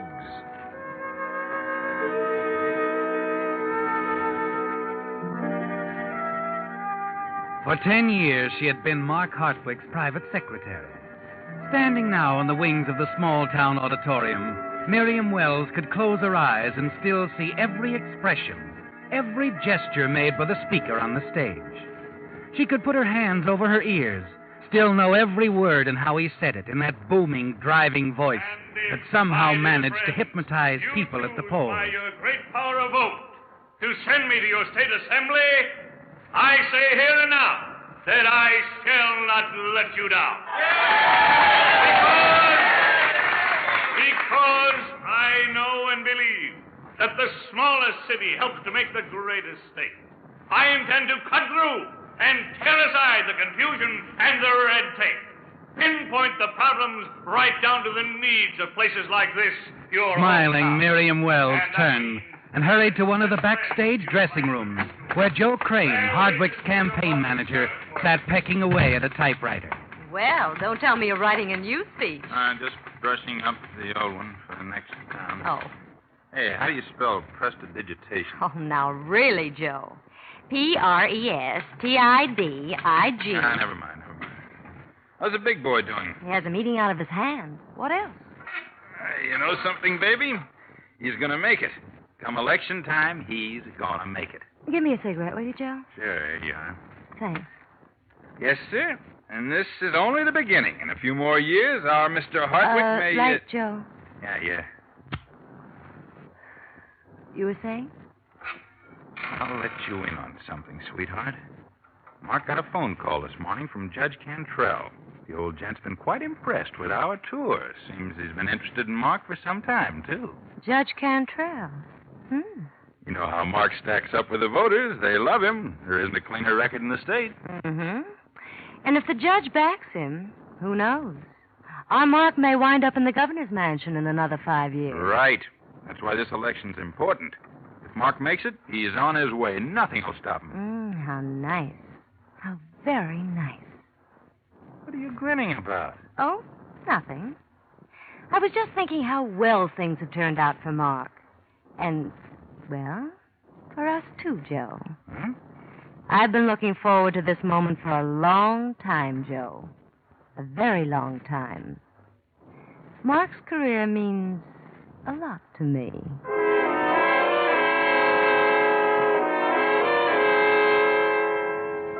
Joe doesn't really understand, does he, Miriam? But he will before long. Yes, you do want Mark to succeed, don't you? Because you know that when he does, you'll be able to turn his power to your advantage. That's why you've waited patiently. Waited for the right moment to start your plan into action. Now that moment is close at hand.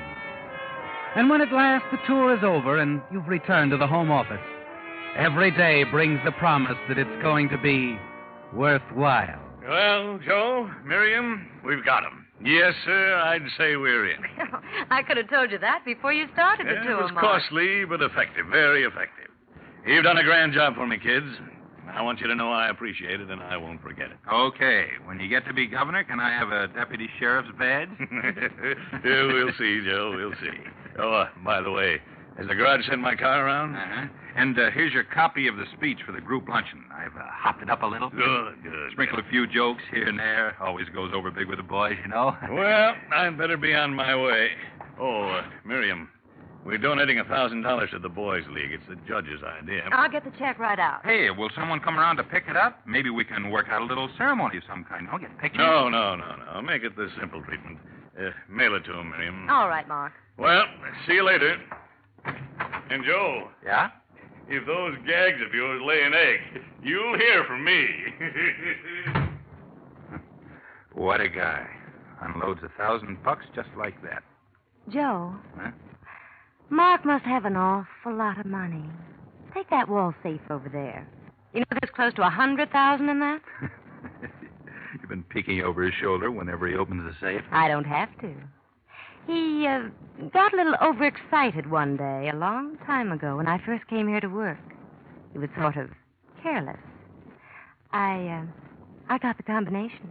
Oh? Want to look at all that money, Joe? What good would it do?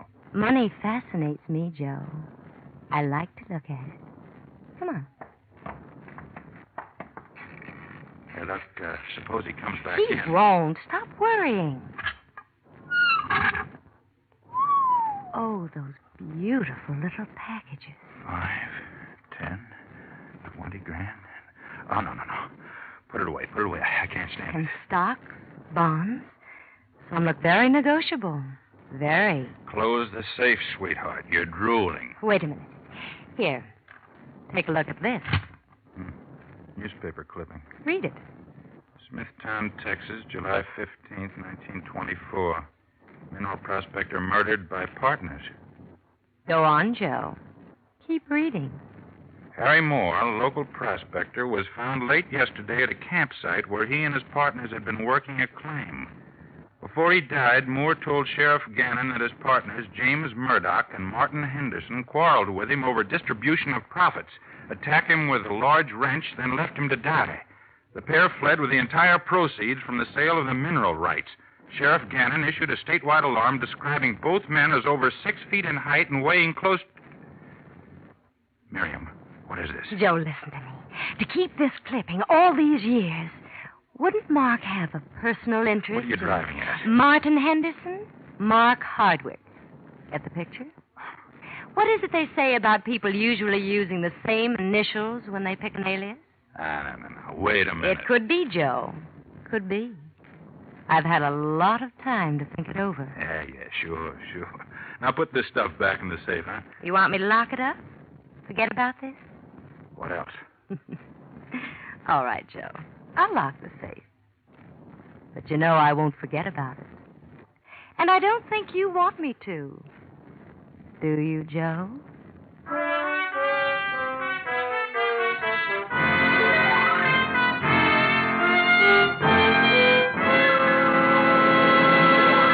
With the prologue of Trio of Rogues, the Signal Oil Company brings you another strange story by The Whistler.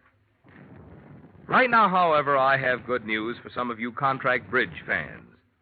Possibly you may have stopped by your Signal dealer to pick up one of the bridge lessons, which Signal is giving free, only to find that your Signal dealer was already out of certain lessons. Well, frankly, friends, the demand for these Signal bridge lessons exceeded our expectations.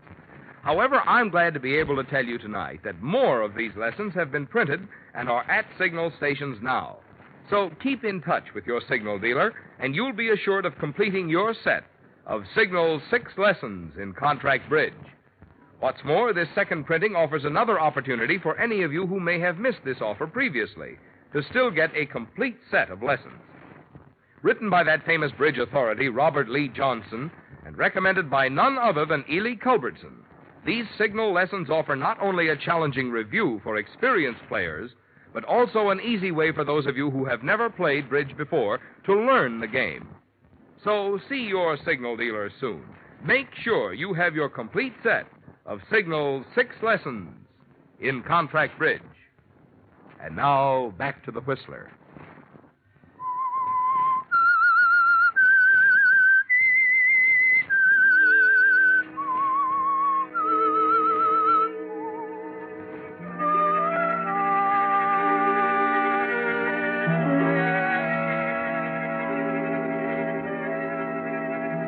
No, Miriam. You don't forget your discovery in the safe at the office. It's much too close to what you've been waiting for, isn't it? That old newspaper clipping that Mark has kept so carefully to himself. It holds the story of a murder, doesn't it, Miriam? And possibly the key to how you can take Mark's money away from him. It's only a day or two later that you take the first step, a bombshell dropped gently with the hope that it will explode. Well, how did it work, are we? Just going over some figures on the campaign fund, Mark. How'd your talk with the judge come out? Oh, fine. Oh, Mark. Yeah? What is, Miriam? There was someone here this morning to see you. Well, is that so unusual? Well, I thought so. He was a tramp, sort of, and he claimed to be an old friend. Said he knew you someplace in East Texas. Smithtown. Smithtown? Yes. Ever been there, Mark? Well, what did that man look like, Miriam? Oh, about your height. Thinner. He had that saggy look like a man who's been much heavier at one time. Did he say he was coming back? No, but he did say you'd hear from him. That's why I mentioned it. He somehow gave me the impression he wasn't going to be easy to brush off. Oh, I remember something else.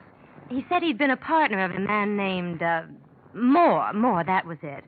He said that would mean something to you. Does it? If you hear from him again, Miriam, I want to see him. Don't let him get away if I'm out. You got that? Oh, then you do remember him. Well, maybe, I don't know. But any man who claims, he may be an old friend. He need help or something. Oh, sure, maybe that's it. Say, it would make good human interest material for Joe. No. Nothing on this, you understand? Joe. Yeah? Hear this? It's one to steer clear of. Keep it away from the press. I'll handle it, don't worry. See that I don't have to. What are you trying to pull? There wasn't any tramp in here looking for him. No, there wasn't. But he fell, Joe. Hook, line, and sinker. Okay, so he fell. You've got him thinking his old pal Murdoch's shown up. What happens now? It's our chance for better things. You see, Murdoch could turn out to be a very greedy man. Blackmail. Is that the word? Oh, you can say it prettier, Joe. You're good with words. Coming in with me? The champagne's fine. You're crazy. All those piles of bills, Joe. $1,000 ones. Lots of them. Think of it, Joe. Think of it. We could work out a nice little deal for ourselves for years and years.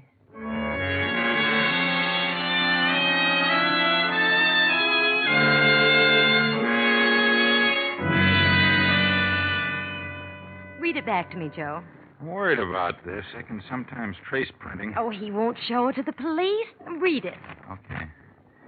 Imagine how surprised I was when passing through town to see your face looking out at me. So now you're Mark Hartwick, respectable and rich. Well, Mark, I'm sure for old time's sake you'd let an old partner have a few bucks so he can move on and not disturb your new life. 100,000 would set me up fine, so I'll get in touch with you real soon. I call myself John Singer now. You'll know who it is when I sign that name. Sincerely, your old friend, John Singer. Sounds good, Joe. Nice. Like fine music. Oh, you have a rare gift. Sure. Now what? We mail it. Then we just sit back and wait. The scream you'll hear will be Mark Hartwick.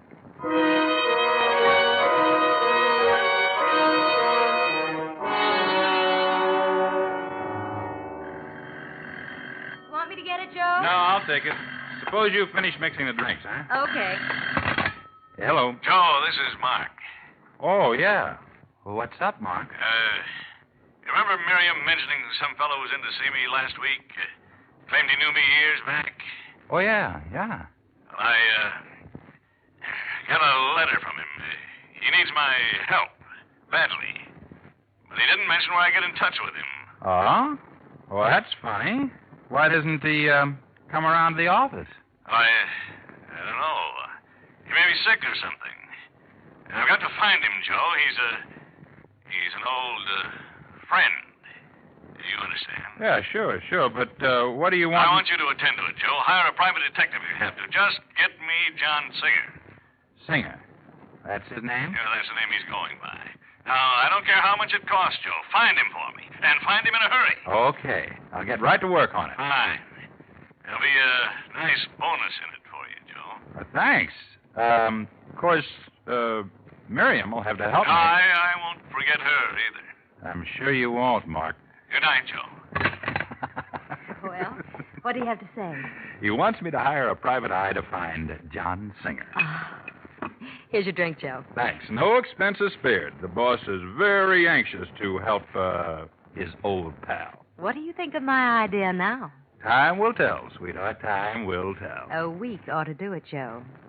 I think our pigeon will be ready for us by then.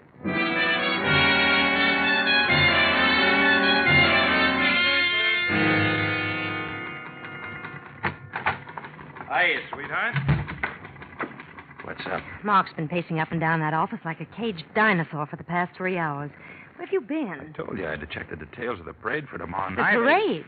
Oh, yes. Well, all right.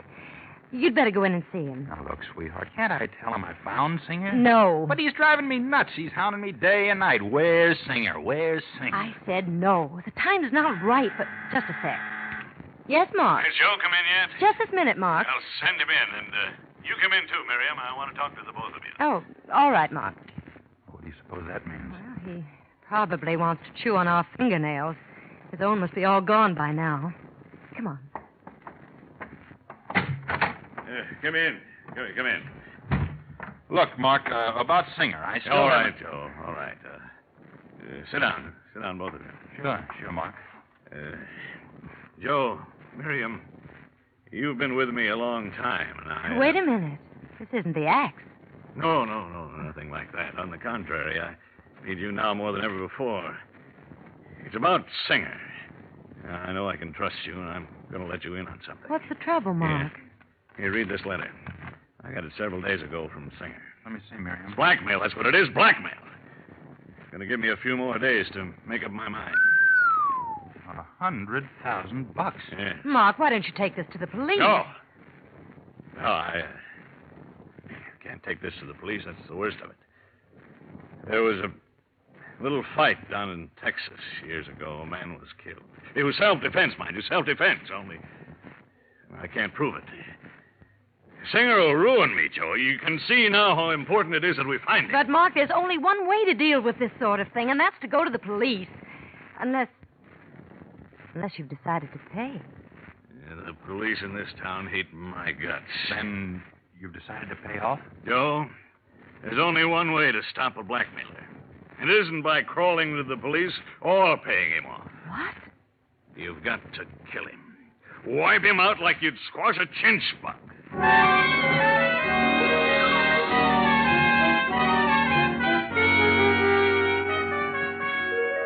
That's something you hadn't expected, is it, Miriam? Mark doesn't want to pay. He wants to kill. And that doesn't fit in with your plan at all. You have to retreat now, revise your strategy.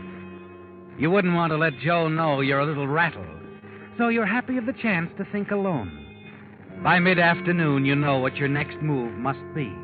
Impatiently, you wait for Joe and Mark to return from the League luncheon. Shortly after 4, the office door opens. Oh, Joe, I've been waiting. Howdy. Oh, hello. What can I do for you? Well, I just dropped in to see if Mark Hartwick was around. Oh, he's not. I'm sorry. You expect him back, do you? Really don't know. Can I help you? Well, no. Got to see him. Personal. Oh. Well, if you leave your name, I'll tell him you called. Any chance of him coming back tonight? I doubt it. He's scheduled to meet the parade at 7th Street. Parade, huh? Well, I'll drop around later, just in case. He may not be able to see you. If you'll give me your... He'll see me, ma'am. He'll see me. What makes you so sure? Mr. Hardwick's a busy man. Just leave your name. My name don't matter. Just want to talk to him. Well, I'm his private secretary. Anything you have to say to him, you can say to me. Oh, well, maybe. Maybe not. I'll be around later. Bye, ma'am. Well, that makes everything dandy, doesn't it? Joe. So you had company, so I came in the side door. Well, what happens to our plans now? Well, I'm not worried. Even after talking to Murdoch? Murdoch? Yeah, the man we called Singer in our note. Look, you know and I know that Texas boy didn't show up for no reason at all. It has to be Murdoch. There were 3 of them. Murdoch, Henderson, Moore. Moore's dead. Martin Henderson's our own Mark Hartwick. That leaves Murdoch. You know that as well as I do, and if he talks to We've Mark... got to get to Mark first. Before Murdoch gets around to seeing Mark, we'll be out on the highway headed for parts unknown. Look, as long as we have to skip, why bother going over to see Mark? The dough is in the office safe. You know the combination. It isn't here. Mark took the money home with him last night. We'll have to go out there and get it. But, baby... The plan stands. We're going out to Mark's house. All that's changed is that now we won't be lying when we tell him we found the man called Singer.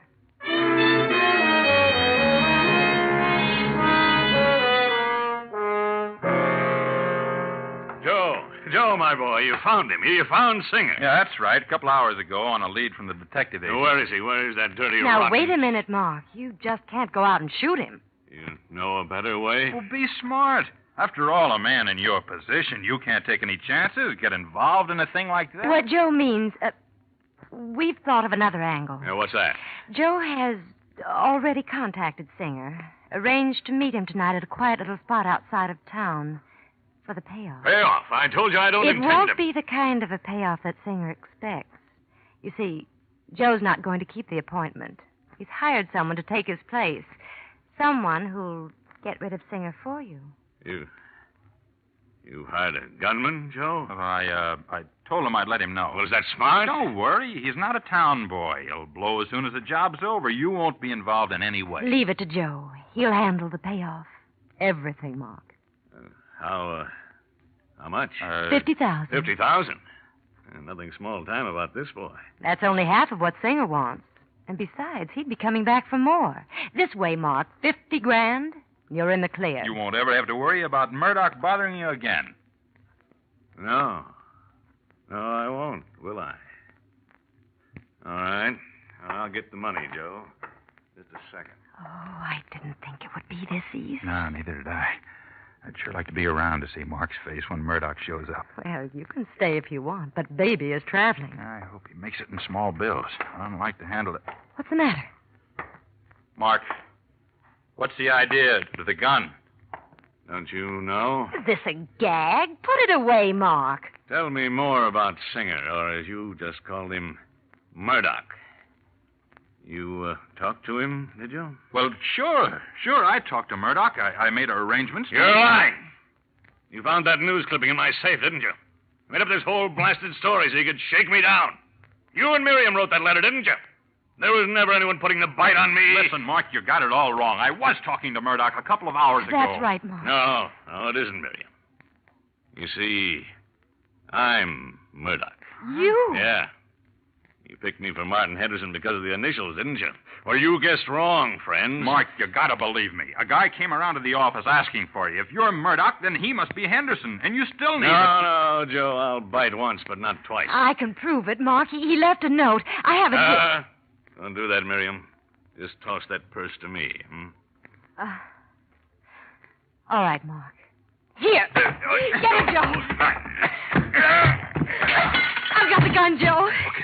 Okay, come on. Let's get out of here. Wait a minute. What for? Darling, there's an awful lot of money in this house, and Baby is not leaving without it.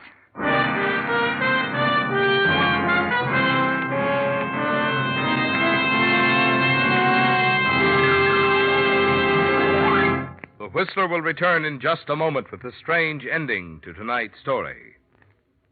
Meantime, a word about something free, which can mean a lot of extra pleasure for you if you're planning a trip this Labor Day weekend. Stop by your Signal dealers for one of his new road maps. You'll find Signal's new maps a great help in suggesting interesting places to go and the best way to get there. Being just recently printed, they have all the latest road changes and conditions. They're large size for rapid reading, but have the improved accordion fold for easier handling. And you'll like their many extra features not included in ordinary maps, such as a radio log showing where on your dial you'll find your favorite network programs as you travel. Also, a guide to interesting places to visit, plus a Western States mileage chart. So, for more travel fun this weekend, remember these two tips. Get one of Signal's new maps from your Signal dealer. And, of course, power your car with Signal, the famous Go Farther gasoline. And now, back to the Whistler. And so the plan that was set into motion with the discovery of a newspaper clipping linking your boss, Mark Hartwick, with a murder some 24 years ago has finally paid off, hasn't it, Miriam? A plan that only a short while ago seemed doomed to failure as Mark faced you with a gun in his hand after he'd found out you and Joe Crane had been behind the blackmail scheme. Yes, things had looked dark indeed at that moment. And then Joe had changed it all with his fists. Half an hour after you leave the unconscious Mark Hartwick on the library floor of his home, you're driving across town with Joe and $75,000 from Hartwick's safe tucked away in your coat pocket. Well, don't look so glum, Joe. It's all over. Yeah, sure. You're a rich man now. I was pretty near a dead one. Joe, can't you take a shortcut to the highway? There's an awful lot of traffic around here. Well, I'll turn off at the next corner. Joe. What? Up ahead, Joe, it's a cop. He's waving us into the curb. Turn around, quick. No, I can't do that. I'll have to pull over. What is it? What's happening? Wait, listen a minute. A calliope. Yeah, the parade for Mark. Oh, no. What do we do now? I don't know. Hey, look. I'm going to call a cop over and tell him I'm Mark's campaign manager. Maybe he'll let us through. Officer! Officer! Yeah? Over here. Well, it's Joe. I was hoping I'd catch up with you two. Right nice of you to call the officer over. I planned on his help. Henderson. Henderson? Nope, we got him long time ago. The name's Blake, Brazos County, Texas. Deputy Sheriff. Mind if I sit in with you? Hey, now, wait a minute. Just picked up your boss, Mark Hartwick, on a 24-year-old murder charge. Turned him over to the local officers. He sure is riled at you two. Says you stole some money of his that he got in Texas. Yes, sir. So mad he didn't care much about his own arrest, as long as I got you two. Well, this is a right nice parade here. Yes, sir. Right nice. Your idea, Joe?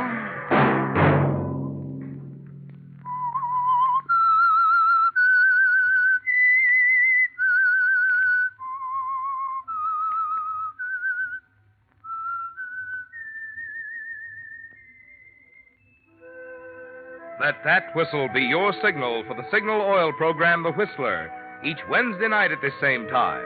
Brought to you by the Signal Oil Company, marketers of Signal gasoline and motor oil and fine quality automotive accessories. Signal has asked me to remind you, to get the most driving pleasure, drive at sensible speeds, be courteous, and obey traffic regulations. It may save a life, possibly your own.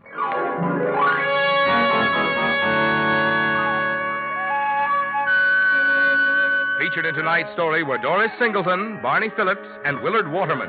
The Whistler was produced and directed by George W. Allen, with story by George and Gertrude Fass, and music by Wilbur Hatch, and was transmitted to our troops overseas by the Armed Forces Radio Service. Remember, at this same time next Wednesday, another strange tale by The Whistler. Marvin Miller speaking. This is CBS, the Columbia Broadcasting System.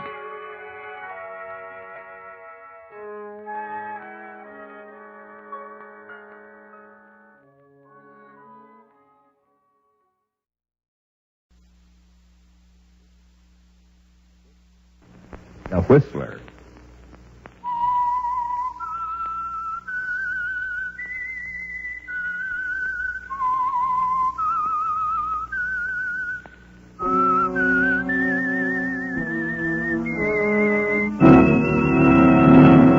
I am the Whistler, and I know many things, for I walk by night. I know many strange tales hidden in the hearts of men and women who have stepped into the shadows. Yes, I know the nameless terrors of which they dare not speak.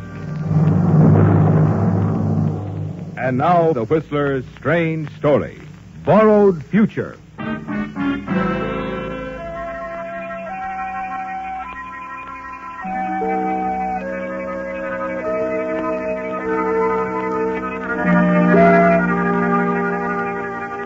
The late afternoon sun, a red ball of fire, lingered on the rim of the distant mountain, and long shadows were creeping across the valley floor as Phil Hodges stood at the window of the construction company office, watched the approach of the car along the narrow, dusty roadway leading up to the newly erected, almost completed dam.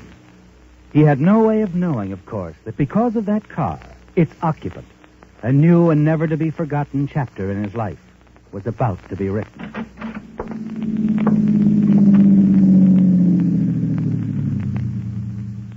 Hiya, fella. Well, what do you know? Jim Welch. How are you, Phil? Well, say, this is a surprise. What brings you around? Business, my boy. Stopped by your rooming house over at Willow Pass. The doll told me I'd find you here, and oh, boy, what a doll. Yeah, that'd be Claudia. Hey, what's she doing in a hick town like Willow Pass? Don't tell me she runs a boarding house. Her mother does, Mrs. Hackett. Wouldn't care to put in a good word for an old pal, would you? With Mrs. Hackett? Sure. The doll, Buster. Never mind Mrs. Hackett. Hey, lay off. That's my territory. Oh. So that's it, huh? I figured. You want to look around? See some of the old gang? Yeah, later. Is Pop Dunnigan still your night watchman? Yeah, he sure is. That boss of yours around? No, Mr. Grayson's up in Portland on business. Won't be back for another week. Speaking of business, can we go inside, talk? Sure. Come on. How you been doing, Jim? So-so. I knew the going would be a little rough when I left this outfit. Started in business for myself, but I've managed. Yeah, I'm glad to hear it. Made a lot of contacts, too, Phil. One of them's about to pay off big. Good. Yeah, I got a bid in on a job in Nevada. A big one. Chance I've been waiting for. I'm sure I can land it, only I'm going to have to get some heavy equipment. Swell. Remember old man Faraday? Yeah, sure. He's still in business? Yeah, the old warhouse is going to retire, though, and I can pick up a lot of his stuff for a song. How much? 20,000. You're whistling quite a tune, pal. I can manage about half of it. I'm looking for a guy who can put up the rest. That's why I came to see you, Phil. Me? You're kidding. Well, I'm sure I can get the financing elsewhere, but I wanted to give you a crack at it first. Well, thanks, Jim. I know how you felt for a long time wanting to get out on your own. Remember how we used to talk about it in the old days? Yeah, just pipe dream. For me, at least. Doesn't have to be. I'm offering you a chance to come in with me. A partnership. A partnership? Yeah, be your own boss. I'm going to set up an office in San Francisco. Want you to take over. Look, Phil, no more long road trips, staying in crummy hotels, cheap food, hick town. Oh, stop. You're killing me. Listen, Jim, you know I'd go for it in a minute, only I just don't have the money. Well, couldn't you borrow it? How about that uncle of yours? Your old Uncle Fred. Remember the last time I hit him for a few bucks? Well, sure, but that was to pay off a gambling debt. You've been a pretty steady boy since then. This time it's different. It's a chance for you to go into business for yourself. Yeah. You know, Jim, maybe you're right. He might come through. How soon would you need the money? Well, I'm on my way over to the coast. Should be passing back this way in a couple of days. All right, Jim. I'll see what I can do.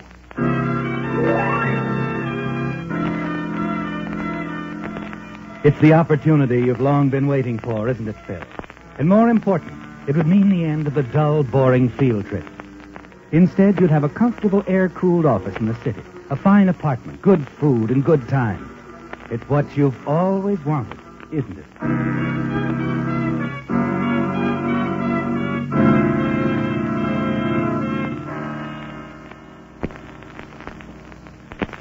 That evening, you're at the boarding house, pacing back and forth along the front porch. Look, Phil, it's getting late. When are we going to the dance? Everybody's there by now. I told you, Claudia, as soon as I get that phone call. Fine thing. Maybe I should have gone with Johnny when he asked me. Okay, maybe you should have. Or with Ralph, or Frank. Oh, darling, I really didn't mean that. I know there are a dozen guys in this town who'd fall all over themselves for a chance to take you out. Small-time Romeo's not for me. You. See what I mean? Yeah. Oh, I'm sorry I barked at you like that, baby. You're just jittery about something, that's all. Phone call have anything to do with it? Has everything to do with it. Mm-hmm. Look, I was going to keep this as a surprise, but, well, the call I'm expecting is from my uncle in San Francisco. Yeah. I phoned him earlier today, offered him a proposition. He said he'd think it over and let me know tonight. Oh, so that's it. It's going to mean a lot to both of us, baby. You'd like to get out of this hick town, wouldn't you? Would I? You can have all the things you've always wanted. An apartment in the city, smart clothes, nightclubs. Uh-oh, that could be Uncle Fred now. Wait here, baby. And keep your fingers crossed.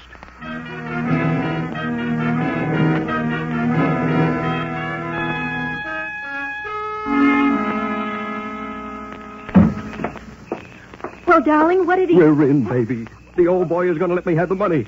He's sending me a check in the morning.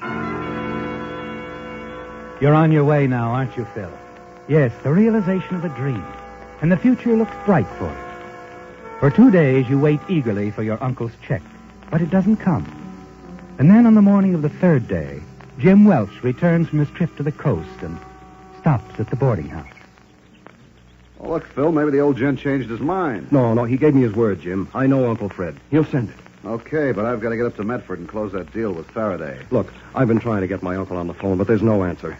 Can you give me till this afternoon? Sure. Sure, Phil. I'll check in at the hotel. I could use some shut-eye. That trip to the coast pushed me. Call me when you get some word, huh? I will, Jim.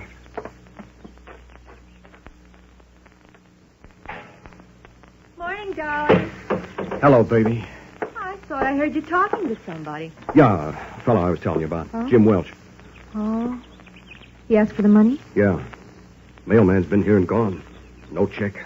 Oh, Phil. That was such a wonderful chance for both of us. Yeah. But there's nothing to do now but forget about it. But you can't forget about it. You can't let an opportunity like this slip by. The check's been delayed, that's all.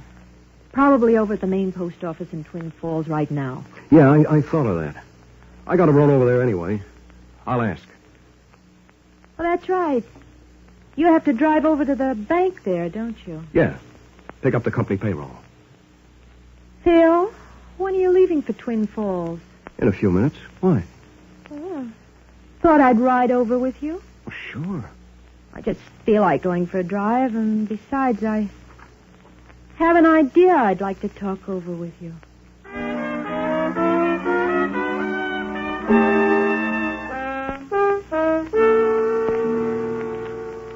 Hello? Jim, this is Phil. Look, I'm phoning from Twin Falls. Leaving right away. I should be back in Willow Pass by 2 this afternoon. Wait for me. Yeah, you get the check from your... No, but I've made some other arrangements. I have the money for you, Jim. All of it. 10 grand. In cash.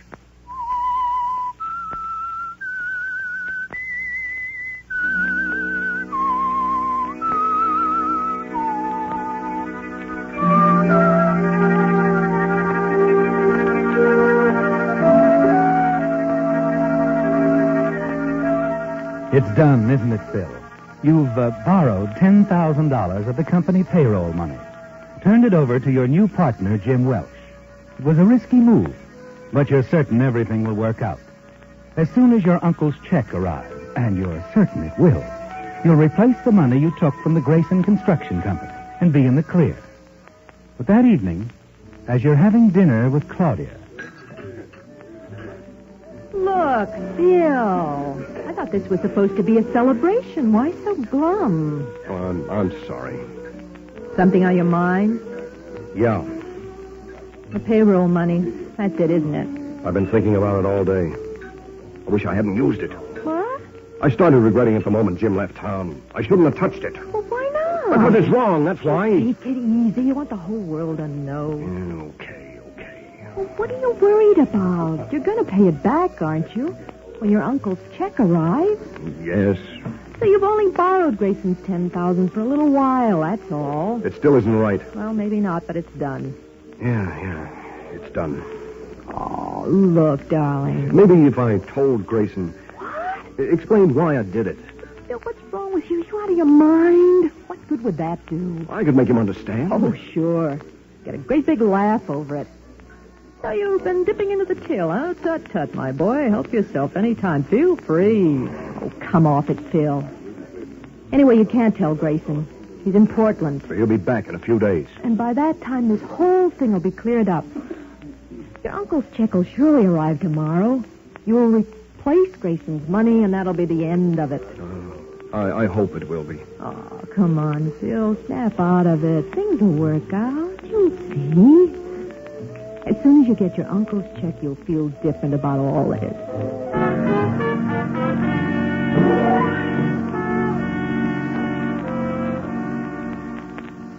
Yes, perhaps Claudia is right again, Phil. But the following morning, you're shocked to discover there's still no check in the mail. Something's wrong, Phil. Very wrong. And when you reach the construction company office, you're in for another shock. Hello, Phil. Mr. Grayson. I thought you were still up in Portland. Yeah, well, I finished my affairs a little earlier than I expected. Say, I phoned you yesterday, but the boys said that you'd gone over to Twin Falls to pick up the payroll money. Yes, that's right. Well, how's everything going? Fine. Just fine, sir. Oh, good. Think we'll be out of here by the end of this week, Phil? I'm sure of it. Excellent. Right on schedule, huh? You really know how to run an outfit, my boy. Thanks. Well, I think I'll run up to the dam, have a look around. See you later, eh, Phil? Sure, Mr. Grayson. Sure.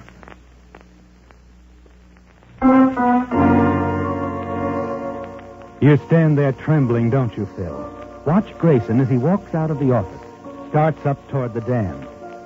Only the two of you have access to the company safe.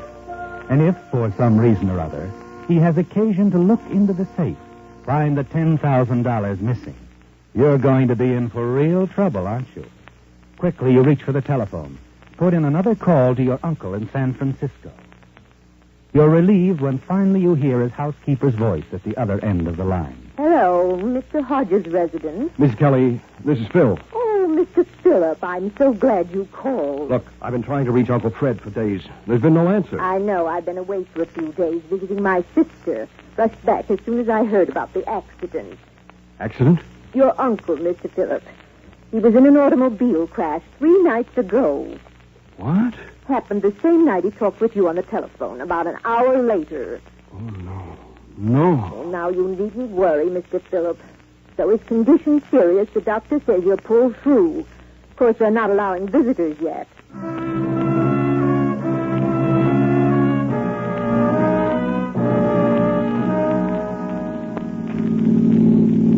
All right, Phil, all right. So it's my fault. I didn't say that, Claudia. I just wish I hadn't listened to you, that's all. I'm in a real jam. Well, I would have suggested you use the payroll money. Only you were so certain your uncle would send that check. Sure. But how was I to know he'd get himself banged up in a car crash? I don't suppose there's a chance he did mail that check. Before the accident, I mean. If he had, I'd have gotten it by now. No, let's face it, Claudia, the check isn't coming. Well, what are you going to do? I don't know. I just don't know. Well, we just can't spend the rest of the night driving around going nowhere. Maybe we should be going somewhere. What do you mean? Just keep going, as far away from Willow Pass as possible. Run away? What else can I do? Tomorrow is payday. What's Grayson going to say and do when he opens the safe and finds $10,000 missing? I've got to leave. Well, then you'll have to leave alone, Phil. You're a nice, great, big, handsome boy. I like you. But no running from the law for me. Hey, wait a minute, Phil. This pal of yours, Jim Welch, he has the money you gave him, hasn't he? Sure, but he's up in Medford. Well, call him up. Tell him the whole deal's off. You want the money back. We can drive up there in a few hours and pick it up. Don't you think I'd follow that? I don't know where he's staying. Besides, he's probably closed the deal by now. Maybe, maybe not. Doesn't Jim have any friends around there? People he might be staying with? Oh, I don't know. We were on a job there a couple of years ago, and... Hey, wait a minute. You think of someone? Yeah. One of the boys in our outfit married a gal in Medford. Stayed on when we finished the job. Ben Adams. Yeah. Jim's sure to look him up. Okay, so it's worth a try. Well, there's a signal station up ahead. You can call him from there.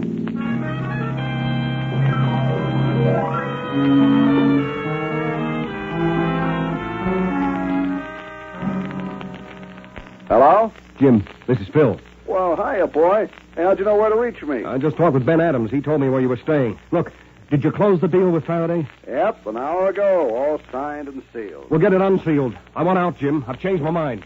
Wait a minute. What's wrong? I can't explain it now. I want that money back, Jim. All of it.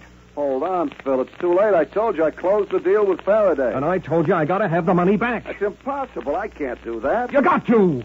Tell Faraday the deal's off. Tell him anything. Look, I don't know what this is all about, but I'm sorry, Phil. The deal is set, closed, and there isn't a thing I can do. Phil? Hello? Hello, Phil, do you hear me? Phil, do you...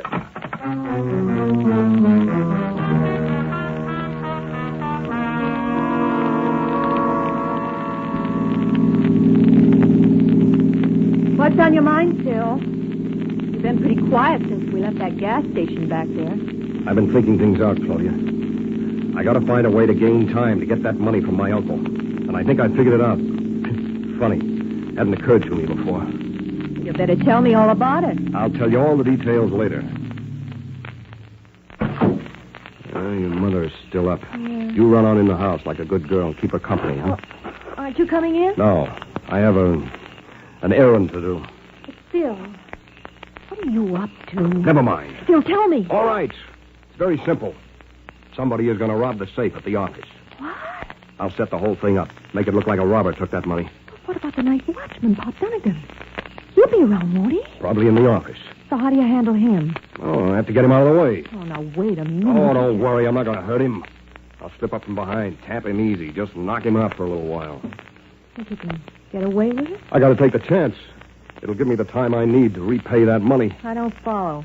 In a week or so, I'll drive down to San Francisco, get the check from Uncle Fred. I'll cash it there and bring the money back. And then what? You intend to simply return the money to the safe? Look, that won't... No, I'll figure something else. Arrange for the money to be found somewhere. A locker at the bus depot, maybe. An anonymous phone call to the police. It'll work, Claudia. No, it sounds crazy enough to. You're really worried about what you've done, aren't you, Phil? Taking Grayson's money. Yes. I wish I hadn't done it. But he'll get it back. Every cent. And I'll be out of this mess. Okay. I hope you know what you're doing.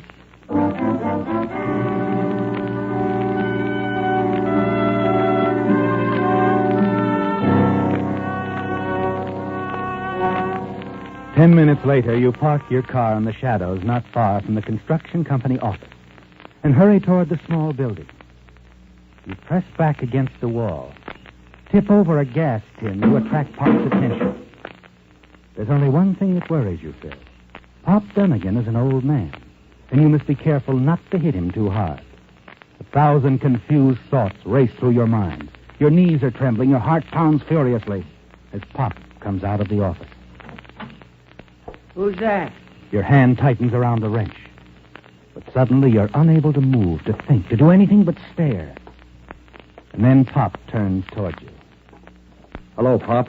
Oh, hello, Mr. Hodges. What you doing around here this time of night? I had an important matter to attend to. Forgot it this afternoon when I left.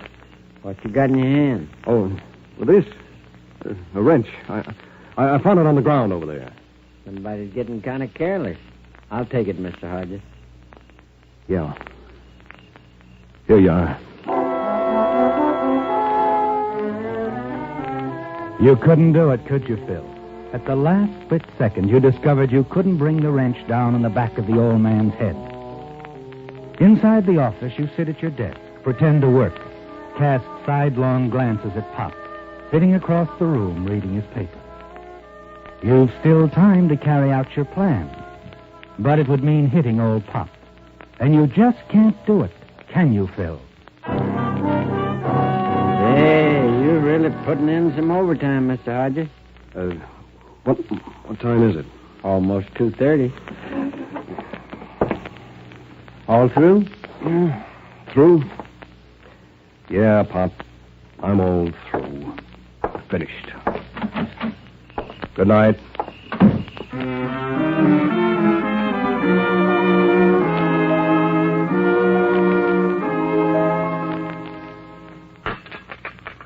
No refill, mister? Yeah, sure. I'm sure glad you dropped in. Don't get many customers this time of night. You heading on a trip? No. Coming back, maybe? I just sort of been driving around, that's all. Oh. You got problems? A problem. Well, things have a way of working themselves out. This problem, a woman, maybe? She's part of it. Just walk away from it, pal. There's some other things you can't walk away from. You just have to face the music. Is that what you're going to do? Yeah. Yeah, that's what I'm going to do. Face the music.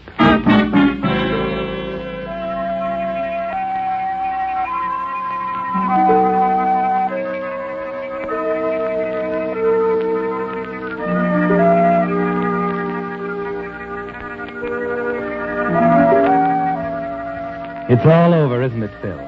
You've made up your mind to that. You've decided to return to Willow Pass. Tell Mr. Grayson everything. How you, borrowed the $10,000 from the company safe and gave it to Jim Welch. It's early morning when you arrive at the construction office. The work crews are making ready to move on up the hill to the dam. Oh, good morning, Phil. Morning, Mr. Grayson. Hey, there was a phone call for you a few minutes ago. Woman who runs the boarding house, Mrs. Hackett. Oh? Mm-hmm. Wanted to know if you were here. She seemed concerned because you hadn't been to the boarding house all night. Well, guess you better get the money out of the safe, Phil. Starting the payroll, huh? Mr. Grayson, I'd like to talk to you. Yeah, sure. But, look, can it wait 5 or 10 minutes? I want to catch Thorgerson's crew before they go on up to the dam. But, Mr. Grayson... No, I won't be long.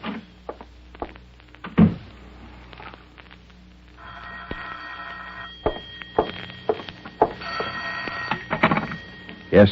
Hello? That you, Phil? Jim? I'm on my way back to San Francisco. Just wanted to make sure you got the package I left for you. The package? Yeah, I stopped at your rooming house around 6 this morning, but you hadn't been in all night, so I took it up to your office. Gave it to Pop Dunnigan. He said he put it in your desk. Yeah, there's a package here. But... You sounded so worried on the phone last night, and, well, I got to thinking, so I went back to Faraday and made another deal. What do you know, Phil? The old warhorse isn't retiring after all. He's my new partner. You mean... Wait a minute. The money? Yeah, your 10 grand. You wanted it back, didn't you? Oh, I sure did. Hey, what was all the panic about? I'll tell you some other time, Jim. Right now, I have to make up the payroll.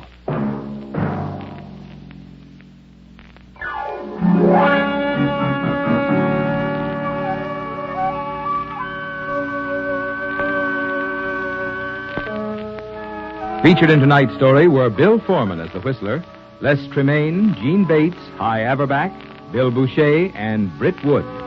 The Whistler, directed by George W. Allen, with music by Wilbur Hatch, is produced under the supervision of Ed Bloodworth and transmitted overseas by the Armed Forces Radio Service. This evening's story was by Adrian Jondeau. The Whistler was entirely fictional, and all characters portrayed on The Whistler are also fictional.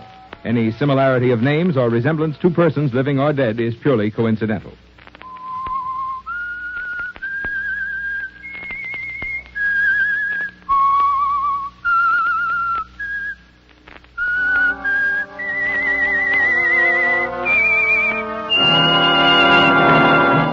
The Whistler has just brought you another of his strange tales. This is the United States Armed Forces Radio Service.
That whistle is your signal for the Signal Oil program, The Whistler. Rated tops in popularity for a longer period of time than any other West Coast program. And Signal gasoline is tops, too, tops in quality. It takes extra quality, you know, to give you extra mileage. And Signal is the famous Go Farther gasoline, available wherever you see the Signal circle sign in yellow and black that identifies independent signal dealers from Canada to Mexico.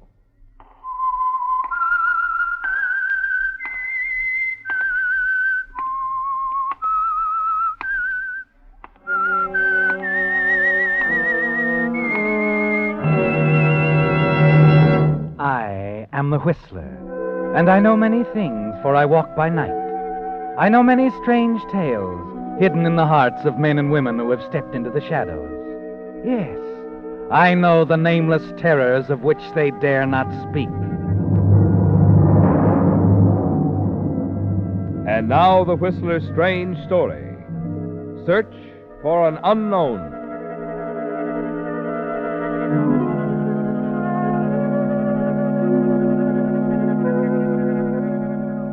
The tall, dark-haired man and his companion moved away from the bar, crossed the cocktail lounge, and stopped before the huge windows to gaze out over the city. As they stood there, watching the flickering lights across San Francisco Bay, the girl unconsciously began toying with the shiny new wedding band on her finger. Then, as the man raised his glass to drink, she turned and looked up to him. What are you thinking about, Frank? Albert Maxwell. The little guy over there across the bay waiting in the death cell. What time is it? He's got 10 minutes to go. He deserves to die. Yeah. What if I'd played this case smart? Things might have turned out better. Sometimes I wish I'd never been mixed up in it at all. Do you, darling? If you hadn't, you wouldn't have met me.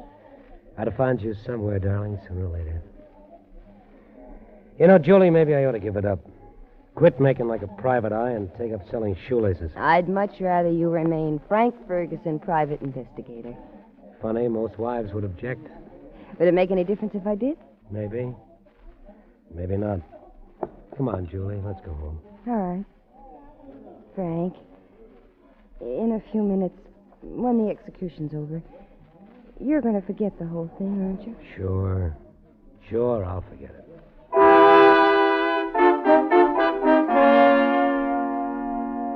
As Frank Ferguson and his bride of 24 hours moved across the cocktail lounge toward the elevators, he wondered if he could forget it, forget the story at all. Of course, it wasn't his. He'd only played a small part in it. Actually, it was Duncan McKay's story. Duncan McKay, head of the largest gambling syndicate west of the Rockies. And Ferguson's thoughts went back to the night it all began. The night months ago when he arrived at McKay's heavily guarded estate in San Mateo. Had been ushered into the billiard room by Jim Slade, McKay's bodyguard. Mr. McKay. Yes, Slade, what is it? Oh, come in, come in.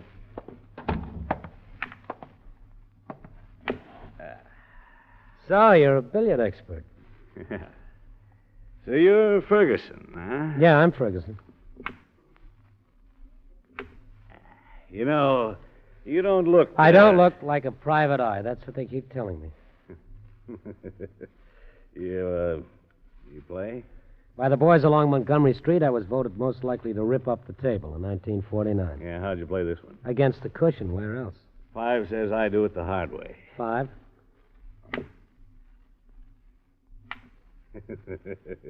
You can deduct it from my bill, huh? Why did you send for me, McKay? Well, they tell me you're a pretty smart boy. Let's get to the point, huh? Sure. The point, Ferguson, is that somebody is out to kill me. That's news? All right. I've been threatened before, but this time, well, it's a little different. I received a letter a few days ago, a letter threatening my life. Doesn't sound like any of your former playmates, huh? Yeah, that's right. They wouldn't operate that way. From the crowd, you don't get advance notice. You suddenly wind up in an alley full of slugs. So you got a letter. Why worry? You got a nice setup here. You can hide behind your steel fence and those guards. There isn't a chance of anybody getting close enough to you to do any damage. What are you so nervous about? I'm not nervous, Ferguson. Not worried at all. Let's say I'm amused. My curiosity has been aroused. This whole thing intrigues me. I don't get it. You will. Here, just a second. Yeah.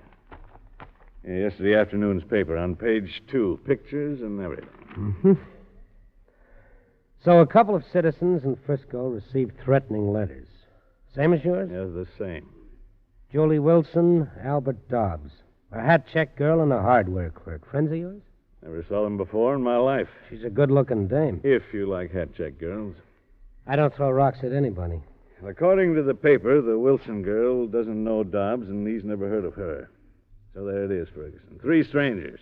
We each get a letter threatening us with death, and we don't know why. There must be some connection. Now, that's why I hired you, Ferguson. I want you to find out what that link is. What ties me up with a hat check girl and a guy who sells nuts and bolts in some crummy hardware store. You resent the company, McKay? That's what's bothering you? At some point in our lives, our paths must have crossed. Somewhere along the road, the 3 of you kicked somebody in the teeth, and now this somebody wants to introduce you to an embalmer the hard way. Look, I want you to find out all there is to know about this Wilson dame and this guy, Albert Dobbs. Where they're from, what they've done, who they know, everything. I want a complete report on both of them. All right, McKay. I'll even find out what kind of toothpaste they use. Let me see you make this shot, huh? 10 says that you don't. 10 says I do. Thought you said you weren't nervous, McKay. I'll add it onto the bill, I'll see you around. Don't worry, I'll take care of everything.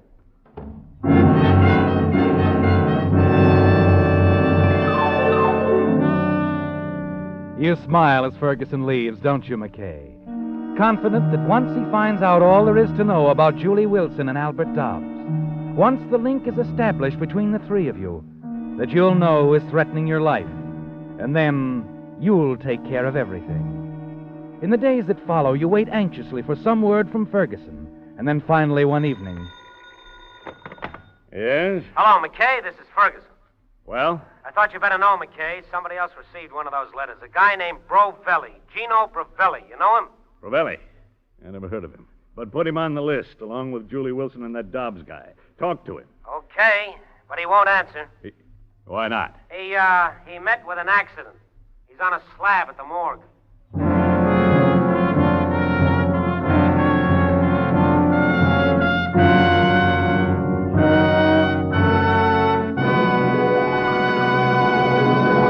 With with the prologue of Search for an Unknown, the Signal Oil Company brings you another strange story by The Whistler.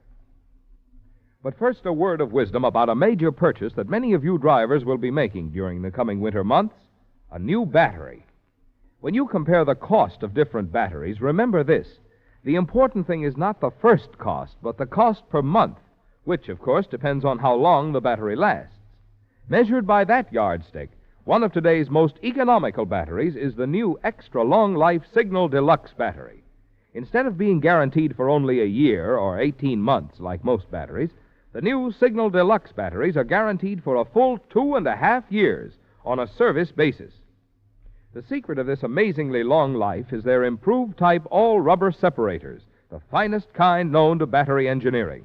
In addition, this improved construction helps Signal Deluxe batteries deliver up to 35% more power, a great help in taking care of the many electrical gadgets on today's automobile. So before you buy any battery, find out from your Signal dealer the generous trade-in he's now offering for old batteries, plus his convenient credit terms on new Signal Deluxe batteries. You'll see for yourself that on a per-month basis, it actually costs less to enjoy the quicker starting and long dependability of today's finest battery, a Signal Deluxe battery. And now back to the Whistler.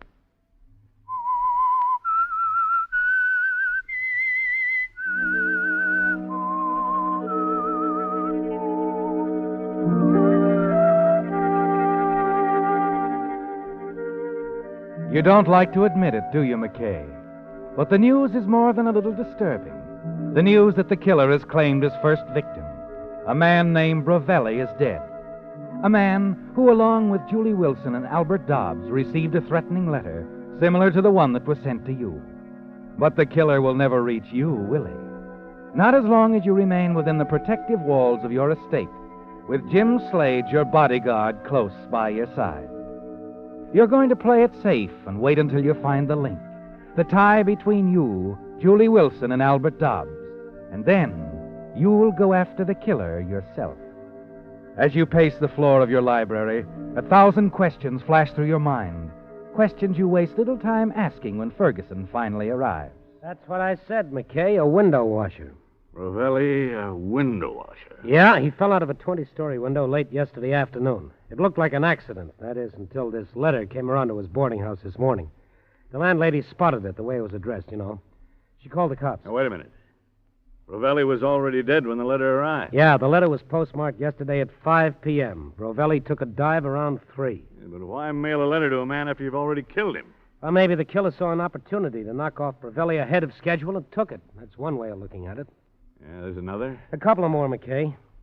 Suppose Brovelli wasn't on your friend's list at all. Suppose the letter was written by some crackpot, a guy with a warped sense of humor. You said the letter was the same. Well, sure, but anybody can get a piece of butcher paper and scrawl something on it with a hunk of red crayon. Ah, you think that's what happened? No, here's what I think happened. The killer hears about a guy falling out of a building. This gives him an idea. He decides to make you sweat a little, so he writes the letter. You get the picture? Yes, I get the picture.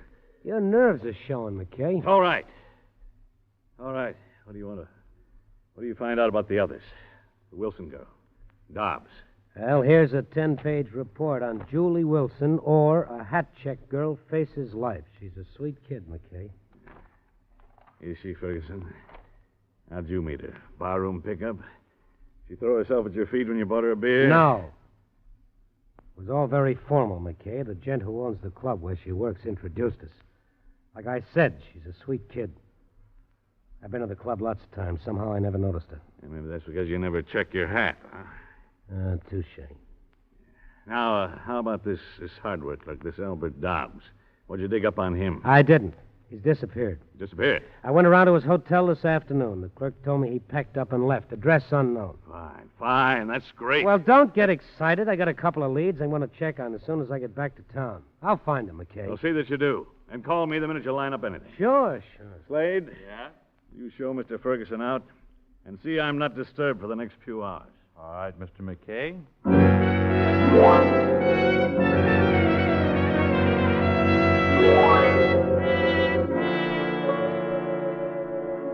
It's almost 4 a.m. when you finally set aside the report on Julie Wilson. You've been over it again and again and again, but it's revealed absolutely nothing, not the slightest clue, not a single link to connect your life with that of the girl. You turn out the desk lamp, lean back in your chair, and close your eyes. There's still Albert Dobbs, the hardware clerk, isn't there, McKay? Yes. Perhaps in his story you'll find the missing pieces of the puzzle. The days drag on. You wait impatiently for Ferguson to call, but he doesn't. And then on the morning of the 4th day, Slade interrupts you at breakfast. Yeah? What is it, Slade? It's about Ferguson, Mr. McKay. Yeah? Well, what about him? He's been checking up on you. You what? Yeah, that's right. Been going around town asking a lot of questions. They're all about you. I don't like that, Slade. I don't like that at all. I'm not paying him to pry into... Wait a minute. How did you find out? I've had one of my boys tailing him for a week. Why, Slade? Well, I thought it would be a good idea. Yeah, what else have you found out? He's been spending a lot of time with that Julie Wilson. They're getting real chummy. Real chummy. Of course, she's a good-looking doll. Yeah. She's up to something, Mr. McKay. Maybe she's in it with him. You never trusted Ferguson, have you, Slade? No. Why hasn't he told you he's found Albert Dobbs? You what? Yeah. That's something else I found out. My boy tailed him 2 days in a row to a crummy little hotel on Mission Street. Only it wasn't until a couple hours ago he found out who Ferguson was seeing there. Dobbs? Dobbs. Ferguson was talking to the little guy in the lobby.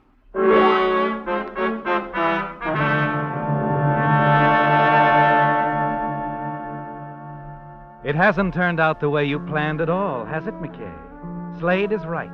Ferguson must be up to something. You're not exactly sure just what it is, but you're not going to take any chances. You hurry to the phone and dial. And as you do, you notice your hand is trembling. You call Ferguson's office. There's no answer. Then you ring his apartment. Hello? Hello? Who is this? Well, who'd you wish to speak to? Ferguson. I'm a client of his. Oh, just a minute. It's the Wilson dame. She's at his apartment. Uh-huh. Hello? This is McKay. Yeah. Was that the Wilson girl? Oh, yeah. We figured it'd be a lot safer if she stayed here at my place while I'm away. You're not going anywhere, Ferguson. Well, you're wrong, McKay. I am. Oh, you're wrong, Ferguson. I want to see you right away. Sorry, I'm due at the airport in half an hour. I'm flying down to L.A. I'll see you when I get back. I'm on to something. Yeah, I'll bet you are. All right, Ferguson. I'll see you when you get back. You can count on it. Leaving town, is he? Yeah. He didn't mention Dobbs. We got to get moving, Slade. Ferguson's a smart operator. If he can fit this puzzle together before I do, he'll have me right behind the 8 ball. Yeah. He gets a story from the girl, from Dobbs, checks on your background, and he's in. Yeah. He can cause you plenty of trouble and cost you plenty of money, too. Well, that may not be what he has in mind, but I'm not going to take many chances. From now on, I'm going to handle things my way. Tonight, we're going to drop around to Ferguson's apartment and have a nice, long talk with Julie Wilson.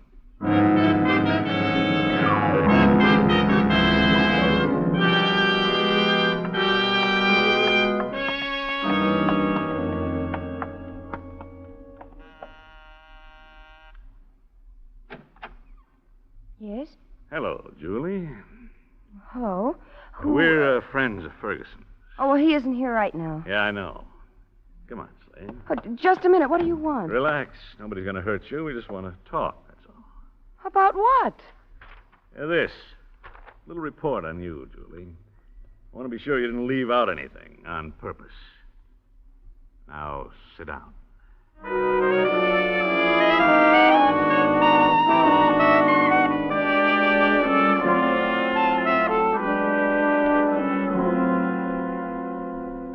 I don't know anything about it. You gotta believe me. Come on, sister. Now, take it easy, Slade. You might hurt the pretty lady. Please, I've told you all I know. Now leave me alone. What did you tell Ferguson?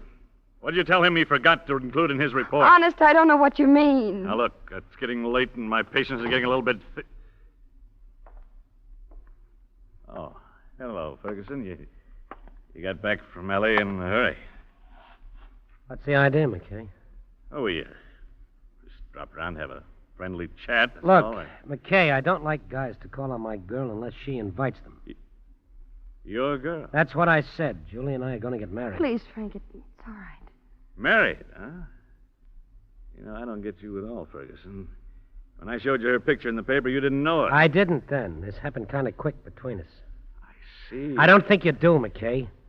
Whether you do or not, you can take a powder now and take your ape with you. Listen, Ferguson. All right, Slade, don't annoy Mr. Ferguson. His finger figure is nervous. He might do something rash. Come on. We'll see you around, Ferguson. Remember, I still want to talk to you. What do you think, Mr. McKay? I'd say the girl was leveling. But I'm still not sold on Ferguson. And we'll find out soon enough. Where's Dobbs hiding out? Mission Street, near the waterfront. Not too far from here. Well, let's go see him. You know, he might have the answer.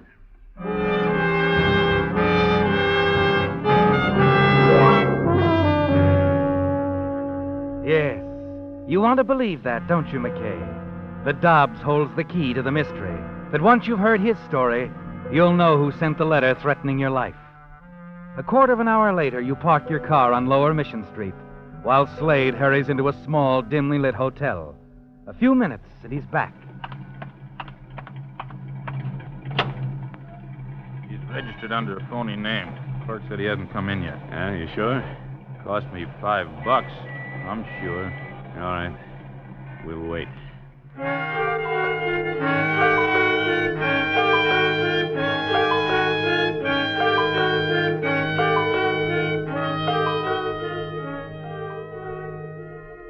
Give me a cigarette, will you, Slade? Sure, Mr. McKay. Here. Thanks.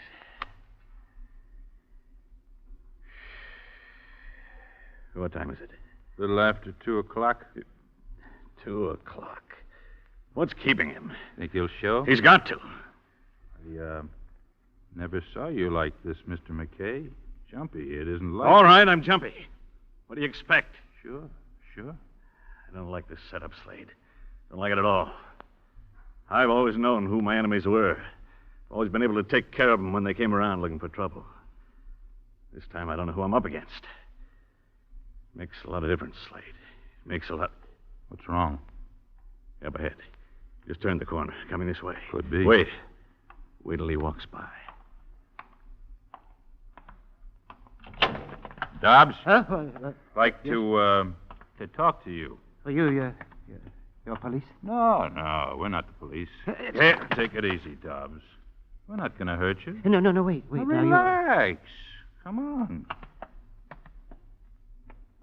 Hello, Dobbs. What? Who are you? A handy guy for you to know, if you want to level with me.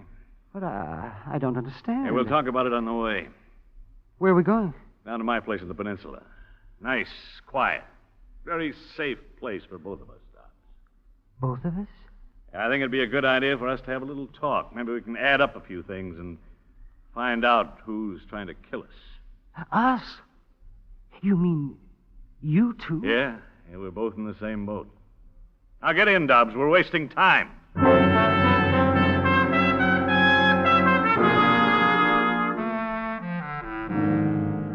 Shortly after 3 a.m, you arrive at the gates of your estate.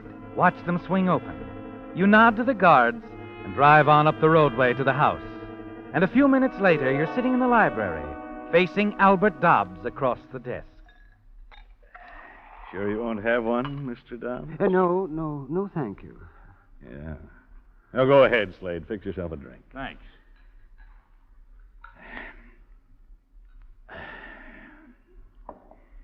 So you don't know why anyone would want to kill you, eh, Dobbs? No idea at all. No, Mr. McKay, I don't have any idea at all. You're scared, aren't you? Well, yes, I am. Aren't you? Now, look, suppose you start in from the beginning. Maybe we can help each other.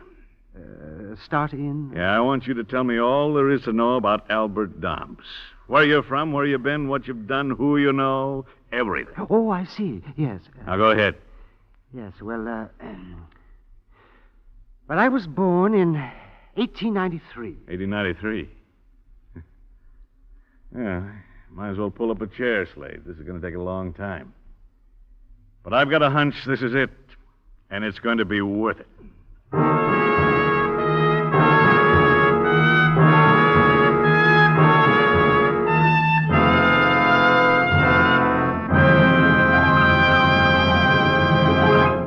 The Whistler will return in just a moment with a strange ending to tonight's story. Meantime, I'd like to ask one of you ladies a question. Are you going to serve iced tea with your Thanksgiving dinner? Of course not. In cold weather, we prefer a hot drink. Precisely. And just as you choose a different diet in cool weather, remember your car needs a different cold weather diet, too, if you want to keep performance up and wear down. Just what do you mean by a cold weather diet for a car? Well, first of all, the transmission and differential should be drained and refilled with the correct winter grade of signal gear lubricant. If your front wheel bearings and speedometer cable haven't been repacked for 5,000 miles, now's a good time to have your signal dealer tend to that. And, of course, the tired old motor oil should be drained and replaced with Signal Premium Compounded Motor Oil, the new type oil that does so much more than just lubricate. What more can an oil do than lubricate? A good question. You see, because scientific compounds have been added to Signal Premium Compounded Motor Oil, it actually removes carbon and prevents corrosion. That's why more and more drivers who want a sweeter running motor are switching to Signal Premium Compounded Motor Oil. And now, back to the Whistler.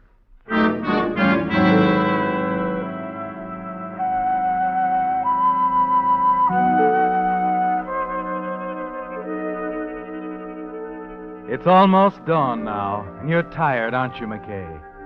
You lean back wearily in your chair, close your eyes, listen to the voice of Albert Dobbs as it drones on and on. Names, dates, places, and more names and dates and places. Not a one stirred a single spark in your memory. But the story of Albert Dobbs isn't over yet, is it? Somewhere your paths must have crossed. Somewhere you met the one person who now wants to kill you both. I had to leave. I went back to Los Angeles. Oh, wait a minute. When was this again? Well, let's see, 1929. All right. 1929, L.A. Where'd you live? On 54th Street, near Figueroa.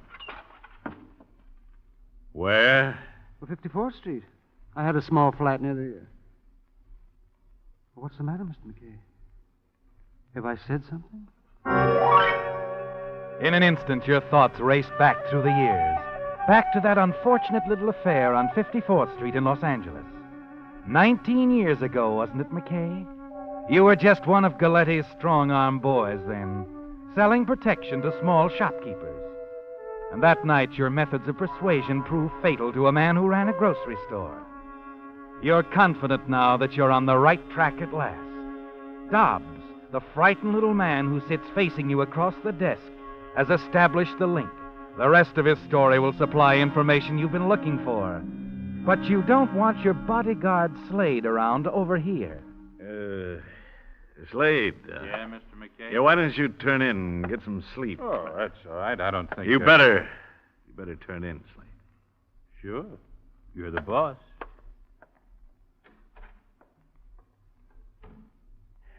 Now, all right, Dobbs. About 54th Street in L.A. Now, suppose you tell me who... Hello? McKay, this is Ferguson. Yeah, what do you want, Shamus? Look, McKay, you can thank Julie for this call. She talked me into it. I was in favor of letting you sweat. What are you talking about? Till I made that trip to L.A., I wasn't sure. I am now. I've got your man, the guy who's trying to kill you. As soon as I hang up, I'm calling the police. Oh, wait a minute. You know who... Yeah. A guy named Maxwell died in L.A. His brother's been after you a long time, McKay. With all that protection you had, he couldn't get close to you. So he figured out a way to get you to come after him. What? That letter he sent you. He knew if he mailed the other two to a couple of strangers, people you'd never heard of, your curiosity would be aroused. The letter he sent to Julie was a blind. But the one he sent to himself was going to pay off. To himself? He'll kill you the first time he gets you alone, McKay, so I thought I ought to warn you. His real name is Albert Maxwell, but we know him as Albert Dobbs. Dobbs? Dobbs? That's right. I'm Albert Maxwell. Wait a minute. You got me wrong. You got me... Sleep! Sleep!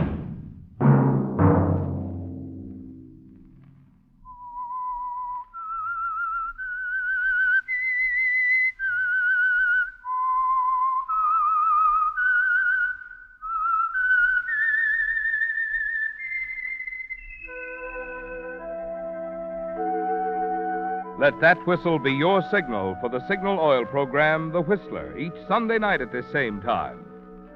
Signal Oil Company has asked me to remind you that the Community Chest Drive, now in progress, deserves the support of all of us because all of us benefit either directly or indirectly through improved community conditions. So give generously to your community chest. Featured in tonight's story were Willard Waterman and Frank Lovejoy. The Whistler was produced and directed by George W. Allen with story by Adrian Jondeau and music by Wilbur Hatch and was transmitted to our troops overseas by the Armed Forces Radio Service. Remember at this same time next Sunday, another strange tale by The Whistler. Marvin Miller speaking. This is CBS, the Columbia Broadcasting System.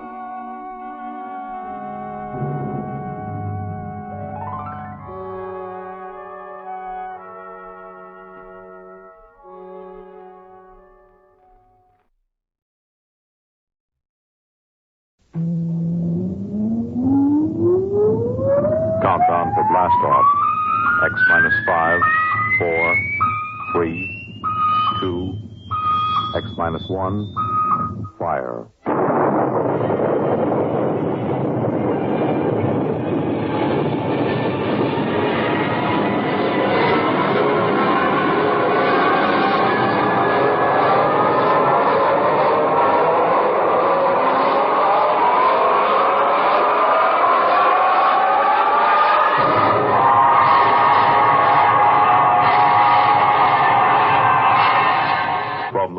Horizons of the unknown come transcribed tales of new dimensions in time and space. These are stories of the future, adventures in which you'll live in 1,000,000 could-be years on 1,000 maybe worlds. The National Broadcasting Company, in cooperation with Galaxy Science Fiction Magazine, presents X minus 1.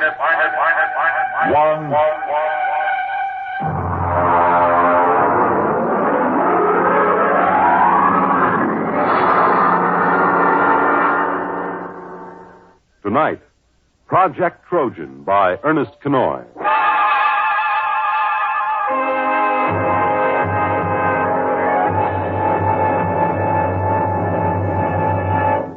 Most of the greatest contributions and biggest messes in history have been made by two kinds of brains, the devious and the literal. We quote from the monthly column written for Galaxy by its editor, H.L. Gold.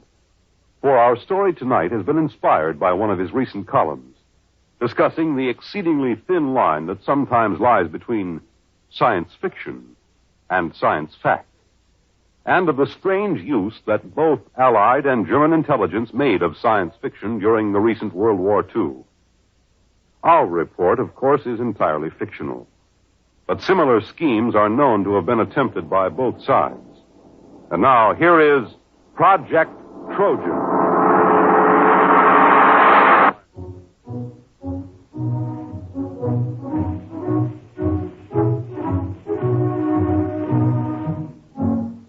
The idea of Project Trojan was originally conceived in February of 1943. The Intelligence Plans Commission, an adjunct to Joint Army and Naval Intelligence, was under the command of Colonel Sir Harold Bostwick. The first antecedent of Project Trojan occurred on an afternoon in February. Corporal Arthur Muggeridge was serving tea to Lieutenant Maurice Withering and Captain Amos Mackenzie. Here you are, sir. That's real butter on the bread. I won 5 pounds of it from one of those Yank mess sergeants over at the Crown and Land. Oh, butter, eh? Aye, sir. Mackenzie. Well, confounded man, you might show some interest. Here Muggeridge tangles with the 8th Air Force to improve your tea, and you sit there reading. What the devil is so engrossing? No, never mind. If it's me you're worrying about, you needn't, sir. I was cleared for most confidential and top secret before I set foot in the pantry. What is it, Mackenzie? Well, I was reading about a fascinating notion. It's a machine, you see, dreadfully ingenious. It's a method of setting up a reverse polarization field about a given metallic surface. Say, the plates on a submarine or a tank. Makes them 5 times as strong. A little more cream, Mugridge. It's powdered milk, sir. Hush, leave me to my illusion. But, Mackenzie, how can you be so calm? Don't you realize what this means? Tanks 5 times as strong? Is it in production? I mean, when do the first models go into combat? It's certainly been a well-kept secret. I wouldn't say that. There's about 50,000 people who know all about it here in England. And, of course, a great many more in America. Oh, that's impossible. But I doubt if it will ever be used in combat. But you're stark raving crackers. A secret like it. Where did you find this? Now, let me see that. There you are. Incredible science fiction. It's an American magazine. You mean this is a story, one of those Jules Verne things? You've been pulling my leg. Aye? Well, I mean, after all... Well, Captain Mackenzie, I hardly think that... Well... Now, don't get stuffy, man. After all, to chaff me before the ranks. Well, I don't mind, sir. But it did have you going, didn't it? Well, it sounded plausible. I don't know a confounded thing about electrical fields. Even if you did, it might take you in. Huh? You see, the trick these science fiction lads do is to take something that's solid as a rock and then to push it just a wee bit forward till you simply can't tell where the science ends and the fiction begins. Still, I wish you'd exercise your ingenuity in deceiving Jerry rather than me. Good Lord. That's a fine idea. What is? If an intelligent, brilliant officer and gentleman like yourself might be taken in by a wild tale like this, whom else's leg might we pull? Huh? Mugridge, another bread and butter sandwich, if you please, and take one yourself.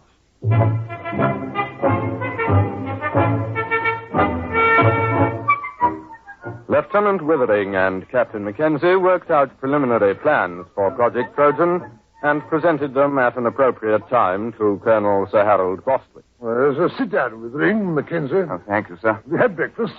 I understand Corporal Mugridge has been playing darts with the Yanks again. There are fresh eggs for breakfast. We've had breakfast, sir. Oh, well, then. We have a plan, sir. Oh, capital. You remember, sir, our intelligence reports indicated a concentration of German research scientists working near Hanau. Certainly, I recall. They've got the whole lot of them inside a mountain. We tried bombing. I doubt if they even noticed. They're supplying the basic research for the German guided missile program. Yes, we know that. The reaction motor for the V1s came out of the Hanau lab. Oh, Mugridge! You see, sir, if a considerable number of those research scientists were diverted to another project, the rocket program would be crippled. Yes, well, of course it would. What are you going to do? Advertise in the Times and offer them higher wages? I think... Oh, Mugridge, this coffee. No, sir. Next time you go to the Crown and Lance, keep coffee in mind, will you? Aye, sir. Only the Yanks are getting fair dives at darts. It was touch and go with the eggs. We can only expect you to do your best. I'll try, sir. Well, now, come to the point, gentlemen. Suppose the Germans got hold of one of our top new development weapons. Something so completely overwhelming that they'd have to pull almost every man off rockets to work on it. Now, look here, Mackenzie. Those Jerry scientists are not exactly playing about with small boys' chemistry sets. They're a cut above our own chaps in several fields. What makes you think you could plant something on them? Science fiction, sir. I beg your pardon? You see this magazine? Yes. Incredible science fiction. What's that chasing that girl there? That's a Martian, sir. You can tell by his tentacles. Mackenzie, are you stringing this along preliminary to applying for compassionate leave on the grounds that you're overworked? No, sir. It's a good plan. We invent a weapon that might exist but doesn't. And we leave it lying about where the Germans can snaffle it. And then they take most of the scientist fellows off the rocket program to work on our weapon. Well, that's the most preposterous nonsense I've ever heard. But, sir... I don't want to hear anything more about it. Yes, sir. I suppose she was right. Who was right? This Wren. I met her going up to London. Rather proper little type till you got to know her. Then she's rather a firebrand. Captain Mackenzie, please spare us the sordid details of your off-duty peculation. Sorry, sir. You see, she's the secretary to Admiral Sir Alan Grummins. They're talking of dropping this unit.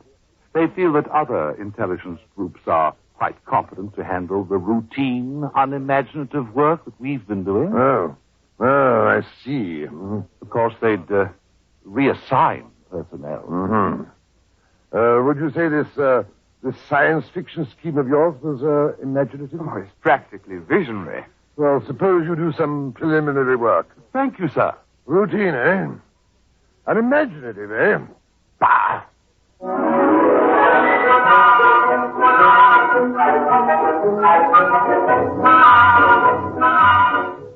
On the 14th of February, preliminary work was begun on Project Trojan. At first, Lieutenant Withering and Captain Mackenzie worked alone, researching the source material of the project. Slamming the firing keys, brick blasted down on the Krull warship. Bright beams of crisp destruction lanced out from the giant dreadnought and licked along the plates of Brick's one-man scout. Nothing in that one. What have you got? It's a story about two robots who fall in love. What's the name of that Johnny who came closest? Herman. Jad Herman. He got half a dozen ideas that are close. Where do you suppose he is? Somewhere in the States, I suppose. That's no use, then. Why? Look, then, perhaps we can put a query through Central Chafe Intelligence.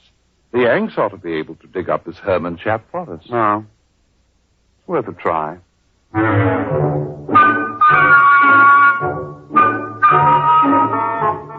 It took 7 days for a report to reach IPC that one Jacob David Herman, a private first class in the American Air Force, was based on a field north of Cheltenham in the Gloucestershire area.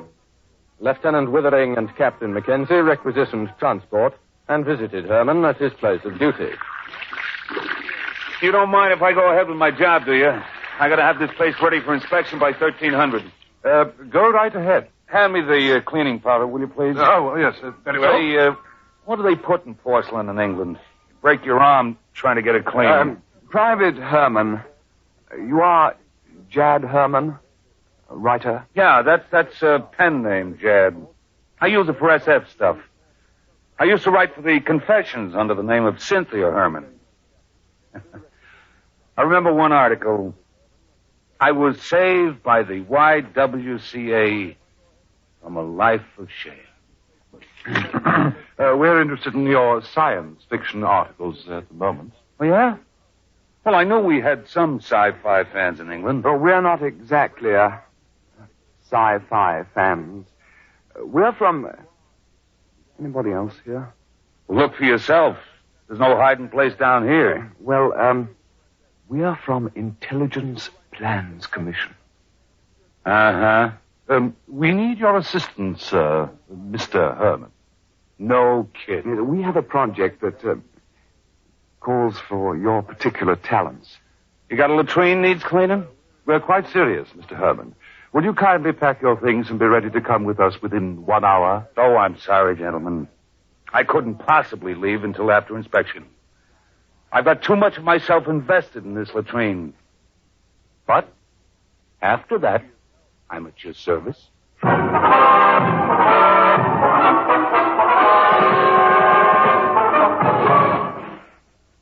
Private First Class Jacob D. Herman, 329-62126, was transferred on special detached duty to Project Trojan, and after briefing was set to work on basic plans.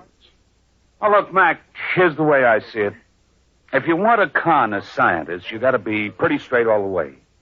You can't get away with more than one phony step in the process. Precisely. Now, here's the way I see it.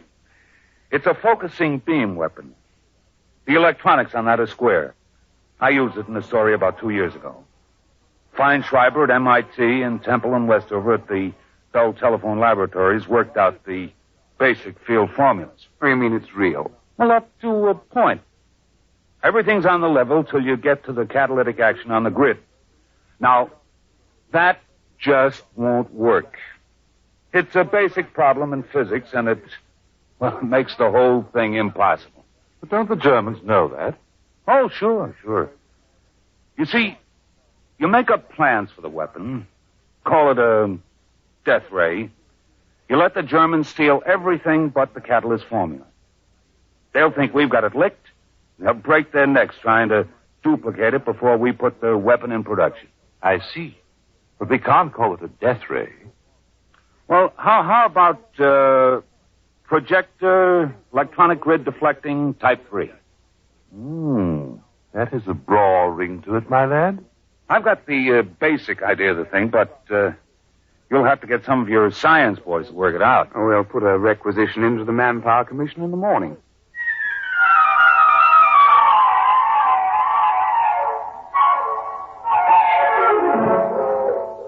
Doctors Montague, Felder, Harrison, Seisenby, and Pilsudski were assigned to Project Trojan, and under the direction of Private First Class Jacobs, complete specifications and plans for projector electronic grid deflecting Type 3 were drawn up. Project Trojan was ready for Phase 2. Have we got everything? Blueprints? Check. Specifications? Check. Machine tool inventories? Check. Letter rejecting the plans from the War Office? Check. Endorsement from Supreme Headquarters rejecting plans? Check. Note from 10 Downing Street overriding rejections, handwritten postscript, build the confounded thing, WC. Check. Don't you think that's going a little too far? The rejections? Not at all. That's the master touch. A rejection of an idea by the War Office makes it appear most genuine. All right. Private Herman, if this thing were real, if it could be built, what would it do? Oh, don't ask. You could blow a hole in a mountain 10 miles away. Well, you could knock down a whole wing of bombers without even aiming. Oh, dear. Lucky it won't work. I should say so.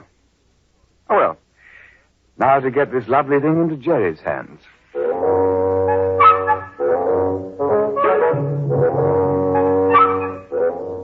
Phase 3 of Project Trojan was commenced on the 15th of March, 1943. Central Counterintelligence Agency had discovered the infiltration of a German agent, a Belfast Irishman named Gogarty, into the Blueprints Division of Clark and Porchester, a printing firm doing some subcontract work for the Air Ministry. Gogarty, the German agent, presumably microfilmed the plans because shortly thereafter he received word that his sister, living in the Irish Free State, was to be married to a bus conductor. British agents attending the wedding disguised as farm laborers lost track of Gogarty for several hours due to circumstances beyond their control. Then we have no way of knowing whether Gogarty delivered the Project Trojan plans. Well, sir, there was a submarine sighted a day before off the coast. It's likely he made contact. Well, keep me informed. That's all we need now, another disaster. Did something else go wrong? Oh, jolly well right. Muggeridge has been playing darts with the Yanks again. Oh? What have we got this time? Butter or beefsteak? Nothing. The blight has lost my whole month's whiskey ration.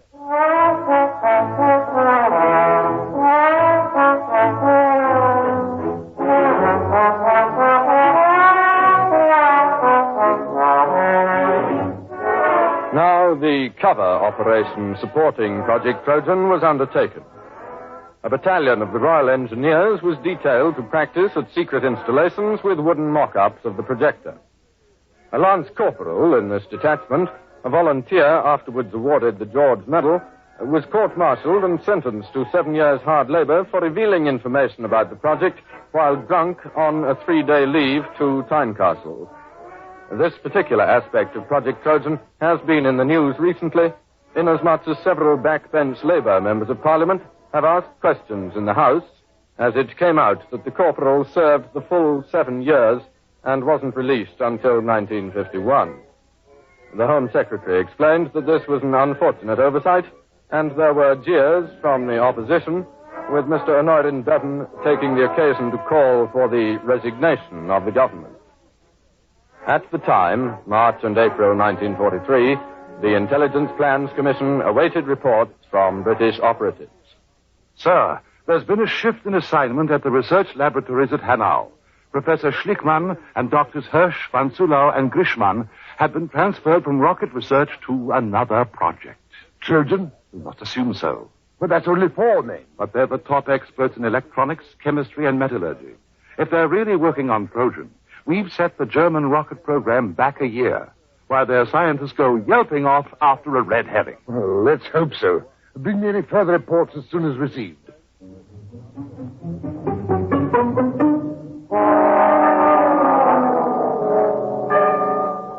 British intelligence reports filtering back through occupied Norway and neutral Sweden continued to indicate the success of Project Trojan. 4 more top scientists were known to be transferred from the rocket research base at Peenemünde to the Hanau laboratories. Definite knowledge was obtained that the new assignment was a startling new weapon, agreeing in detail with Project Trojan. What a sally, Mackenzie. What a stunt. Yes, sir. We shall have to have a little party to celebrate. We'll have that Herman chap in for a drink. I've been sending Muggeridge off to play darts with some of the Free French over at Germain Manor. He ought to be back soon with the champagne.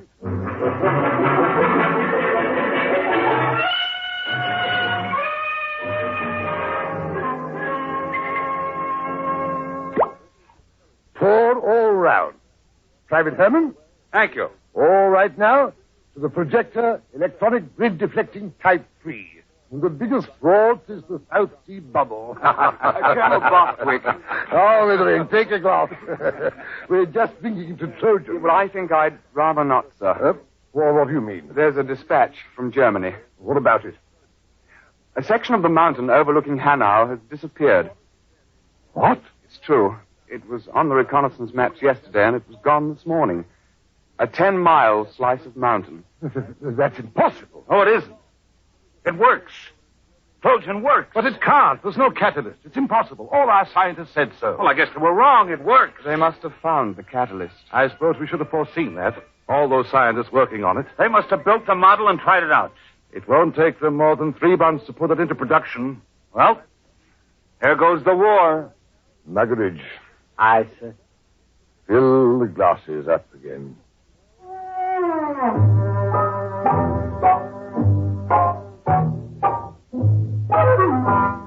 Intelligence Plans Commission now waited for additional dispatches concerning the reaction to Project Trojan in Germany.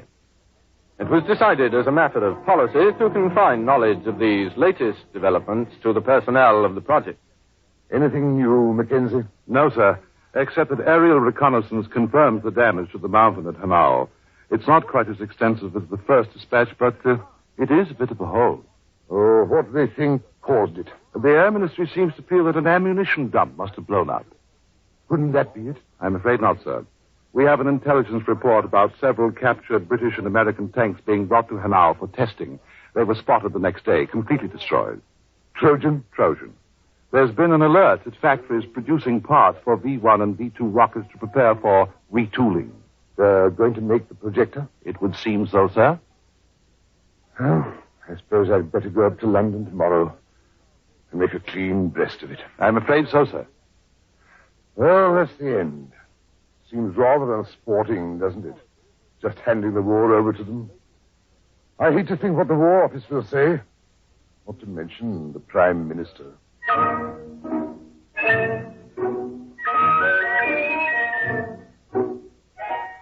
Project Trojan was nearing its closing phase. At precisely 0600 the next morning, Colonel Sir Harold Bostwick ordered his staff car and, taking a thermos of tea, proceeded to leave his office. Just before the staff car got underway, Lieutenant Withering appeared with another dispatch, accompanied by Captain Mackenzie and Private Herman. Colonel Bostwick, sir. Wait. So what is it, Withering? Another dispatch. Well, don't, please. It's bad enough. There's been another disaster at Hanau. They knocked another mountain with our little present to them? No, sir. They've knocked themselves out. What? The laboratory under the mountain. It's exploded. Has? Went up like a Roman candle. We've got pictures. There was a flight of mosquito bombers over at the time. What happened? The projector. It backfired. How do you know? It had to. That's why the catalyst is impossible. You see, the metal fatigue on the grid is a function of... Never mind. Are you sure? Yes, sir. We have a reliable agent's report. The Germans are completely confused. They were operating the projector under a top-secret designation. Nobody knew any of the details except the dozen scientists working on it.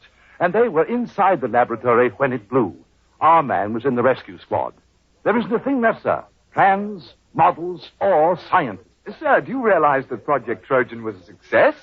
We've diverted a dozen top scientists from the rocket program permanently.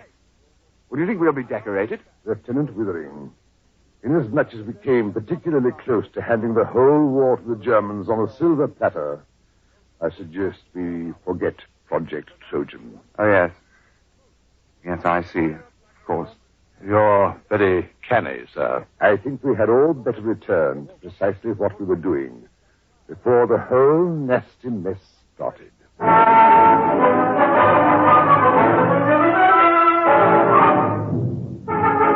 The final phase of Project Trojan was completed on the 22nd of March, 1943. The file, through some inadvertent error, was lost before the Intelligence Plans Commission had a chance to report to the War Office. All personnel returned to their previous assignments. All right. No splashing on the floor. I gotta get this latrine ready for inspection by 1300. You have just heard X-1, presented by the National Broadcasting Company in cooperation with Galaxy Science Fiction Magazine, which this month features the William Tenn novelette, Time in Advance, the story of a man who made a strange bargain and endured the worst the galaxy had to offer, so that someday he could make the Earth sweat. Galaxy Magazine, on your newsstand today. Tonight, by transcription, X-1 has brought you Project Trojan, an original story by Ernest Kenoy based on an idea contained in an editorial in Galaxy written by H.L. Gold. Featured in the cast were Burford Hampton, Alastair Duncan, Ivor Francis, Alfred Shirley, Bill Quinn, and your narrator was Alfred Hislop. Your announcer, Fred Collins. X-1 was directed by Daniel Sutter and is an NBC Radio Network production.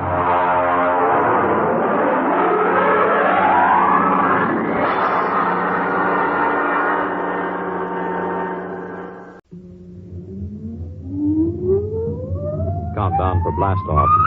X-5, 4, 3, 2, X-1, fire.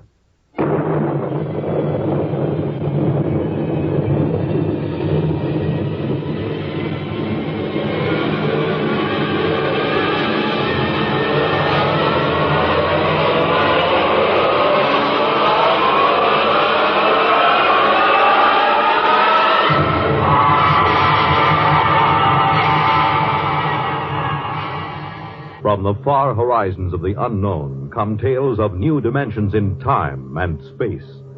These are stories of the future, adventures in which you'll live in a million, could be years, on 1,000 maybe worlds.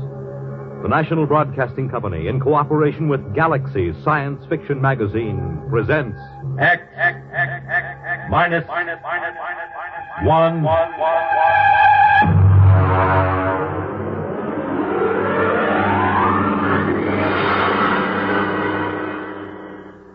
Tonight, Inside Story by Richard Wilson. But first, hear this. I know a couple old friends that argue about everything. Politics, world affairs, even the time of day. One thing they agree on, though, is Pabst Blue Ribbon draft beer. They say it's the best. And for a change, they're both right. Pabst Blue Ribbon Draft is a bright, modern-tasting beer that still has plenty of that old-fashioned beer flavor. Next time you see that sign that says Pabst Blue Ribbon Beer on draft, stop in, order a glass. You'll soon know why so many folks agree on the bright, modern taste of Pabst Blue Ribbon Beer of Milwaukee.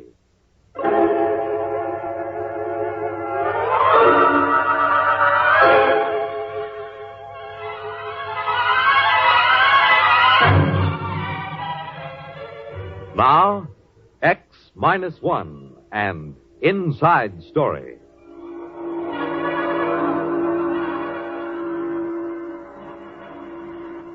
Every wire serviceman knows that when the legislature shuts down for the hot weather, when it gets too warm for crimes of passion, that's the start of the silly season.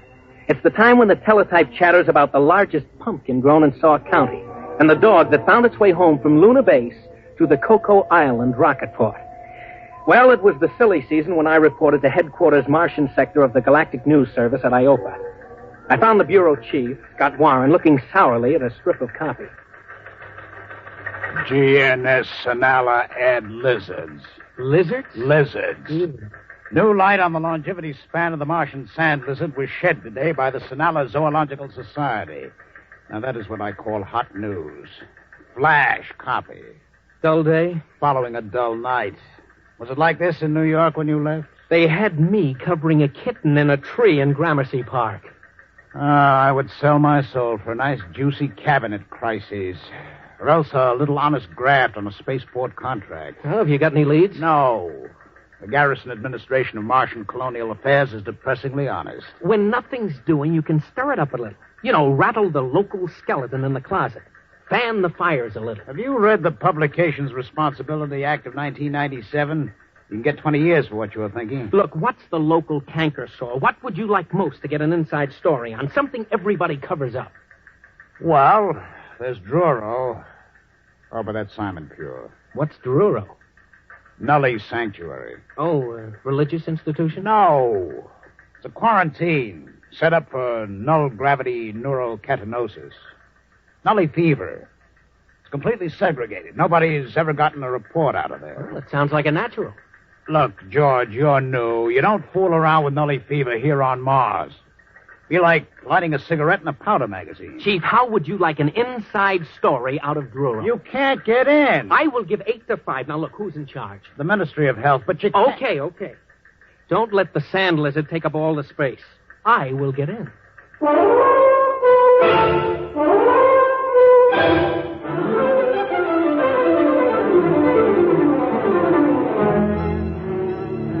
It wasn't so easy.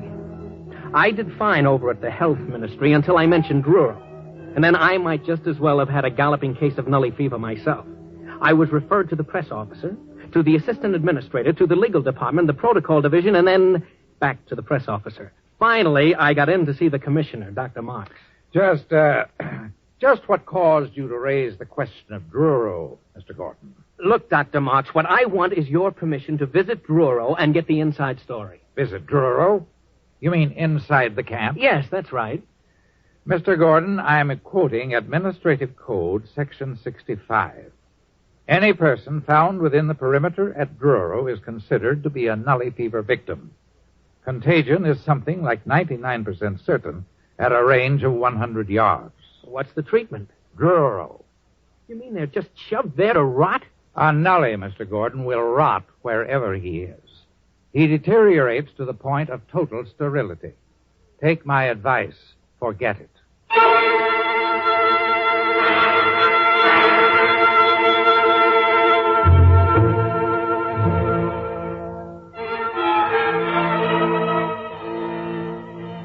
Naturally, I didn't forget it. I did more research. I found out that Nully fever seemed to be a mutated virus that got that way in the early Earth-Mars rockets that had inadequate radiological shielding. The symptoms masqueraded as half a dozen diseases, but the end product was the same. A physical deterioration that I don't care to go into. And a psychological lowering to an animal state.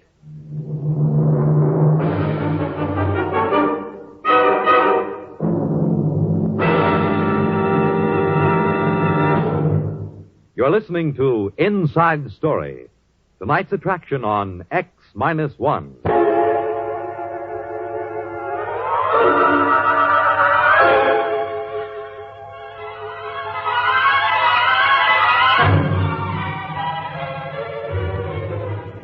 Now, back to X-1 and Inside Story. I may be a little reckless following a story, but believe me, there isn't a bonus big enough to make a hero out of me. I had no intention of contracting Nully fever just to provide a byline story for old GNS. I had stumbled onto something, and I was wearing it when I dropped into the bureau and asked Scott if he noticed anything different about me. You're putting on a little weight? No. Guess again. Your pants aren't hanging right. Your shirt's all bunched up. That's because I am wearing the latest fashion, an invisible suit. Oh, goodbye. Try another one. Look, I'm not kidding. It's heat-proof and airtight. They developed it over at Mars Electronics for spacesuit use. You mean you're all buttoned up? Well, how do I hear you? Short wave from a miniaturized dental mic. It's hanging on a front tooth, see? You're not kidding. Well, how come it's invisible? It beats me. Something to do with a non-refractive coating. You need that for dark side work on airless satellites. I got an experimental model from a PRO at ME. What's it good for? Outside of spaceship work, not much, except it is my ticket to Druro. Now, wait a minute. Don't you get it, Chief? I can't be infected, not with this suit on. It's absolutely airtight. Don't worry, I'll be safe. Wrapped in plastifilm like chewing gum. Yeah, but that won't get you past the perimeter into the nully camp. Just leave that to me. I've got that figured out, too.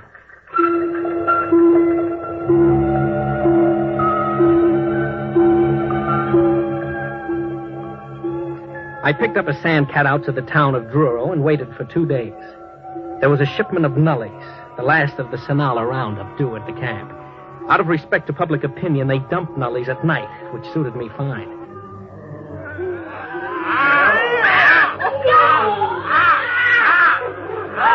About 100 nullies were going over the newcomers like kangaroo caught in a frontier jail. I don't think anybody actually got killed, but they almost tore the new bunch to pieces, grabbing cigarettes, jackknives, buttons, shoes, anything. And then, like as not, the old-timers would fight each other for it. The whole thing was over at dawn, and I could get a look around the camp. There were prefab huts and some trees. I started over to one of the huts. My hut. Take it easy, friend. I'm not going to hurt you. Look, I'm your friend. Sure. You think you're going to steal my ration, huh? I'll kill you first. How long have you been here? 2 years. Got a cigarette? Here. No, don't grab. I'll toss you one. Don't you make a move towards me. Sure. What were you before you got in here? Huh? A teacher. An IOPA technical. I fixed them before they got me. I cut down 10 medics with a power drill. When is breakfast, friend? You go plenty hungry. Ration isn't till tomorrow. You think there was some fight last night? Wait till you see ration drop. Last time somebody tried to beat me to a ration case, I fixed her. Never mind. Don't tell me about it. Hey, what's that over there? Up the hill. Looks like a regular fortress. What are you trying to do? Hurt me? No, I just asked you what goes on up there. Those other huts inside that barricade. You spying for them? Yeah, sure. You're spying for them, you dirty...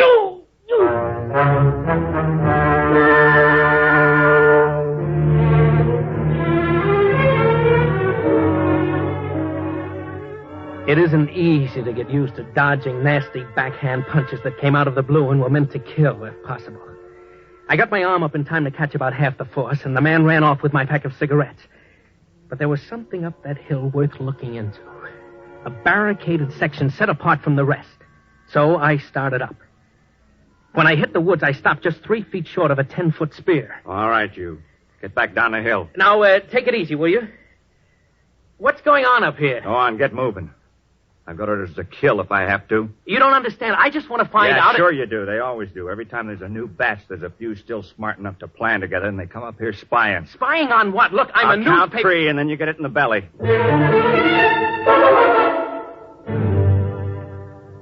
No hero I got before he reached 1.5. That night, I managed to talk to the ex-teacher without either of us slugging the other. I asked him about the guard on the hill. They get all the best rations. They make us give up our food or they come kill us. They've got spears and knives. You mean there's a gang up there living off the rest of you? Yeah. I killed one of them once. Caught him from behind with a rock. They came down and killed 10 of us. Didn't get me, though. Funny, huh?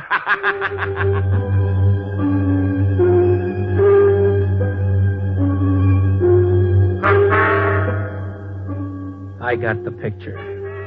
It's been the same every time men are herded together like animals. Andersonville, Buchenwald, and Dachau, the Alaskan camps in the 70s, and now Druro. The strong live off the others, a kind of racketeering in spades. Grab the best of everything, live as rich as you can, and don't worry how many you leave to starve to death. We're gonna get them, though, tonight. Got rocks together and clubs. Go up there and we'll get them. You come.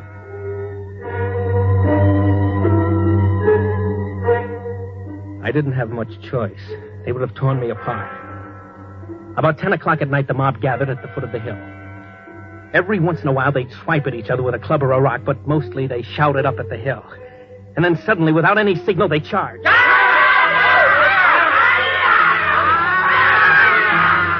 It was kind of sick. men and women. Heaven knows what they were before. Teachers, mothers, anything. Screaming and running up that hill. And then the defenders cut loose. There were torches so I could see. Rocks rolled down. Boiling water, spears, arrows. Enough to cut down that unarmed mob. I was hiding behind a tree now. Sick. Good and sick. When it happened... No!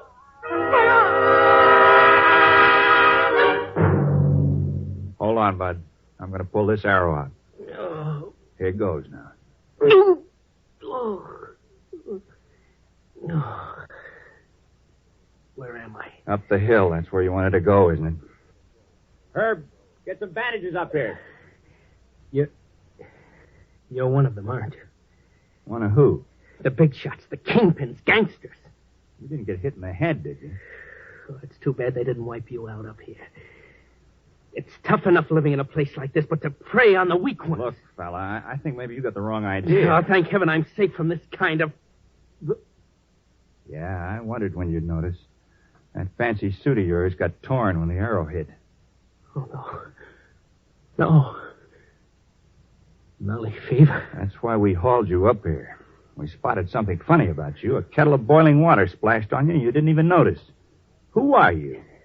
George Gordon, Galactic News Service. A newsman? Listen, does anybody know you're in here? Yeah. Maybe there's a chance. Can you tell them they got to let us out? Tell them what it's like up here. Make them understand. We write messages for the ration planes, and they ignore them. You can't get close enough to the guards to shout, they shoot you down. They got to let us out. Oh, sure. After what I've seen, that's the last thing I do. Try to con somebody into letting this loose on the population. I've seen enough nullies. Even if I have to spend the rest of my life in this camp, I don't want to be responsible for making more. Wait a minute. You don't get it. We're not nullies up here. What? Nobody gets in the camp who isn't a nully. That's right. We all had it when we came in, but not anymore. Up here, we're cured. You're lying. You've got to believe me. We've been living up here for 4 years, keeping guard. Trying to live like human beings in the middle of those animals down there.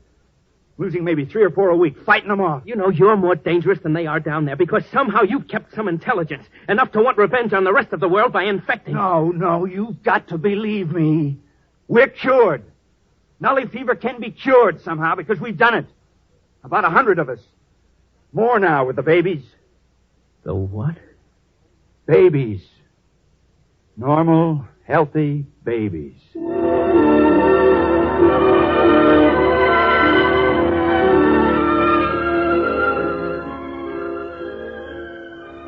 He pointed across the clearing to another hut, and I saw it. A woman about 30, sitting on the doorsteps, nursing a baby, an infant. And I heard the words of the commissioner echoing in my ear. And of course, total sterility. These weren't nullies, not anymore. If they could have babies, they must be cured. Living as a desperate island in a mad world of violence.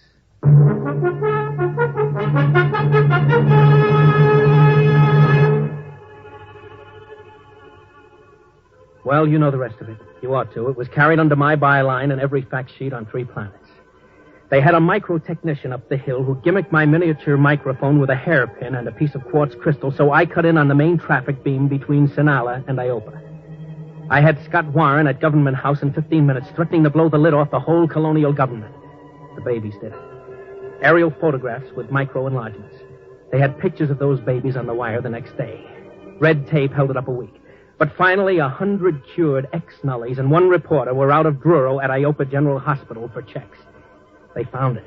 Nully fever is psychosomatic. You take somebody strong enough to fight for survival, give him incentive, and he'll lick it by himself. No miracle drugs needed. It starts with a virus, all right. But it ends with psychotherapy. A good dose of willpower. I got back to work in a month. Welcome back, George. The teletype's dead as ever. Back to the longevity of the Martian sand lizard. Druro Nully story played out? Dead as last week's herring. Well, what else is new? Maybe we can find another skeleton in the closet. How about life on the Martian moons? Now, that ought to be good for a headline.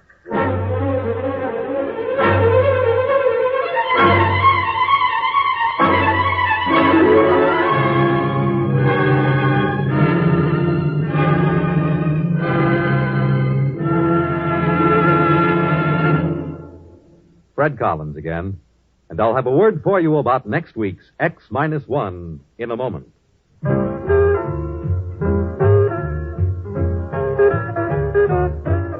Hey, Molly, it's me. Where are you? Right here, McGee. What's the matter? Are you doing anything? Am I doing anything? I've got a towel wrapped around my head, a broom in one hand, a bucket of soap and water in the other, and the kitchen curtains under my arm, and you ask me if I'm doing anything. Sure, I'm vacationing in Florida. Oh, here, Molly, let me take that stuff. What are you doing? Now, just sit down. Sit down right here. Well, you're sweet, McGee, but I've got... You can go back to work in a minute. I got something big to tell you. You know, something really big. What have you gone and done? We're going to be on Monitor. Monitor? NBC's fascinating, motivating, merry-making, scintillating, ever-vesserating weekend radio service. Oh, that Monitor. Of course. And we're on it, McGee? When? This weekend and every weekend. What do you say to that? Oh, that's wonderful, McGee. So don't make any plans, folks. We'll be seeing you this weekend. All weekend. On Monitor. And now a word about next week's story. The category Inventors by Arthur Sellings on X-1.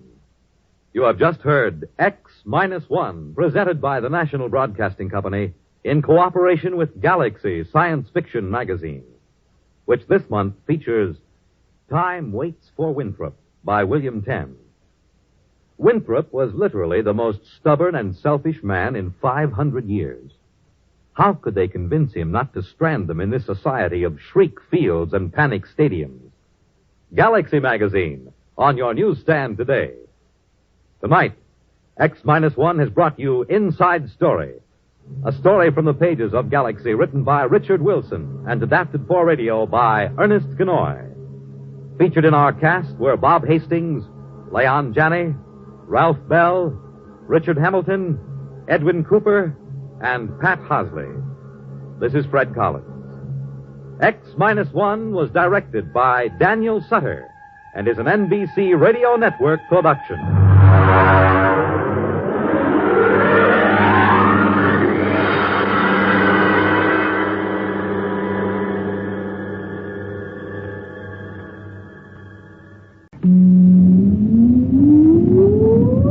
Countdown for blast off.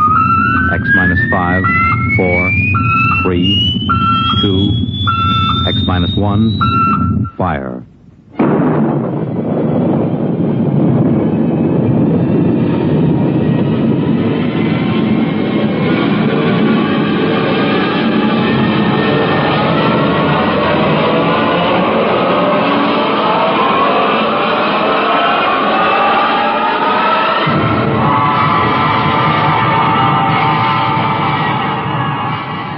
From the far horizons of the unknown come transcribed tales of new dimensions in time and space. These are stories of the future, adventures in which you'll live in a million, could be years, on 1,000 maybe worlds. The National Broadcasting Company, in cooperation with Galaxy Science Fiction Magazine, presents Minus 1.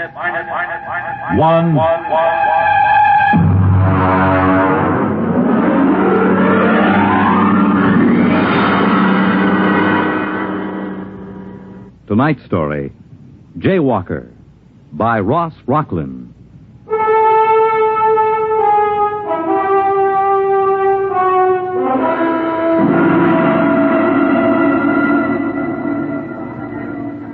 Intergalactic flight number 14 now loading at ramp 10. Intergalactic flight number 14 now loading at ramp 10. Please have your flight validation. You walk from the waiting room down the long ramp number 10. The flight pack is in one hand, the validation papers in the other. Other passengers chatter behind you. You turn a corner, and there's the ship. A cylinder of glistening silver aimed at the moon. You feel yourself carried up the moving stair to the gaping entrance lock. A pretty stewardess in a blue uniform smiles at you. Validation papers, please? Your papers, madam. Oh, papers? Oh, yes, here they are. Mm-hmm. Mrs. Marcia Foster. You feeling well, Miss Foster? Yes, quite well, thank you. We have to make sure. Once in a while, somebody slips aboard with another person's validation papers. What difference would it make if I felt well or not? A great deal, I'm afraid. You see, the effect of a free fall in space without gravity can do quite a bit of damage in certain glandular conditions. I see you've passed your physical. Yes, I'm quite all right. Fine. Have a nice trip. Your seat number is 15. Next, please. You walk down the carpeted aisle to the plastic on seat. Her words make a ringing pattern in your brain. Are you feeling well, Mrs. Foster? Mrs. Foster's feeling quite well, thank you. Mrs. Foster has passed her physical examination. There's only one thing wrong with the picture. You are not Mrs. Foster. Attention, please. Attention. In 1 minute, the flash walls will be raised around the ship. If for any reason the passenger is not feeling well or does not wish to make the trip, please speak up. 1 minute. You begin to wonder if you ought to go after all. You begin to think of how it happened. Why you're here sitting in this silver vessel waiting to blast off for the moon. What happened between you and Jack? What happened?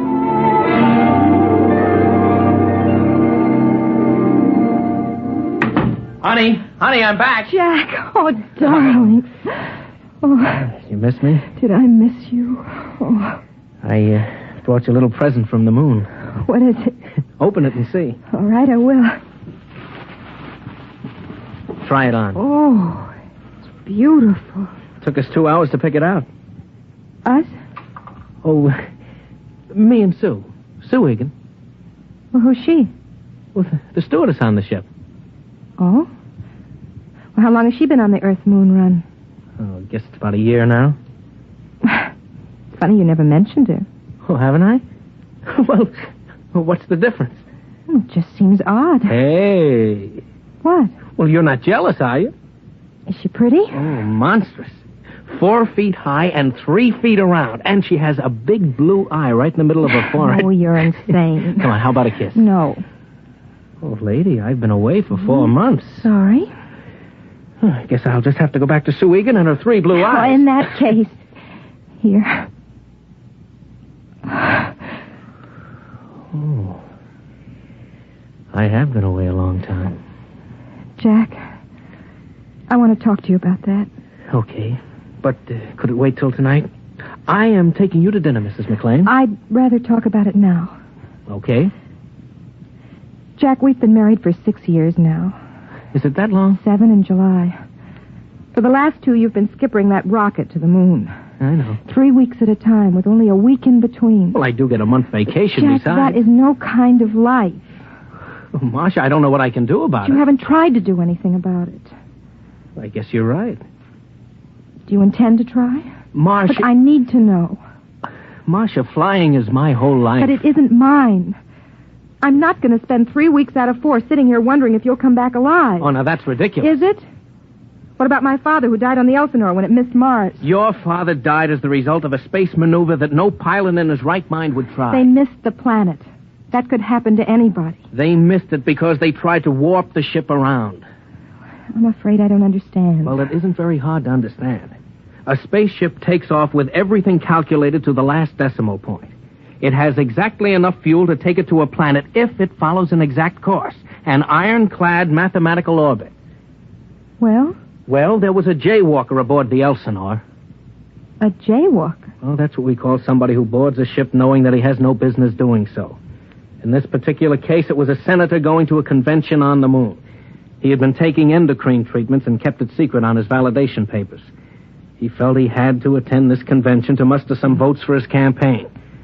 He didn't consider that he was jeopardizing his life. Well, I still don't see how they missed the planet. 6 hours out, the senator began to die. The effect of the free fall on his glands was catching up with him. And the only way to reverse that effect is to reverse the spin of the ship, turn it end over end. That creates artificial gravity, reverses the stress on the glands. The pilot took a chance. He did just that. Is that why they missed the planet? They lost their trajectory. By the time they recalculated their course, they'd passed Mars.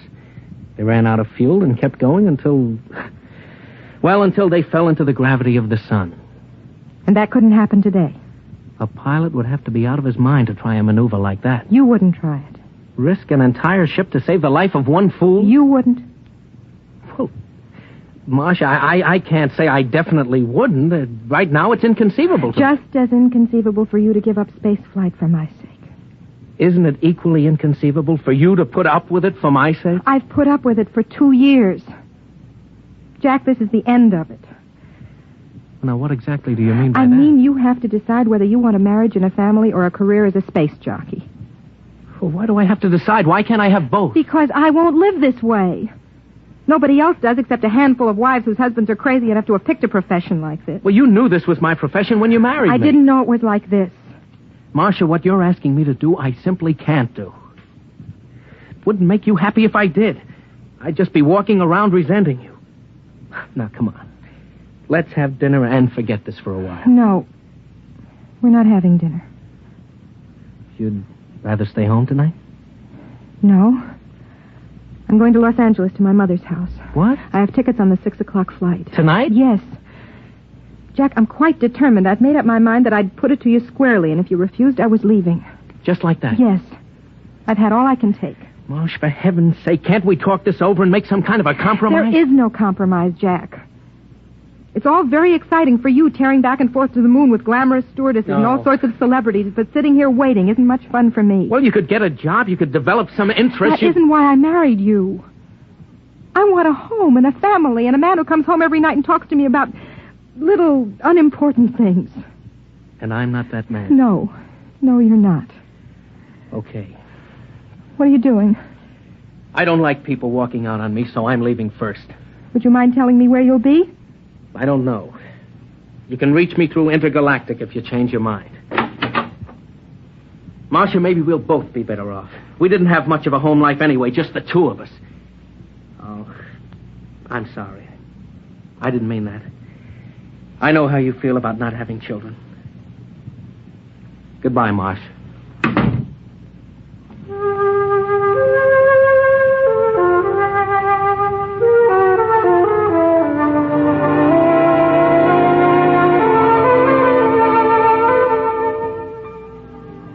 There it was. You learned when you came back from Los Angeles 2 months later that he'd been seen in the company of one Susan Egan, stewardess for Intergalactic on numerous occasions. You learned, too, that he'd applied for the Earth-Venus run, the newest and most difficult run in the galaxy. And you learned something else. Something that was going to change the whole course of your life. Come in, Mrs. McLean. Sit down. Thank you, Doctor. I have some good news for you. Yes? You're going to have a child. Well, I thought you'd be happy about that. Happy? Oh, yes. Yes, I am. Naturally.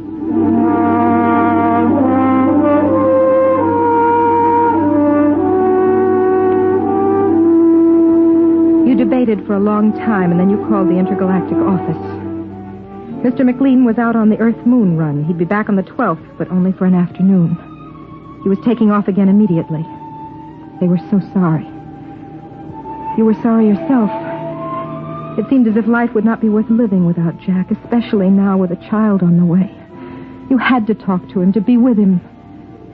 That was when you first began to formulate the idea of going to the moon with him on this run.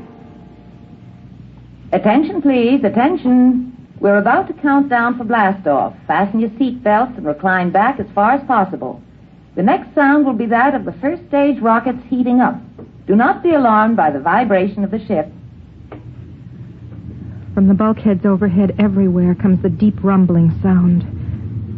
Some of the passengers look anxious, some excited. Some leaf casually through magazines as they lie on their backs in the reclining seats. Those of you who've never been in rockets will find it an experience that will make you proud to belong to the human race. Countdown for blast-off. X -5, -4, -3, -2, -1, 0.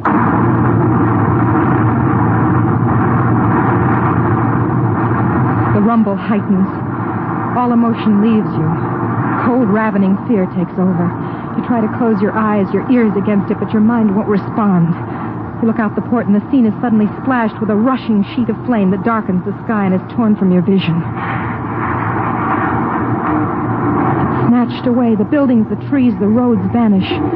A great soft uniform weight presses down on you. You push with all your might, but it smothers you, presses you back, drives your blood down, down inside of you. And then, quiet. We are now 102 miles over New York City. You may unfasten your safety belt. The pull of gravity will no longer trouble you. You unfasten the safety belt and sit in the seat, wondering what to do next. Ladies and gentlemen, welcome to intergalactic flight number 14 out of New York Rocketport, destination Moon. I'm your hostess, Miss Susan Egan. Your pilot for this flight is Captain Jack McLean. Our position at the moment is approximately 550 miles above Earth, and in less than 1/2 hour, we'll be in free fall, completely without gravity. Our speed is currently 29,000 miles per hour. We should arrive at Moonport at exactly 6 p.m. tomorrow, Earth time. I wish you a pleasant voyage. If there's anything you need, Intergalactic is at your service.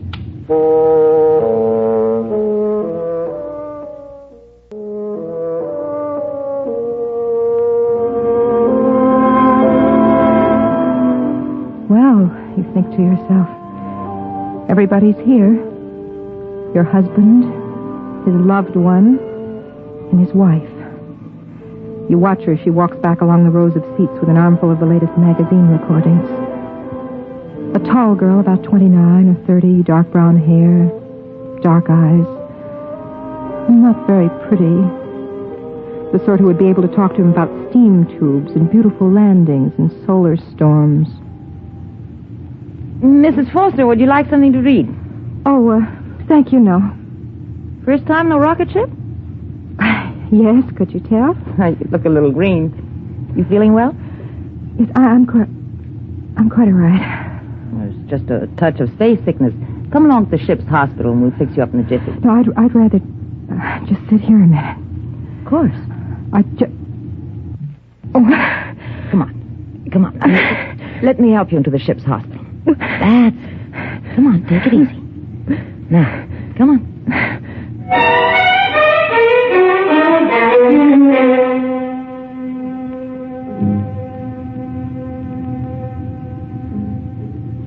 Now, you just lie down there. How are you feeling? I'm scared. There's nothing to be afraid of. I think there is. What is it? I'm pregnant. What? I faked my validation papers.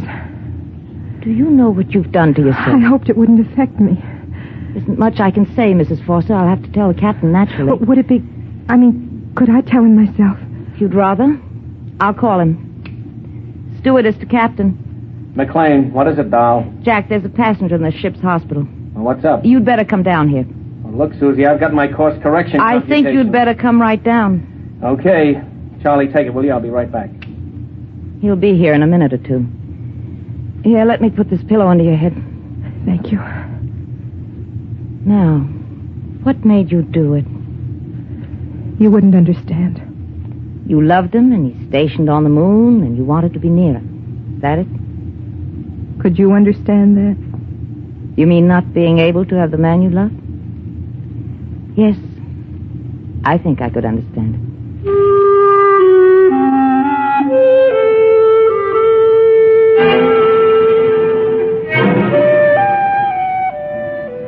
You wanted to scream at her, to claw at her face. She was going to live and you were going to die. She was going to share a life with Jack when you were only a dim sort of memory in his mind. He came in, moving fast with that kind of schoolboy gait of his. His dark face was frowning, but handsome as ever. Now, just why did you... Marcia, honey. Hello, Jack. Well, what are you doing aboard? Sue, this is my wife. Marcia, this is Sue Egan. Oh, hello. I'll be getting out. Excuse me. What's going on? Jack, sit down. I want to tell you something. I'd like to say something first, Marsh. I've had a chance to do a lot of thinking lately. And if you think we could work it out, I'd like to try again. You mean that? Yes, I do. What about Miss Egan? Sue? What about her? Well, I thought... I mean, I heard. I'm very fond of Sue. Yes, I thought you were. But she isn't my wife. You are. Was. What do you mean? I'm going to die, Jack. Marcia, what are you talking about? Jack. I'm pregnant.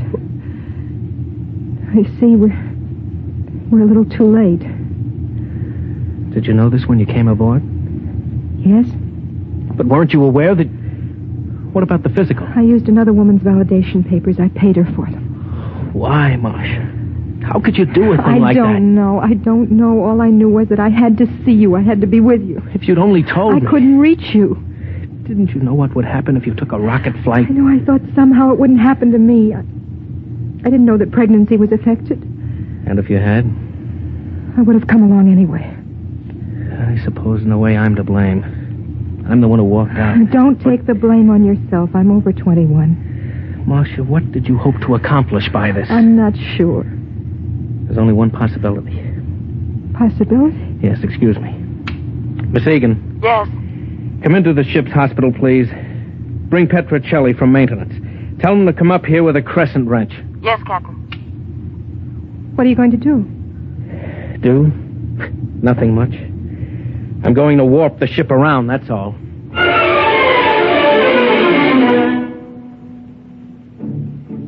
Petrocelli was a big, easygoing man. Jack left me alone with him and Miss Egan while he went back to the control room. Petrocelli started to bolt a metal bed to the side wall of the cabin.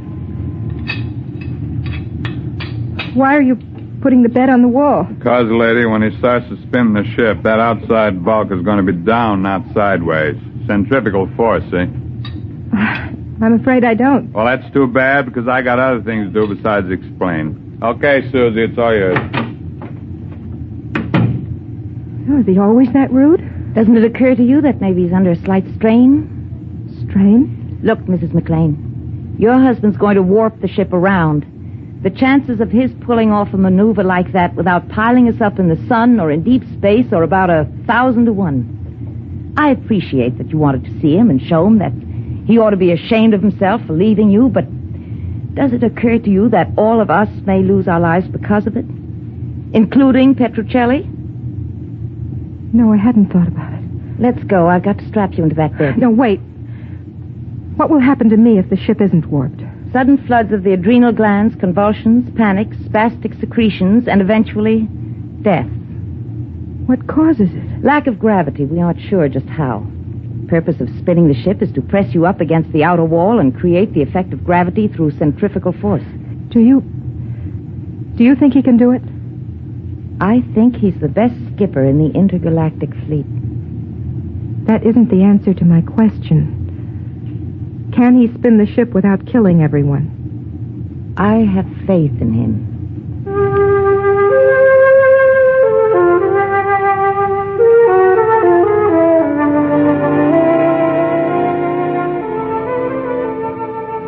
She loved him. She had faith in him. And you to whom he was married, you who carried his child inside you, did you have faith in him? Everything set in here? Yes. Good. Jack, could we talk alone for a minute? Only a minute. We have to get the new data into the computers. Susie, will you excuse us, please? Yes. Well? Jack, don't do it. Marcia. I mean it. You've no right to risk all those lives just for me. Marsh, I'm captain of this ship. I do as I see fit, and I can't do otherwise. But it isn't fair to them. It isn't fair to you.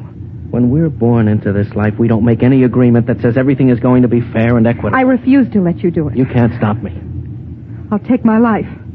I'm going to ask Sue to stay with you. What about her? Don't you love her? Well? Marcia, whether I love Sue Egan is not the point just now. I've decided to spin ship to save you and my son. Or daughter. If it means risking the lives of others, I have to take that risk. Jack. Yes? Why are you doing it? Because I love you.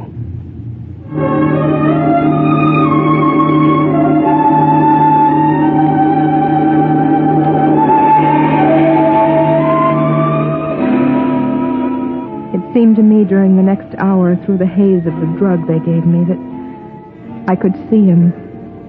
There was the curved silver board. Before it sat Jack, hunched like a harried bookkeeper on the last day of the month. Okay, Charlie.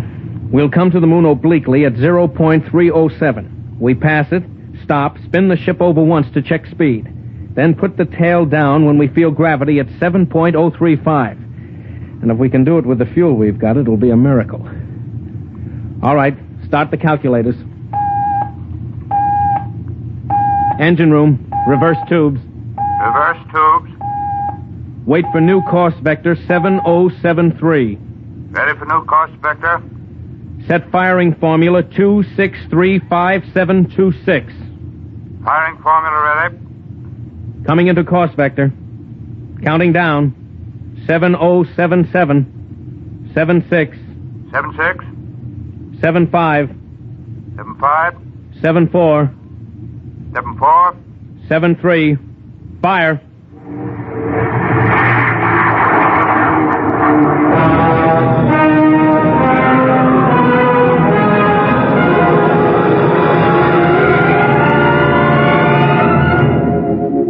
You don't recall much after that. There's the bulkhead pressing against you like a magnet, pressing harder and harder. Then there's the needle, and then sudden relaxation. Through it all, the stars and the moon and Jack and Sue Egan dance in a pattern of mist, and the words come back to you from long ago. The things he said to you when you were both in love many years ago. When I fly the ship, it seems that all Earth watches me through your eyes. A man comes to love the things he has to fight for, I guess. How is she? Hold tight, Marcia. Hold tight to me. She calls you Marcia. This woman who hates you, who loves your husband, she calls you Marcia. Marcia. Marcia. Marcia.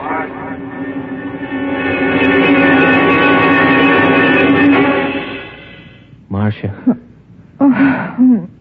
Marcia. The curved ceiling, but a new curve. And soft rose instead of chrome metal. A new feeling, unlike Earth or the ship. Honey, wake up. Oh. Jack? It's all right, honey. We made it. We're on the moon. Moon? Yes. You're in the new Lunar City Hospital. You did it. You really did it. Well, I've been telling you for years that I was the best pilot in the fleet. Oh, you don't have to pretend. I know how you must feel about what I did. I'm not pretending. I was a selfish coward. I wasn't concerned about anything but my own happiness. Marcia, there isn't any absolute scale for courage or kindness or goodness. I couldn't pretend to judge you or anybody else. I only know that I believe you're a good person. And I love you. With your faults and your good points. I just wanted to be with you, Jack. That's all I ever wanted. I'm sorry I'm not brave and strong like Susan or you or the others. Oh, honey, nobody expects you to be. Come on now. You've got to save your strength. We've got to take good care of you.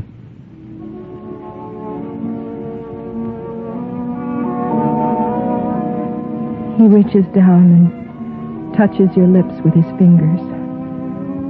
It's like a benediction. You know that you'll never again question his right to do the things that fulfill him. To take a silver ship above the earth and guide it to new planets. Our child will be born on the moon, you whisper to him. And our grandchildren in the stars.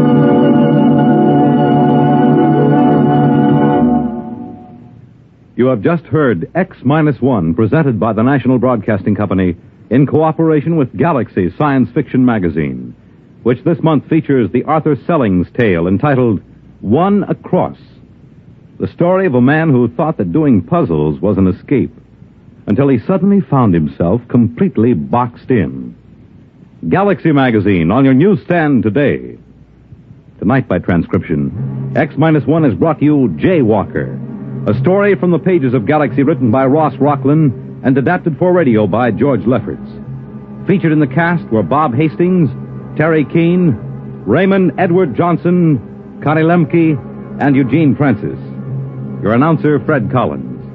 X-1 was directed by Daniel Sutter and is an NBC Radio Network production.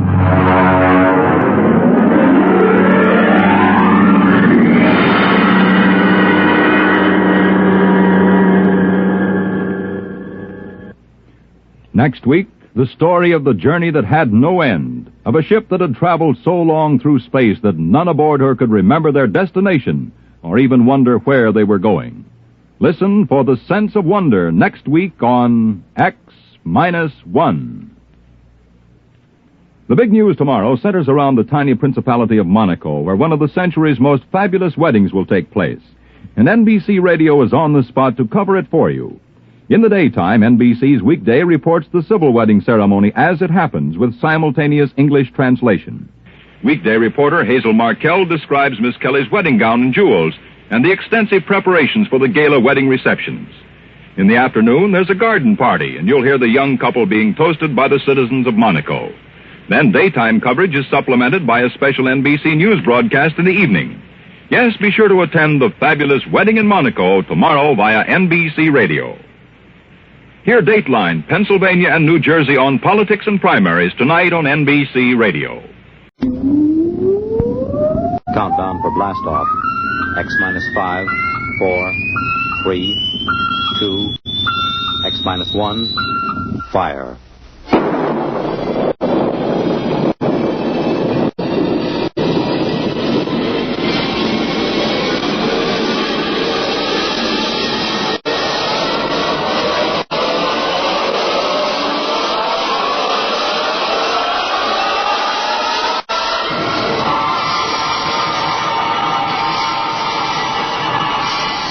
From the far horizons of the unknown come transcribed tales of new dimensions in time and space.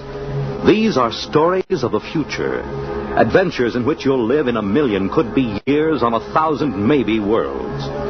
The National Broadcasting Company, in cooperation with Galaxy Science Fiction Magazine, presents X-1.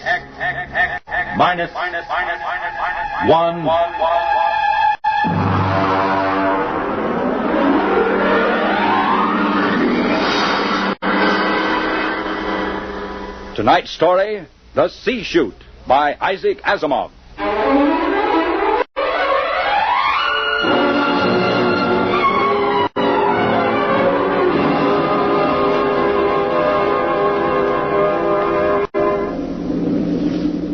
We were on our way home to Earth when it happened. 6 of us, coming home as passengers aboard the merchant spaceship Starfire. At the start of the Second Interstellar War, the one between Earth and the planet Chloro. And then it happened.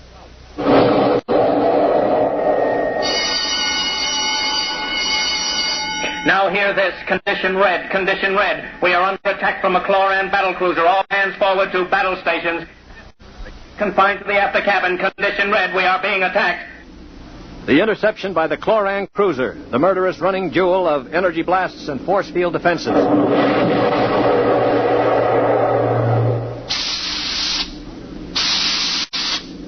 We huddled in the passengers' after cabin, terrified, not knowing how the battle was going. We could hear the desperate bursts of steam through the steering tubes as the Starfire maneuvered to dodge the enemy attacks. And then...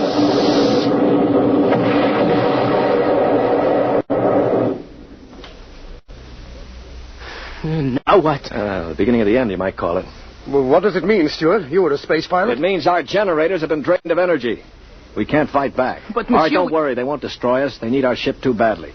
They'll simply board us and take over. But what about the crew? The crew, Colonel? If they have any sense, they'll surrender. If they choose to fight, they'll... Be very still. Oh, Mother in heaven, help us. Be still. If only those fools on deck will surrender without a struggle. They are fighting. Yes, it's the end. We've got to help them. All right, don't open that door. We just can't let them die. You can't help them. I'm going. Stop them. All right. Aristide, shut the door quickly. Aristide, my brother. That poor fool. I'll get them. My brother, I swear to you, I'll get them. Yeah, you better cover his body. The brutes. The monstrous green-skinned brutes. They're no more brutes than we are, Colonel. This is a war. Are you defending them? I'm merely pointing out the facts. I ought to strangle you. Why not save it for the chloros? I will. I promise you I will. Well, they're probably deciding right now what to do with us. We might as well settle down and wait.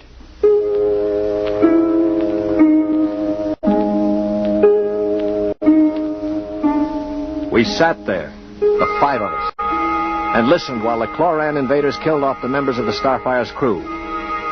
Among us was Colonel Anthony Wyndham, an old Colonel Blimp type with a lame leg. Wyndham had spent his life in the militia back on Earth, but had never seen a battle. There was Demetrius Poliorkitis, who had just watched being killed by a chlorocarbonizer. Poli was a huge man. He and his brother had tried truck farming in Arcturus and given it up after 2 seasons. Then there was LeBlanc, a sensitive, frightened young man of 22, and Randolph Mullen, who looked like somebody's caricature of a bookkeeper. A mild, balding milk toast. John Stewart. I was the only one who'd ever had contact with the Chloro people. I had a pair of artoplasm hands to prove it. It is quiet now. Yeah, they've finished with the crew. Mr. Stewart? Yes, Mr. Mullen. What do you think will happen next? Well, they'll put a prize crew of 2 aboard and take us to one of their home planets as prisoners of war. Only 2 of the Chloros will stay aboard? Well, 2 is all they'll need. Why, Colonel? You thinking of leading a gallant raid to retake the ship? Well, simply a point of information, Dasher. All right, then let me give you another point of information. If you want to commit suicide quick, just open that bulkhead door. 3 steps inside, you'd fall on your face. But why? Don't you smell anything, LeBlanc? Get close to the door. It smells like gas. Yeah, it is gas. Chlorine gas. They breathe it like we breathe oxygen. They've chlorinated the whole cruise compartment. One big whiff of that and we'd all be dead. So just forget about rushing the chloros. How do you know so much about their habits, Stewart? I lived on a chloro planet for 6 months. You see these hands? They were mangled in the oxygenating machinery of my own quarters. They grew these artoplasm things and operated. They're weak, but at least I have hands again. Monsieur Stewart. Yeah? Will they kill us? No. Why do you say that? Because, in their own way, they're gentlemen. Probably will be interned for the duration. You call them gentlemen? After they killed my brother in cold blood, you call them gentlemen? You know, Stewart, you sound more and more like a blasted greenie sympathizer. Blasted, man. Where's your patriotism and loyalty? Belongs with honesty and decency, regardless of the shape of the being it appears in. This is a ridiculous war. Why are we fighting these people? We can live only on planets with oxygen, and oxygen is poison to them. They can live only in chlorine atmosphere, which is deadly to us. Yet we're fighting them over a bunch of worthless asteroids that neither of us can live on comfortably. Well, it's a matter of principle. It's a matter of stupid pride and greed. I don't like what you say, mister. Why not? Because you talk too nice about these greeny scum. They're good to you, eh? Well, they weren't good to my brother. They killed him. And I think maybe I'll kill you, you rotten greeny scum. Mullen, grab him. I can't break his hold. They are coming in. Holy, let him go. They saved your life this time. But when I'm finished with them... Quiet. I think they're opening the lock. They'll get between us. Holy, don't lose your head. They'll kill us all. I greet you, Earthmen.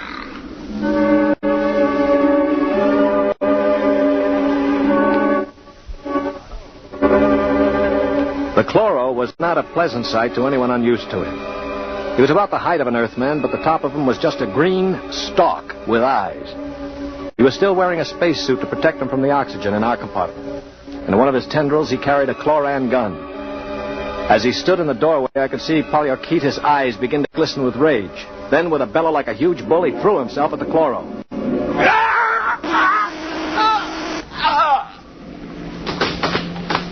He is not dead. Merely temporarily paralyzed. You 5 will remain together as prisoners of war. We expect to reach our own planet within several weeks, your time. There you will be interned for the duration of the war. you attempts to leave this compartment, we shall be forced to destroy you. That is all I have to communicate.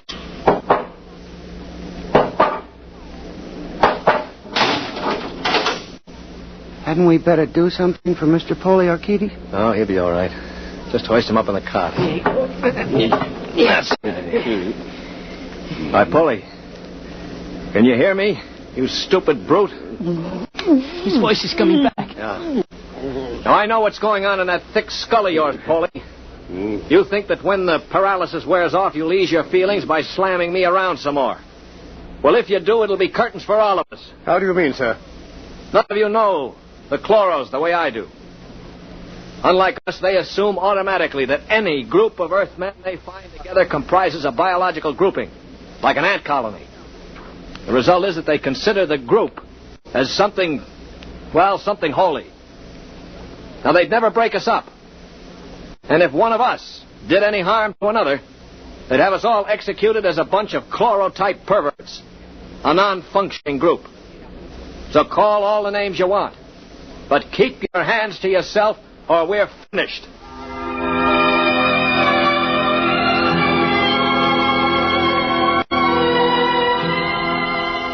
My little speech had a sobering effect on the group. For the next 24 hours, we did little besides eat our rations and think. I tried to evaluate them. The colonel I had figured for an old windbag. Poliorkides was a hate-filled brute. LeBlanc would crack first. He was like a frightened child.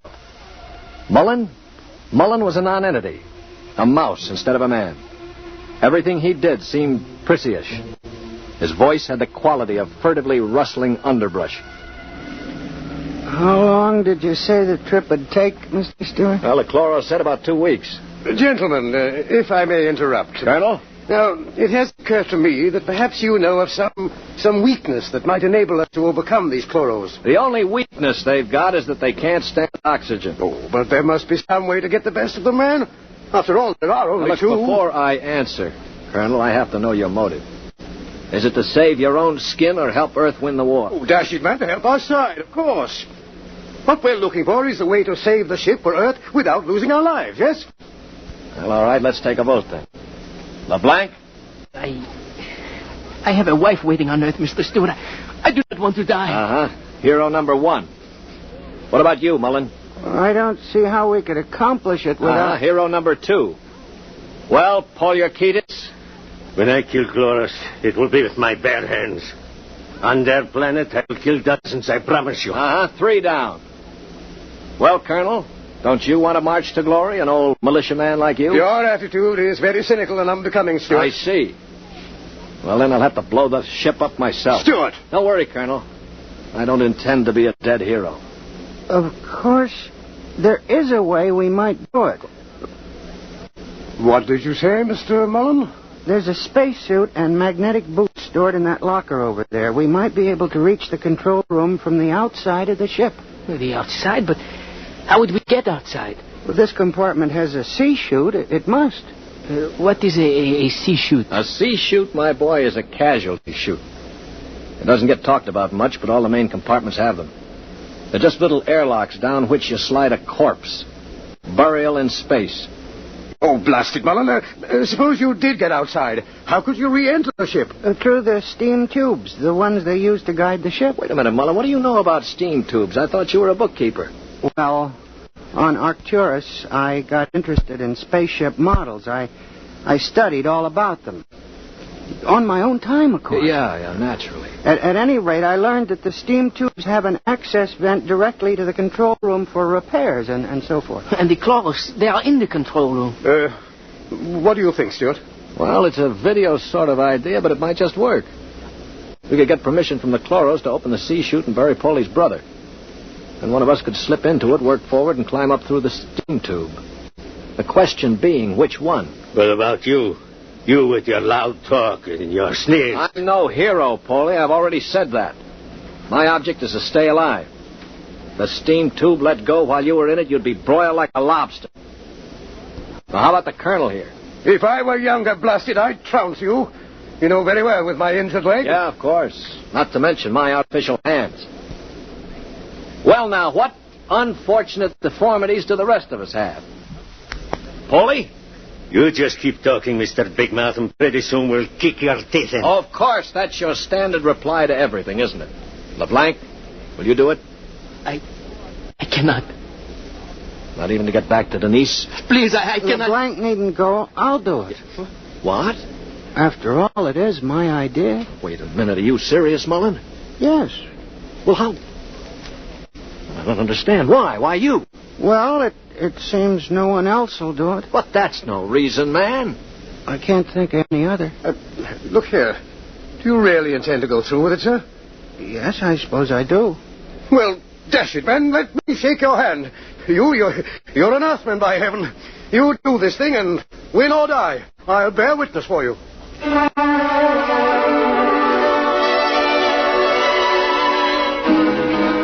It was quite a moment. Mullen the mouse had suddenly turned into a man. He just stood there awkwardly while the colonel puffed his hand. Olakita seemed stunned. LeBlanc was wide-eyed. And I was in a peculiar position, one in which I rarely found myself. I had absolutely nothing to say. That ought to bring them. I hear one.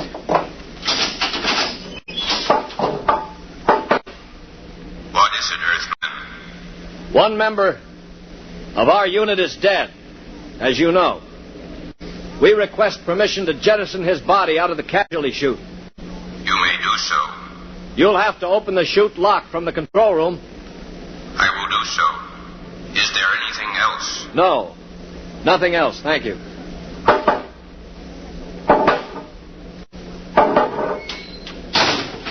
Oh, boy. All right, come on now. We'll have to work fast. Mullen, get into a spacesuit from the emergency locker. Paulie, help Mom with those magnetic boots. I'm working as fast as I can. The arm. All right, give me the helmet. The helmet? Okay.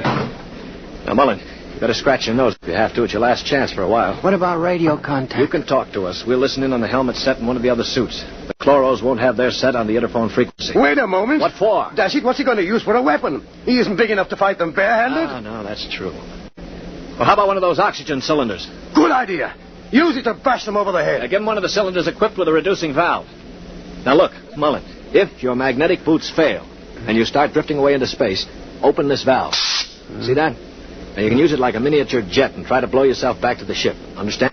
I think so. Well, I only hope it works. All right, here goes the helmet. You'd better hurry. The light is on over the sea chute. Yeah. All right. That means they've opened the lock. Here. Now, can you hear me? Oh, LeBlanc, give me that other space helmet. Yes. Here. Let me switch on the radio. Can you hear me, Mullen? I hear you. Fine. Plenty of air? Air's okay. Uh-huh. Paulie, open the sea chute. Okay, now have them in. All right, ready? Ready? Well, good luck. Close the chute.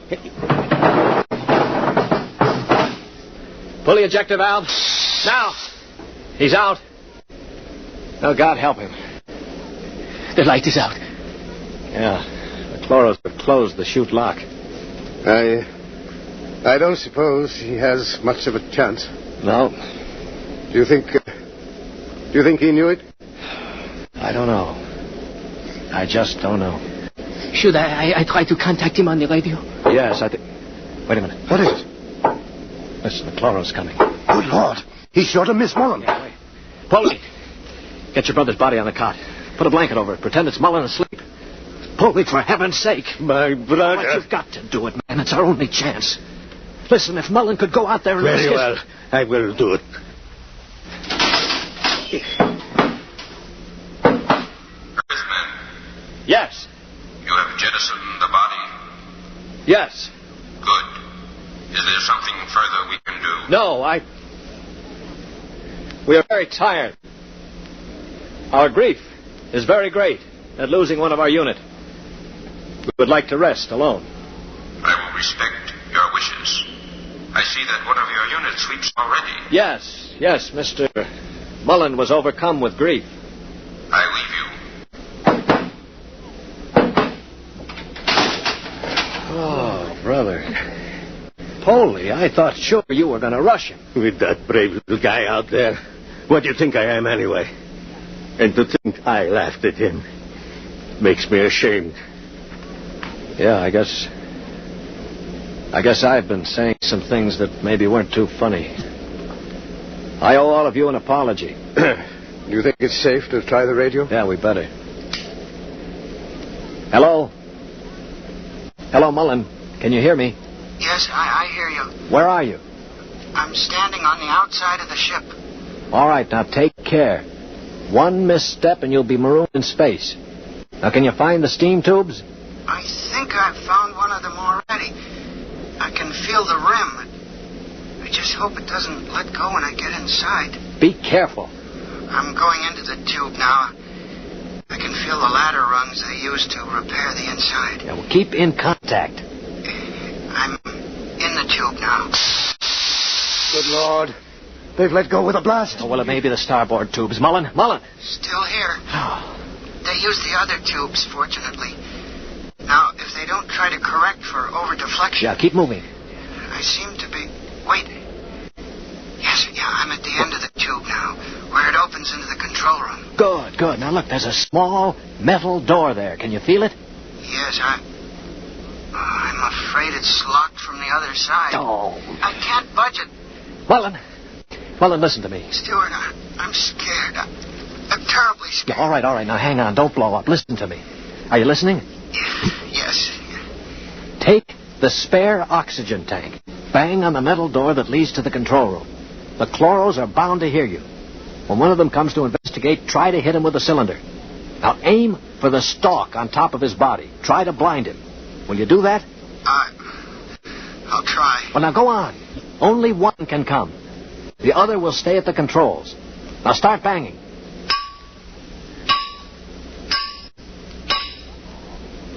Any luck? No, Wait, I hear something. Something's opening the lock. The door now. I hear... Mullen, what happened?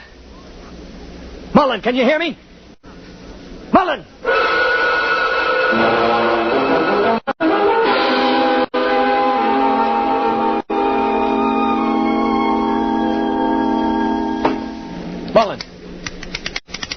Mullen!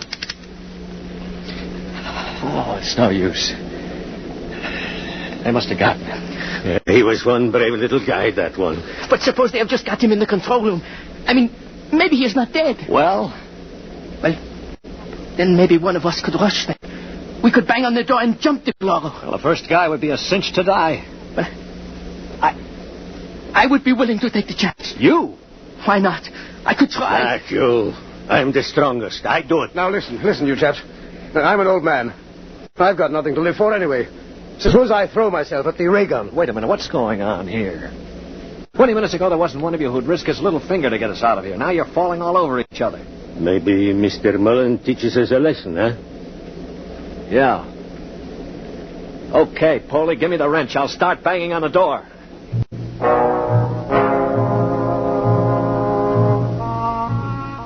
They say that selflessness is contagious. I guess maybe it is. I'd been a cynic all my life, a man who believed in nothing. Well, I'd come face to face with 4 human beings who proved that I'd been living a lie. I knew what I was going to do now. When the chloro came to investigate our compartment, I had it all planned. If only my poor, weak hands would hold out long enough. Ready? Ready. Here goes. That should bring him. Try again. Wait, listen. Shh.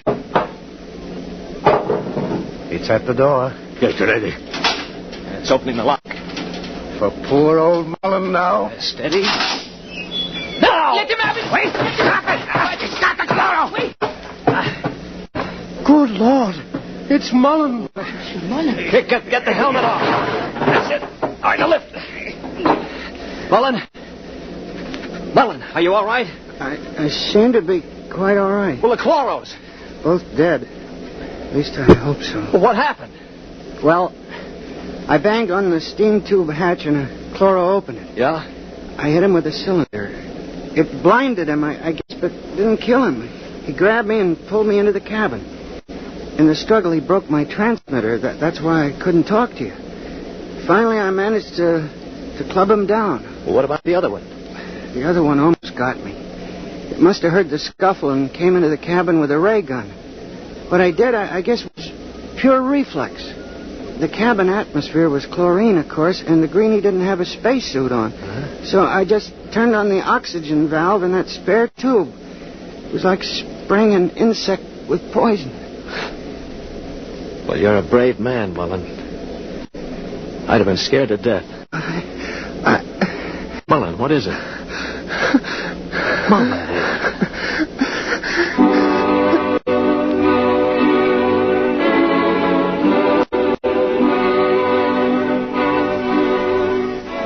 An hour later, false hands and all, I was at the controls of the ship, headed for Earth. We'd gotten rid of the chlorinating equipment and restored the oxygen naturally.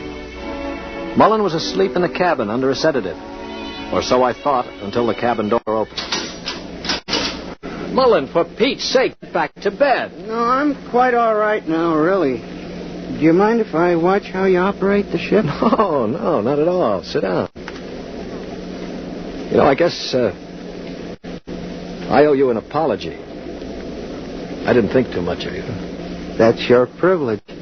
No, it isn't anybody's privilege, Mullen, to despise another. For years now, I've abandoned hope of finding any decency in human beings. I owe you a vote of thanks. You embarrass me, Mr. Stewart. I didn't do it for any heroic reasons, I assure you. Far from it. But why did you do it, Mullen? That puzzles me very much. Well, Mr. Stewart, I'm a bookkeeper. 17 years ago, I left Earth to work on Arcturus. I never made much impression on anybody on Earth, although I wanted very much to have people like me.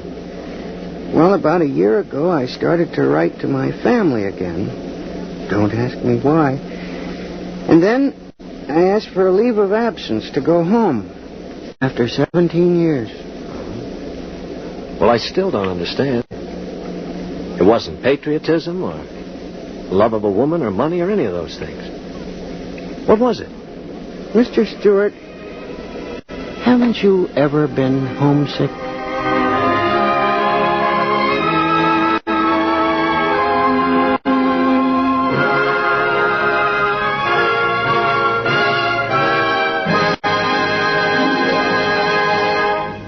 You have just heard X-1, presented by the National Broadcasting Company in cooperation with Galaxy Science Fiction Magazine, which this month features A Gun for Dinosaur by L. Sprague de Camp, a story of hunters in the bloodiest and most ferocious arena of all prehistoric Earth, where hunting reptile heavyweights is no job for human lightweights.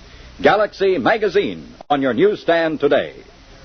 Tonight, by transcription, X-1 has brought you The Chute, a story from the pages of Galaxy written by Isaac Asimov and adapted for radio by George Lefferts. Featured in the cast were Lyle Sudrow, Stan Early, Bob Hastings, Mercer McLeod, Danny Ocko, and John Gibson. Your announcer, Bill McCord. X-1 was directed by Daniel Sutter and is an NBC Radio Network production.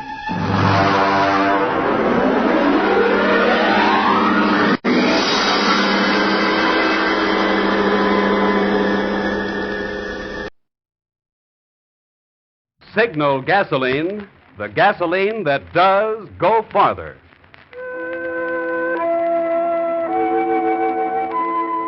The Signal Oil Company presents The Whistler.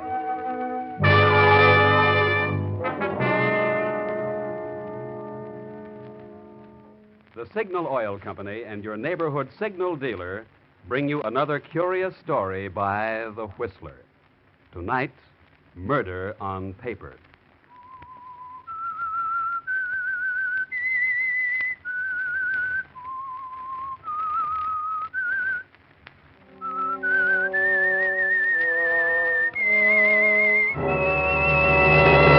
I am the Whistler, and I know many things, for I walk by night.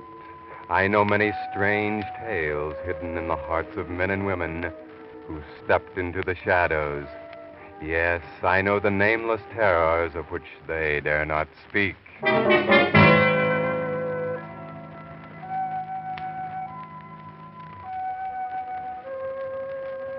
Well, to begin with, I'm not telling this story. No. Fred Wallace is telling it. Fred Wallace is a writer of detective stories for pulp magazines. And this is the best story he's ever told. Yes. Go on, Fred. Continue your dictation. You were a writer and a police reporter, and you never held a job very long. Just why was that, Fred? I was a victim of the ponies. I couldn't stay away from the racetracks. I was hitting the 40-year mark, and I was down at Hialeah Park in Florida when I met a gorgeous blonde from California named Lita Martin. Her friend, Vera Durant. This Vera was a widow who was tossing money around and having the time of her life. She wasn't too pretty, not as pretty as Lita, but her husband had left her $500,000. That made up for it. What more could I ask? Am I taking too much time?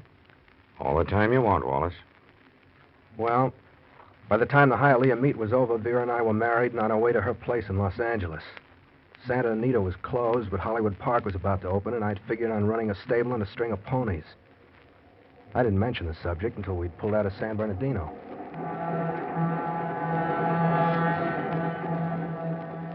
What's the matter with the idea, Vera? I thought you were crazy about horse racing. I had a lot of fun at Hialeah, Fred. I enjoyed watching the horses run. You won some money, didn't you? Little, but I didn't go for that reason. My friend Lita insisted I spend the season in Florida just to get my mind off things. Well, you certainly seem to have a good time. Now that I think of it, it seems silly. It's gambling, and I don't approve of gambling. What? Well, that's certainly news to me. The way you threw down $100 bills, I thought you were an old-timer at it. It was my first time at such a place.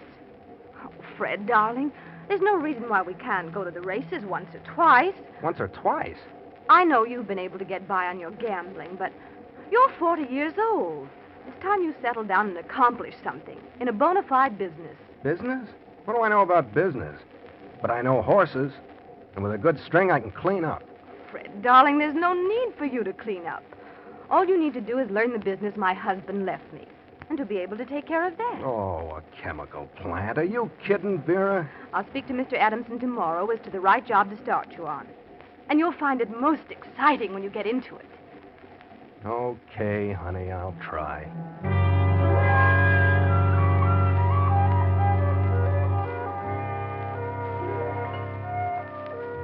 Well, Fred, you weren't exactly conscious of it at the time, but that was when you got the idea for all this. You could pick horses, but you couldn't pick women. Once Vera got home, she was entirely changed, wasn't she, Fred? She was all business and hung on to nickels like they were $20 bills. What a change. But I went to work in the chemical plant at $75 a week and tried my best to like it. I was bored stiff. And finally, I located a bookie and started playing the horses again. One day, I got a bit too deep, and I borrowed some dough from a guy. When I stalled him a little too long, he threatened me. He was a well-known gangster, and I got frightened. I went home during lunch hour to see if I could wangle some extra dough from Vera. But Vera, honey, $1,000 isn't going to break you. You act like you didn't know where your next meal was coming from. You have a salary of $75 a week, Fred, and a car, and all your living expenses are free. Any sensible person can certainly get along on that. Sensible or not, I need $1,000 now, and I gotta have it. Why? All right. I borrowed that much from a guy to place a little bet, but I picked the wrong guy. He turned out to be a gangster. He's put me on the spot. Oh, don't be so corny on the spot. You won't let me have the money? That's childish nonsense. I'm not kidding. This guy's serious. But do you care? No. You got more money than you can ever use, and what good will it do you? None. You're a cheap little penny pincher. You'd better go, Fred. Back to the plant. What good is your money? No good. You don't enjoy life, and you never will. Please. What good is a lot of money if you can't use it? You might as well have a bunch of rocks in the bank. You're a stingy, selfish, self-centered tightwad, Vera. Do you hear me? Stingy, selfish, and miserable.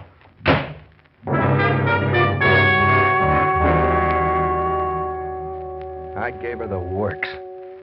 But when she pranced out of the room and slammed the door, I knew she meant it. And I knew, too, that I'd overplayed my hand. Then I got to thinking about what I'd said.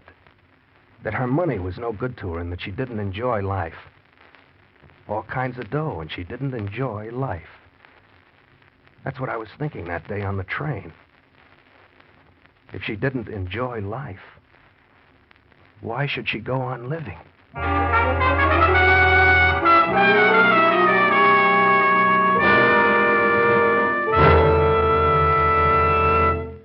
With the prologue of tonight's story, Murder on Paper, the Signal Oil Company brings you another of the strange tales by the Whistler.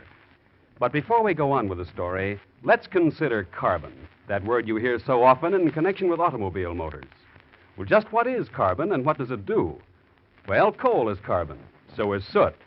Some motor oils form the hard kind of carbon in the cylinder head, gradually building up a thick, hard crust that causes knock, loss of motor efficiency, lower gasoline mileage. It can even cause costly repair bills.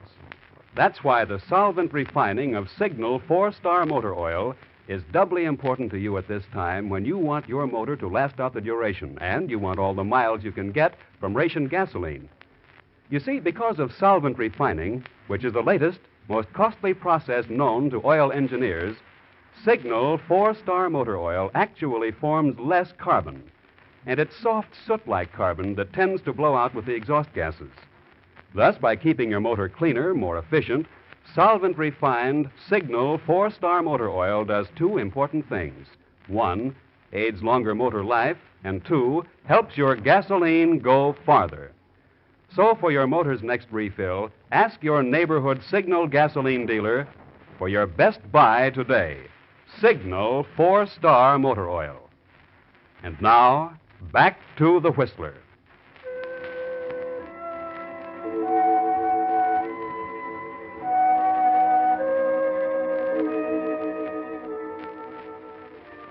That's when the whole thing crystallized, wasn't it, Fred?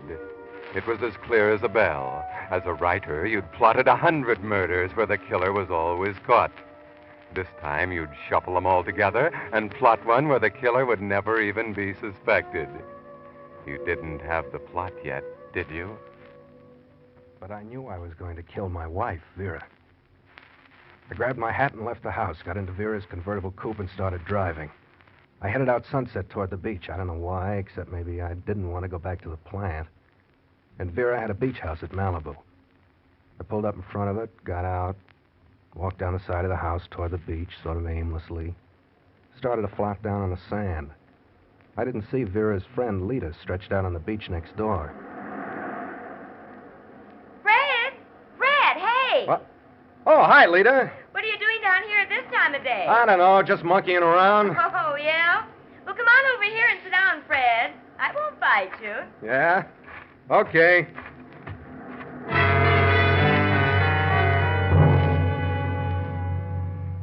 I knew I shouldn't have done it, but I sat down close to her. Too close. And when a guy gets that close to a gal like Lita Martin, well, it's like sticking your nose over a can of ether. Are you afraid of me, Fred? Afraid? Not in the least. Why? Oh, I don't know. Something's wrong with you. A domestic problem, Fred? No, a business problem.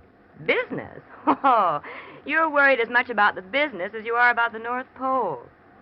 I'm going to the races this afternoon. Want to come along? No, I haven't time for that sort of thing.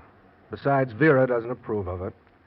I got a lot of work to do at the plant, and she'll expect me to make a report to her this evening. Oh, that's good.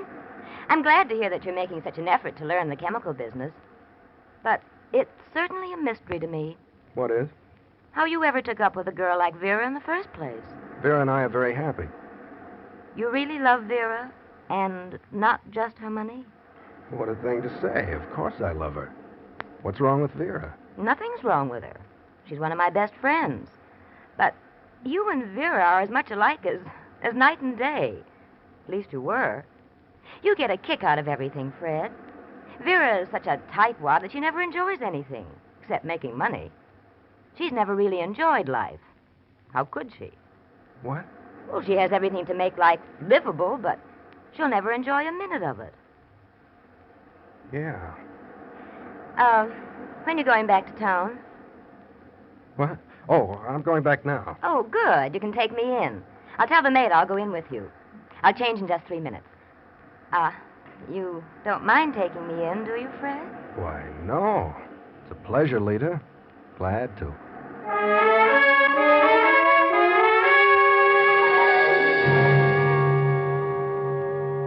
And it was on that ride back from the beach that you got the idea, wasn't it, Fred? A few blocks from the beach, you realized the convertible was pulling hard to the left. You stopped on an incline and found the valve in the right front tire was leaking. You jacked the wheel up to change, but you didn't pull the emergency brake on hard enough. The car slipped off the jack and started to roll, but a call to Lita and she grabbed the emergency, Fred? That gave me the idea, how to get rid of Vera. She'd planned to go up to her mountain place that evening because the first snow had fallen, a perfect setup. But I needed a witness for what I was going to do, so I worked it so that Vera invited Lita. About an hour before we left, I put the leaky tire back on the wheel, then loosened the bolt on the emergency brake to where it would just barely hold when pulled all the way back. I dropped a couple of sleeping tablets in Vera's tea just before we left. Vera sat in front with me and Lita in the rear with the luggage. After we passed the Crestline turnoff, I picked a spot on a downgrade. I pulled off to the side, facing a 500 or 600-foot drop. I stopped, eased the handbrake back all the way. It held just barely. What's the matter, Fred? I put that tire back on the wheel. I thought I'd fixed it, but it's almost flat again. I can feel it. I'll have to change again. Oh, well, can I help you? Well, thanks, Lita, but I can handle it. Guess Vera's sound asleep. Hand me the jack and that wrench under your feet. Okay. I left them out because I didn't trust my job on that tire. Thanks, Lita. I'll have it changed in a jiffy. I jacked up the right front wheel till it just barely cleared the ground, removed the hubcap, applied the lug wrench, and I was all set to throw the car in motion. I wanted to get Lita out of the car on the opposite side because she was to be my witness if I needed one. Lita, bring me that flashlight beside you. Guess I'll need your help after all. It's dark out here. Yes, Fred.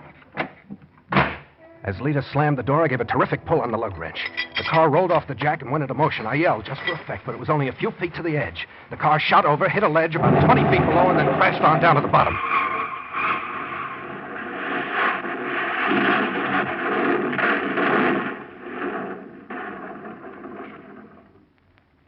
I stood there looking down, acting as though I was paralyzed. Then I turned around with a horrified look on my face and let out a terrific groan. But Lita wasn't there. She disappeared. I was frantic. I screamed into the dark, "Lita!" But no answer. My witness had disappeared.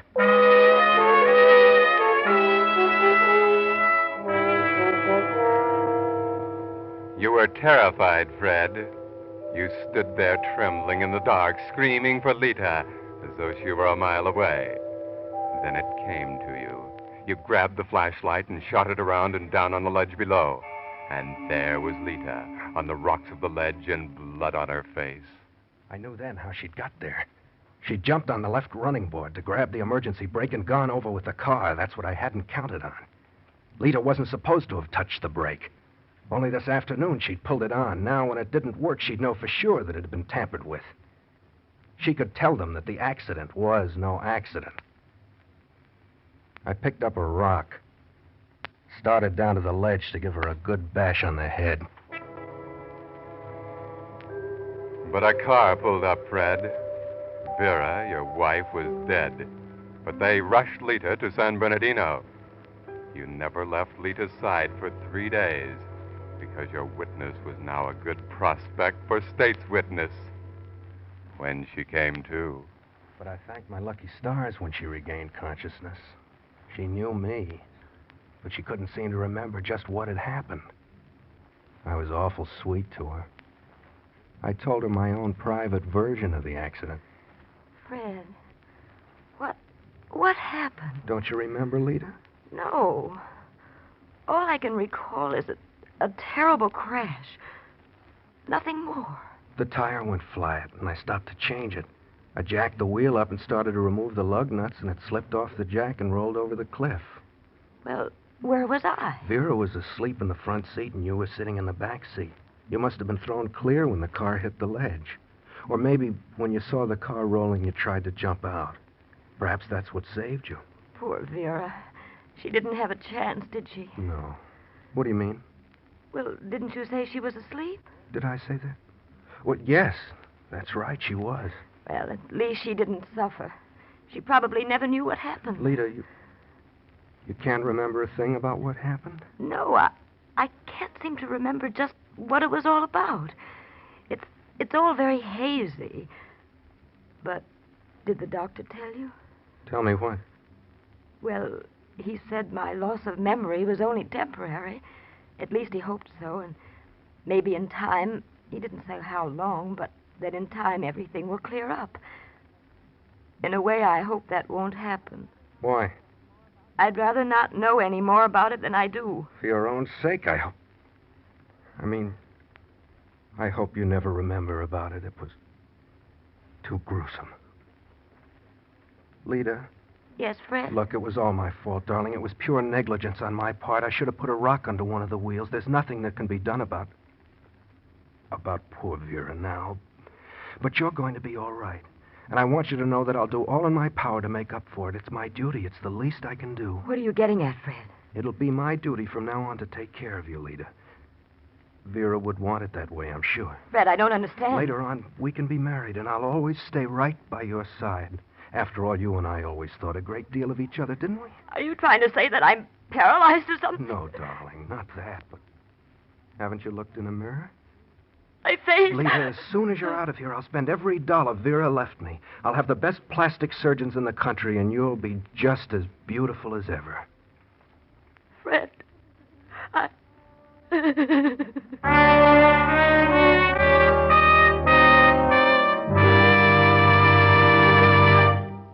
You are listening to The Whistler, brought to you by your friend, the Signal Oil Company, marketers of the famous Signal gasoline, your best buy today. Remember to let every go signal remind you do go farther with Signal gasoline.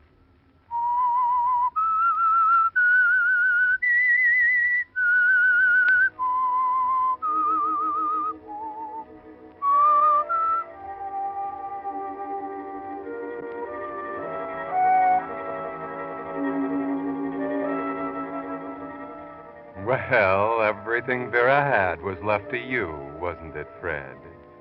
But you dumped it all on the market, including the plant and all the real estate. Turned it into cash.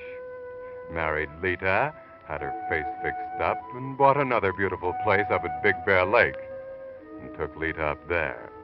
You had no servants because you wanted her all to yourself, didn't you, Fred?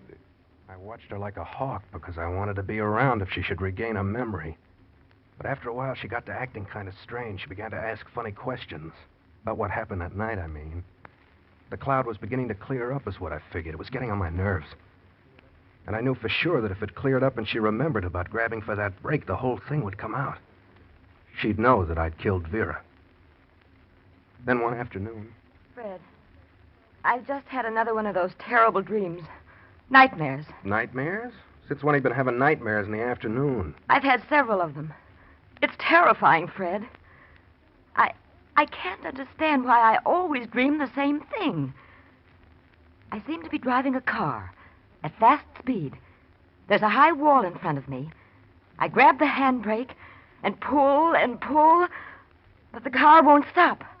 And just as I'm about to crash, I wake up in a cold sweat. Are you dreaming? Or is it just your imagination? Well, why do you say that? If you've got something on your mind, why don't you say it? I don't know what you mean, Fred. I didn't mean to upset you. I'm not upset. Oh, I forgot to tell you, dear.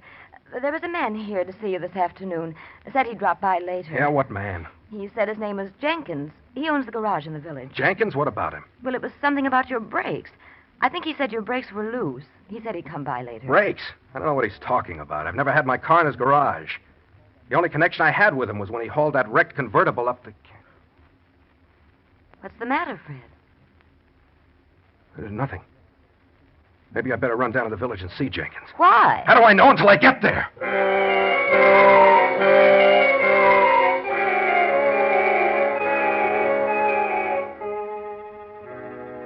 Yes, Fred, you don't like the looks of this. Rush down to the garage at the village and see Jenkins. See what he's told Lita. See what he's found out. Oh, yes, Mr. Wallace. Well, I got a little bill here for $18 that I kind of overlooked. Then I had something I wanted to tell you about the Chrysler convertible, the one that went over the cliff. What about it? Well, you know I hauled it up the hill and took it to my shop. I've looked it over, and it can be fixed up. I told you I didn't want it fixed up. Junk it. Junk it?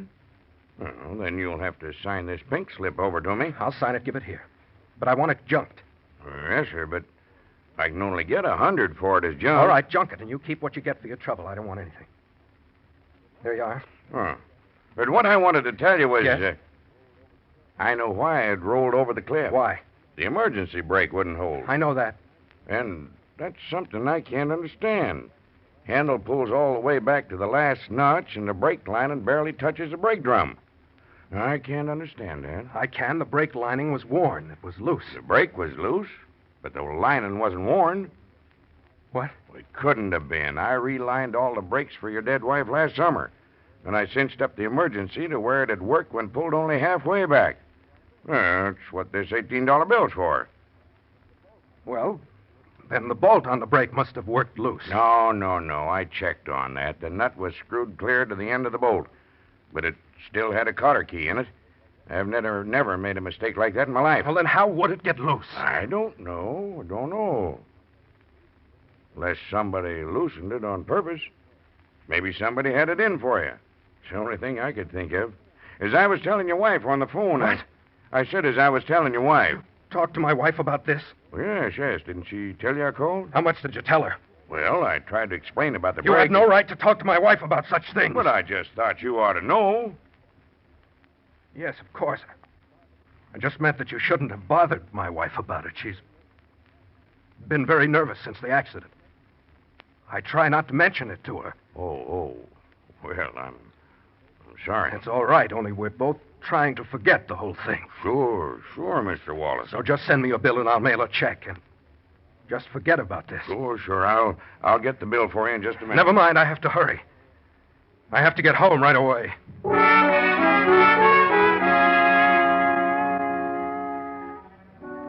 Well, Fred, Jenkins stumbled onto the evidence, didn't he?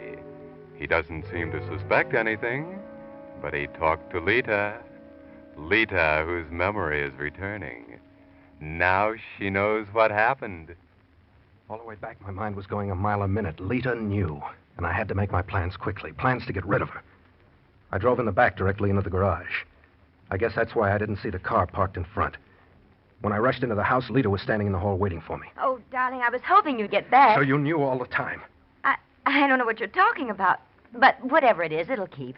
Right now, come in the living room. There's But somebody... it won't keep. The game's up, Lita. Jenkins told you, didn't he? Didn't he? Well, he said something about the brakes on the convertible, but That's not all. He told you why they didn't work, why the car went over the cliff, didn't he? Fred, listen, the sheriff's office... Oh, so you got the sheriff's office in on it, too. Well, what were you waiting for? Why didn't you turn me in long ago? You knew about the brake. You probably even knew about me putting the leaking tire back on and jerking the car off the jack. My only mistake was in not letting you go over the cliff with Vera. Now it looks like I'll have to do that all over again. Fred! As if you didn't know. Now I'll have to take care of you. I don't think so, Wallace. I think I'll have to take care of you. What? Fred, I tried to tell you. The sheriff sent a deputy out to see me, and... Oh, you did trap me, you dirty... Side, Mrs. Wallace. I've heard all I need to. You won't catch me. Fred, don't! Stop, Fred!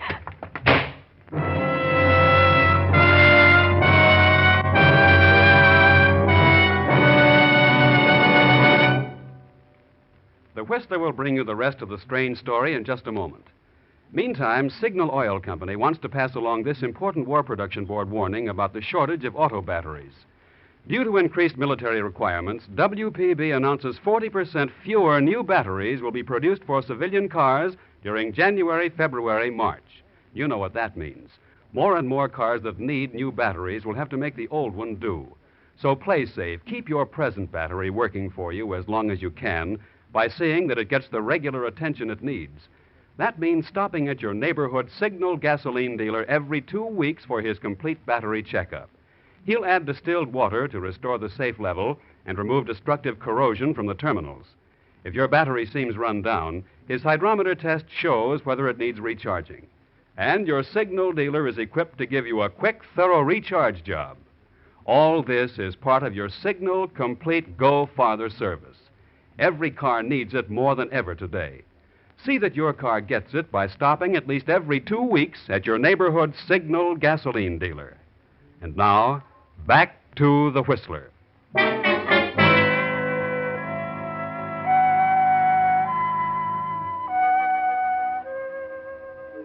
And what happened then, Fred, after you ran out the door? I saw the deputy's car, but I didn't see the other guy, the driver, until I ran past and there was a gun in my face. I took a wild poke at him, but he just slapped me on the side of the head with the gun barrel. When I woke up, I was sitting here. Yes, Fred. Sitting in the sheriff's office, and now you're speaking into a microphone, making a record of your confession. You may have been excellent at plotting murder on paper, but when a man's emotions become involved with the real thing, it isn't so good. You see, you were perfectly safe. You'd committed the perfect crime. Neither Lita nor anybody else suspected a thing till you yourself divulged it. And the sheriff's deputy has just told you that all he came by your place for was to return Vera's purse, which a couple of Boy Scouts had found in the brush where the accident had occurred. Yes, it was just nerves, Fred. Nerves. That's all.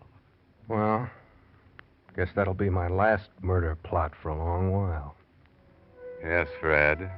I can assure you that the gentleman at San Quentin will see to that.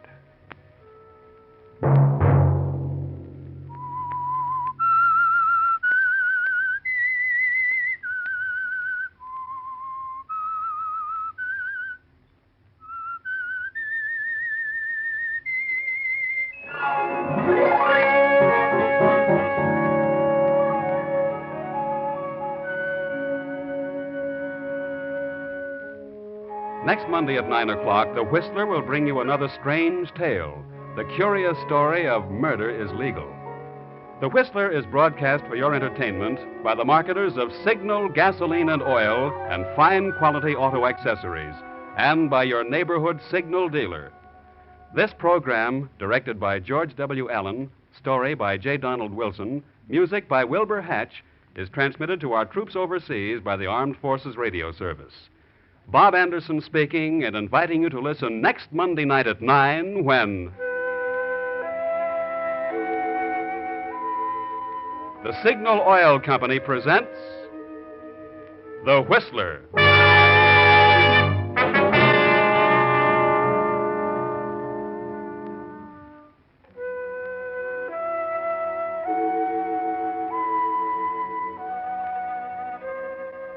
This is CBS, the Columbia Broadcasting System.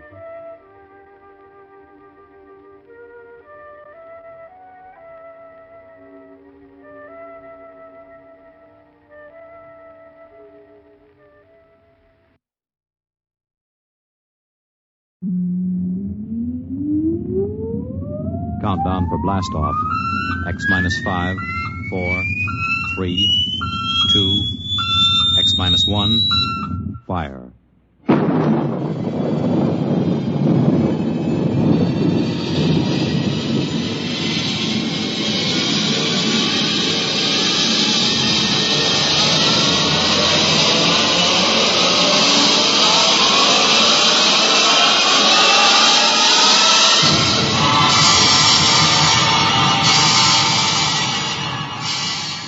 From the far horizons of the unknown come transcribed tales of new dimensions in time and space. These are stories of the future, adventures in which you'll live in a million could-be years on 1,000 maybe worlds. The National Broadcasting Company, in cooperation with Street and Smith, publishers of astounding science fiction, presents X minus 1.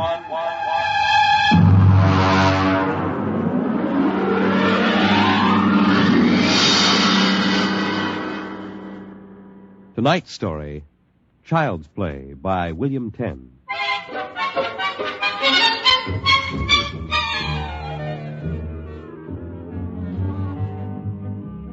My name, Sam Weber. My job, an attorney, and a pretty successful one, if I do say so myself.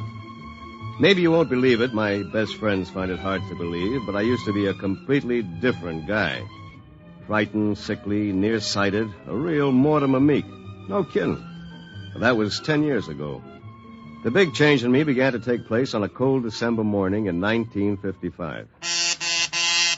Just a moment, please. Yes, please. Weber? Yes. Samuel? That's right. Okay, Jack. Step back.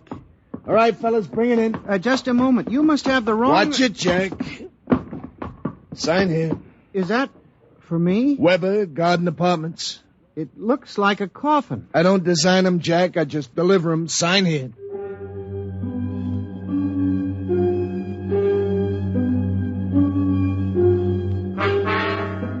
After much straining, I wasn't in very good physical shape those days.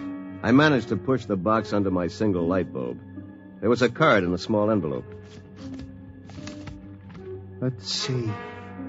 To Sam from your classmates at the Interdimensional and Cosmic Institute. Merry Christmas.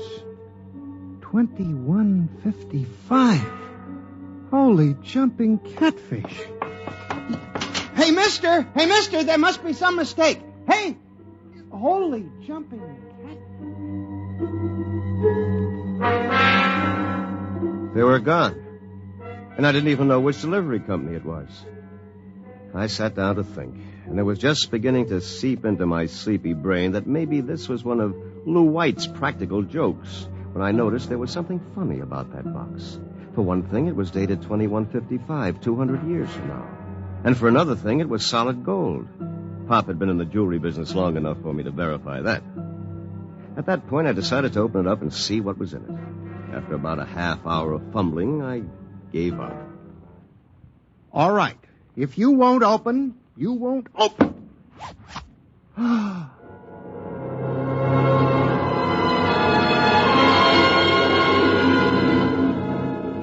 No sooner had I said the word open than it came apart like the skin off a banana.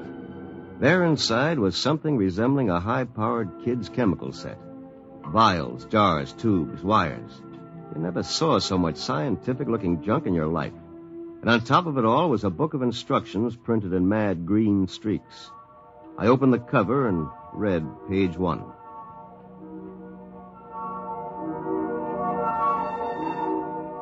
Build-A-Man set number 3. This set is intended solely for the use of children between the ages of 11 and 13. The equipment will enable the child to build and assemble complete adult humans in perfect working order. A disassemblator is provided so the set may be used again and again with profit. Refills and additional parts may be acquired from the Build-A-Man Company, 928, Diagonal Level, Blunt City, Ohio. Remember, only with Build-A-Man can you build a man.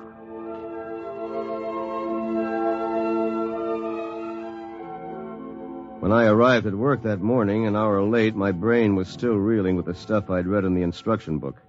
By the time I'd reached the office, I decided it had been a bad dream and it would be over by nightfall. Somerset and Ojak, attorneys at law. Just a moment. I'll connect you with Mr. Ojak. Oh, good morning, Mr. Weber. Good morning. Good morning.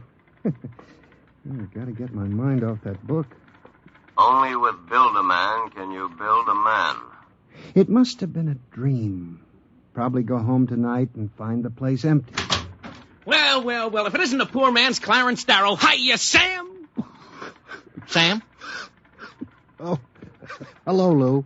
I come as bearer of sad tidings. You don't look very sad. Boss wants to see you, laughing boy. What about? Well, how should I know? Oh, and by the way, Sam, you'll be happy to know that I've just been promoted. I'm handling all the criminal stuff from now on. Congratulations. Of course, you know what this means for Tina and me, don't you, Sammy? Cheer up, son. Tina's not for you anyway. Some got it, some don't. Me, I'm loaded. You? Ha! Nothing. So long, laughing boy.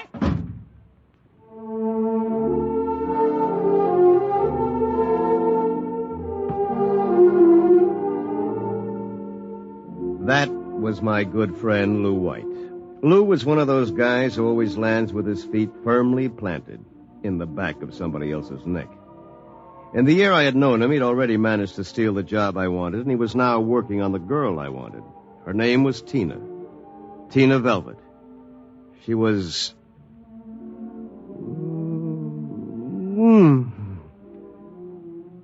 Good morning, Sam. Oh, good morning, Tina.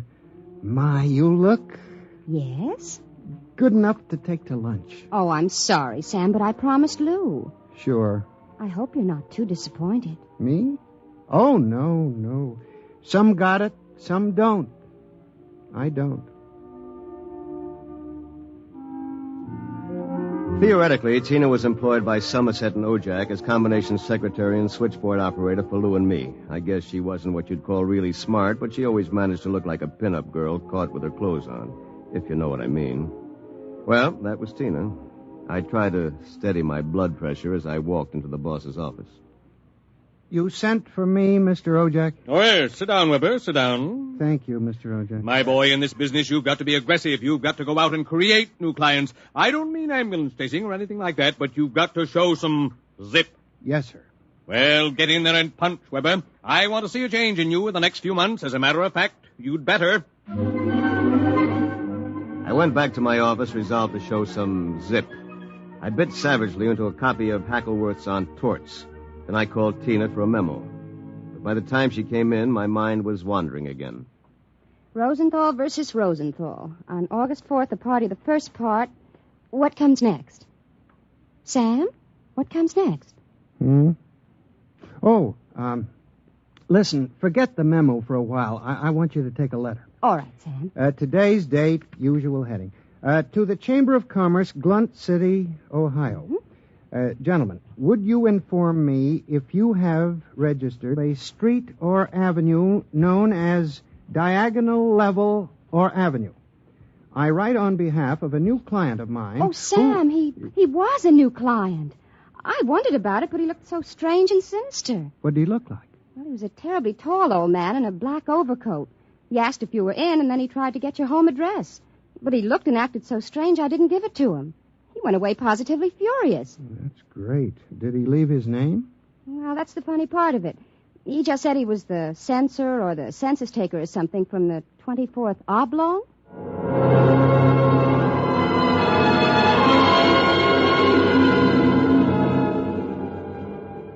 I left the office early and went home. Sure enough, there it was, my Bill-the-Man set gleaming a little obscenely in the corner. I walked over to it, gave it a kick, and hollered, "Open sesame!" 3 minutes later, I was flopped down in bed reading Chapter 1, Making Simple Living Things. An hour later, I was fooling around with such complicated items as the Junior Bicalibrator, which measured everything from blood pressure to hemoglobin content, and the Jiffy Vitalizer, which was actually supposed to put life in your creation, providing you had followed instructions carefully. At 8 o'clock, I went out to supper with the idea of getting a little drunk.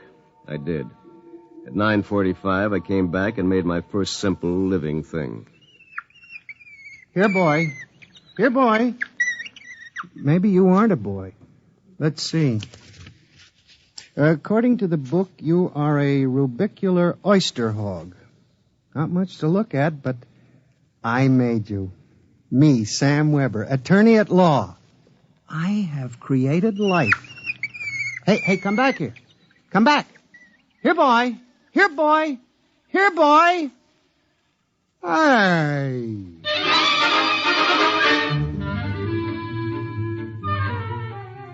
It was no use. My rubicular oyster hog, which was a cross between a field mouse and an oyster, had run out under the door and into the world. Next morning in the office, I turned to Chapter 2, Duplicating Babies and Small Humans. Assemble your mannequin, setting all molds to the indicated calibrations. To disassemble a model, use the disassemblator provided with the set. If you cannot destroy your creation, the law requires you to call the census keeper for your oblong. Good morning, Sam. Here's that memo on Rosenthal versus Rosenthal. Also a letter for you. Shall I read it? Please. Dear Mr. Weber, there is no firm at Glunt City bearing the name of Build-A-Man, nor do we have any thoroughfare called Diagonal. Sincerely yours, Thomas Plantagenet, Mayor. Well, that's that. Oh, by the way, your client was here again this morning, the ghoulish one. What'd you tell him? I said you'd be in later. Thanks. Will that be all, Sam? Yes. No. Are you doing anything New Year's Eve? Sam, I'm disappointed in you. What did I do? You haven't even noticed. Noticed what?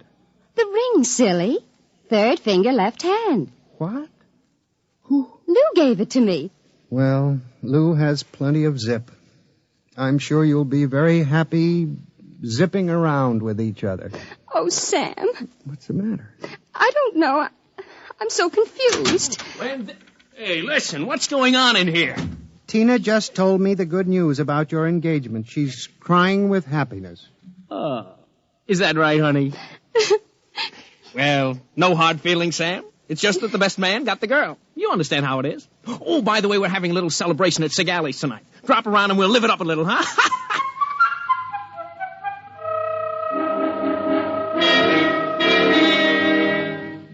I went home feeling like a man who had been stuffed into a washing machine with the dial set at rinse dry. I was a failure. My job was a bust. My girl was going to marry a football player. I'd been playing God with a chemistry set from some crazy futuristic world. And the bill collectors were hot on my heels. Why not? Think of it. A Sam Weber without all the psychological problems you've got.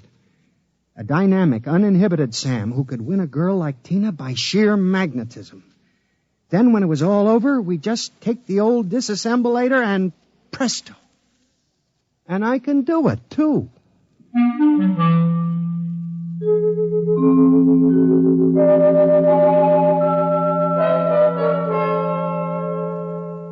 Chromosome content check. Well, here goes. It's moving. Holy mackerel. It's alive. It's sitting up. Whoa! Hey, I feel great. Take it easy.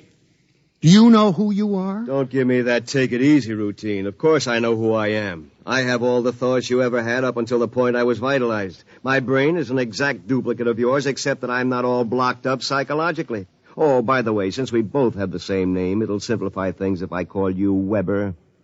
I'll be Sam. Look here. I'll make the decisions. How would you like a good punch in the nose? Is that any way to talk to your own parent? I did create you, you know. And don't think I don't appreciate it, Weber, old man. But let's get one thing straight. I live my life and you live yours. Got that? Who pays the rent? You do. For a while, anyway. I haven't decided whether or not I want to stay in the law business. The law business? It'd be a shame to waste all that good training, though. We went to Harvard, didn't we? On the other hand, I want to spread out a little. Tina's the kind of girl to whom money is very important. Tina? What'd you expect? We're not quite the same, you and I. I've got zip. Don't use that word. Sorry. Now, how about some dinner? I'm starved. We'll have to go out. I'll need some clothes. Sorry, I only have this one suit. Fine, you can lend it to me. But what about me? I'll bring you a sandwich after I come back from Sigali's. Sigali's? You haven't forgotten, have you, Weber? We're invited to the celebration, Tina and Lou White. Only it wouldn't look quite right if we both showed up. So I'll tell you all about it. Now, come on, off with the suit. And no nonsense.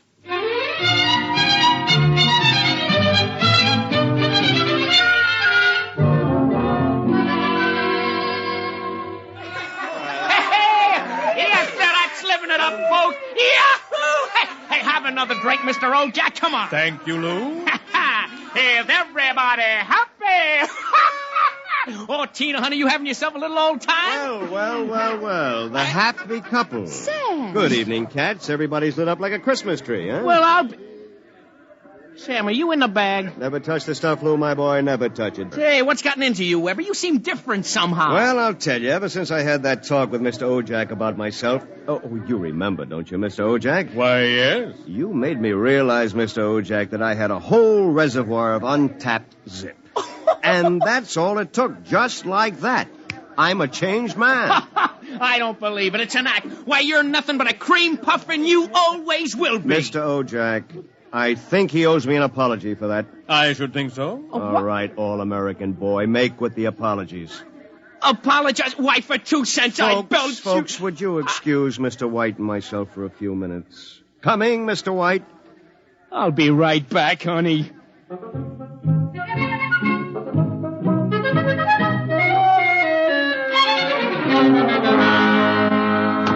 Oh, no! Okay, big boy, you've taken enough punishment.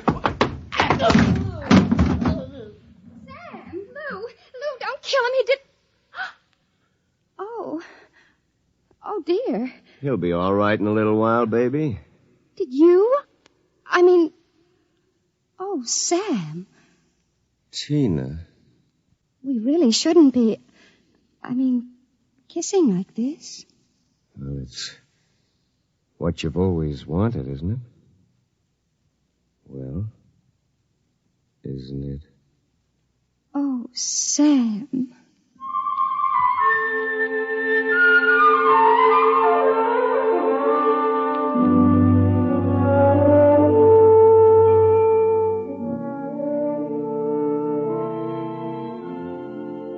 By this time, he's probably kissing her.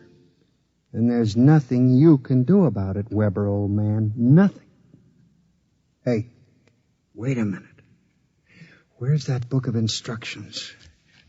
To disassemble a Build-A-Man model, merely focus the ray of the disassemblator device and press lever X. Tina, my Tina. So you're finally home. I'm starved. My boy, you are looking at a man who in one fell swoop has got himself a raise, a promotion, and a wife. At least she'll be my wife tomorrow. Who? Tina, of course. Who have we wanted so desperately all these years? I don't believe it. It's true. I had to put on quite a show, but all around it was a real success. Mr. Ojak was so impressed, he called me aside and said he was going to give me a crack at some criminal cases, and if I made the grade, who knows, I may even accept a partnership. And what happens to me? I suppose I sit in this room with no clothes for the rest of my life. Oh, you'll be well taken care of, Weber. You've got it all figured out, haven't you? That's about it. Only you neglected to consider one thing. Oh, what's that? This. Oh, come on, put that down. I'm going to melt you down like a Welsh rabbit. Weber, you can't do that. It's murder. It's like killing your own son. Take off my suit, you phony. You won't be needing it again. You're going through with it, huh? I am. All right. And here's your jacket. Oh, my arm. Yeah, now, you give me that thing. Give it to me. Oh. That's better. Now we'll fix this little item so it can't do any damage.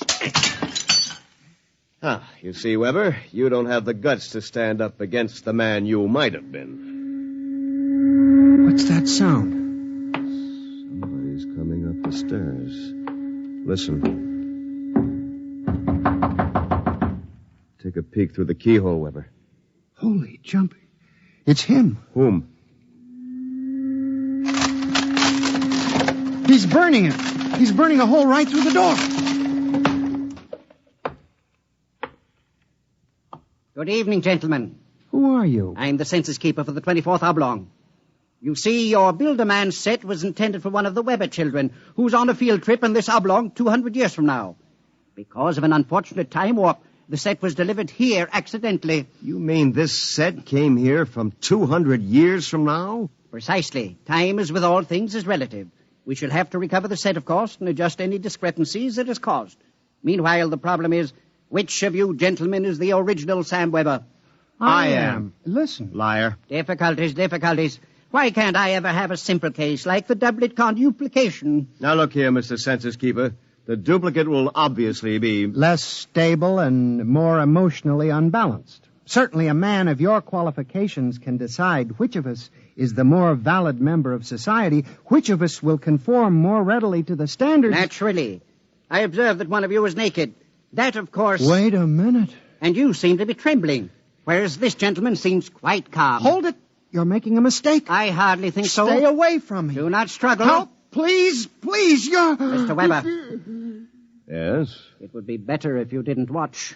Of course. You understand, it's not the gift of the Build-A-Man set we're afraid of letting you have. It's the principle involved. You people just aren't ready to play God. You understand, of course. perfectly.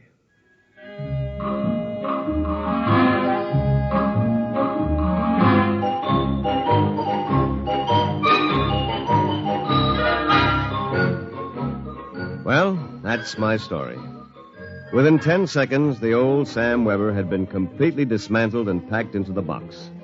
Tina and I were married, as you know, and I went on to become a full partner in the firm of Ojak, Somerset, and Weber. Oh, and by the way, Tina and I have been doing quite successfully what the old Sam Weber and his Build-A-Man set made such a mess of. We have 1, 2, 3 little conuplications.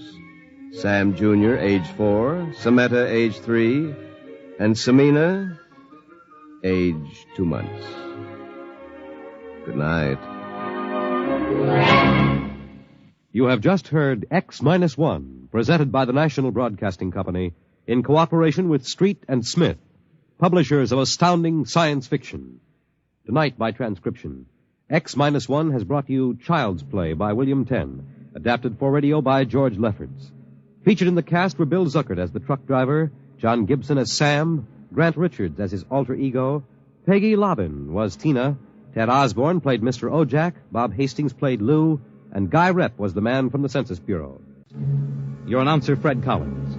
X-1 was an NBC Radio Network production.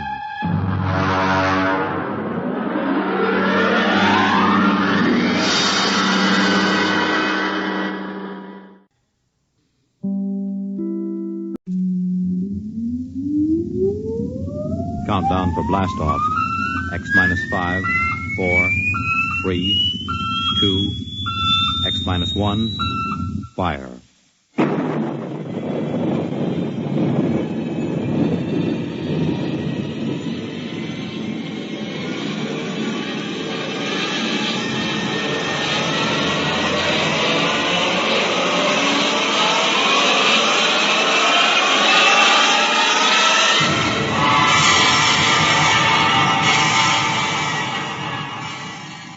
From the far horizons of the unknown come transcribed tales of new dimensions in time and space. These are stories of the future, adventures in which you'll live in 1,000,000 could-be years on 1,000 maybe worlds. The National Broadcasting Company, in cooperation with Street and Smith, publishers of astounding science fiction, presents X minus 1.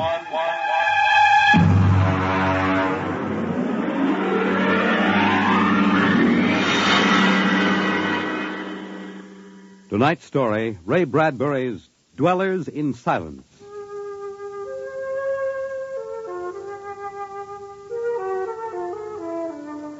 "20 years had passed. 20 years since the last of the giant migration ships had crashed to the surface of Mars, bearing its pitiful handful of survivors of the Earth Wars. 20 years of longing, of turning eyes toward the green Earth as it hung on the horizon like a beckoning light. And now it was done. And the first new ship, built of shining Martian chromaton, had lifted bravely toward home with 3 men locked in its metal belly. There it is. You can barely see the top of the Atomic Trades building in the twilight. They never finished building it. Captain. What is it? Am I going out of my mind? Look, out that way, to the west. Could that be... Heaven, it is. Those are lights. Turn the ship. Full cruising speed. They are lights. Captain, it's a city, a whole blasted city lit up like a Christmas tree. What do you think of your dead planet now, Williams? Decelerate to -5. We're going to take her down.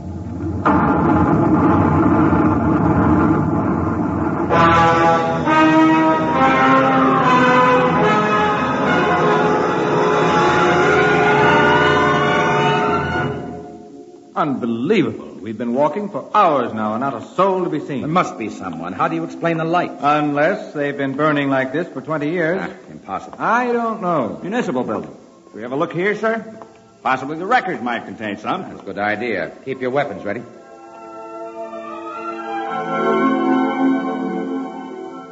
We'll start right here with the city clerk's office. Better check radiation again, Doctor. Well, not enough to do any damage. Gives you the creeps, doesn't it? Look at this desk. Papers crumpled, inkstand, just as if Somebody came in and worked here every day. Dog licenses, hunting permits. That's strange. There's ink in that inkstand.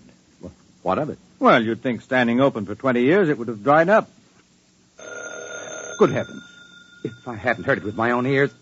Evans, did that phone ring? Yes. Well? Pick it up, Doctor. Hello? Good day, Doctor. How are you? I called to ask some advice about a trepanning problem. Can you tell me if the lateral cut should be made first? Hello? Hello? This is absolutely insane. Hello? Thank you, Doctor. I'll do that. By the way, how is your wife, Alice? And the girls? And your son, John? Fine boy, John. I'll call again tomorrow. Goodbye, Doctor. Hello? Hello? Gone dead. Who was it? I don't know. Strange voice carried on a conversation about some surgical operation without paying the slightest attention to anything I said. Captain. What is it? Listen. Someone is coming, walking slowly toward the corridor. Coming closer. Jumping Jupiter. It's a man. An old man. Are you... Is it really someone? You seem to be real. I saw the ship come down, and I thought perhaps I was losing my mind. It's been so many years. I'm Captain John Parsons. These are my assistants, Dr. Evans and Mr. Williams. We returned to Earth from Mars. Then it's happened. We're not alone anymore. Forgive me, gentlemen, if I seem moved. I've waited and hoped for so long. You survived the radiation. We did. There are others. My family. We are the only ones.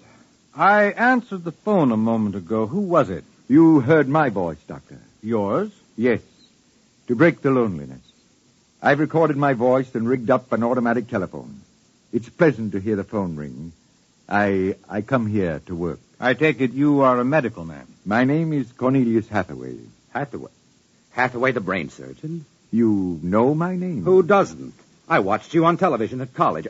Why, I saw you 23 years ago. You performed a difficult surgery for a cerebral tumor. Thank you. I'd almost forgotten.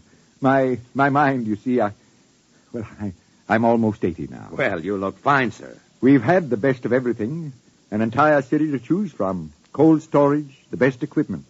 But come. There's a fine dinner waiting for you, and you'll want to meet my family. When I saw the ship come down, I told Alice, my wife, you know, to prepare a feast. This is a great day for me, gentlemen. A great day.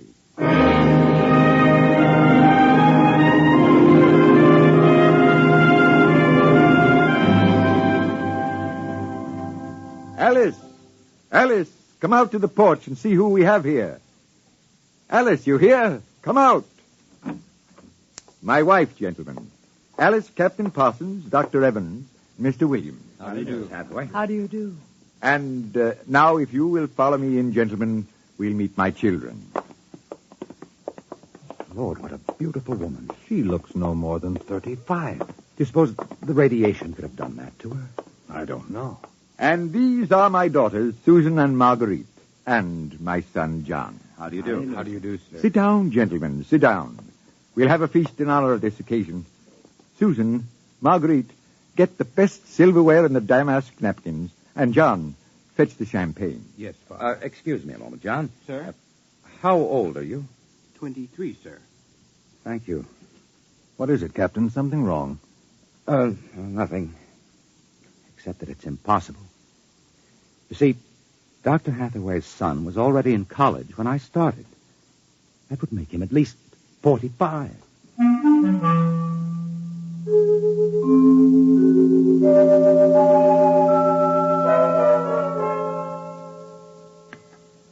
That was a wonderful meal, Mrs. Hathaway. Doctor, your wife is an exceptional woman. Thank you, sir. How would you gentlemen like some fresh gingerbread with your coffee? I've baked it this morning. Oh, wonderful. Smell that, Doctor? It's like coming home, Mrs. Hathaway. It's like home having you here. Mrs. Hathaway, may I compliment you on having preserved your youth and beauty so well? Thank you. We have no worries here. No competition. All the things we need for material comfort. Parsons and I were wondering, Dr. Hathaway, if the radioactivity had any effect in preserving tissue. Your children all look so young, too. It is possible, gentlemen, of course. Radiation does strange things to living tissue. Alice, could we have some champagne? Alice. Oh, I'm sorry. What, John? Some champagne, please. Champagne. Oh, yes, of course. An amazing woman. Did you ever see such grace, such complete relaxation? It doesn't seem quite natural. I beg your pardon, gentlemen? Captain Parsons was just about to ask how you and your family managed to escape, Dr. Hathaway. We were very fortunate. You see, my home was in the Sierra Mountains at the time. I had a lead-lined laboratory in the basement where I did X-ray research. My hobby, you know. I chose this house because it was on a hill where I could watch the sky. Oh, the loneliness of those first years. But at least you had your wife and children. Yes, I had my family. If it were not for them, gentlemen, I assure you I would long ago have put a bullet in my head. Champagne, Captain? Oh, thank you, Mrs. Hathaway. May I propose a toast? Oh, let me. Gentlemen, to Earth. To Earth? Earth. May she never be stranger to man. And... Hathaway, what is it? You all right? It's nothing. It's nothing, really. Just a rather sharp pain in the chest. Why don't you gentlemen go out on the porch and enjoy the air? You've had a long and tiring journey. Alice, we'll show you the way. Will you be all right, John? Yes, don't trouble yourself. I'll see you all in the morning. Good night, Doctor. Good night. Come, John. Yes, Father.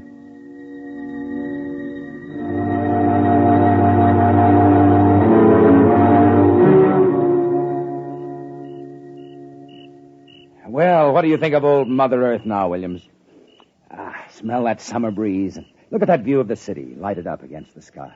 It has a certain quality. Well, score 1 point for the back to Earth proponents. I didn't say that. You're beginning to feel it, though, Williams, I can tell. If you don't mind, gentlemen, I'm quite tired. I think I'll turn in. Excuse me? Well, Captain? Well, what? What do you make of all this? I don't know what you mean. This Hathaway and his family. There's something strange and unnatural going on here. I can sense it. Oh, I think you're reading things into it, Doctor. Perhaps. Well, I'll turn in, too. Coming? In a moment. I want to smoke a cigarette.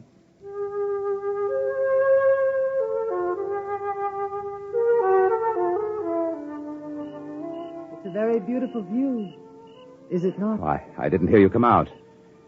How is he? Resting. I've never seen him this bad.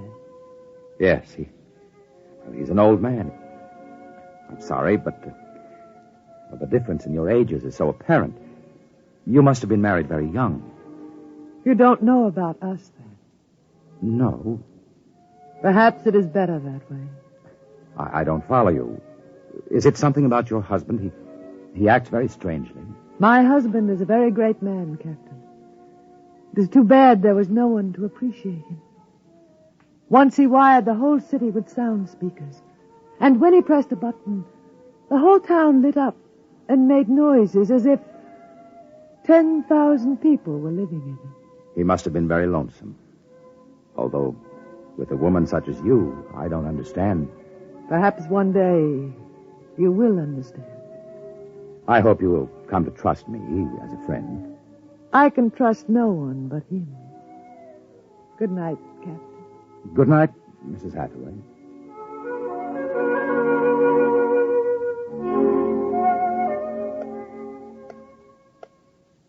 Captain. Captain Parsons. What is it? Who's there? Dr. Evans. Oh, what's wrong? What time is it anyway? 2 a.m. What's wrong? I couldn't sleep. A few minutes ago, I heard someone slip out the front door. In the moonlight, I saw it was the old man. He was headed toward the ship. What are you suggesting, Doctor? Nothing, except that it's fairly unnatural for an old man with a bad heart to go wandering off at 2 in the morning. Very well. We'll follow him.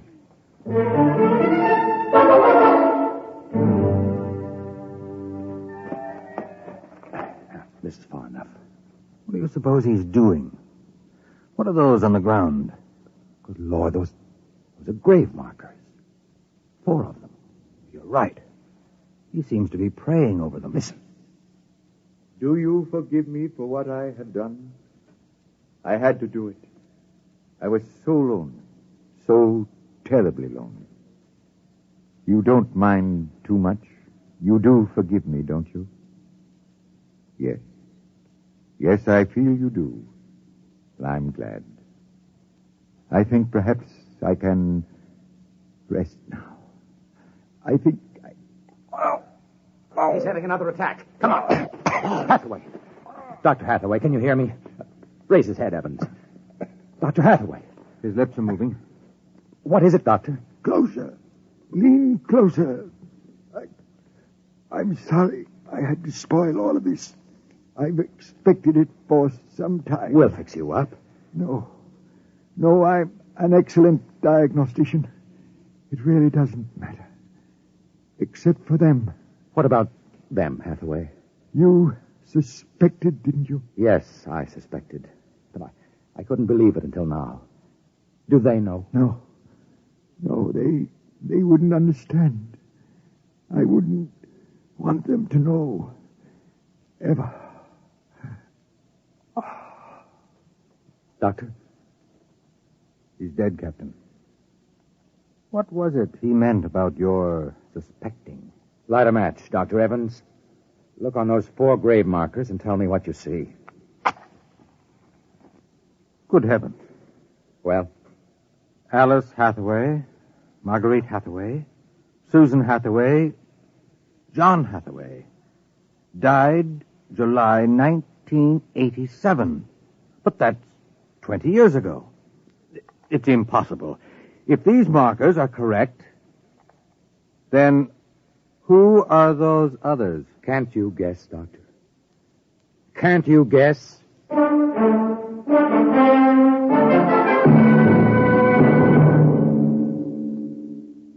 I'm sorry, Mrs. Hathaway. He didn't want us to feel badly. He told us it would happen one day and that he didn't want us to cry. He didn't teach us how, you know. He said it was the worst thing that could happen, to know how to be lonely and unhappy. We weren't to know what death is. Perhaps it's just as well. You know about us, don't you? Yes, I know. I didn't think you knew yourself. The children don't. I have been aware for a long while. No one would have guessed. You're so perfect. He would have liked to hear you say that. He was so very proud of us. After a while, he came to love us, and at the end he took us as his real wife and children. He even forgot sometimes that he had made us. You gave him a great deal of comfort. Yes. Over the years we sat and talked. He loved so much to talk.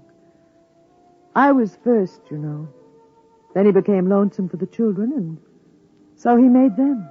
There was only one thing. One flaw. And that? He couldn't make us grow old. And so he had to watch himself become an old, old man while we stayed young. It was a great blow to him. We'll bury him on the hillside where the other 4 crosses are. I think he would like that. Yes, he would. Mrs. Hathaway, Alice, I think that you are a very great and wonderful woman.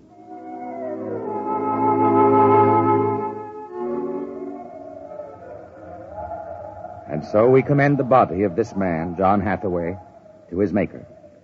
Ashes to ashes, dust to dust returneth. Amen. Come, John. Yes, Mother. Susan, Marguerite. Evans, Williams, stay here a moment, please. What is it? Let them go back to the house. I want to speak to you. I know what you're going to tell us, Captain. I saw the names on the grave markers. Well? It's a mockery, a blasphemy of everything we believe in. For a man to do something so evil. Can't you imagine what he faced? Can't you imagine what it must have been like to have watched his wife and children die slowly of radiation burns? To know that he was the last man on the face of the earth. Alone. Eternally and unalterably alone. Good Lord, man. What would you have done if you'd had his medical and technical genius? I'll tell you. You'd have come back to your laboratory just as he did and tried to recapture all the wonderful things that they had been to you. You'd use all the power of your memory, all the accuracy of your fingers, and you'd try to put together, bit by bit, all those things that were wife, son, and daughter. It's incredible. So you suggest that we take them back, Captain? I don't know. We haven't enough space in the ship for that. Every ounce counts. Still, to leave them here like that, alone... I think I have an answer, cold-blooded as it may seem. Go on. I suggest that we turn them off. Do you think I could do that? No, but I think I could. After all, they aren't human. They're worse than robots. They're ghoulish. I suggest you go back to the ship, Captain, and leave me to deal with them. I will not permit it. You've no choice in the matter. I assure you it'll be quick and entirely painless. I hate to admit it, but he's right, Captain. We can't take them with us, and it would be less than human to leave them here without Hathaway. They were created by him for himself. They have no other feelings, no other purpose. If you leave them, they'll go on year after year, night after night, talking, laughing, baking strawberry biscuits for no reason, not knowing who they are, why they exist. Could you do it, Doctor? I don't know. I've already offered to do it. No, I wouldn't want it to be you, Williams. You're sick. You have no feelings. If Dr. Evans here can do it, well, so be it. It's a difficult thing, Captain. Still, as you say, they aren't human. Logic is